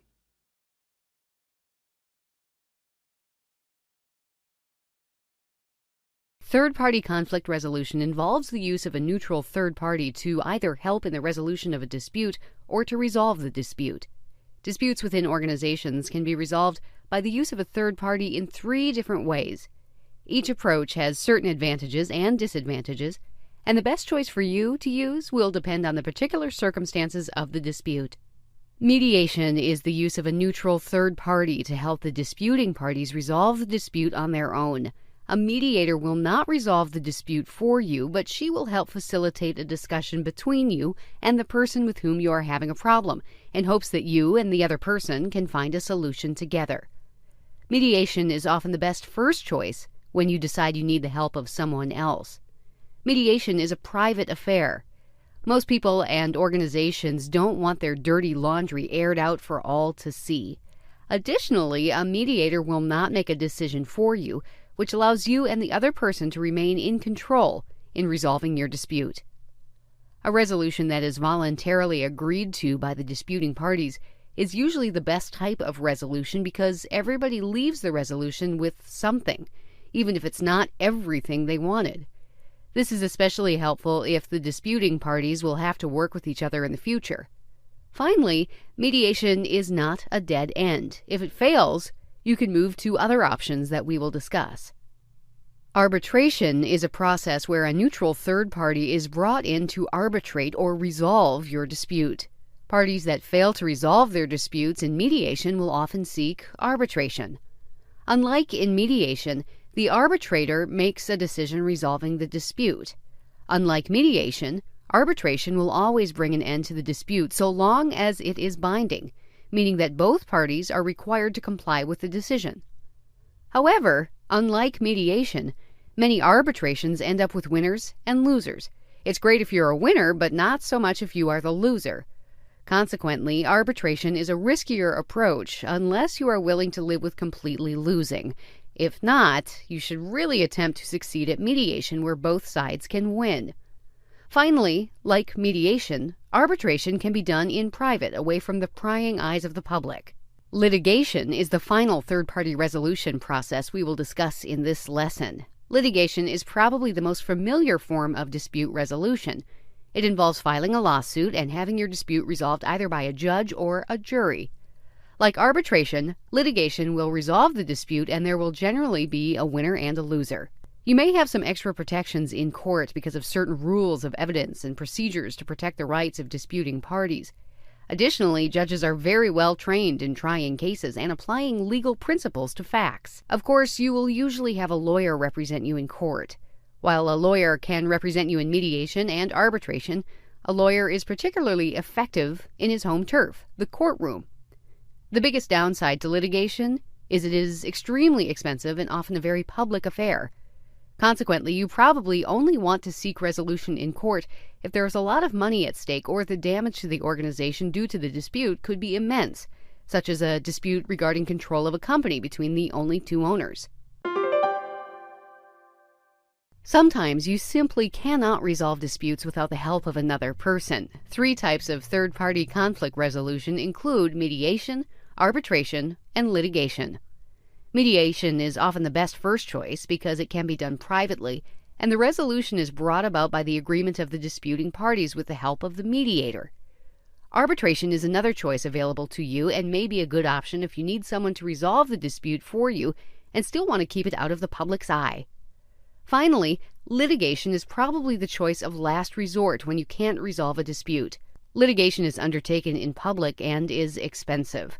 However, if there is enough money at stake or the magnitude of the damage being created by the dispute is great enough, litigation may be the best choice, given its built-in protections for both parties.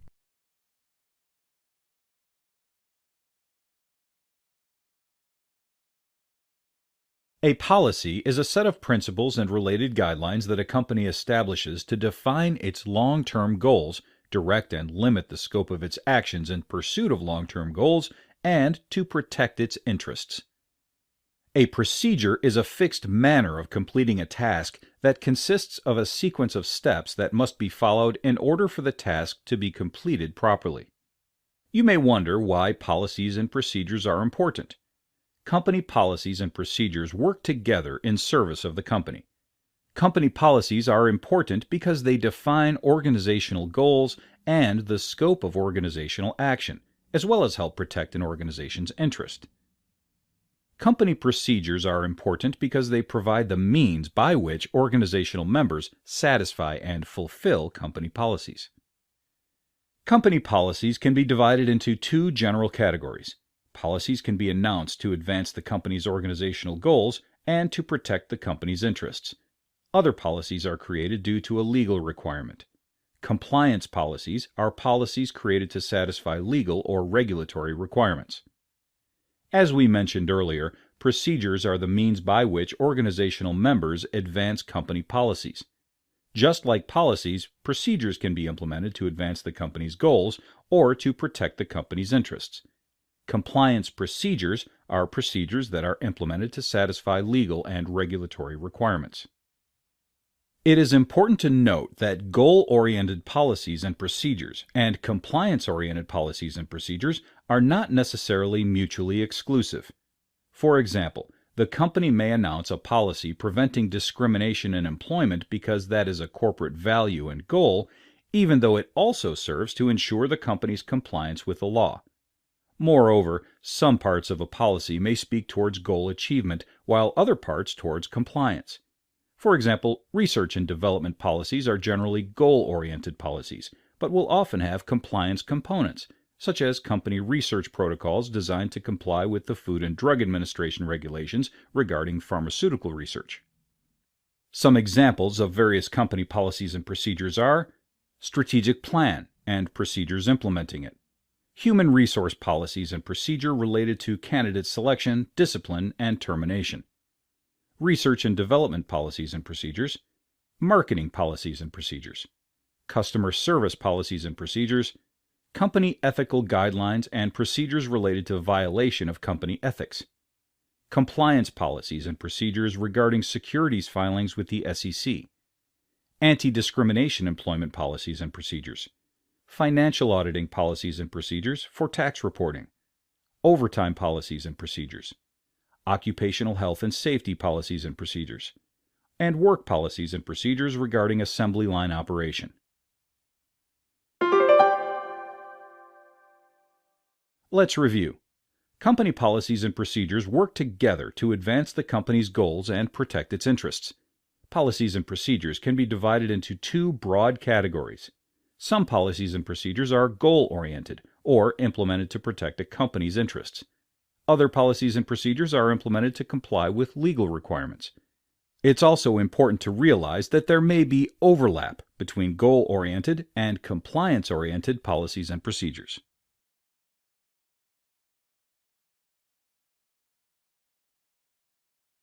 Your coworker just took all the credit for a big project that you worked on together, but what can you do about it?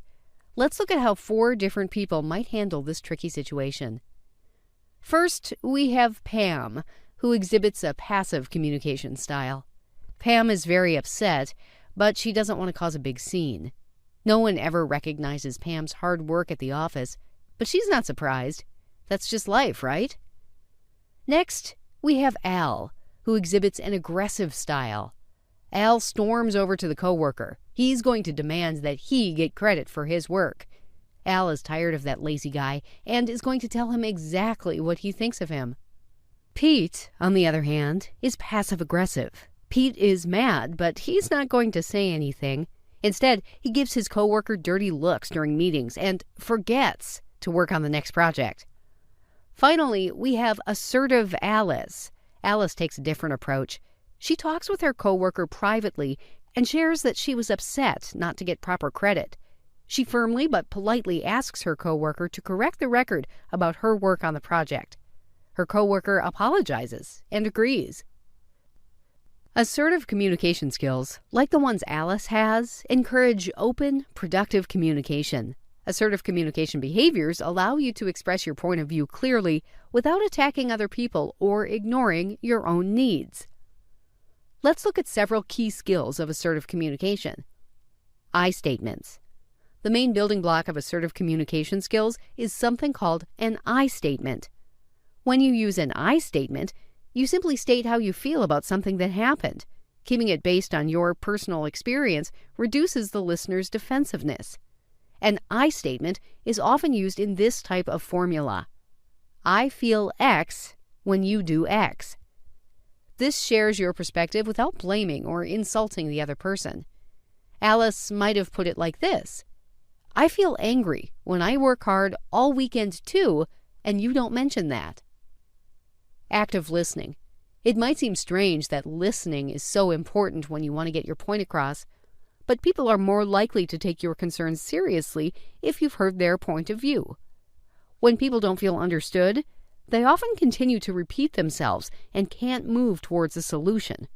Active listening often involves restating or rephrasing what you hear. Alice, for example, might have said to her coworker, "So you're saying that you didn't think it was necessary to give me credit too?" Sticking to the facts, instead of using dramatic language like, "You've never cared about anything but yourself," assertive communication stays focused on the issue at hand. Alice calmly reminds her coworker that she spent as many hours on the project as he did, instead of calling him names. Staying focused. It's easy to get pulled off topic, but it's more effective to stay with the point. That coworker may want to talk about how he wasn't given credit for a project last year and didn't complain about it, but Alice would gently bring it back to the point. Let's stay focused on what happened this morning. Assertive communication skills are behaviors that keep communication personal and focused, rather than passive, which means not expressing needs, or aggressive, like attacking someone else. When you use assertive communication skills, you avoid wasting time on passive-aggressive behaviors, like giving people dirty looks instead of speaking to them directly. A key assertiveness skill is using I statements to convey the speaker's feelings. Other assertive communication skills include sticking to the facts, active listening, and staying on topic.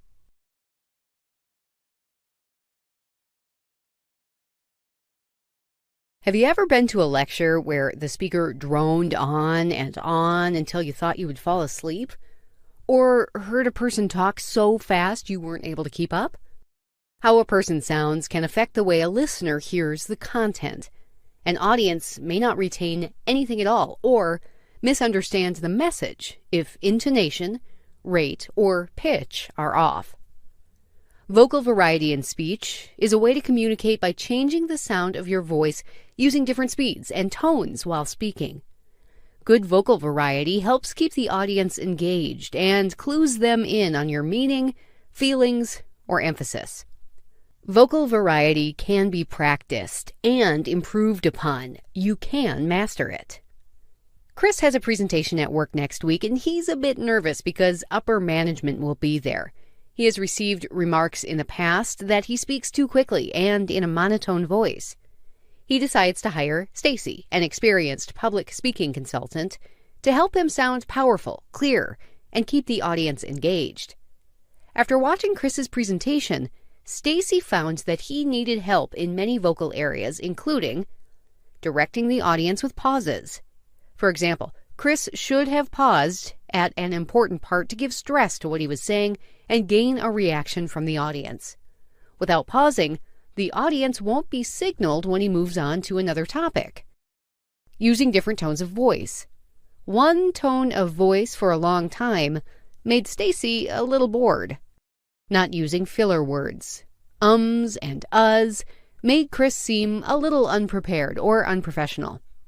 Speaking louder and projecting his voice.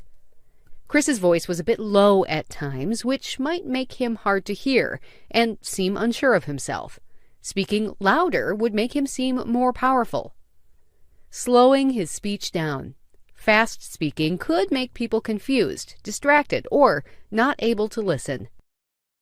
Stacy had a big job. First, she suggested that Chris practice every day on his own. She showed him some vocal warm-ups like humming, repeating words that sound alike, smiling and frowning, rolling the tongue, and saying words soft and then loud to help with changing tone.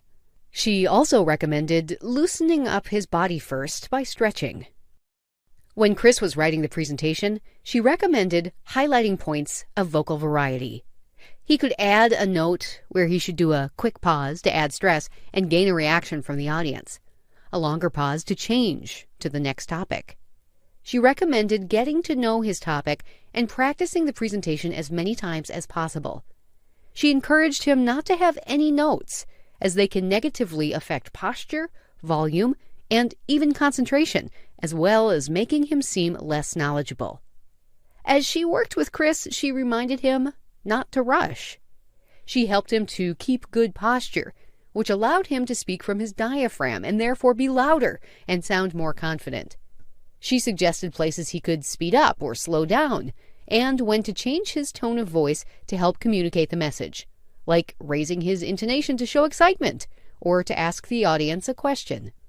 Overall, she told him to be positive, smile, and show excitement and care for the topic. When it came time for Chris to present, he stumbled a bit, but his audience asked a lot of questions, and he received a warm applause at the end. His manager congratulated him on the good speech and improved vocal variety. Vocal variety in speech involves changing tone, speed, and volume. Some ways to improve vocal variety are to pause when stressing something and to speak loudly with confidence. A person who uses vocal variety in speech is more likely to have the audience listening and intrigued. Your message will be heard, your managers impressed, and the audience more likely to want to hear you speak again.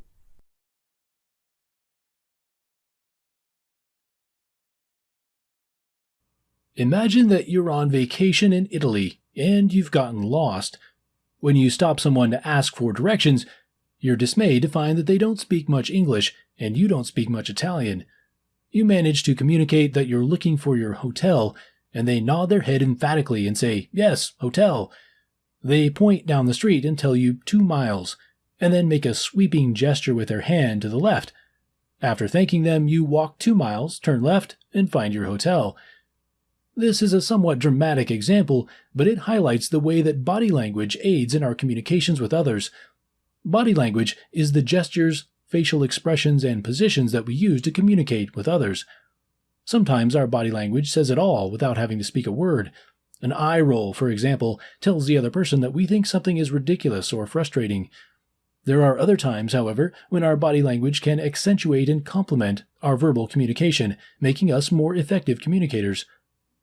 Let's return to the previous example of asking for directions. In this case, verbal communication was somewhat helpful, but you were ultimately able to find your hotel because of a combination of spoken words and body language. Without the other person's pointing, you wouldn't have known in which direction you should walk 2 miles. And without a sweeping hand gesture, you wouldn't have known to turn left once you had walked 2 miles. We all use body language when we speak, whether we know it or not. Yet there are few situations where body language is more important than with public speaking. Imagine that you're going to watch a presentation on the economic benefits of prison reform. This is a hotly debated issue and one in which you're particularly interested. Unfortunately, rather than engaging the audience and making a persuasive argument, the speaker stood perfectly still behind the podium, looking down at his notes and droning on for 45 minutes. The speaker may have used evidence to make a solid case, but none of that mattered because the presentation was so boring.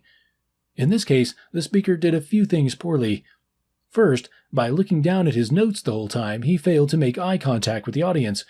Using eye contact when speaking is a great way to engage the audience, but it can also emphasize the content of your speech by reflecting empathy or underscoring the seriousness of what you're saying. Moreover, making frequent eye contact with the audience is a sign of confidence that helps the speaker be perceived as an expert on the subject. Making eye contact helps, but there's still the problem of standing perfectly still behind the podium. Sometimes a podium is necessary, particularly if you need to have something to prop up a microphone or notes.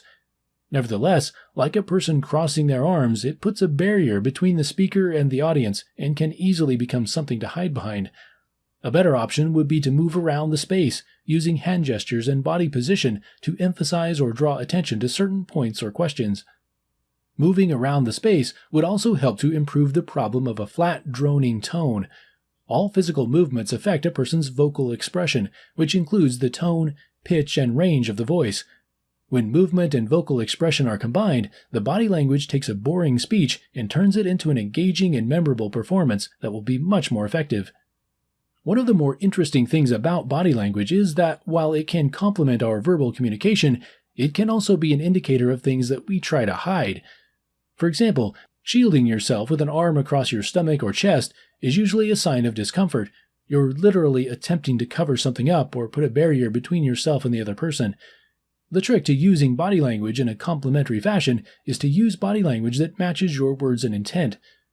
For example, if you're at a funeral and are expressing your condolences, you probably don't want to lean or look away from the person because it indicates disinterest or discomfort. Instead, you could make eye contact to convey your sympathy and place your hand over your heart, which indicates that you're sincere. Another way you could use body language to complement your words would be to keep your hands open, with your palms turned up and fingers splayed. This indicates to the person that you are open to physical contact, such as a hug. Matching body language to intent is as much about knowing what to do as it is about knowing what not to do. For instance, pointing your finger at someone is often an aggressive gesture that can be used to make someone feel uncomfortable or think that they're being accused. When you're communicating with others, think of your finger as a gun. Unless you want to intimidate or agitate the other person, it's best to put it away. Body language, the gestures, facial expressions, and positions that we use to communicate with others, can be one of the best ways to emphasize verbal communication, but only if you know how to use it effectively. Eye contact, for instance, can reflect emotions while also indicating confidence. Sometimes a gesture can draw attention to something or underscore your point, but our movements also affect our vocal expression, even changing the tone or range. Body language can be particularly effective when our movements match our verbal content and intent. Shielding, for example, shows someone that we're uncomfortable, while keeping the hands open suggests that we're comfortable. And then there are those gestures like pointing your finger at someone, which can convey anger or accusation.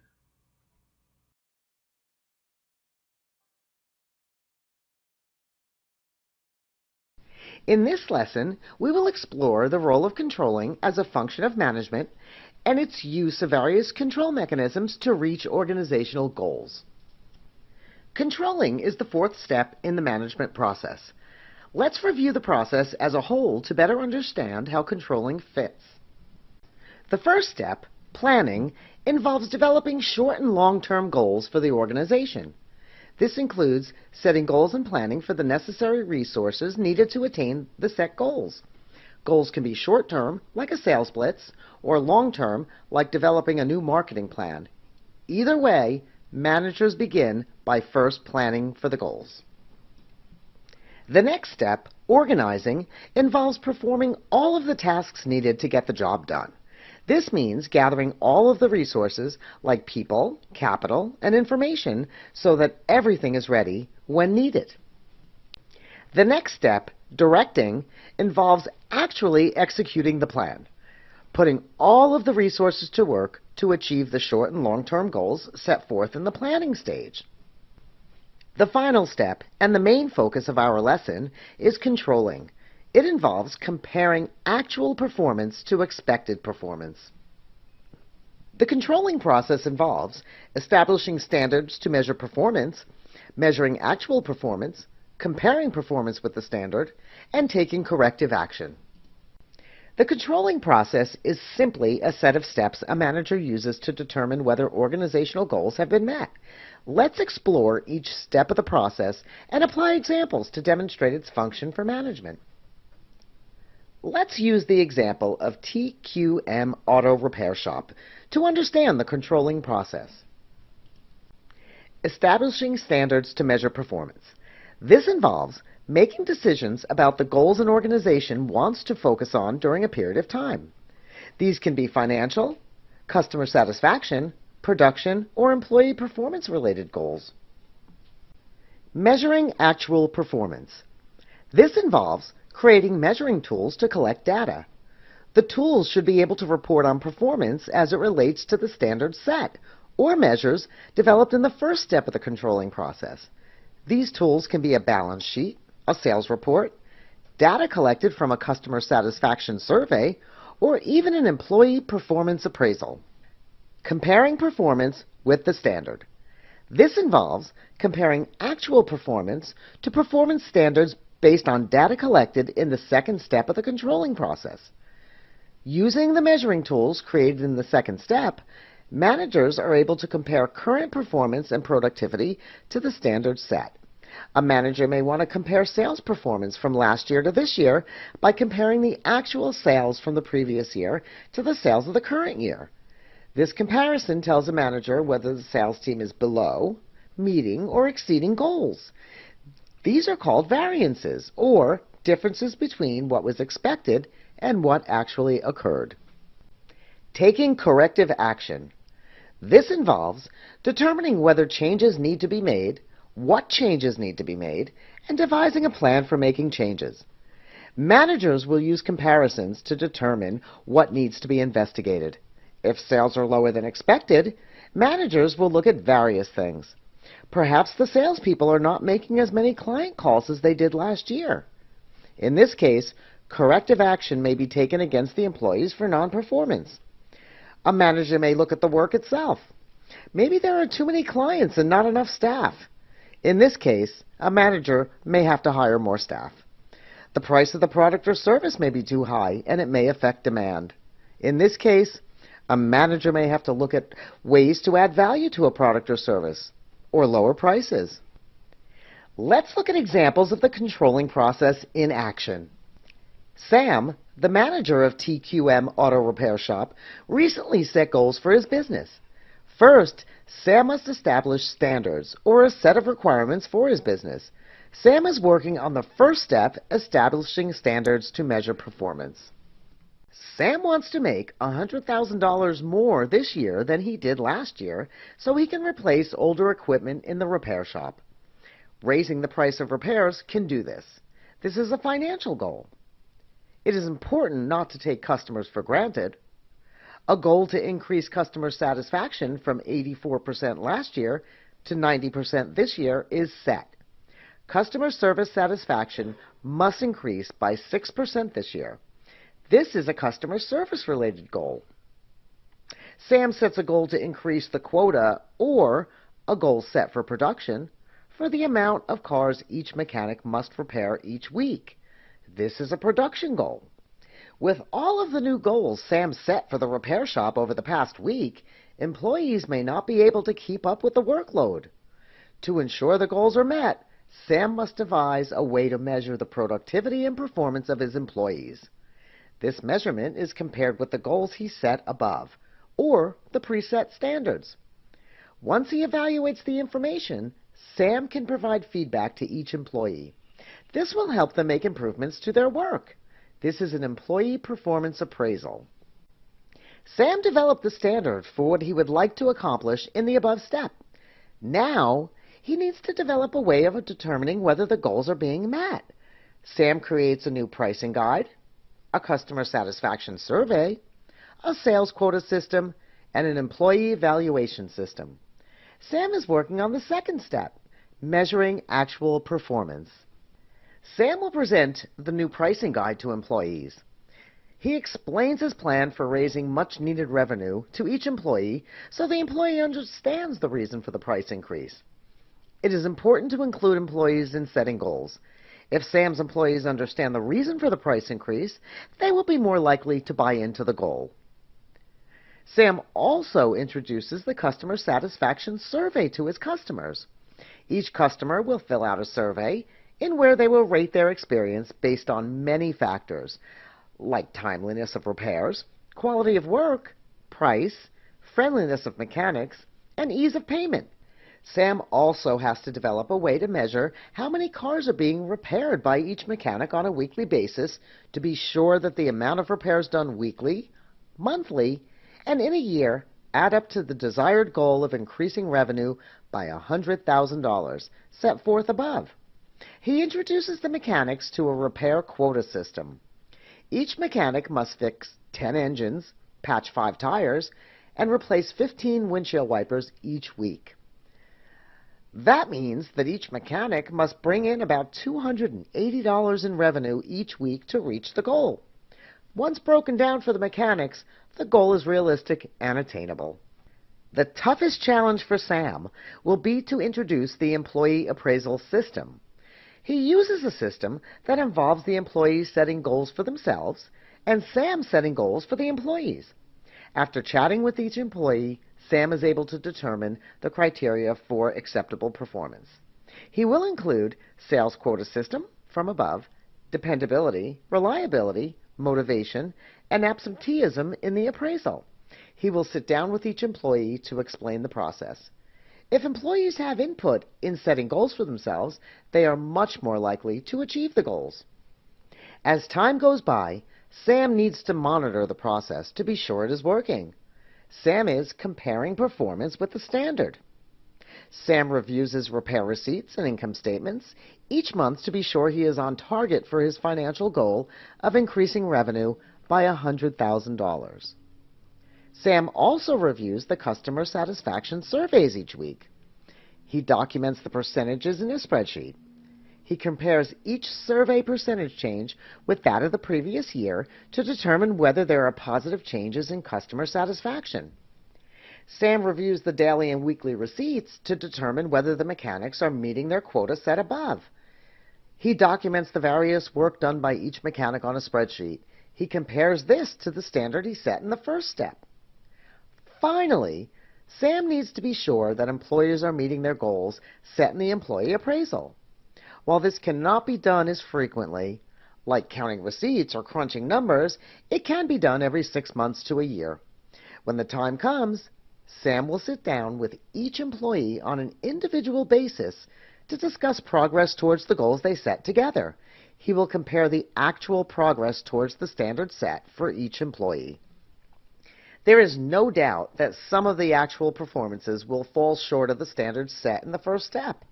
When this occurs, Sam will have to make important decisions.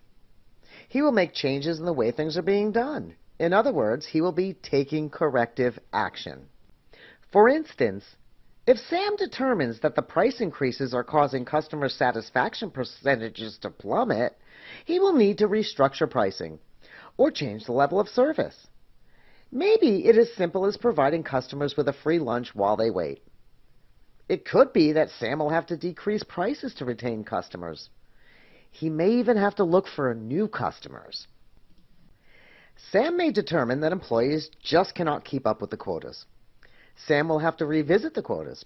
Perhaps the shop needs to be reconfigured so employees can maneuver around the cars more efficiently. Perhaps Sam needs to discipline mechanics that are not keeping up with the pace. Whatever decision Sam makes, he will have to go back to the drawing board and begin the controlling process all over again. In summary, controlling as a management process involves setting appropriate goals for various areas of the organization. These goals can be financial, customer satisfaction related, sales related, and employee performance related. Once goals are set, managers begin developing measuring tools to gather data for each goal. There are many tools that can be used. Some tools are a balance sheet, daily receipts, customer satisfaction surveys, sales quotas, and employee appraisals. Once the tools have been developed and the data is gathered, managers begin comparing the goals to the actual results.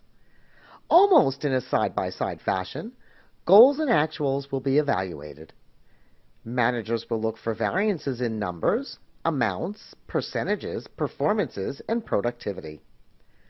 Finally, managers will chart any negative variances to determine what needs to change by taking corrective action. This may be pricing change, an added value to a customer, a new target market, or even disciplining employees.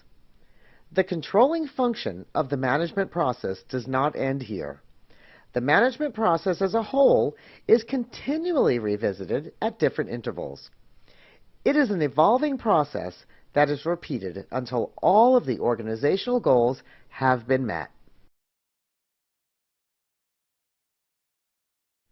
In this video, we will explore 3 organizational controls used in the controlling step of the management process: feed-forward controls, concurrent controls, and feedback controls. To review, controlling is the 4th step of the management process. In this step, management develops measuring tools to use to determine whether organizational goals are being met. Management also compares data to measure for results and, if needed, takes corrective action. There are several controls a manager can use to affect change and fluctuations in the goals for the organization. Since problems can occur at any time during a process, it is important to have a few different ways to manage issues. A manager's toolbox should be equipped with 3 types of control: feed-forward controls, concurrent controls, and feedback controls. Controls can focus on issues before, during, or after a process. The best way to understand the 3 different types of organizational controls is to think about the controls as before, during, and after decisions made by managers. Feed-forward controls involve identifying and preventing problems in an organization before they occur. Feed-forward controls are proactive and preventative. Feed-forward controls are helpful to managers because they allow a manager to plan work effectively. They can regulate resources like employees, raw materials, and capital ahead of time. This means that future problems can be avoided. Although feed-forward controls can be costly and can slow down the planning process, they help to avoid problems later on. Let's imagine the emergency room at City Hospital. The emergency room requires many different employees to properly treat patients. From highly skilled to minimally skilled employees, each function of the emergency room must be fully operational and run smoothly. In order to avoid problems that may occur in the emergency room, it is important that City Hospital management hire the right people, inspect and test equipment regularly, and have enough capital resources to manage any medical emergency that may come their way. This is a focus on inputs, or things the organization can put into the planning to be sure objectives can be met. A closer look at the members of the management team of the emergency room will reveal that feed-forward controls are always in action. As we look at examples of feed-forward controls, we will find that a very detailed human resource plan, an equipment maintenance plan, and a well-funded budget plan are in place. Feed-forward control planning can be used in planning for the human resource department. A human resource plan ensures that hiring managers are hiring the right people for every position. However, there is a downside. Hiring the right people can be costly and time-consuming. Time and money is spent on placing help-wanted ads in the right newspapers and right online job sites, interviewing candidates, running background checks and drug testing, training, and health benefits. Without a strong human resource plan, the emergency room may not be appropriately staffed. There may not be enough medical staff to run the emergency room. This can cause a myriad of problems later on. Here are some examples of how a proactive and preventative approach can help to avoid problems later on. Thoroughly interviewing a candidate can tell a human resource manager much about how this person would fit into the organization. A rushed interview may result in hiring the wrong person for the job. Running background checks and drug testing employees is very important. An emergency room is no place for employees with criminal backgrounds or drug problems. For example, hiring a drug user can result in patient medication discrepancies, employee accidents and injuries, higher liability claims, and absenteeism. Training programs are effective in maintaining quality standards. There are so many things that can go wrong in an emergency room. For example, slips and falls can be avoided by training employees how to clean up a spill. Another feed-forward control might be offering employees a good health insurance plan. When employees are healthy, they reliably come to work. This cuts down on absenteeism. Concurrent controls involve identifying and preventing problems in an organization as they occur. This means that systems are monitored in real time. Concurrent controls begin with standards, and all employee activity is measured against the standard. Usually, these include quality control standards. This means that products and services can be checked as they are being produced or performed to be sure that the highest quality product or service is being produced or provided. Concurrent controls are important because they occur in real time. This is a focus on ongoing processes, or things the organization can change in real time to be sure the objectives can be met. Let's pay another visit to City Hospital. The emergency room at City Hospital uses concurrent controls when decisions simply cannot be made based on a preventative approach. Some problems arise during an activity. So, rather than wait until the entire work activity is completed, concurrent controls allow managers to monitor work activities as they occur. Some of the areas of an organization that benefit from concurrent controls are production and employee behavior. Here are some examples of how a real-time approach can help to detect problems as the activity is being performed. City Hospital employs thousands of people who perform many different jobs. One of the busiest places in City Hospital is in the cafeteria. On any given day or night, the staff of the cafeteria serves over 5,000 meals. Meals are prepared on an assembly line in the kitchen and then delivered to rooms. The meals are prepared on an assembly line, meaning trays flow down a conveyor belt. As the trays pass through various stations, components of the meal are placed on the tray. The conveyor belt is equipped with cameras and sensors that detect problems along the way. Cameras will show a watching quality control manager how the belt is moving along at any given time. The sensors sound an alarm if the belt should stop or become too overloaded with trays. When something goes wrong on the assembly line, the quality control manager is notified immediately. Upon learning of an issue, the manager can make decisions immediately and in real time. Employee behavior is another area where concurrent controls are helpful. Every organization has its own culture, its own beliefs and values. These beliefs and values become norms or accepted ways to behave in the organization.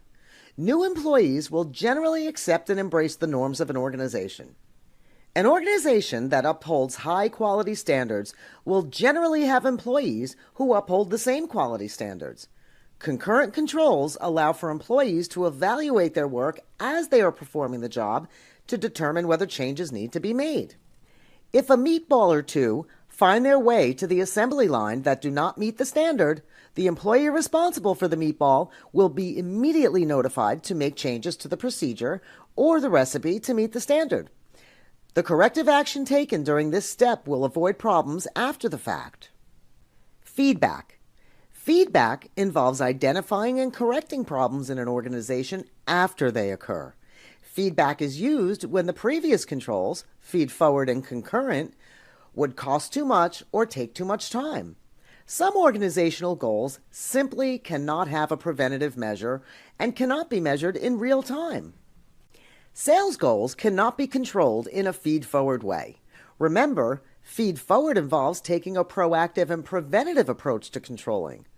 Sales goals cannot take a concurrent approach to controlling because results of goals like sales goals can only be measured after the activity is completed. Sales goals must take a feedback approach.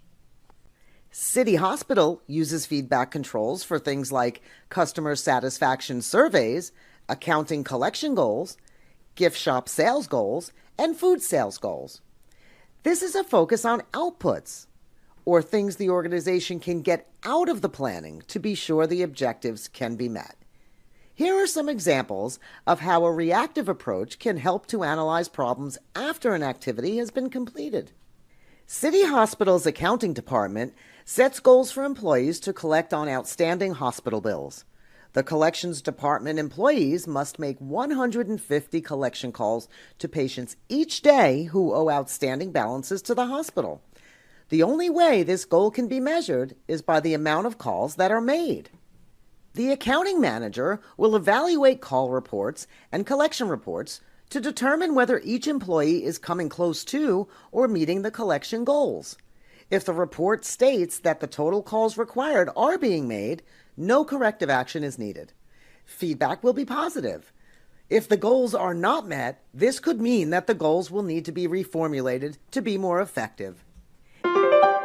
In summary, there are 3 types of controls used by organizations that focus on before, during, and after the goals have been established and processes have been put into place. The most proactive and preventative control is feed forward, and it involves taking preventative measures to be sure goals will be accomplished. This generally involves human, capital, and resources. The second control is more of a real-time control. It is called concurrent control, and it involves analyzing processes while they are active. This involves control mechanisms that measure quality of a product at the time it is being produced or evaluating performance while employees are engaged in the work. The last control is feedback, and it involves analyzing processes after the activity is done to determine whether goals have been met. This method of control can be used for analyzing sales reports and financial reports. It is important to remember that controls are in place to determine whether actual performance meets expected performance. The 3 controls we explored in this lesson break down 3 different time frames during which controls are used. There is no one best control. There are many factors to consider when choosing the control needed for the organization.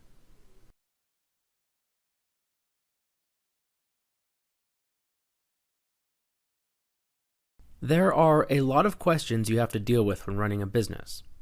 One question, however, seems to pop up more than nearly any other. No, not that one.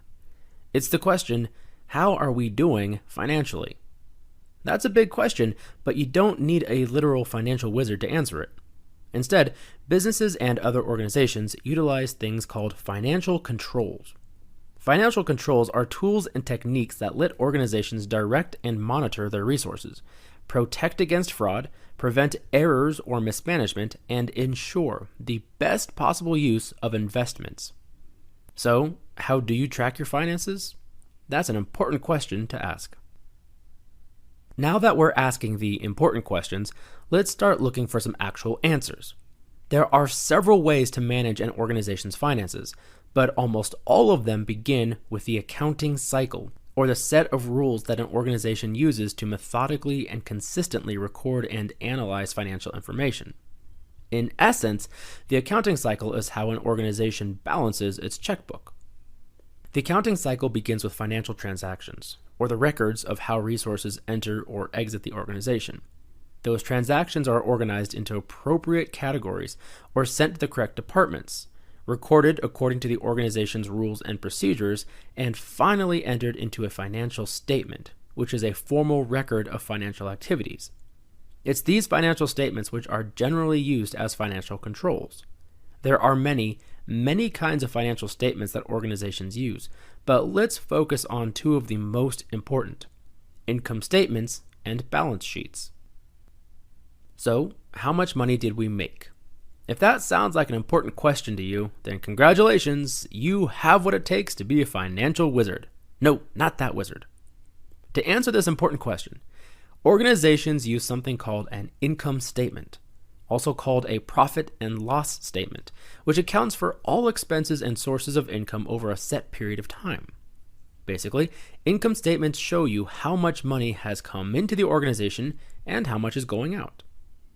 To generate an income statement, we go through the appropriate financial transactions and organize all the numbers into two simple formulas. Revenue minus cost of goods sold equals gross profit loss. Gross profit loss minus expenses equals net profit loss. That's not so bad, right? Ready to see these formulas in action? We just so happen to have an income statement from P&L Pie Shop for the year of 2011. If we look at it, we see that the company made $10,000 for the 2011 year, which is a lot of pie to sell, so good for them. We can plug that into the revenue slot of our first formula. If we look further down the income statement, we can find that the cost of goods sold was $7,000. When we plug that into our formula, we see that the gross profit was $3,000. The income statement already has this number calculated for us, but it's important to see how we got there. If we do the same thing for the second formula, we find that gross profit or loss minus expenses equals net profit or loss becomes $3,000 minus $2,600 equals $400. So that's our net profit, $400. Not bad. The second kind of financial statement that you'll see often is a balance sheet, which describes the overall financial status of an organization at a specific moment. If the income statement helps answer the question, how do we do last quarter, the balance sheet answers the question, what are our finances like at this exact minute?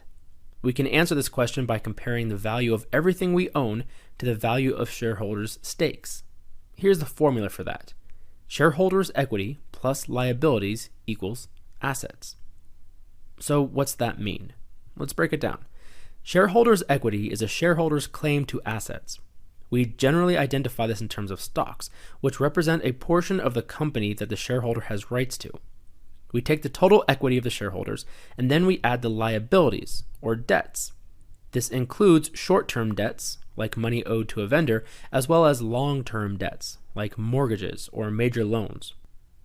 We arrive at the assets, which is the value of all the available resources of the organization.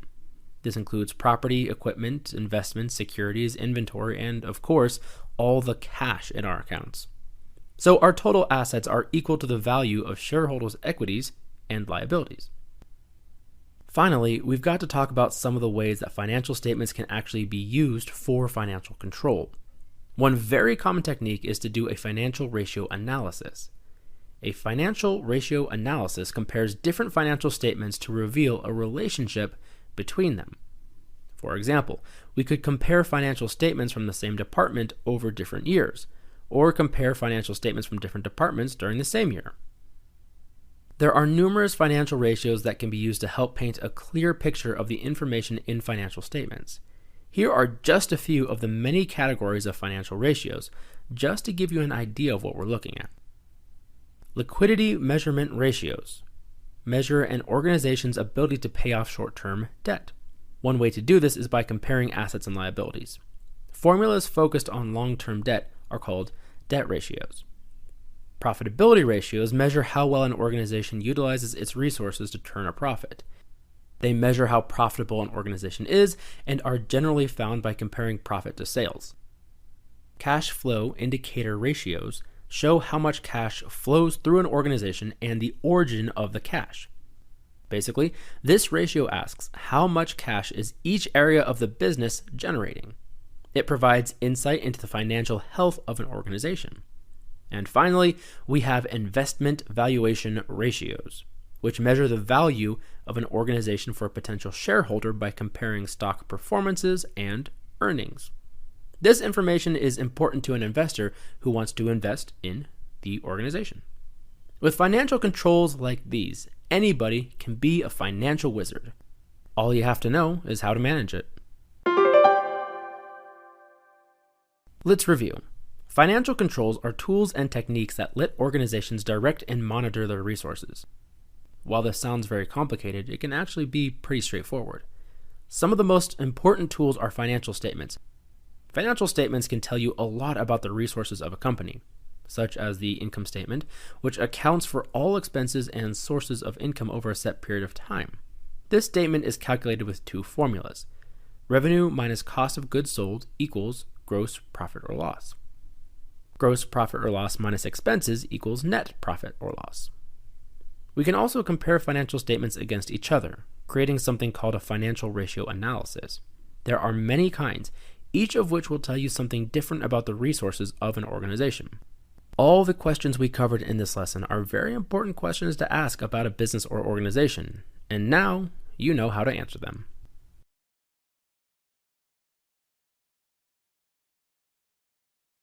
In this lesson, we will explore various types of budget controls used in organizations.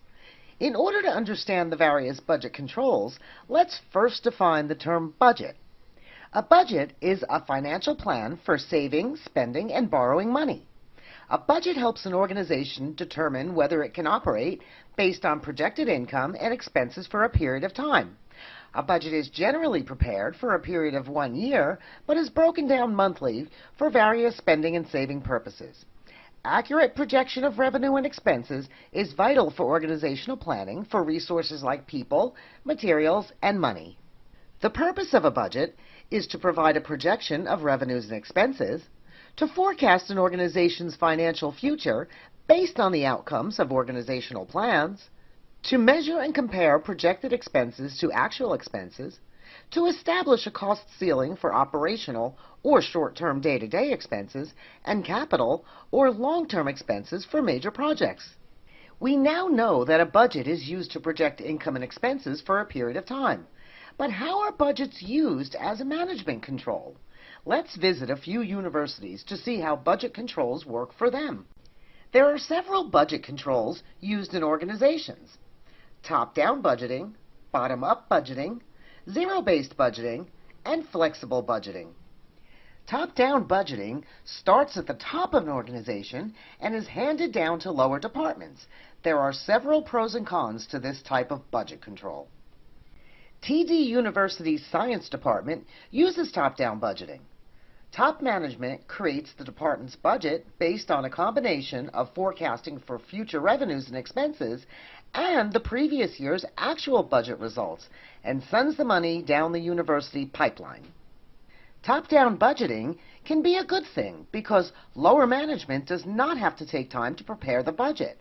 This is a time saver for lower management who are more involved in the operational process rather than the overall strategic plan. However, a budget prepared by those who are not directly involved with the day-to-day operations of a department may not be aware of the particular expenses related to the department.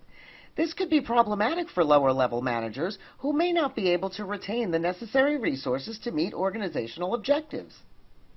Once the budget is given to the department, monies can be spent according to what has been allocated. Supplies can be purchased, professors can be paid, and student activities can be planned. Bottom-up budgeting starts at the bottom of an organization. A budget is decided by lower-level management and then presented to top management for approval. Top management will either approve the proposed budget or send it back down to lower management for review and modification. There are several pros and cons to this type of budget control.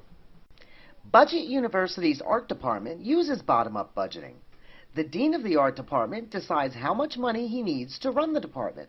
These decisions are based on the same sort of information used in top-down budgeting, like forecasting and the previous year's actual results. Bottom-up budgeting can be a good thing because lower management plans the budget based on the needs of the specific department. A manager of a department is more familiar with what is required, like supplies, labor, and capital, to meet departmental goals. However, lower management may not have the experience in creating complicated financial documents. Lower management may not be aware of the overall strategic plan of the organization. The budget may not be feasible because of top management plans to allocate resources elsewhere in the organization, like towards capital improvements or a major purchase of equipment. Rather than the decisions being made by those who are outside of the department, those who are closest to the department make the decisions.